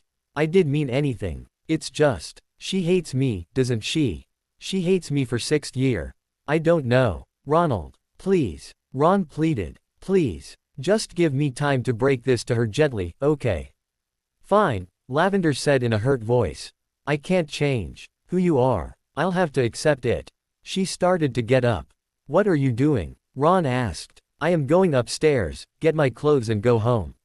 She won't be here for hours, Ron begged. I'm going upstairs. But, she said in a softer voice, if you're a good boy and make me feel special, I might stick around a little longer. I will be. Promises, Lavender giggled. It was hard for her to stay mad at Ron for long. Together, they walked from the living room to the head of the stairs. They were greeted by blood-red words plastered on the wall by the front door. You cheating bastard. It's over. I wouldn't marry you if you were the only man left on earth. Burn in hell, liar. Hermione. Don't even think I will ever listen to you again. On the floor was what looked like a diamond engagement ring. Ron looked at Lavender who glared daggers at him. You lying bastard, she screamed. You told me it was over. Ron began, but was cut short when Lavender slapped his hard across his face, hard enough to cause him to tear up. I am not your King Mistress, Weasley. I thought you loved me. Obviously, I was wrong. Don't. Me you King bastard. I love you. How could you do this to me? Shut up. I told you months ago, Weasel. You had 3 choices, me, Hermione or neither of us. You've made your choice. I never want to see you again. It was not true, but neither did she want to be his mistress. Lavender, please, Ron begged. You want me? Then marry me you bastard. Otherwise, it's over. I can't. Have a nice life. She then turned, ran up the stairs in tears and as soon as she picked up her clothes, disappeared to her flat without even bothering to get dressed. Saturday, June 17, 2006 New York City, New York. Hermione knew Harry was telling the truth. Ron might have been able to lie to her, Harry never had. All these years, Hermione said softly, all these years I thought she was nothing but a trollop. Harry nodded. I had a low opinion of her as well, remember? Hermione nodded. It was only later when we became friends that she told me what really had happened. She never wanted to be the other woman, Hermione. She hated that and hated him for treating her that way. But, Harry agreed. She also loved him more than anything. She wanted him to get off the fence. That's all she wanted, although she hoped he would choose her. He lied to her and to you. Her problem was she was pregnant with his child, and being a single mother scared her to death. That and she still loved him. The funny thing was that it seemed Ron loved her too, although he was terrified about that. Years later she told me. Ron had fallen in love, but was supposed to be with you. It's what everyone, except Lavender, wanted and expected of him. That makes no sense, Hermione began. You recall you said he had the emotional range of a teaspoon. Hermione laughed, remembering the time she had said that. Not sure if that was true, Harry said. But he was worse at recognizing, accepting and truly expressing his emotions than I was. And that is saying a lot. I suppose. That, and he was an immature, insecure little git and perhaps the most selfish person I ever knew. Not even Malfoy in his bad days was as bad as Ron was then. He thought he deserved everything for what he did in the war and such, and clearly used his fame to satisfy his need for gratification, not caring who he hurt in the process. And Lavender still loved him. Harry nodded. She knew it was a phase, one day he might wise up and grow out of it. As painful as it was, she wanted to be there for him when he did, because she also saw things in Ron that were not petty and would be wonderful. She believed, once he realized he should not care about what the world thought of him and learned to just accept himself for who he truly was inside. She thought that Ron had the potential to be a great person, not famous, not necessarily rich and famous, but a wonderful person, and that was the Ron she was willing to wait for and for whom she was willing to suffer the pain the immature Ron could unknowingly and unerringly dole out to those who loved him and were his friends. She was willing to suffer and wait for him to grow up. She truly loves him, doesn't she? Hermione said. Harry nodded. Yes, she does. Probably like you. I thought she was a bit of gossipy, shallow ditz. She can still come across that way. Very few people are allowed to see her for what she really is. Honestly, I think that list is Parvati, Luna, me and now Ron. She is quite an impressive woman, Hermione. Ron really did not know what he was playing at when he was messing things up with the both of you. I know you hated her, but she never felt that way about you. She felt sorry for you. Ron had no excuse for the way he treated you, in her opinion. She wanted him, but did not want him to hurt you at all. She believes Ron saw you as a prize and as what others expected from him, but should have seen you as the friend you had been. She believes that once you and Ron began dating, he stopped seeing you as a friend and stopped treating you as a friend and saw you as an entitlement. She might be right, Hermione whispered. She also believed that regardless of whether he truly had romantic feelings for you or not, you did not deserve that. You were, in her opinion, more of a victim than she was. She was willing to put up with his immaturity and even his infidelity, as painful as it was. She knew you would not and felt he should have known that and done the right thing, whatever that was, at the outset, either pick her or you, not string both along and think he should get away with it. Did she know about his other affairs? I know she suspected, Harry said. She told me not to tell her if I knew, but she suspected. Until he grew up, he was going to be a git, she said. She prayed it would be sooner rather than later. It hurt her that he could be so callous. It hurt her that he could be unfaithful, but she actually felt sorry for the other women as well. They deserved better than Ron, she thought. She's a doormat. I thought so too. Now, I realize she is anything but. What she saw in Ron, I don't know. But she saw something and knew one day it would come and was patient enough to wait. She says it did when she was pregnant with her second child, a little girl named Molly. Something happened. Maybe only Ron and Lavender know what, but during that pregnancy everything changed. Ron seemed content for the first time in his life when Molly was born, and Lavender finally seems happy, like the man she saw hidden has finally arrived. She won't tell me or Parvati anything. One day, she says, Ron will explain everything. But since I left Ginny, I never see him. And Lavender. We're still friends, although she no longer needs someone to talk to like she once did. Now, it's all about our kids. We get together with Parvati and discuss parenting and such. You ever notice parents seem to love that stuff? Hermione nodded. They seem happy, or at least she does, Harry said. I think it's genuine, because she did not hide her discontent regarding immature Ron from me or from Parvati. I hope it's true considering. Ron and Lav seem to be giving Ron's folks a run for the money in the baby department. What do you mean? Their first child, Gabrielle, was born the 19th of December 1999, early in the morning after the disaster that was my wedding day. Molly was born the 29th of July 2001. Rosie was born on Valentine's Day 2003. Arthur was born on Halloween 2004. They seemed to take a little time off for a bit. But now she's pregnant again with their fifth child who is due early next year. Even before Ron grew up, Lav says he was always a wonderful father, although she thinks he spoils them too much. It sounds like you're impressed with her, Harry. A part of me always wondered why she was in Gryffindor, Harry nodded. Neville, Ron, Dean, Seamus, you and even Parvati were physically brave on more than one occasion. I know Lav fought bravely in the final battle and nearly died. I know that. But, it always seemed physical bravery was not her thing. She is brave, though, in a different way. I am not her equal in that category. She will risk a broken heart, something I have never consciously done. My heart has been broken, but not by a choice I knew would lead to it. She is gone where angels fear to tread in that regard time and time again. If we work out as a couple, Hermione, promise me you thank her. Why? It was her example of such emotional courage that compelled me to take the risk and sit down with you this morning. Had I not known her, I might have said hello, but I certainly would not have given you my heart and a chance to crush it.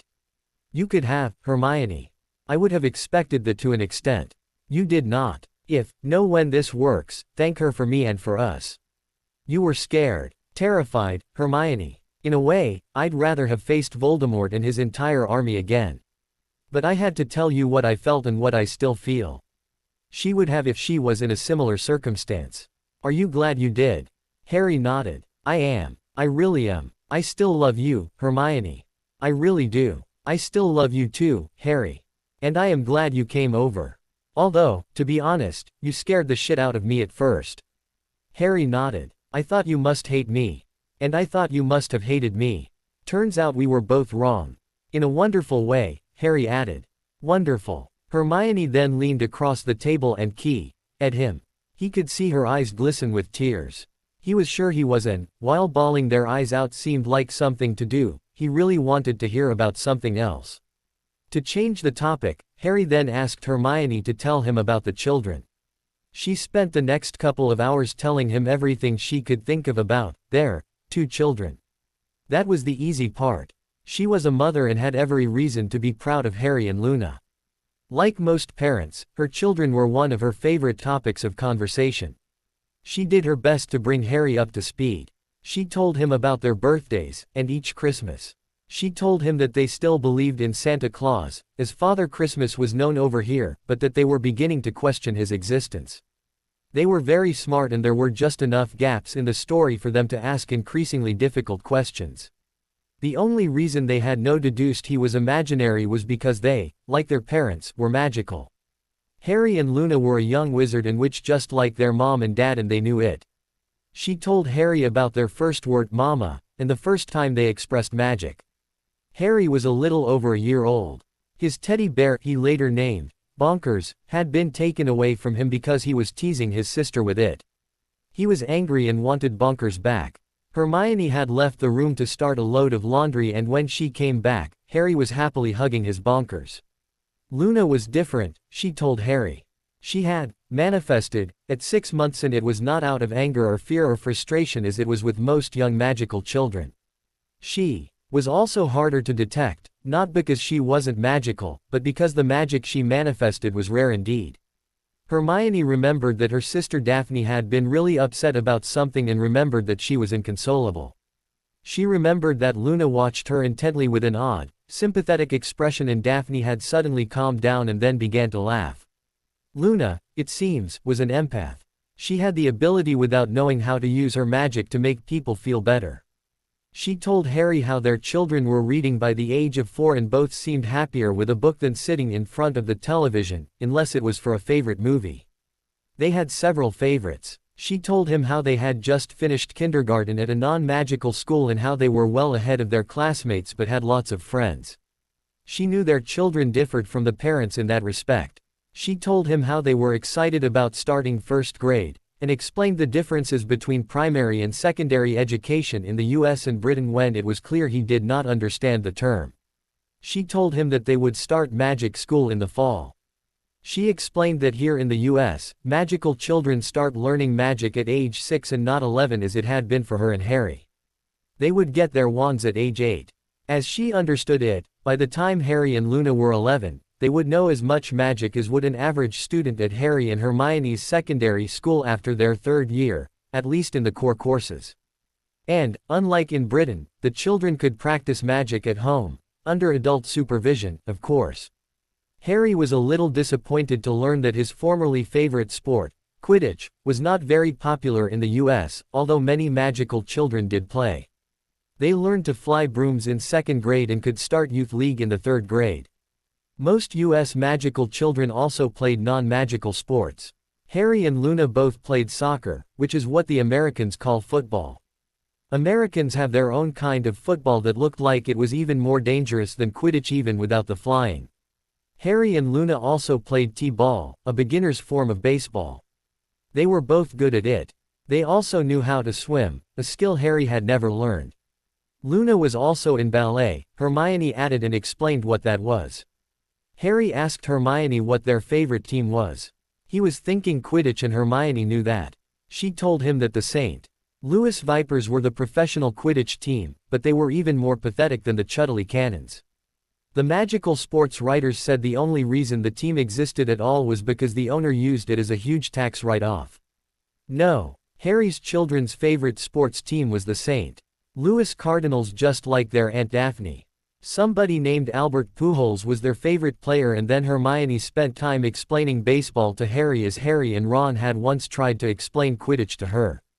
Harry subtly reminded her that he and Teddy knew all about baseball and were Atlanta Braves fans. He agreed with her that he really liked baseball. "Oh my," she finally said. "We've been talking for close to 2 hours." "Really?" Harry replied. He had not noticed. He also really had no plans, not really. "I don't mind," he added. "You sure?" Harry nodded. Hermione then began to tell Harry about her first trip to Disney World with the kids 2 summers ago and how much they loved it. They went again last summer and Hermione was planning to go again sometime before school started again. "Teddy loves Disney World too," Harry said. "I took him there in 2003 and we had a marvelous time. We went back in 04 and 05 and I am sure he'd kill me if we don't go back this summer." "Wait a minute, what? You asked earlier how we can make this work, right?" She nodded. "How much vacation time do you usually take?" 3 weeks in the summer and Christmas." 3 weeks. Okay. I have an idea. My annual picnic is scheduled for the weekend of July 29th. Suppose you and your mum and the kids come to Britain and spend about a week with me at the manor. Then, we all fly to St. Louis, spend some time there. Gives you a chance to show that Teddy and I might want to consider changing our allegiance if there's a baseball game or two we could see. Then we could all head down to Disney World. Sounds wonderful, Harry. But I am not sure Mum and I could afford to go to Britain. As my guests, I would insist on paying for that part of the trip. I'll think about it. Sounds like only a maybe, Harry pouted. It's more than a maybe, Hermione whispered. I would love to. It's just not an absolute certainty yet, is all. But for now, I think I have my summer vacation planned, just not in detail. Okay. Thank you. For what? For wanting to be a part of my life again. It's all I have ever really wanted, Harry. She then leaned in and keyed at him. The key seemed to have no end in sight, but Hermione's cell phone rang and she groaned as she broke contact. You're early, Hermione said to whomever was calling. Yes, right, in a bit. She hung up. Harry, I've got to go to my room for a bit but I will be back. Promise me you'll wait here for me. What? Why? It's a surprise. She smiled. A good one. I think you'll love it, she added. Okay. I will wait. Maybe have another cup of coffee. Thanks, Harry. She leaned in and keyed at him again. You won't regret it, I promise. Back in a bit. Hermione smiled at him and then stood and seemed to hurry away.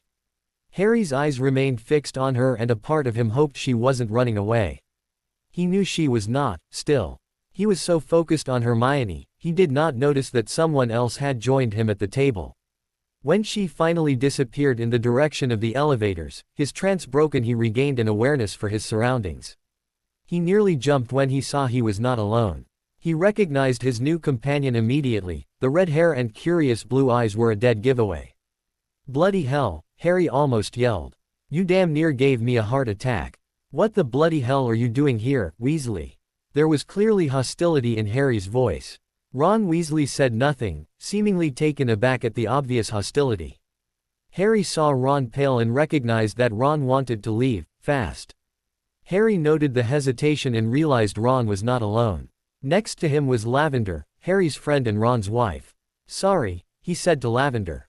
"Bit of a shock. This is turning out to be one weird day," Harry thought. "Didn't mean to startle you, Harry," Lavender said. "It's we who should be sorry." "Was that who I think it was?" Ron began. There was then an oof as Harry watched Lavender elbow Ron in the ribs. "We did not come over to grill Harry on his social life, did we, dear?" she said, implying an obvious answer. No," Ron replied. Interesting, Harry thought to himself. Seems Ron really did get more than he bargained for. Again, Harry said, still on the defensive, is this meeting a coincidence? "I'm here for the conference," Ron said. "And you?" "Same. I thought Parker was supposed to come." "His wife went into premature labor," Harry replied. "The boss sent me in his stead." "Ah, I was to remind Parker, and now I guess you." "Weasley Enterprises is looking towards expanding our markets overseas, not negotiating additional contracts with the ministry." "Parker did advise me of that, Ron." Of course, Harry thought bitterly, Parker did not tell him Ron might be here. "And you, Lavender?" "Ron's been all on about New York since he began expanding the retail stores into this country." "Bloody hell, Harry, his efforts more than quadrupled the size of the company." "Mostly, he's over and back from our American corporate headquarters in Chicago or from someplace else. I've been to Chicago several times. I've been dying to know what he's all on about. So, we decided to make a trip of it." "What about your kids?" Harry asked. "They're upstairs. My mum came along to help. While my Ronald is off wheeling and dealing this week, Mum, I and the kids will be seeing the sights and such. Once the conference is over, we're to Chicago for a week and to Disney World. I can't wait. We're going to the Yankees game tomorrow," Ron added. "You know baseball. Got hooked on the game over the past few years." "You?" Harry nodded. "Please don't tell me you're a Yankees fan." "Merlin forbid. Chicago Cubs." "Really? Come on, Harry. I'm a dyed-in-the-wool Cannons fan back home. How could I not cheer for the team that has the longest streak without a title game, or World Series appearance, in the sport and has been without a title for almost 100 years. Good point, I guess." "You, Atlanta Braves. They make the playoffs and then choke," Ron said. "But they make the playoffs," Harry countered. "Boys," Lavender interrupted, although she seemed to be pleased that the two had lightened up at the banter. "Sorry, Lav," Ron said. "Boys and their sports. But, maybe you'll see tomorrow." "Who are the Yankees playing?" Harry asked. "Washington Nationals, used to be the Expos." Harry nodded. "Worst in the National League. I hope they kick Yankees' ass." "Makes two of us, Harry." "All right, Ron, that's enough," Lavender said. What? I did not bring you over here to pry into Harry's social life, although I admit, Harry, I too am curious. Nor did I bring you over here to talk about sports, right?" "I suppose," Ron replied meekly. "Why did I bring you over here? I'm not ready." "You probably never will be." What if it changes nothing? You expect things to change between you and Harry. I doubt they will, Ronald. But you will feel better about yourself in the end, and that is a change for the better, right?" "I suppose," Ron sighed. He took a deep breath before he looked at Harry. "I am sorry, Harry. God, I am so sorry. I don't expect you to forgive me or even want me as a friend. But I need you to know I am sorry, and I know that everything was my fault and mine alone. I was a stupid, insecure, selfish git and I ruined everything I ever had." Harry decided not to say anything, yet. "After the war ended, I had money, fame, popularity and two of the best friends anyone could have hoped for. I had everything I thought I wanted in life. I let it all go to my head. I became worse than Percy ever was, worse than anyone I know. Hermione once said I had the emotional range of a teaspoon. She was being ever so generous in that assessment. I had no clue about how I really felt about anyone or anything. I foolishly thought, well, I should have never gone out with Hermione. Deep down, though I refused to admit it at the time, I knew that while we were good friends we would never work as a couple. I did not respect her that way and doubt that I ever would have. I never really listened to her, you know. I never apologized to her after a row. I never once truly thought she was right and I was wrong. I now know I loved her as a friend and that was it. I asked her to marry me without even thinking about it. Deep down, I knew. I knew I would break her heart one day and I knew if that happened I would not lose just her as a friend, I would lose you too. What I didn't know was how I would lose almost everything I ever had. All my friends, my family, my job, the life I envisioned. Everything. When I started seeing Lavender, deep down I knew I loved her. I probably had since before 6th year, but when we first started dating during 6th year I really wasn't ready for her, or any woman, really. I knew I was in trouble when we got back together shortly after Hermione went back to school. I knew I was engaged to the wrong person.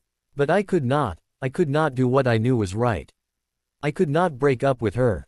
I should have. I knew if I had done so, she would have been hurt. I believe you would have been hurt because she was. But things would probably have been so different. But I didn't do that, did I? I cheated on her, lied to you. I got so messed up about it that I even began cheating of Lavender. I began drinking, heavily. Anything to kill the feeling of guilt.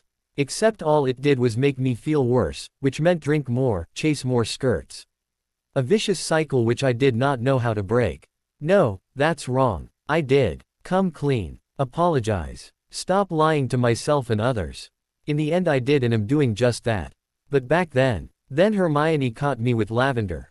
I broke her heart. I broke Lavender's because I told her I had ended it with Hermione. Lavender told me months earlier that I had 3 choices, Hermione, Lavender or neither. But I loved Lav, and everyone expected me to marry Hermione and I thought. Well, I was an idiot and thought there was a 4th choice. I was so wrong. I lost Hermione forever. I lost Lavender. I lost you as my friend. I tried to keep you guys, but you would not, well. I knew deep down I had blown it. When you and Hermione made it clear that I was done being your friend, I then tried to get Lavender back. That's when she told me she was pregnant, Harry. She told me she would never be my girlfriend ever again. She told me she meant it when she said she loved me. But she was done waiting for me. She was going to have our child with or without me and she really didn't care if I was there or not. She made it clear. We get married or we were through, period. So I tried to get Hermione back. I thought Lav was trying to trap me. I brought my mum with me that day. Course, I didn't tell mum a thing about Lavender. Just that I messed things up with Hermione and she wouldn't listen to me. That went well. Hermione did not waste any time in telling mum that the reason she dumped me was because she caught me cheating on her in no uncertain terms. Mum told me later, very loudly, that she was not going to help me out of the mess I had gotten myself into and that as far as she was concerned I was a total disgrace to my family. Because of my stupidity, in about 1 week I lost the woman I loved, my 2 best friends in the whole world, and most of my family. Only Ginny did not disown me, although later I learned it was only because I got rid of Hermione. I was so desperate. I went back to Lavender, begged her forgiveness and asked her to marry me. At the time, I thought it was just for our child and that I was settling. I now know it was because I loved her and really wanted to, but I was such a mess back then that I could not even feel that I had a heart. Lavender knew I was a wreck. She believed one day I would grow up and was willing to wait and to suffer until that day arrived. You have any idea how special that makes her? At that time in my life I didn't deserve her. I didn't deserve anyone. God knows how many times my immature and insecure behaviors hurt her. I still drank too much. I ruined our wedding. I ruined yours. I missed the birth of our first child. I cheated on her and she knew that I was. My stupidity cost me my job. For a long time I blamed you for that. I believed you got me fired to get even for what I had done to Hermione. I now know it was entirely my own fault. You would have fired anyone under similar circumstances, but I was too stupid to see it. I took Ginny's side in your annulment. Well, everyone did at first. Everyone except my wife. We all thought Ginny was a victim or something. We thought that when you left her for that posting in the States. We thought that when you filed for annulment. We believed her rubbish that you must be having an affair. By the end of the hearing, I was the only one remaining in her corner. I have no excuse. No good one, anyway. She had been on my side before. I felt I owed her, the ungrateful by.ch. What happened? Harry asked. It was the first time he had said anything since Ron had started talking. You remember that interview she gave Rita Skeeter about a year later concerning the heroes of Hogwarts? Harry nodded. Pack of lies, he added. Right. And what she said about Lavender was unforgivable. I can't think of anyone I know who Ginny hasn't stabbed in the back or slandered if it seemed to make her more important. Anyone. She's a real piece of work, Harry. Biggest mistake you ever made was marrying her, and the best thing you ever did was unmarrying her. Harry could not disagree with that assessment. She seems to think her fans are her friends and that they really like her, and those of us who know her and see her for who she really is don't. You know all too well the opposite is the truth. People who like you because you are famous don't like you at all. Took me a while to learn that bitter truth. But I had learned it by the time of the annulment. I grew up a lot. I just wish it didn't have to be so hard. Harry nodded. You'd think getting fired from the Auror Corps might have been a wake-up call for me, Ron went on. It should have been. I knew why I was fired, but I did not tell Lav. Told her it was you getting revenge for Hermione. She did not believe me, of course. The only thing that changed was that I stopped cheating on her. At the time it was a question of logistics and not desire. I would not cheat on her on home turf. I know I told you when you chewed me out for hurting her that I thought what she didn't know would not hurt her, and so long as my stupidity was overseas, she would not know. She knew. She knew about every one of them. She even knew about the one that cost me my job. I never told her, and neither did you, even though you threatened to. But others talked. She never said a thing to me at the time. She kept it to herself until I was ready to grow up. She waited for me, Harry. Waited when no one else would have bothered. Ron was crying now. So I was faithful by geography if not by design. But I still drank too much. The only thing I did not do was get drunk around Gabrielle. It wasn't until a year later when I realized my whole world was crashing to the ground that I let everything change. Lav was pregnant with Molly. We knew. One day I came home from work and I found Lav lying on the floor in pain. I rushed her to St. Mungo's. She was 3 months into her pregnancy and almost had a miscarriage, Harry. I was devastated. Well, she was too, but I was worse. I knew, in a way, it was my fault. Bad karma they call it, I guess. I had been such a self-centered, heartless prick. Fate or God decided it was payback time. I quit drinking that day. Haven't had so much as a butterbeer since. But God was not done with me. About 3 months later, Lav almost had another miscarriage. The healers told us she would have to be bedridden for the rest of her pregnancy. George, bless him, allowed me a leave of absence to be with her and take care of her. She was not that hard to care for, although changing bedpans is even worse than nappies. I love you too, dear, Lavender said with a laugh in her voice. Aside from the time taking care of her needs or little Gabrielle, there was not much to do really. So Lav and I talked. We talked about almost everything, except my infantile behavior, that would come later. I realized there was no one else I wanted to talk to, not like that, and that I needed to talk to her. I thought about it. I had always envied the relationship you had with Hermione, how you knew each other better than anyone else, how you learned to know what the other felt or was thinking without having to ask. I wanted that. I finally found it with Lav during those months. I was ready to grow up, I guess. Then it happened. Lav went into labor and everything went wrong. It was horrible. Little Molly almost died. Lav, she lost so much blood she slipped into a coma. She then got an infection and nearly died herself. I never left her side, except to pee. She was in a coma for 8 days. I didn't eat. I didn't sleep. I lived on water or juice. I lost a lot of weight. I held her hand and cried like I did not know was possible. I begged her to wake up. I begged to come back. I begged her not to leave me. It was I who woke up first. I saw what an ass I had been. I saw I had the perfect women all along. I saw I had the key to my own happiness, and I saw that I had ignored her and ignored what I felt about her almost from the start. I would not have blamed her if she had died. I deserved that. For every time I had broken her heart over the years before, For every time I had hurt someone I loved through my stupidity, I was paid back with interest. I knew if she died, my life was meaningless. She couldn't die. Not now. Not when I finally realized how much I needed her, how much I loved her and how much she meant to me. I promised her that if she's only come back, I would spend the rest of my life begging her forgiveness and doing everything possible to make her and keep her happy. I promised I would justify her infinite patience in me and give her what she wanted from me. Told that to her day after day, hour after hour. I was about to give up. It seemed hopeless. The healers told me it was only a matter of time. There would be no love in my life anymore and I had been too stupid to enjoy it when it was there. They say it is always darkest before the dawn. Believe me, they were being mild. In the moment of my deepest despair, she came back to me.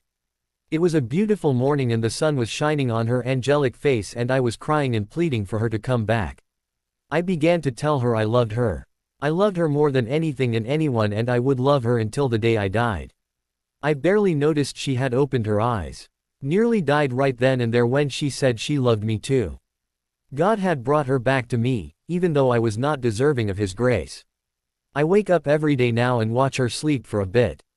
In the morning, like the morning when she came back to me, when she is asleep and at peace, she is at her most breathtaking. I never want to hurt her again. I know you might never forgive me for what happened and I know the past can never be revived. I just wanted you to know I am deeply sorry for all the pain I caused. Harry nodded, afraid to speak. I also want to thank you, Harry. Thank me. Yeah, thank you for being my friend once. I may have been a git, I may have ruined it. But thank you. I also need to thank you for firing me. What? Harry asked in surprise. Face it, I was a lousy orer. And it was not because of my reckless personal life. We both know a couple of really good orers is messed up if not more so than I was. The only reason I stayed on more than a year is that the orer corps was all but wiped out during the war. I never learned the job and never liked it, but was too pig-headed to quit. As much as I hated you then, it was the best thing anyone could have done for me at the time. I went to work for George and I have been happy with my job ever since. If it wasn't for the fact that I can't stand to be away from Lav and our children for a minute, I would actually never want to go home from work. I also want to thank you for being Lavender's friend even if you weren't mine. Those first couple of years when I was an ass, she needed a friend. Thank you. I'm still her friend, Harry said.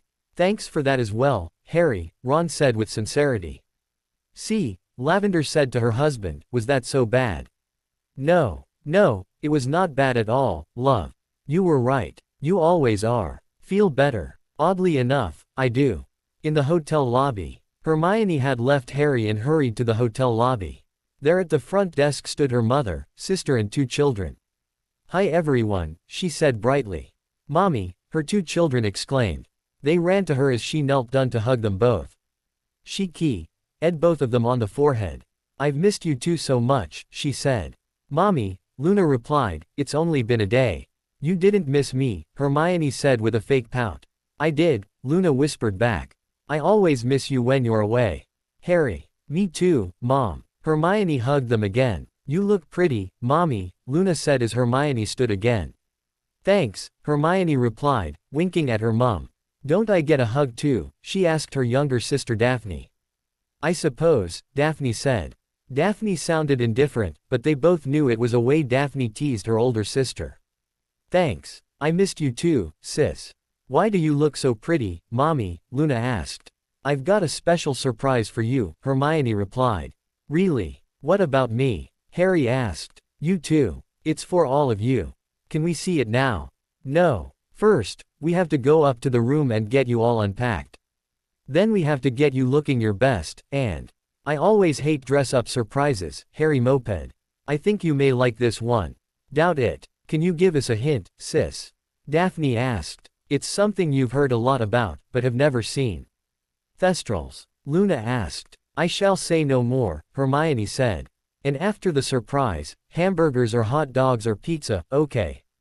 Yay, the 3 hungry children exclaimed. You could tell they hadn't eaten, her mother whispered as she led the group and the bellhop with their luggage to the elevators. There's a look on their faces when their dinner is late, Hermione said. You really are a great mom, you know that don't you? I learned from the master. Rose Granger laughed. Who stole you away to teach you your tricks? So, I improvise a bit. Don't we all? Granger room. Her mother had adjoining rooms with a view of Central Park, although it was dark out. Hermione's room was a couple of floors higher in the hotel, but did not enjoy the view, which was why she had gone to breakfast in the atrium that morning. Odd, she thought as she unpacked her children's luggage. My extraordinary day may not have happened at all if I had a room with a view. Mommy's not staying here, Luna asked. No love, Rose Granger said. You mom's here on business, not vacation. She needs a place to work. But she's here in the hotel and we'll have all day with her tomorrow and we'll have breakfast with her every day and dinner and she'll read to you as always and tuck you in at night. It will almost be like being at home. Grant said we're going to a baseball game tomorrow, Mom, Harry added, changing the subject. We are. Although it's not the Cardinals. Harry pouted. It's the Yankees. Gross, Harry said. Harry Granger hated the Yankees. You can always root for the other team. Can I? Cool. It's not the Royals, is it? Daphne asked. The Nationals. Futile. Why do you say that? They S.K. Daphne, her mother exclaimed. Sorry Mum, but it's true. There's always hope, Hermione said for encouragement. It's a baseball game, Harry added with glee. Daphne nodded. Well, since it's not the Cardinals, I am rooting for the Yankees. Derek Jeter is cute. Hermione chuckled. Okay, you three, she said. Change clothes and get cleaned up. Why? They complained. Because I said so, Hermione retorted. You have not had dinner and that means a restaurant and I will not have the Granger name stand for plain rumpled ruffians. Can I wear my Scott Rowland jersey? Harry asked. Is it clean? Mother, Luna exclaimed. Do you think I'd let the jerk pack dirty clothes? I am not a jerk. Yeah, but you would pack dirty clothes. Quiet. If it's clean, Harry. Thanks, Mommy. Harry followed the two girls off into the adjoining bedroom. You really are a good mother, Janie, Rose Granger said. Thanks. And I know you didn't learn that from me. I could never get that from you without a discussion. Okay, so I stand on the shoulders of giants. Rose laughed. I guess. So he's really here, she whispered. Hermione nodded. And I still love him. Oh, and he still loves me. Oh, I'm scared, Mum. Why? I don't know how this will work. You just answered your question, love. How? You said how, not if. I don't. How can be worked out. If is always harder. I know, he lives there, you hear. Still, he has an adopted son. What? Friends of ours before the war. They were a fair bit older than us. The father was Harry's dad's best friend in school. The mum was much younger and was finishing school when Harry and I began, although we don't remember her from school. They got married and had a son. He was born the same day as Daphne. A month later, his parents, our friends, were killed. Rose Granger gasped. Harry was Teddy's godfather. Harry was 17 at the time. Too young to be a. Hermione nodded. There was a grandmother still alive and Teddy went to live with her. This was well before I left, so I knew this. Harry visited often. Several months after I found you and Daph, the grandmother died. Teddy went to live with Harry and Harry adopted him. Oh, he's told you about that. Hermione nodded. And Harry sounds like a wonderful dad. Something you've never said about any of your dates in the past. Most left after I said I have kids, Mum. And Harry. I told him about them. And he cried. He did. Hermione nodded. If you lose him again, Janie. I don't want to. Don't. He lived here a couple of years, you know.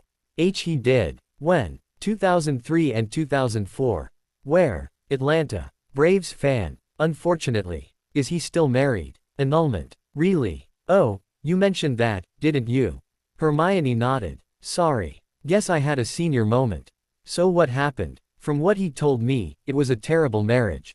How? Who? He petitioned. His wife hated his adopted son and did not want children. Oh, he never really had a family growing up. That was all he ever wanted and she did not want that. I understand, love. Did he look for you when he was here?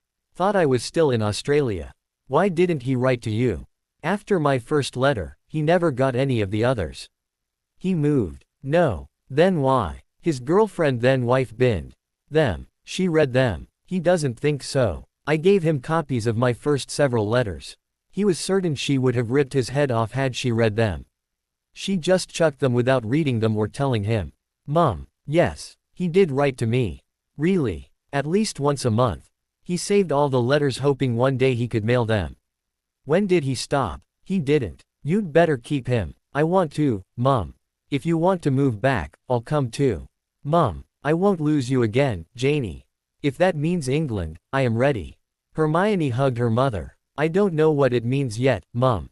But thanks. What's going on? Daphne's voice asked. Hermione turned to her sister and smiled.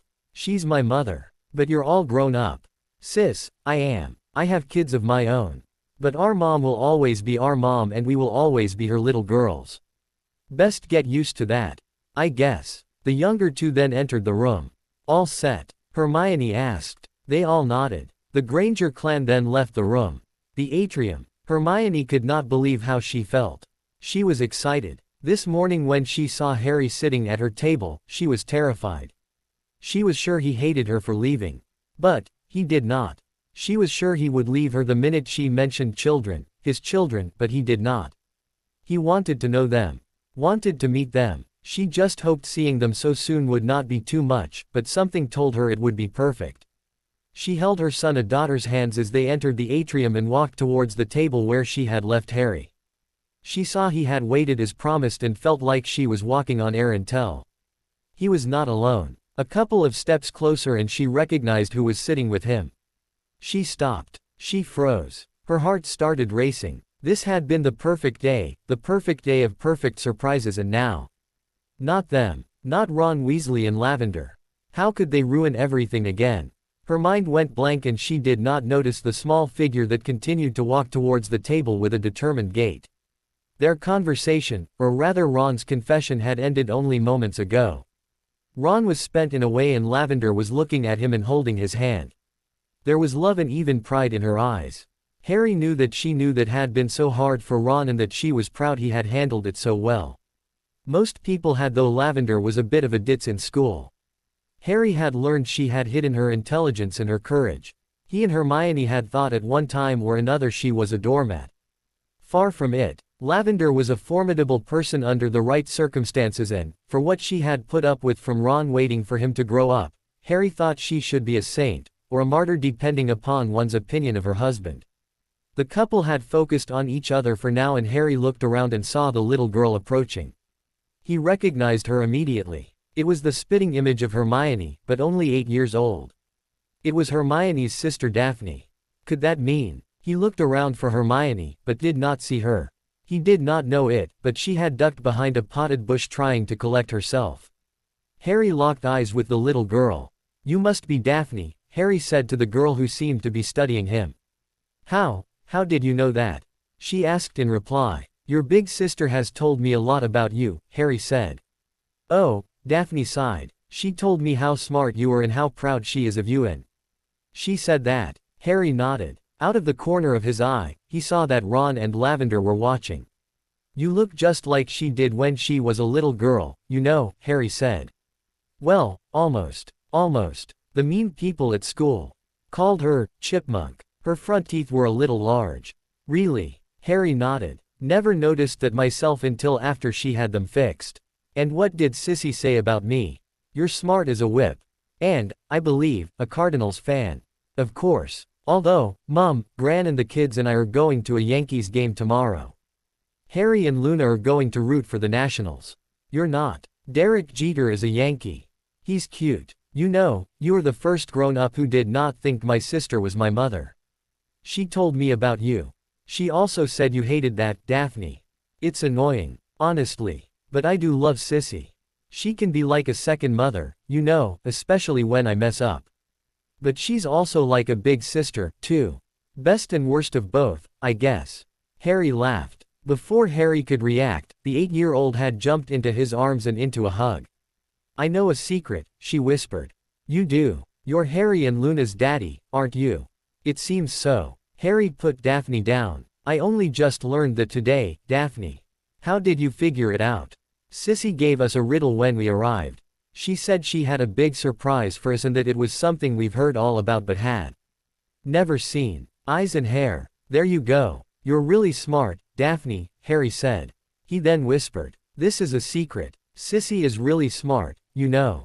Daphne nodded. You are at least as smart as she is. I am. Harry nodded. Thank you, Daphne said with a smile. Harry noticed an older woman had approached. Hermione had shown Harry pictures of the kids on her laptop and Harry recognized her as Rose Granger, Hermione's mother. Looking for your daughter? Harry asked as he put Daphne down and stood up. Daphne, Rose said, what have I told you about running off in a strange place? That I shouldn't. Right. So why did you? Because I figured out what Sissy's surprise was. She did. Rose asked Harry. Harry nodded. It's still a secret, right? Daphne asked. I'm not supposed to tell Harry and Luna. That's right. Sissy will tell them. They'll be so happy. I know Sissy hopes so. Harry. Yes. It's been years, Rose said extending her hand. Last time I saw you, you were a good foot shorter at least. Really? I guess it has been a while, Mrs. Rose, dear. Rose. I was sorry to hear about Robert. Thanks. So, Daphne giving you any trouble? Mother. No, Harry said. No trouble at all. She's at least as smart as her big sis. Janie thinks so too, but she won't tell Daphne. Why not? 'Cause, Daphne said, she doesn't like it when I brag. Really? She used to brag about her grades all the time. She did. Ooh, she's so gonna get it. Harry and Rose laughed. So where is my other daughter? Rose asked. Oh, here she comes. I can't believe it, Hermione thought having hidden behind a bush. Why are they here? Stupid. You knew Weasley's was showing. And that git works for them. But why Lavender? Where are her children? Wait. If what Harry said and wrote was true, it's only Ron. Lavender, well you were wrong about her. Maybe it won't be so bad. It won't be good. You can't hide. Not now. Harry. He needs to meet them. For Harry. With that, Hermione took her children by the hand and walked towards Harry and the others. Hermione stopped just short of the table. She purposefully ignored the new couple. She did hear a voice start, Blimey, it is, oof. Shut it, Ronald, a woman's voice whispered harshly. Lavender is no doormat, Hermione thought as she turned and knelt to face her two children. Where's our surprise, Mommy? Little Harry asked. Patience, she began to reply. As a virtue, Luna finished. Okay, little Harry said with disappointment. Kids, you remember the daddy stories, right? Hermione spoke softly, but just loud enough that all the adults could hear. She was proud of her babies and did not care what the git thought. They nodded. They had not looked at the strangers nearby. Remember the one about when I came to Australia to find Gran? They nodded. What happened? You found Gran and Daphne, little Harry said. But Grandpa was gone. Hermione nodded. And, you lost Daddy, Luna added. You lost him and could not find him again. Right. Well, this morning at breakfast, your daddy found me. Two pairs of eyes opened wide with surprise. This is your daddy, she said pointing to Harry. Harry was trying desperately not to cry. What? A voice exclaimed. Shut it, another shot back. Are you our daddy? Luna asked. Harry could not trust himself to speak. He just smiled and nodded at his two children as he knelt down before them. The two leapt into his arms and he hugged them close. We've missed you, Daddy, Luna said into his chest, so much. Harry held his two children for what seemed like a long time and soon realized they were crying a little too. He loosened his hug so he could look at them. Hey, he whispered, what's wrong? Nothing, Luna said. I'm just happy is all. Harry looked at his son. What's wrong? He asked because it was clear something bothered little Harry. Why you can't be our daddy? Doofus, Daphne shot out. Daphne, her mother scolded. But he is, Mommy. It's obvious this is his daddy. Why? Little Harry asked. Daphne huffed. Let's look at the facts. First, Sissy says he is. Why would she lie to you? I don't know. Second, he doesn't deny it. So. Third, what does Sissy tell you to do every morning that you usually don't do? Look in the mirror. If you bothered to look in the mirror, you would see you look exactly like him, only smaller and dumber.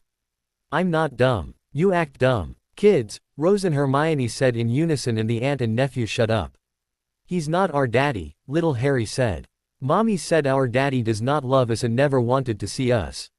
Hermione gasped. She told you that? Harry asked appalled. No. But I remember. Long time ago, I couldn't sleep so I went to find Mommy. She was crying and Gran was with her and she said Daddy never wrote to her or nothing and that he didn't love her or us and that if he did, he would have at least wrote her or come to see us but he never did. And Gran said to forget about him and told Mommy to stop writing and getting sad all the time. You never told me that, Luna complained. Sorry. It hurt too much. That was 3 years ago, Hermione said in shock. That was right about when I stopped mailing you, Harry.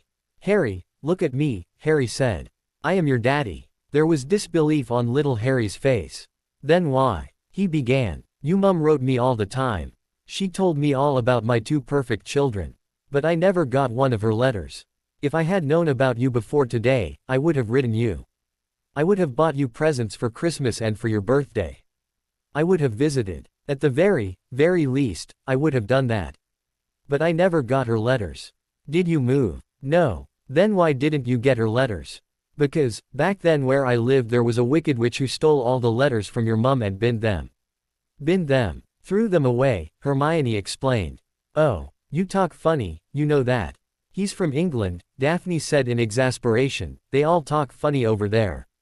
We'd say the same about you lot, Ron piped in. For once, Lavender said nothing as the adults actually laughed. Why did the wicked witch steal Mommy's letters? Because your mommy was my best friend and she hated the fact that she was not. Ginny, Ron growled. Remind me love when we get home to go over to her flat and knock what remains of her real teeth out of her face. Everyone stared at Ron. Bludgers, he explained. Ron, Lavender began. No. Laugh, I think I can say this without sticking my foot in my mouth. Ron turned to Hermione and made eye contact. Hermione nodded cautiously. Ooh, I know Lav and I have loads of questions for you, but that can wait. Years ago I hurt you. I broke your heart. I know that. You once told me I had the emotional range of teaspoon. You were always far too generous a person. I am sorry. I am sorry for a lot of stupid things I did back then. I broke the heart of everyone who ever cared for me and hurt everyone else. I was a stupid, self-centered, jealous, immature, insecure, insensitive, unfaithful, drunken, feel free to throw in any other derogatory adjectives, git. King git, I was. I made all the other gits look good, I did. For years I blamed everyone but the one guilty party for all the pain I caused and all the pain I felt. I blamed you, Harry, the love of my life Lavender, the Chudley Cannons, Chicago Cubs, the Queen, you name it. It wasn't until that terrible time, when Lavender lay dying, I thought, as did everyone else, that I finally blamed the one person who created all that misery, me. I promised her and God that if she came back, I would try and undo all the damage I had done. I have been trying. I really have. Talking to Harry earlier was hard as hell. And now I will have to do the same for you, and it will be at least as hard for me, given how I am the reason you left and never came back. But as stupid and uncaring as I was back then, as many hearts as I broke and for all the pain I caused, I never once hurt anyone on purpose or intentionally. There is no excuse for what I did, except that. I did not mean to hurt you, I just did not know how not to. Ron was now standing and pacing back and forth. Ginny, on the other hand. Ooh, is she a piece of work. She has hurt at least as many people as I have, usually hurt them more, and almost always on purpose. She had no right to steal those letters. I don't care what she thought she was. She had no right to steal Harry's children from him by not letting him learn about them. I don't know what went on between you two back then. If it was after I broke your heart, it really is none of my business. I admit I am curious, but I have not earned the right for an answer and, if I spend the next 50 years making up with you two, I might still not earn that right. But bloody hell, no one has the right to do what she did. No one. The only relationship I think I got right from the start was as a dad. I cannot imagine what I would do if someone took my Gabby, Molly, Rosie or Artie away from me. I think I'm a pretty good dad. I know Harry is. All the kids love him and Teddy thinks the world of him, or so Lavender and everyone else I know say. For my sister to deny these darlings that chance, out of spite, that is truly unforgivable. Truly. Ron stopped, sat back down and meekly said, sorry. Got on a bit of a roll.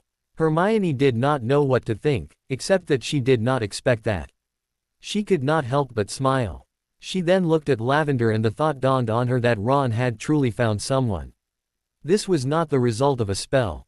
This was real. Ron was still Ron, but his rough edges were gone and his extremes had been dulled, and Hermione knew that was Lavender's handiwork. She knew she could never have done that. Lavender was no doormat, nor the ditzy, gossipy girl Hermione had known, but someone quite extraordinary. "So," Luna said, breaking the tension, "you really are our daddy." "I really am." "He's not yours," little Harry teased, "you're adopted." Luna began to tear up. "Harry," Hermione said, "why do you always do that?" "Why?" "Because it's funny." "Well, let's see how funny it is if you don't get to go to any more baseball games." "I'm sorry. I gave birth to her, same as you. If she's adopted, then you are too."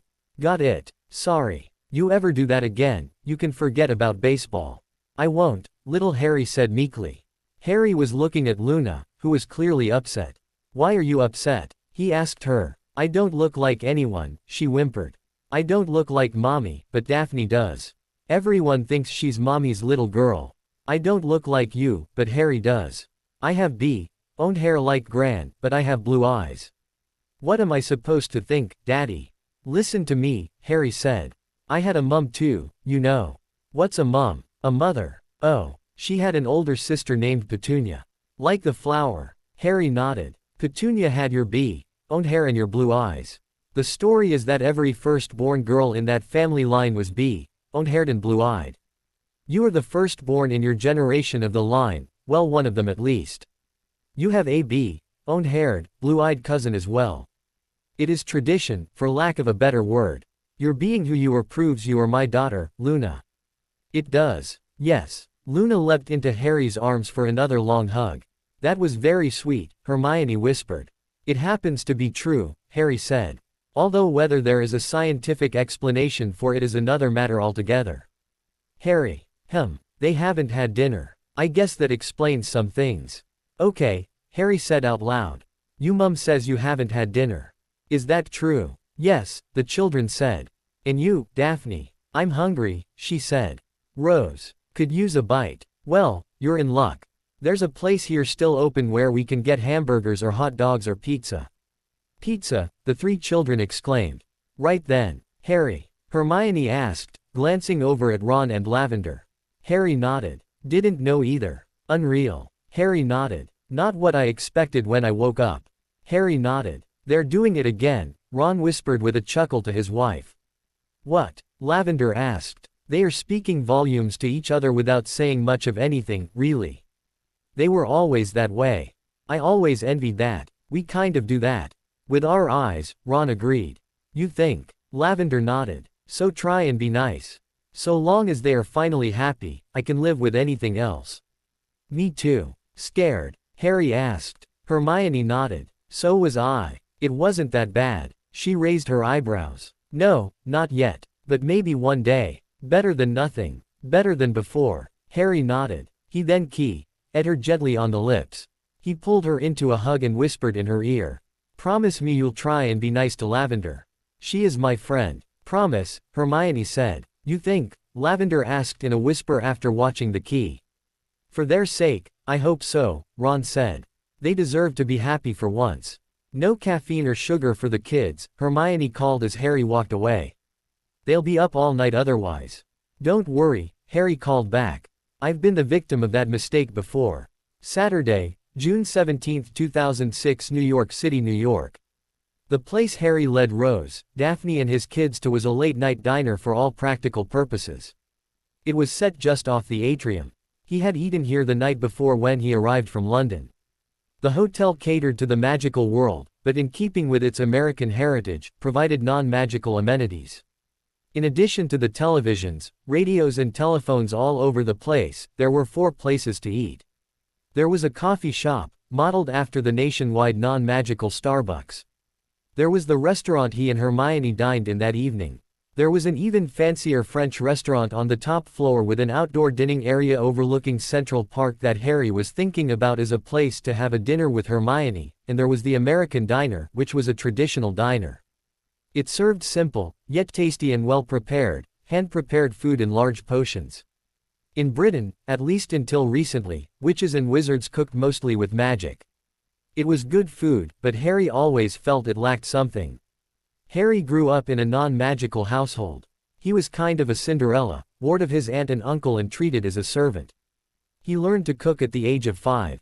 He hated cooking for them, but learned to love cooking. Handmade meals, as the magically crippled called it, was a challenge and allowed for creativity.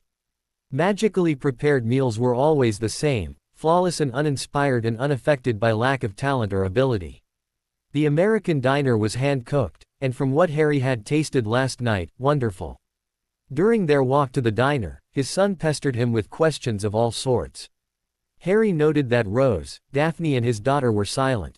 He knew they were processing what had just happened, and he knew that his son's easy questions would soon give way to the girl's hard ones. Might as well enjoy it while he could. "Mommy told us all kinds of stories about you, Daddy," little Harry said. "Are they true?" "I don't know," Harry replied.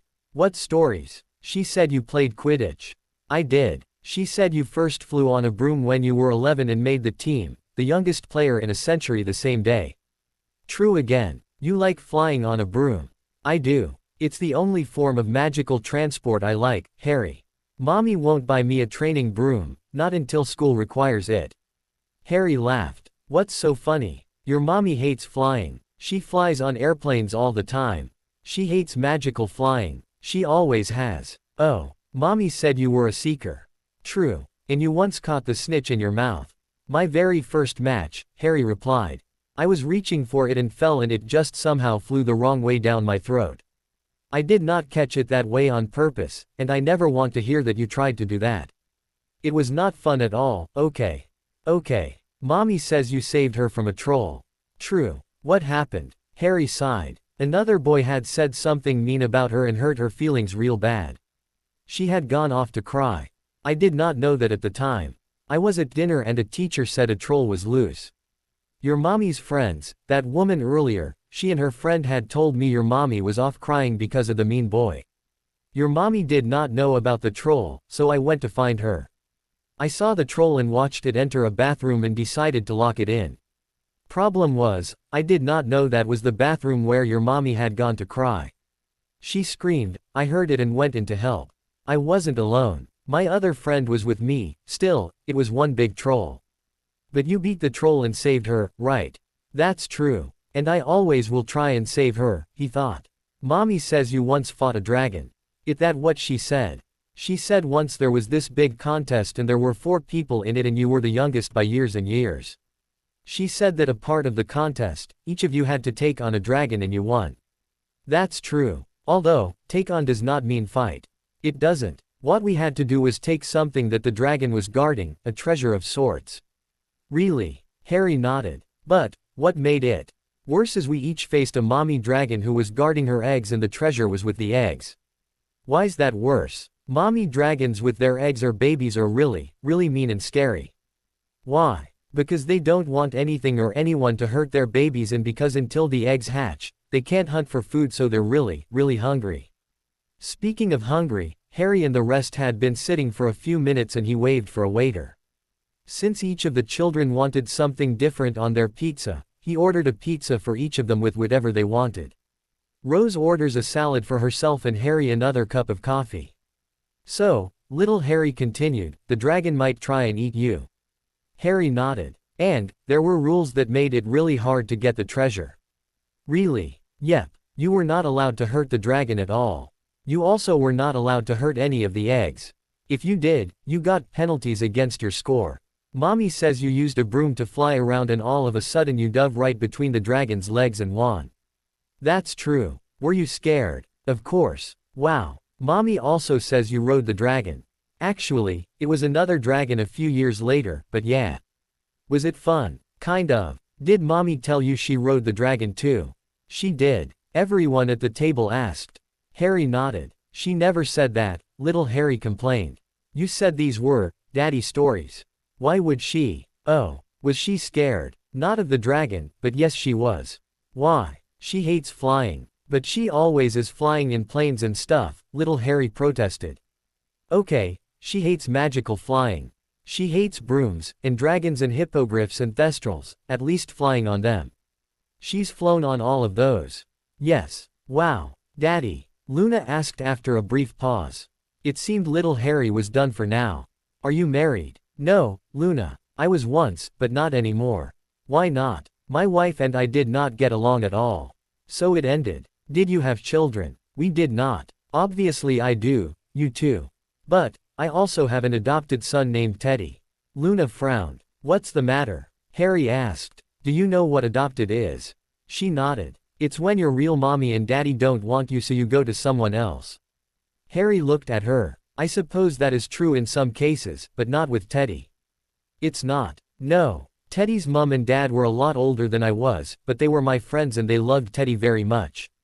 Then why? Because, when Teddy was just a little baby, his mom and dad died. So you became his daddy? Not right away. I was only 17 at the time. Bit young to be a daddy.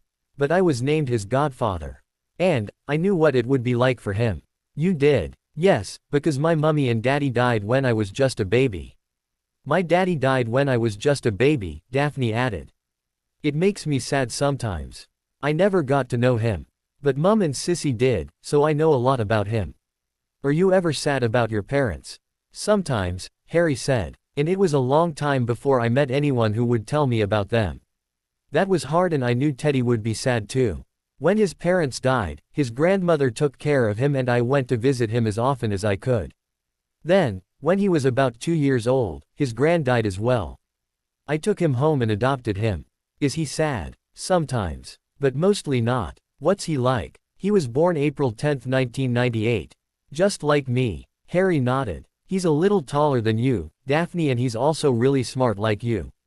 Is he magical? Yes, very. What's he look like? Harry laughed. You never know. What's that mean? He's a metamorphosis. Do you know what that is?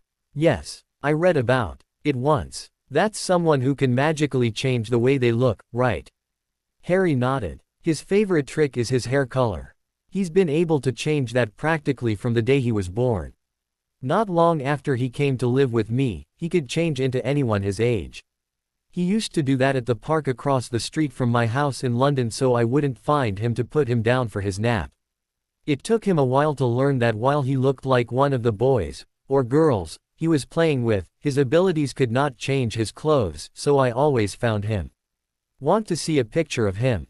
They nodded. Harry handed them a picture. He looks like my brother, Luna exclaimed. That's him trying to look like me, Harry laughed. Here's what he really looks like, he said, handing them the other picture. He's cute, Daphne said. Most girls agree, Harry laughed. Wait a minute, little Harry said, you said he can look like a girl. The face and hair, yes. Although he has not done that in ages. Why? Why what? Why look like a girl? What's wrong with girls? Luna asked. I don't know, but, well, Harry said, I guess he did that 'cause he figured he's be harder to find. Oh, you work like mommy does? Little Harry asked. Indeed I do, Harry replied. In fact that's why I am here. I'm here for almost the same reason she is. Really? Harry nodded. Mommy invents and sells things, Luna added. Is that what you do, Daddy? No. Your mommy is here to sell things. I am here to buy things. So buying things is your job? No. I'm kind of like a police officer. You are. Little Harry said in awe. Harry nodded. So you catch bad guys? Harry nodded. Are there bad guys here? Might be, but I'm not here to catch bad guys. Your mommy and people like her are selling things that might help us catch bad guys and I am here to see what they have. If we can use it, I will buy it. That doesn't sound like fun, little Harry moped. It's called work, not play. Makes sense. What is it you really do, Harry? Rose asked. I'm a chief inspector and the deputy director, Major Crimes and Special Operations Department, Royal British National Magical Police. It used to be called the Aurors Office or Dark Wizard Catchers, but we reorganized. It's now like the magical section of the American FBI. Deputy Director. Second in command, Harry said. Bit young, you think? The office was all but wiped out during the war. Most of those who survived have either been promoted or retired. I am actually the second most senior agent in the office. There were a lot of us who joined the government right after the war about my age. We are sometimes called the Young Turks, and have promoted far faster than our predecessors. They were briefly interrupted as the pizza and Rose's salad arrived. It was clear to Harry immediately that the children were hungry as they all began devouring their pizzas as if it were their last meal. Harry smiled. They seemed to be enjoying themselves. How's the pay? Rose asked. What? The pay? Deputy director must pay well. Harry recognized this as the mother protecting her daughter kind of question. What Rose was really asking was, can you take care of Hermione and your kids? Although Harry did not know it until after the war, he was wealthy, very wealthy. The Potters were, old money, and each generation had been smart with it. Harry had made some small investments before he even finished school that had added to the fortune and had managed his financial affairs with aplomb. In the 8 years since the war had ended, he had practically doubled his family wealth, although most of his new money was being used to support the Potter Foundation, an educational trust set up by an ancestor centuries ago. Honestly, I really don't know. You don't know? Rose asked. It was clear she did not like that answer. Nope, Harry replied. The pay isn't that big a deal, really. How? Last year, through investments and rental properties and the like that I own or inherited, I earned about $9 million. Pounds. I've had better years, but I guess I can live with last year. Harry smiled as Rose's mouth dropped. I generally try to live within my paycheck, but I do have a few minor luxuries. Such as, well, my Land Rover for one. Not cheap. But, if it's good enough for Her Majesty, there's my Aston Martin. I do love that little car. Course, it only seats 2, so, Teddy thinks it's a blast. Teddy and I live in London, but I have a manor house near Oxford. I only use it in the summer. Even then, only for a few weeks. I also have a villa in France, although I usually let it out. Minor stuff like that. Minor. When I was a boy, I had next to nothing really. All my family's property was in trust and such. My guardians treated me like a servant. For years I hated them. But that changed. I did learn the value of hard work from them, albeit grudgingly, and learned to be frugal as well. So when I finally took over my family's estate, being comfortable was not something I thought much about, really. I appreciate the value of £1, but cannot fathom 50 million or so. To me it's make-believe, or it would be if I had not also taken over the family foundation. My family has been well off for almost 1,000 years, I learned. For most of that time they have funded various charities, sometimes alone. Your daughter, Rose, she went to Hogwarts thanks to one of my family foundations. We paid for Hogwarts, Rose started. You paid what you could afford. When I learned of the educational foundation, I admit I checked. The tuition prescribed by the Board of Governors for Hogwarts for a child such as Hermione, one of non-magical birth, was 10 times what you paid. At that time there was an institutional prejudice against her. Not from the headmaster or the faculty, but from those who truly ran the school. Money talks even for bigots. So, you paid for. I had no clue about any of this at the time.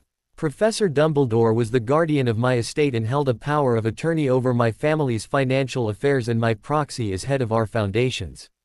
I only learned about it after the war. And you continue to do this. And more. I learned of all of this right about the time I became an Auror, barely a week after the war ended. The office was augmented by people from the American FBI, the Canadian Mounties, the Australian National Police. Many of them brought families, and they all came from countries where magical education began at age 5, not 11, and did not end at age 17 or 18. I opened a school in London about a block from my house based upon the American system of magical primary education. The first students started that fall. It was a lot of work, but we started with a kindergarten and what they call here the first 3 grades.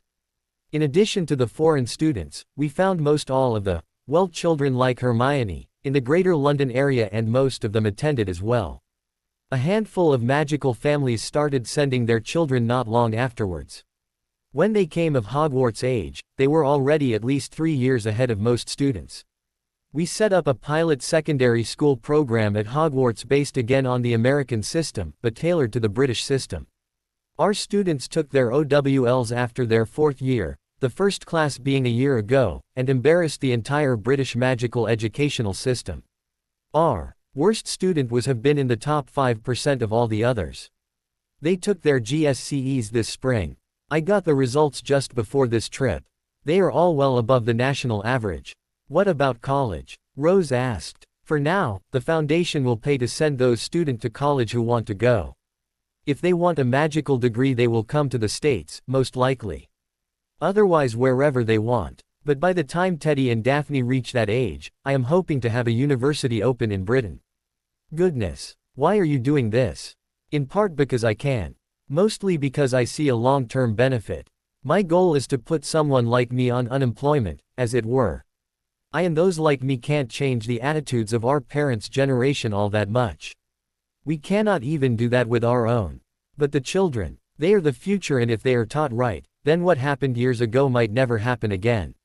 You know, Harry, Janie always told her father and me how she admired you. She admired you for your idealism and how you saw a world that could be. In my day people like you were called radicals and revolutionaries. That has not changed. Rose nodded. But most tilt at windmills or watch their dreams wither under the harsh light of reality, yet you.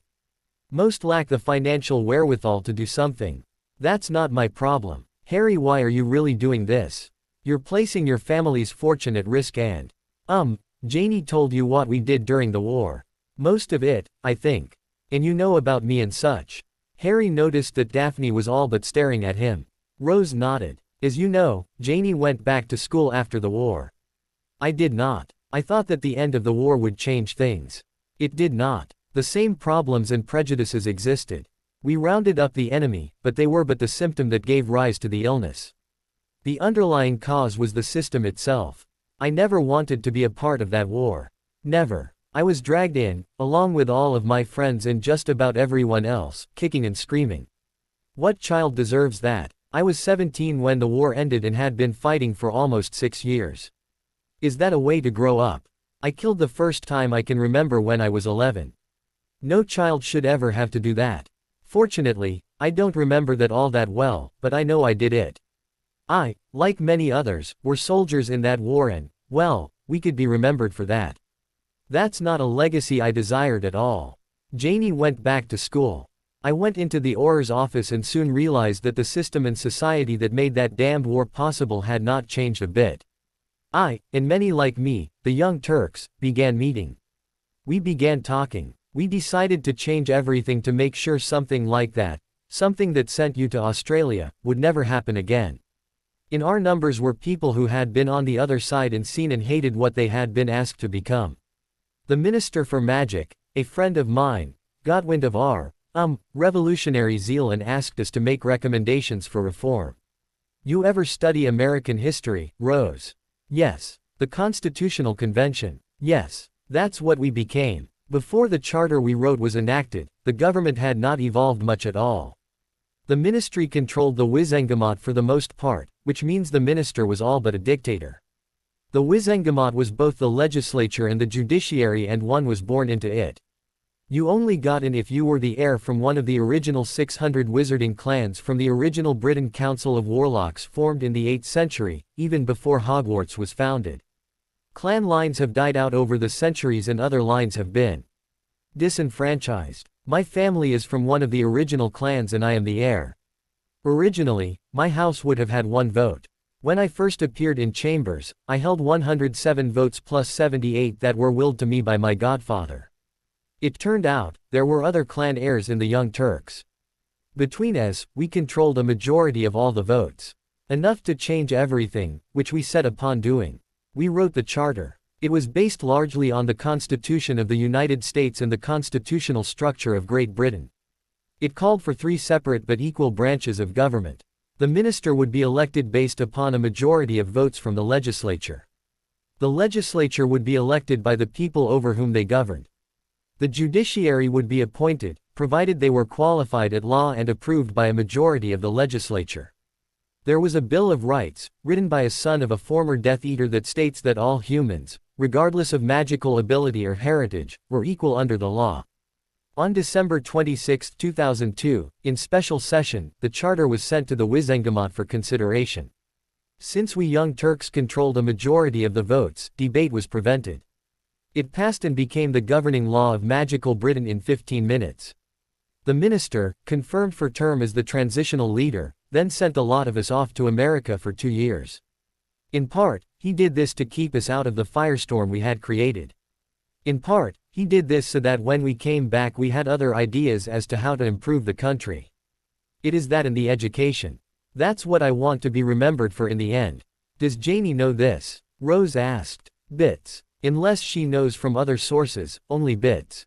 Rose, I haven't seen or heard from her in years. We both wanted to see and hear from each other. Until this morning, while I believed she was safe, happy and alive, for all I really knew she was dead. She could probably have said the same thing about me. We've spent most of the day talking about other things, as mainly. She told me about these wonderful children and that's been my main thing since. She'll be so proud of you, Harry. Harry nodded. I did what I did in her memory, Rose. I did it for her and for everyone like her. I did it because it was the right thing to do with my life, my memories and my fortune. I'd say, in a way, I did it also for Daphne, Harry and Luna even though until today I did not know of them, as they and the children like them are the future I and the rest of us did it for. Daddy? Luna asked. Yes, dear, Harry replied. Do you love Teddy? Of course. Why? Because he's my son. But he wasn't always that, right? You adopted him. How can you love him then? Ouch. Harry thought. She's a smart one. Just like Teddy. Smart means difficult questions. For many of the same reasons your mum loves you and your gran loves your mum and Daphne. You need us grown-ups and you make us feel happy by needing us in the strangest of ways, especially as babies. One day, I hope, you will truly understand. When a baby smiles at you and needs you, that is special. When all you want is to see that baby and to be sure he or she is happy, that is special. Long before I adopted Teddy, he was special to me. He always smiled when he saw me and I could not help but smile back. Even before his gran died, I was his father. One day, and I remember it like yesterday as I am sure your gran does about your mommy and Daphne and your mommy does about you and Harry, one day you said your first word. Fair bet, it was mama, or something like that. For Teddy it was Harry. One day, you'll have that and it will melt your heart. You cannot not love that child. So yes, I do love him. But do you love me, Daddy? Harry saw that one coming. The answer was a resounding yes, but would she believe a yes? Your mum first told me about you and Harry just after breakfast this morning. She showed me a picture of you too. Do you know what I did? No. I cried. Why? Because I missed so much. I never knew my parents, and I miss them. I did not know about you, but when I learned, I missed you so much. I missed your first smile, your first laugh, your first tooth, your first words, your first steps. I wanted to have been there for all of those things. I missed holding you when you hurt or were sick or had a bad dream. I missed taking you to your first baseball game or seeing you first go to school. I missed all of that. You are my daughter, Luna. I wished I had known. I really do. I wish I could have been your daddy long before today. Harry sighed. Your mum chose to have you and Harry as her children. She wanted to tell me, but she could not. Would I have chosen to have you too? Yes, most certainly. I chose to have Teddy become my son. I would have done that even if I had known about you and Harry. Does that mean I love him or would have loved him more than you? No, it does not. You are my daughter, Luna. Harry is my son. Teddy is my son. You are my children and I have always loved you, even before I knew you were mine. I love you and always will. Good answer, Rose whispered. Did you love mommy? Luna asked. Yes, I have loved her for a long, long time. Then why didn't you marry her? Why did you marry someone else? Harry sighed. Honesty always works, he thought. Your mommy and I met when I was 11 years old. She was the first real friend I ever had in my life. I now know that I was in love with her certainly since I was 12. But, 12-year-old boys don't fall in love, so I thought it was just that she was my special friend. She was always there for me, always trying to keep me safe and happy and I was always there for her too. We had our differences, but always when we were trying to help each other. We were there for each other always. And always, I thought, what I felt for her was because I was a friend. If she was hurt, so was I. If she was sad, so was I. If she was happy, so was I. I thought that was being a friend. It was not until later, until your mommy and I lost each other, that I really figured it all out. I had other friends, but not like your mommy. I had a girlfriend, later a wife, but it was never like being with your mommy. Deep down, I knew. I knew I loved her more than anything. But I was afraid of that. Terrified. Dragons, trolls, evil wizards trying to kill me were scary, but not nearly as scary as your mommy could have been. What do you mean, Daddy? What if she did not feel the same way about me? What if she only just liked me? I was afraid that she did not feel the same way about me as I did about her. I was far less worried about being eaten by a dragon than I was about her breaking my heart, for I now know your mommy is the only one on earth who can do that, and I'd rather be her friend than have had her break my heart. Do you still love her? When I saw her this morning, for the first time since well before you were born, I knew that I did, and I walked over to her table, said hello and told her so. Does she love you? What do you think, Luna? I think she does. You. Harry nodded. Are you going to marry her? I hope you do. We'll see. There are many things between now and then. Harry looked at Rose and she understood. It was more than just a, we'll see, it was an if at all possible. She smiled at Harry. You had better, she thought. Yuck, little Harry said, looking up from his mostly eaten pepperoni pizza. Lovey-dovey girly. Talk. Perhaps, Harry replied. But maybe one day, you'll think otherwise. Gross. Never. Boys, Daphne exclaimed. Why? How can you talk about such stuff, Daddy? Harry asked in total confusion. My parents died, remember? I was only a baby. I was sent to live with relatives who did not love me. Your mum was the first who did. Before your mum became my friend, I did not know what love was at all in any form. Your mum and Gran love you and always have. I was a lot older than you before anyone did the same for me. So yeah, it's yucky. But it's not as yucky if you never had it before, Harry. I guess. And someday, if it is the right girl, it'll stop being yucky. As if. Fine. Teddy is the same way, for now. Lovey-dovey is yucky, little Harry insisted. And I want to know about Harry Potter. Harry Potter? Harry asked. Yeah, Mommy says she knew him once upon a time. Harry heard a gasp and looked and saw Daphne had placed a hand over her mouth as if she had just said a bad word or something. The expression on her face reminded Harry of a much younger Hermione when she had just figured out something that had been vexing her for ages. Daphne had figured out who he really was, just as she had figured out that he was Luna and Harry's father. He smiled at her and winked and saw Daphne smile back through her eyes as she refused to move her hand. The expression was priceless, Harry thought. Daphne was in on the joke, as it were. I guess you could say that, Harry said. He heard a squeak from Daphne. So did you. Did I what? Harry asked back. Did you know Harry Potter? We were in school together, so yeah. I guess you could say that. Was he as cool as he sounds? Harry thought about this for a moment. Part of him wanted to see if he could get Daphne to blurt it out. Part of him, though, wanted to make sure his son knew that being Harry Potter was anything but cool. How to do both? He thought about it. What bitter irony, he thought. Tell them about Harry Potter from another point of view, he thought. That of someone who was never amazed by his fame, and later became a friend because he saw Harry for Harry. Given them his friend Draco.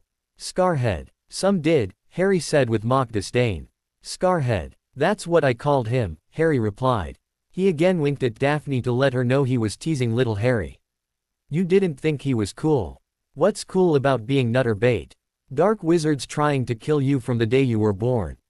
Nothing cool about that. I wanted nothing to do with that nonsense. But he was so brave. You would be too, if a third of all the world wanted you dead and you didn't want to die. Nothing fun about that. But he's famous. That's got to be cool. Does it? Look, Harry, I don't claim to be Potty's best mate or nothing, but I do know him. He hated and hates being famous. Why? Do you want to be famous? Yeah. You have no idea then. Potty knows. Being famous KS. But everybody knows you. Few if anyone does. Scarhead knows. He was famous his whole life. He never liked it. He could never truly tell if someone was really a friend. Well, there was an exception, his only real friend was Hermione. But everyone else, he never knew. His worst enemy at school, Draco Malfoy, was one of two people who saw him as he really was and not for his fame. Draco hated him because Potty was famous. Draco respected him because he knew Potty hated being famous. Hermione loved him because he was a decent person, but she hated his fame. The others. You don't like Harry Potter, Daddy. Not the famous one, no. Never have. The Harry Potter I liked you might never have read about. That Potter would have been happy if no one knew his name, except his friends. Why? What's wrong with being famous? For Harry Potter, two things. The first applies to anyone who is famous. Say I was famous, okay. He heard squeaks from Daphne and Rose, but it seemed Harry and Luna did not notice. I would ask you, do you like me? Yeah, Harry. Be honest. I am not famous, am I? No, not that I know of. Do you like me? Yeah, you're cool, Daddy. Luna, I do. You're a good person. Thank you. I try to be. But if I was famous, I might not believe you. Why, Daddy? Luna asked. Because lots of people want you to think they're your friend if you are famous. Lots of people say they like you when in truth all they like is that you are famous and they can say they know you. Do you want a friend who likes you because of who you are as a person?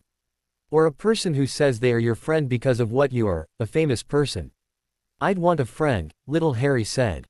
Not someone like that. So did Potty. He had a few, but not many. He had an enemy at school too, Draco Malfoy. Draco hated Potty because he was famous, but he respected Harry Potter for hating to be famous.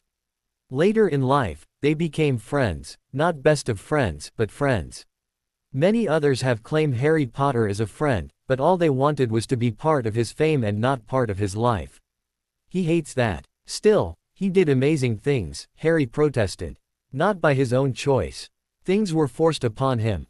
Let's say it was you. You are playing t-ball and the coach tells you now have to take your bat and kill 6 dragons or else everyone you know will die. Would you be happy about that? No, little Harry answered. Is that what happened? Something like that, but not that. Potter had to kill the most powerful wizard in the world, the wizard that killed his parents when he was just a baby, the wizard that made him famous before he could even talk. Everyone knew that, he knew that, and he hated it. He hated being famous and he hated why. You see, Potter was famous not for killing that wizard, which he did and which he hates being famous for. He was famous when he was a baby and he hated why. That evil wizard killed his parents. It made him an orphan. And, what's worse, they died to save him because that evil wizard did not want to kill his parents, he came to kill the baby Harry Potter.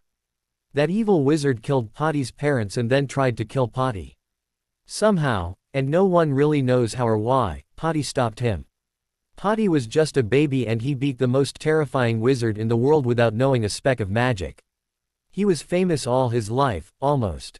But not for a good reason. There's nothing fun about being famous.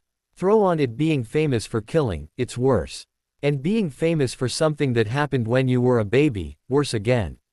Harry Potter has done some things since the war that he should be famous for. But no one sees past his fame for death and destruction. Harry would love it if he had never been famous. He married, you know. He thought she loved him. She only loved what he was, not who he was. What he was famous. Only Hermione, his great friend, and Malfoy, his worst enemy in school, really knew who he was.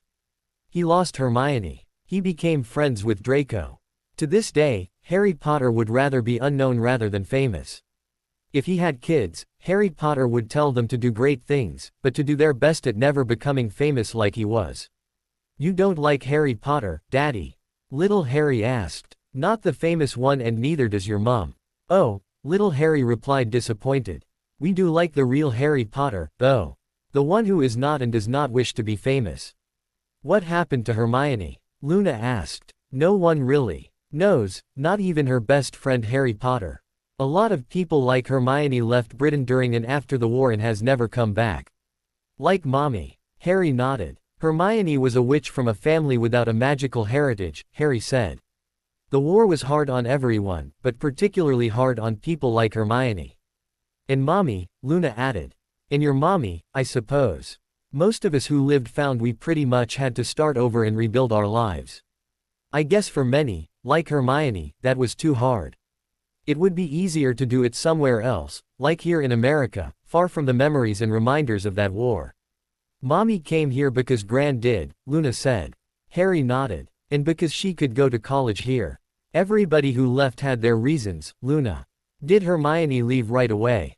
No. She missed her last year of school because of the war. So she went back and finished school.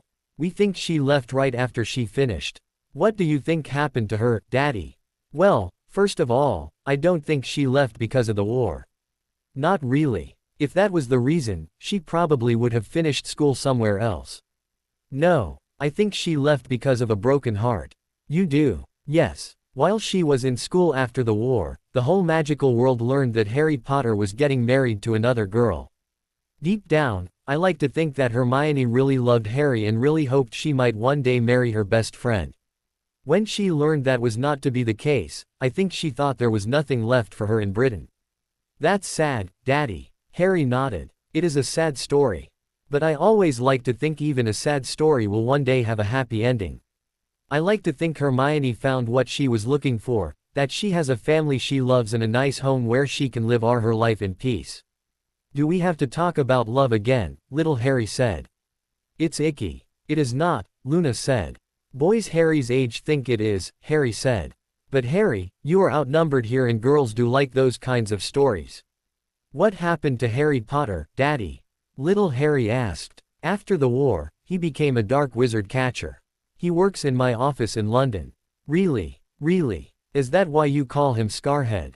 It's his code name, although he does not like it much. He got it when he was at school and it stuck. His nickname is Sparks, which only his really good friends can use. Oh, what's your name, Daddy? Harry heard Rose and Daphne suppress a giggle. Doofus, Daphne finally said. What? Little Harry complained. Who were you named after? Oh yeah, I was named after Daddy, so he's Harry too, right? That's right, Harry said. Is your middle name Robert? Mine is. It was Grandpa's name. No, my middle name is James after my daddy. Oh, are you a Granger too? No. What's your last name? Harry smiled. Potter. Daphne burst out laughing. Little Harry and Luna stared at Harry in surprise. You're Harry Potter? Luna asked in amazement. I am, Harry replied. The Harry Potter. The Harry Potter we read about in books. I wouldn't believe everything you read in books, Luna. But yes, I am in a lot of books. And Mommy was your best friend in the whole wide world. Yes, she most certainly was, and is for that matter. But that means that Mommy is. Hermione, little Harry finished in shock. She is, Harry replied.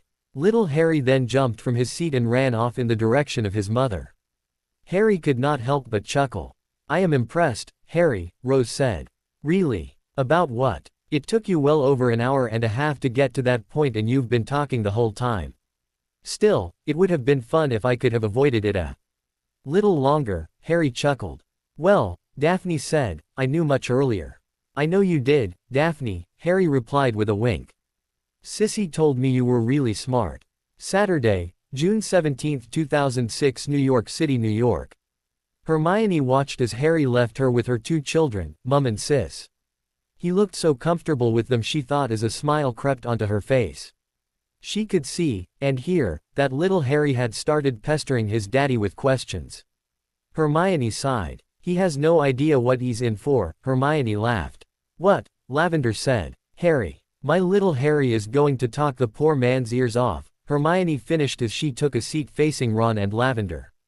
She smiled briefly at Lavender just before Ron began to talk. Ron told Hermione most of what he told Harry. He lay out in detail practically every dumb thing he had done since the war had ended. He made no excuses for his behavior and appeared sincere and contrite. Hermione was saddened and touched by the story of Lavender's second pregnancy and how that brought Ron back to reality. There can be redemption after all, Hermione thought. I don't expect you to forgive me, Ron began to conclude. I really did not expect you to listen. I know I was a big reason why you left and never came back. I understand that, but can I ask one small favor from you? What's that, Ronald? Please see if you can find it in your heart to forgive Lavender. I already have. You have, they both said. Hermione nodded. I'll be honest with both of you.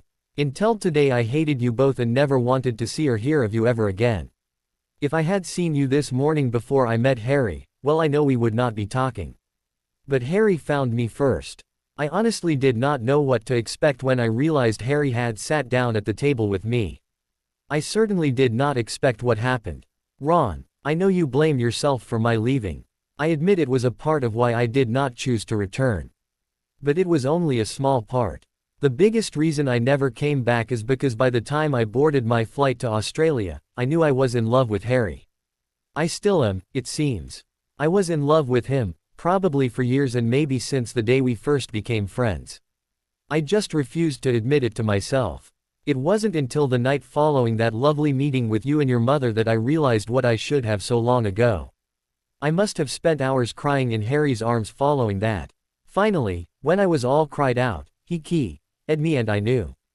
I did not come back because although I was sure he loved me too, he did not give me the reason to come back. I would not come back if all I had to come back to was being Harry's friend. Maybe I should have told him that before I left. But I didn't. At that time in my life, I thought that if a boy really loved you, you would not have to pry those words out of him. I now know I was probably wrong about that. Anyway, today got pretty emotional, in a good way. I told Harry about our children and showed him pictures. We then agreed we needed a little time. We both had to call home and check in and such. I had copies of every letter I ever wrote to Harry. I always kept them with me, although I can't really say why except they remind me I once had a perfect friend and there was a time, however brief, when I was truly happy. Harry wrote to me as well, hoping he would find me one day and be able to deliver his letters. We exchanged our first year's worth and spent time in our rooms reading them. Harry's letters, well, it was obvious almost from the first that he felt sorry for you, Lavender. Mainly because of King Git, here. He could not understand Ron at all. Later, it seemed that he had become your friend and I knew that spoke highly of you because Harry is very careful about choosing his friends. This afternoon I asked about you and he told me. I roomed with you for 6 years, but the Lavender he told me about was not the one I remembered. That Lavender, and the one Ron described, as smart, determined, patient and very brave. That Lavender would never hurt me on purpose. I realized that everything that happened regarding you and Ron was Ron's fault and not yours, and had Ron listened to you, like he should have, what happened would not have come to pass and maybe things would be different. I do forgive you, Lavender. Thanks. And those two darling are his children? Lavender asked. They are. How'd that happen? Ron asked. Ronald, Lavender began. Ronald, Hermione continued, if what Harry's told me is true, you are the father of 4 children and you're expecting a 5th, right? Ron nodded and Lavender beamed. Surely you know where babies come from. Something like that happened to you, or am I mistaken? That was my fault, Lavender said. One night I honestly forgot to take my birth control. What happened was an accident. But our Gabby is not a mistake. She certainly is not, Ron added. Something like that, Hermione said. My romance with Harry lasted barely 3 days. But I was taking birth control. I asked the doctor in Australia about that when she told me I was pregnant and she said it does not always work. Harry and I agreed back then that our brief romance was a mistake. That's what we told each other before I left. Neither of us really believed that though and those 2 angels are anything but a mistake. What's this Sissy and Janie business? Ron asked after a pause. Well, Daphne is my little sister. She was a little over a year old when I finally found my mum and her. Her first words came some months before I arrived. Her first was Mama. Days after I found them she said, Sissy, meaning me. She's called me that ever since. I think it's adorable, but then again so is she. As for Janie, Jane is my middle name. I wanted to keep a low profile so I would not be pestered with questions, so I have been Janie Granger since the morning I stepped off the plane from London. The only person who knows I am Hermione is my mum. Honestly, I like being Janie Granger. Must have been hard, being a single mum, Ron said. I'm sure Lavender will agree that being any kind of a mum is hard, Ronald. Lavender nodded. Much less a mother of twins. But it's not like I was all alone. I had loads of help from mum and from our friends where we live. Had I been all alone, that would have been hard. My mother freaked when I told her about being pregnant, Lavender began. Hermione nodded. Imagine my shock. It had taken me almost 2 months to find out where my parents were. I was in Sydney the whole time living with another single witch named Amanda, she was attending university there. I thought it was stress when I started getting sick every morning. A couple of days after that started, Amanda convinced me to see a doctor and that day I made an appointment by computer.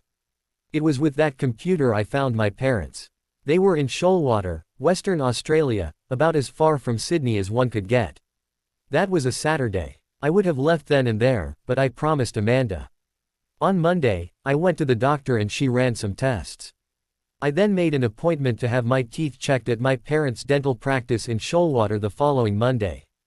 A couple of days before my flight to Perth, I went back to the doctor and she told me I was definitely pregnant. I had so been looking forward to seeing my folks again. Now I was dreading it. I knew I was going to get it. Still, it had to be done and I was going to keep the child. Didn't learn it was twins until later. So off to Western Australia I went. That first day was shock after shock. First, I learned my daddy had died and on the way to where my mum lived, she let me visit his grave. Then, we get home and I learn I have a little sister. Maybe it was because I was pregnant, I fainted dead away when I was told that. Then mum tells me she and Daphne are moving to the States in only a couple of days or so. I never got around to telling her that day. I told her a day or two later. I was amazed at her, really. She was so supportive, provided I carried through with my promises to move with her to the States and to try and go to university. I had plenty of money, so that was not an issue. While I was pregnant, she taught me everything she knew about raising a baby and I also learned loads by helping her take care of Daphne. I started school only days after we arrived. It was 8 hours a day, 6 days a week. The school was for witches and wizards who had not been educated in the States or Australia.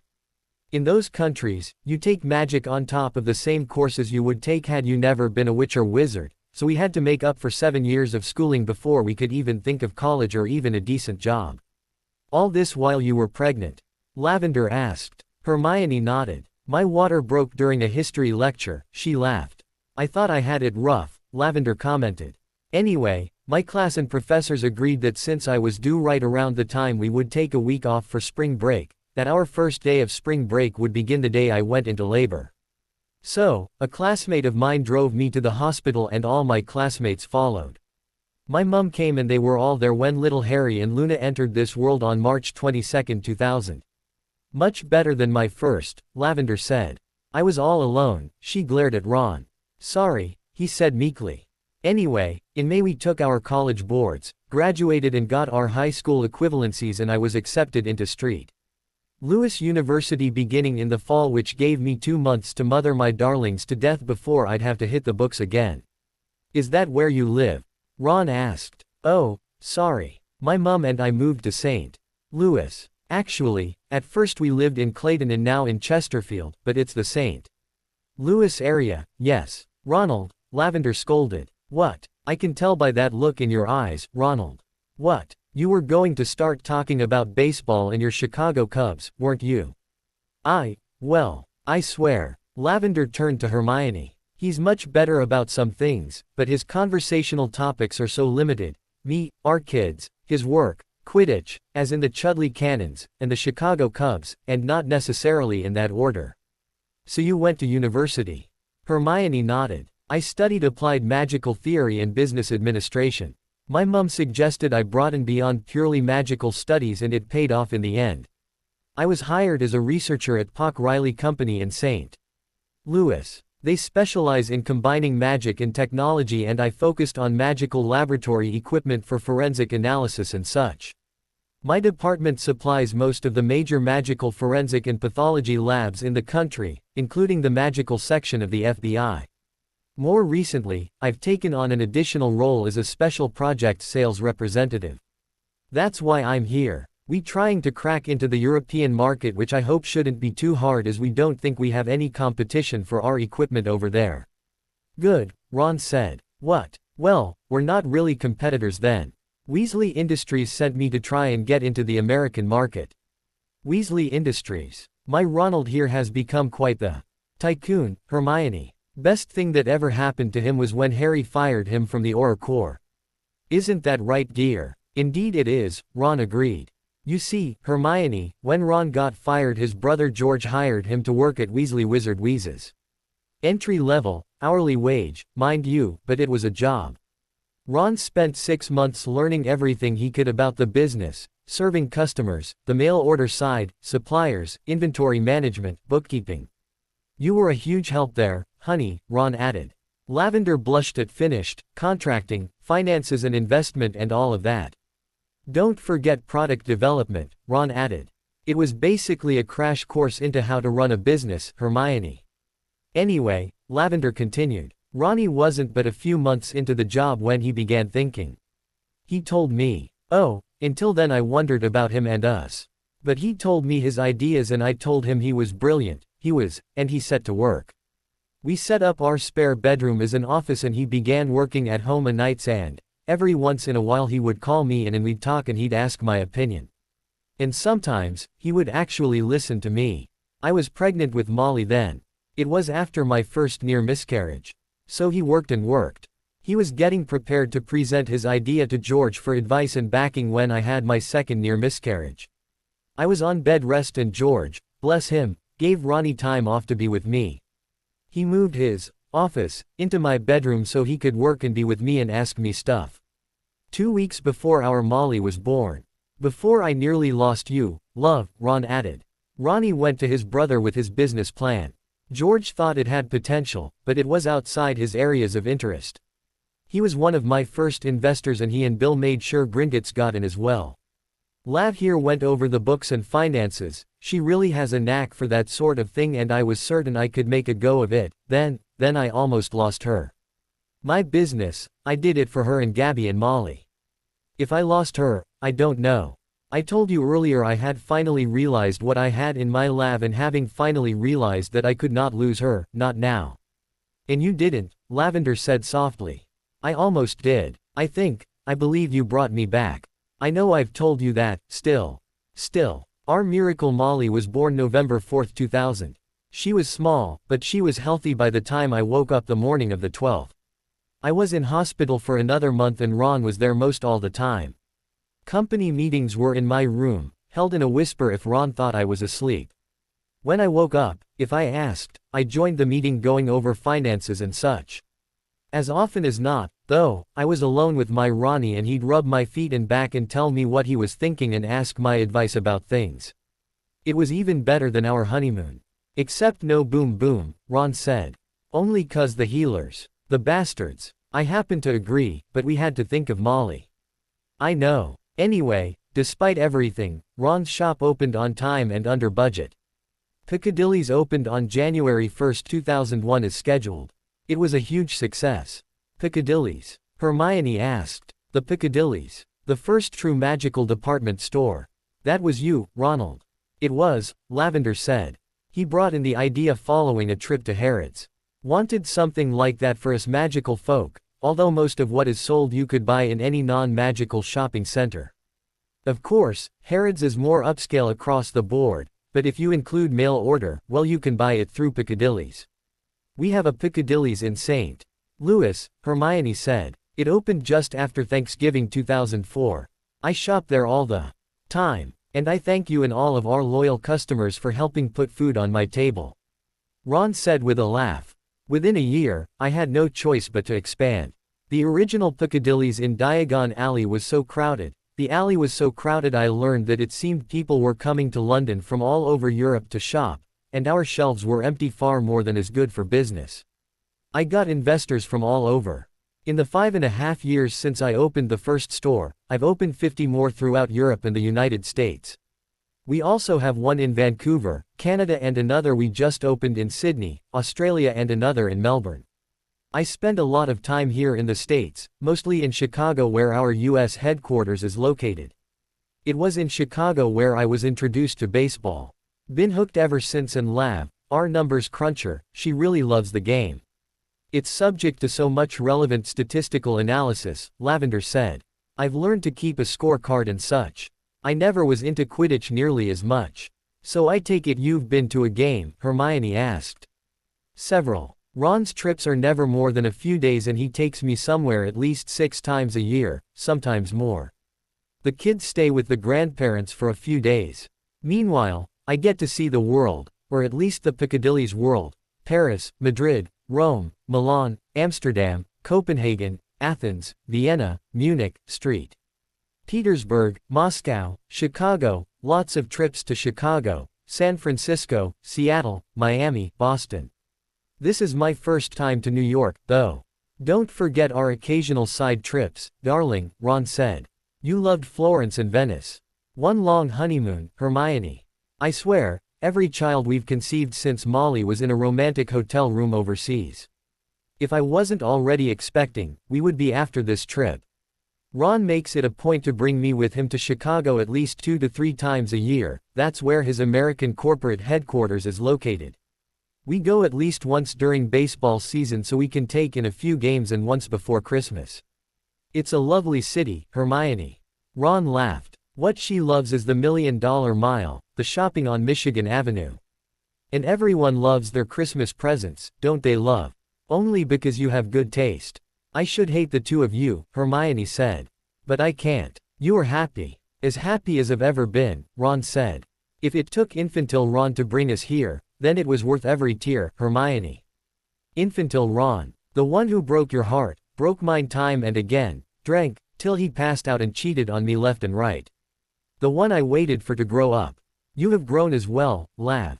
Maybe one day, we could be real friends. Thanks, Hermione. Harry is, but give me a break. He's a dear, but he's still a guy and there are some things a gal can't talk to a guy about. Hermione nodded in agreement. So who's looking after your kids for this one? Hermione asked.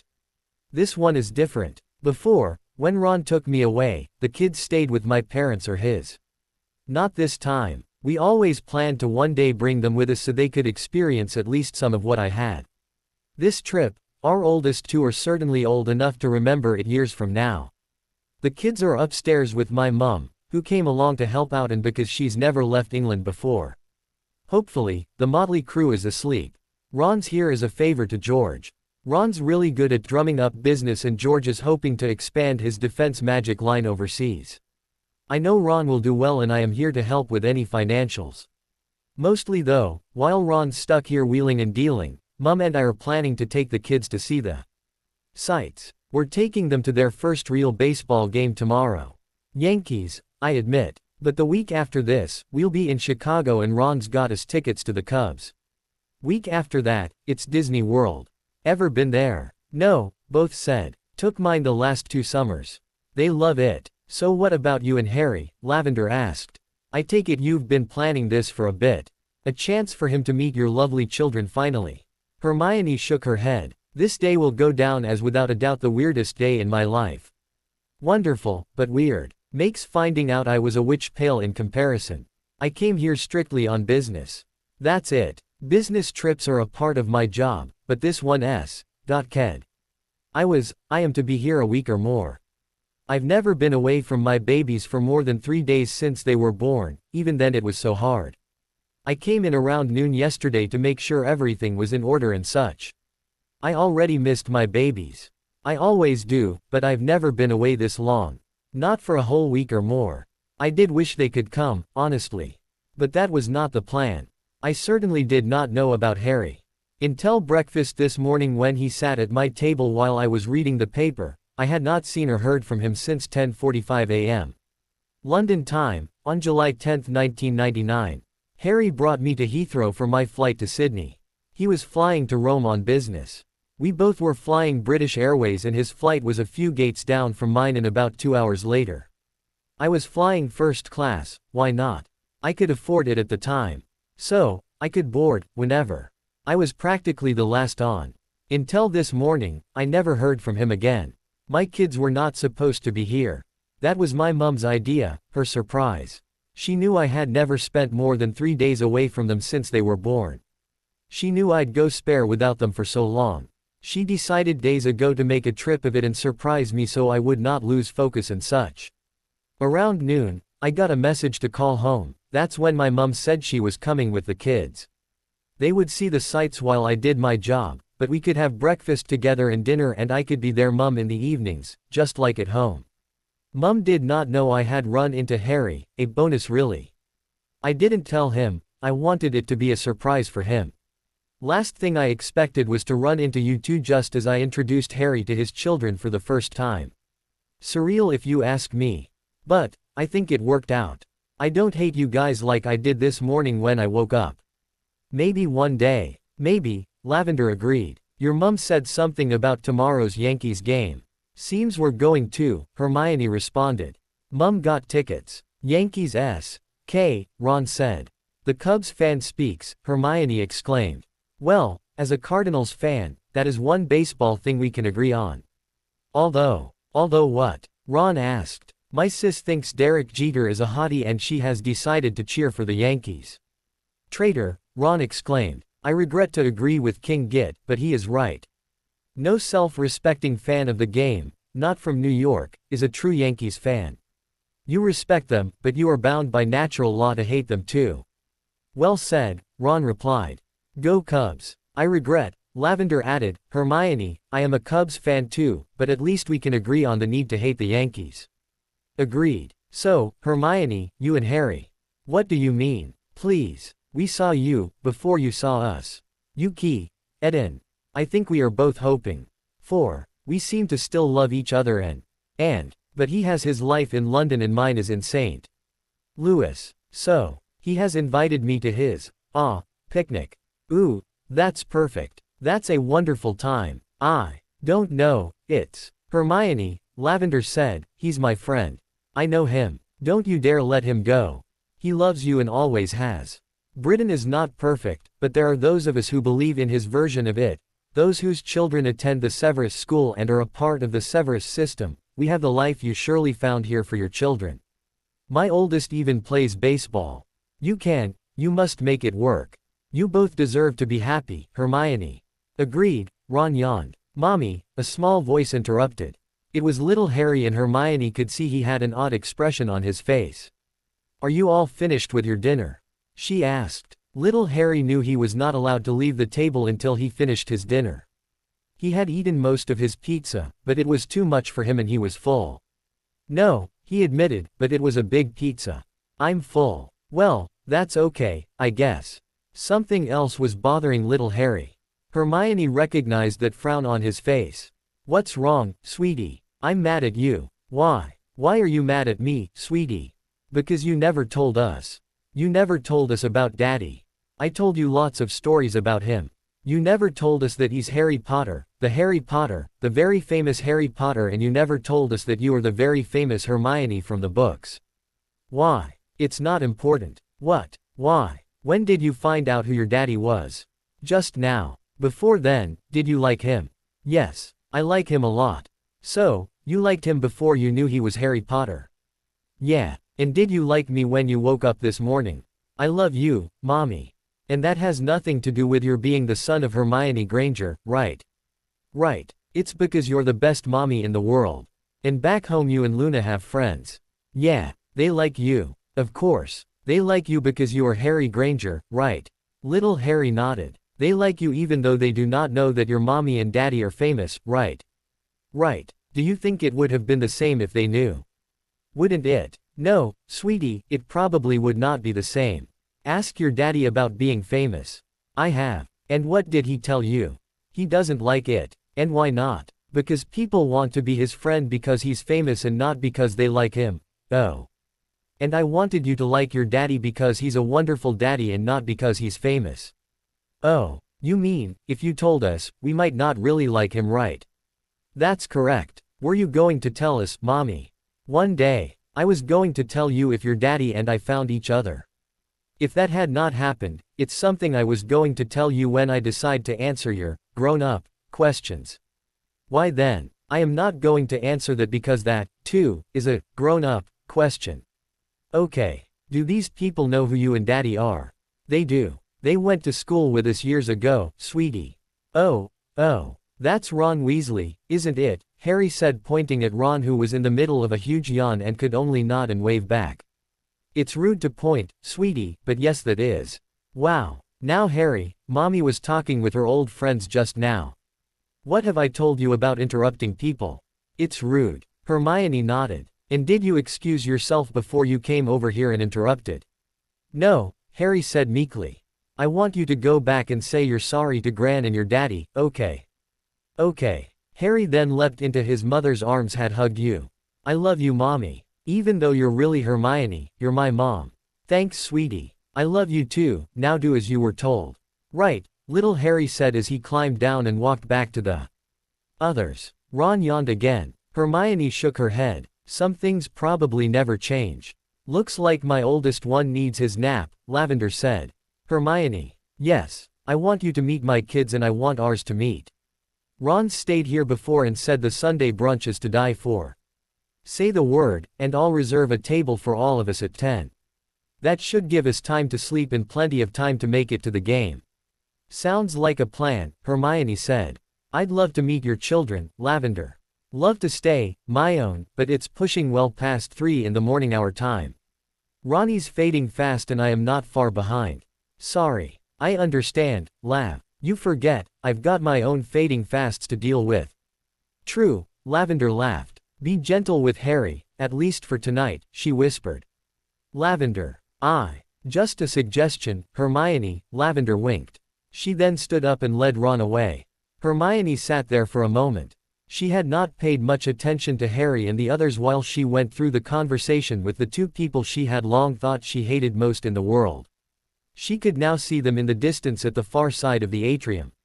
They were seated around a round table with a totally unnecessary umbrella, but it looked like an outdoor cafe. Harry's back was to her. Rose sat to Harry's right. She could not see Luna, but guessed she was next to Rose. Then there was little Harry and Daphne in an empty chair next to Harry. They seemed so comfortable together, Hermione mused. To anyone else, they looked like a family. It took Hermione all of 2 seconds to make up her mind as she walked to rejoin her now complete family. This was going to work. For years she had plenty of first dates, few second dates and not one third date. Every man was found wanting in some respect. Every man but one, the one seated at that table right now. Hermione had long ago concluded that romance was so much nonsense. You don't just fall for someone. There was no such thing as a soulmate or whatever. But she did just fall for Harry, years ago. And if they were not meant to be together in the end, why didn't she ever have a real boyfriend?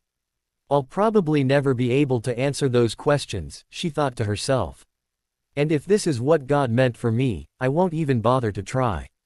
Hermione took her seat next to Harry. What happened next seemed to happen in slow motion.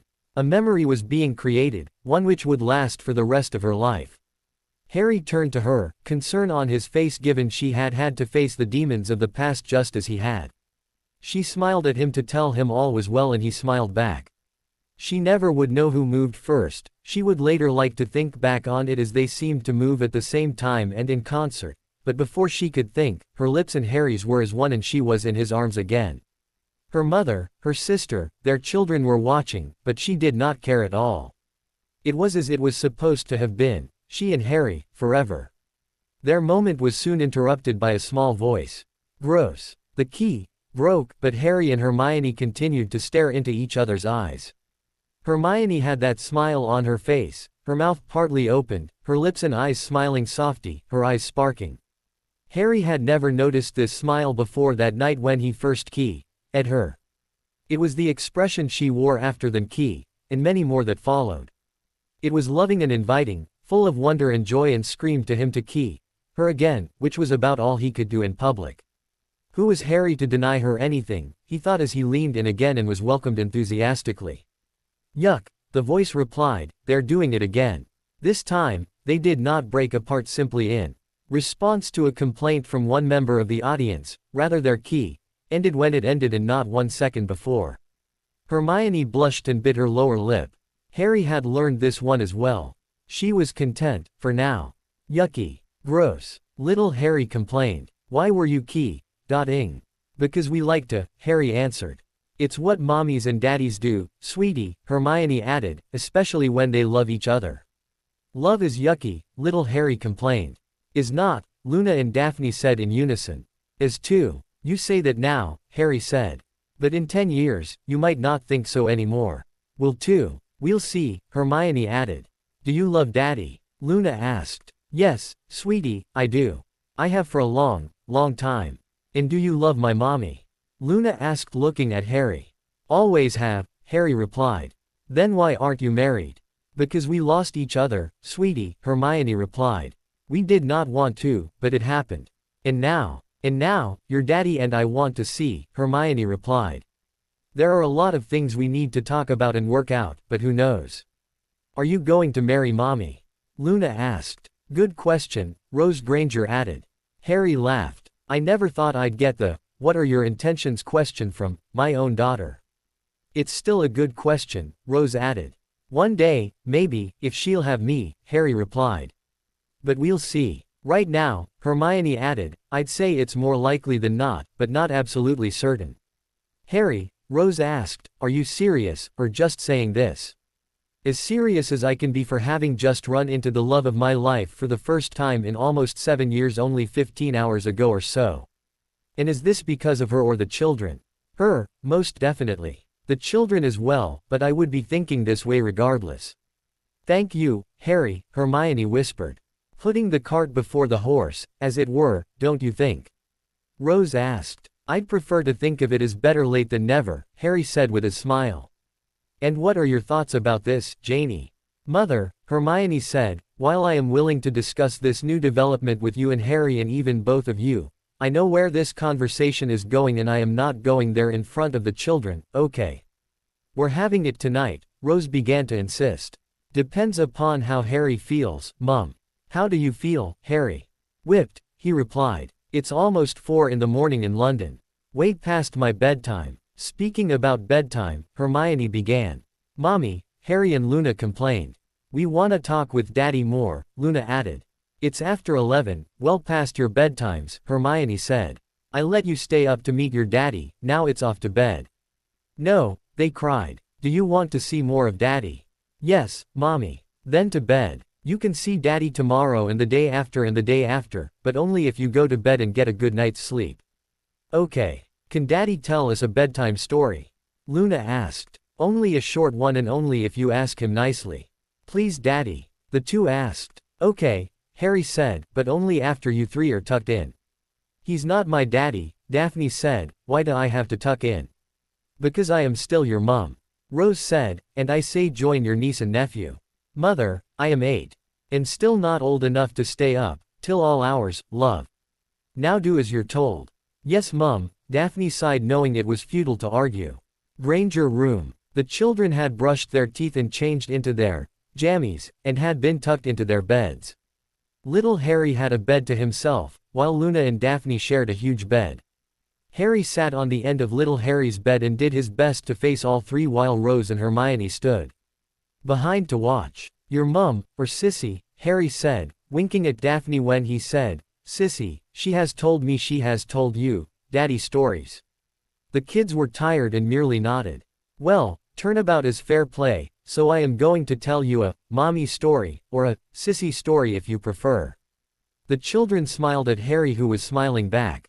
Once upon a time, Harry began, in a land far across the sea, where there really are castles and queens, princes and princesses and dragons, there lived a young couple who were not royalty or even magical.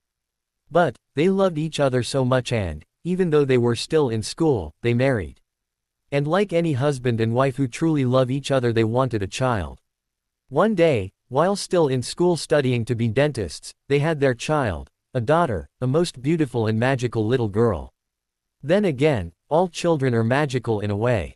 Still, their little princess was so magical to them. They gave her a name befitting a fairy princess. They named her Hermione. What Hermione's parents did not know is that she was truly magical. She was a witch. Still, they loved her. She was smart and funny, and when she did do magic by accident, as all magical children do, they found it strange in a way, yet it only made them love their Hermione more, for she was truly special in their eyes. When Hermione was old enough, she was sent to non-magical school, for in her land there was no magical school before one turned 11. She was so smart that many of the other children picked on her, so she decided books were all that mattered, especially because the other children could not read, write or learn as well as she did. While her parents loved her so, she really had no real friends, and, even for a little girl as smart and as gifted as Hermione, not having friends is hard. She loved school and learning and reading, but hated going to school where she was teased and picked on, or ignored altogether. She worried, as did her parents, that she might never have a true friend.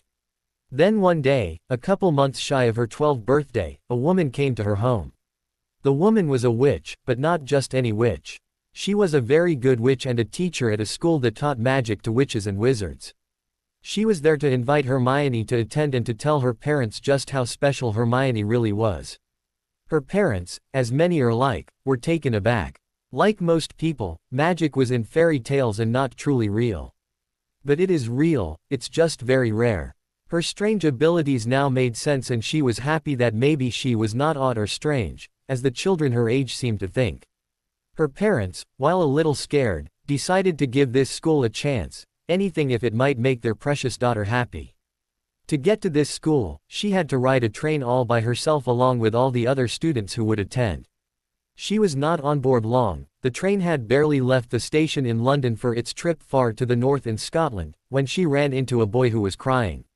He was a young wizard from a long line of magical folk stretching back centuries, but he was sad and scared. He had a pet toad he loved dearly and it was lost. She felt sorry for him and took it upon herself to help him find his pet Trevor. If you must know anything about Hermione, it is that she has always been kind-hearted, selfless and brave, although there was nothing brave about hunting for Trevor. Well, for a child who knows no one, hunting through a train of magical folk that until very recently she did not know existed, maybe there was a bit of bravery there. In her search for Neville's toad Trevor, she entered a compartment where two boys were sitting. Like her, they were headed to this school for the first time. One was a son of a long line of witches and wizards and knew all about magic. The other was a famous young wizard who knew nothing about magic or his fame, for his parents had died when he was just a baby and he had lived a life in a non-magical household, with relations who knew he was probably magical and hated magic. That boy had never had a friend before, not unlike our heroine Hermione. She bounces into the compartment, where the one boy without a friend thinks he had made one with the other, and she takes his breath away, she was so enchanting. She did not take much care in her outer appearance like many girls do, but there was an inner beauty he saw immediately. The other boy was trying to show off with a spell his older brother had taught him. He was going to turn his pet rat a different color. The problem was, his older brother was a prankster and had taught him nothing, except how to look foolish. He cast the fake spell in front of his new friend and Hermione, who had only just walked in and, of course, nothing happened. Hermione saw the other boy. He had a broken pair of glasses held together with tape and she decided to try her luck at a spell she read about in a book. Sure enough, she fixed his glasses to his great relief, and she became his friend forever. She would be only a friend for a while. However, he was always her friend even when no one else at school seemed to want to be. One day, they would become the best of friends, thanks to a troll, but that is another story. Is that the end? Little Harry asked. For now, Harry said. It's time for sleep. Is that a true story? Daphne asked. Indeed it is. It is about how I met your sis, Daphne. Your sis is Hermione and I was the boy with the broken glasses. It is true. Mommy, is it? Luna asked. Mommy, why are you crying? Harry looked and saw that Hermione was indeed crying. It's true, Hermione said, although with a hitch in her voice. That was how your daddy and I first met. Daddy tells good stories, Mommy. Indeed he does, sweetie, Hermione added. Now, it's time for bed. We'll see you in the morning, okay? Okay, Mommy. Mommy. Yes dear. Is it okay for me to love Daddy? Yes, Hermione could not finish. The tears were almost overwhelming her and she walked into the adjoining room. Good night, you three, Harry said softly. Night Daddy, Luna said, as Harry kissed each on the forehead and left the room as well, making sure to turn off the lights as he left. Hermione's room. Harry walked Hermione to her room in part because he wanted to spend every possible second with her and in part because she had asked. You are such a good storyteller, she said. Practice, Harry replied. You forget I have a little one at home as well. That was a lovely story. The truth, even a little decorated, I find it always works. Harry. What have you thought about today? Amazing, Harry said. And if I was not so knackered, I might say this day was nearly perfect. Knackered. Exhausted, Hermione. It's after 4 in the morning for me. I am wiped out. Here we are, Hermione said. This is my room. So, this is good night then. You don't have to leave me, Harry. I'm knackered. I'd love to not leave you, I'd love to. Well. But I am practically asleep now. I don't mind. I really don't. I just am tired of being alone and I hate the nightmares. The few times since the war that I have not had them, it seems I was asleep in your arms. If you don't want more from me tonight, can you at least give me that peace? Sure, provided, if I feel up to it later. I would not invite you in otherwise. Thanks. Oh, and Harry. Yes, love. I agreed to do brunch with the Weasleys tomorrow. They have their kids here and I want to meet them. Do you mind? It's been a day, might as well, my own. Thank you, Harry. Now, let's get some sleep. Yes, dearest. To be continue, I hope you enjoyed this story. Also remember to subscribe and like this video. See you in the next video.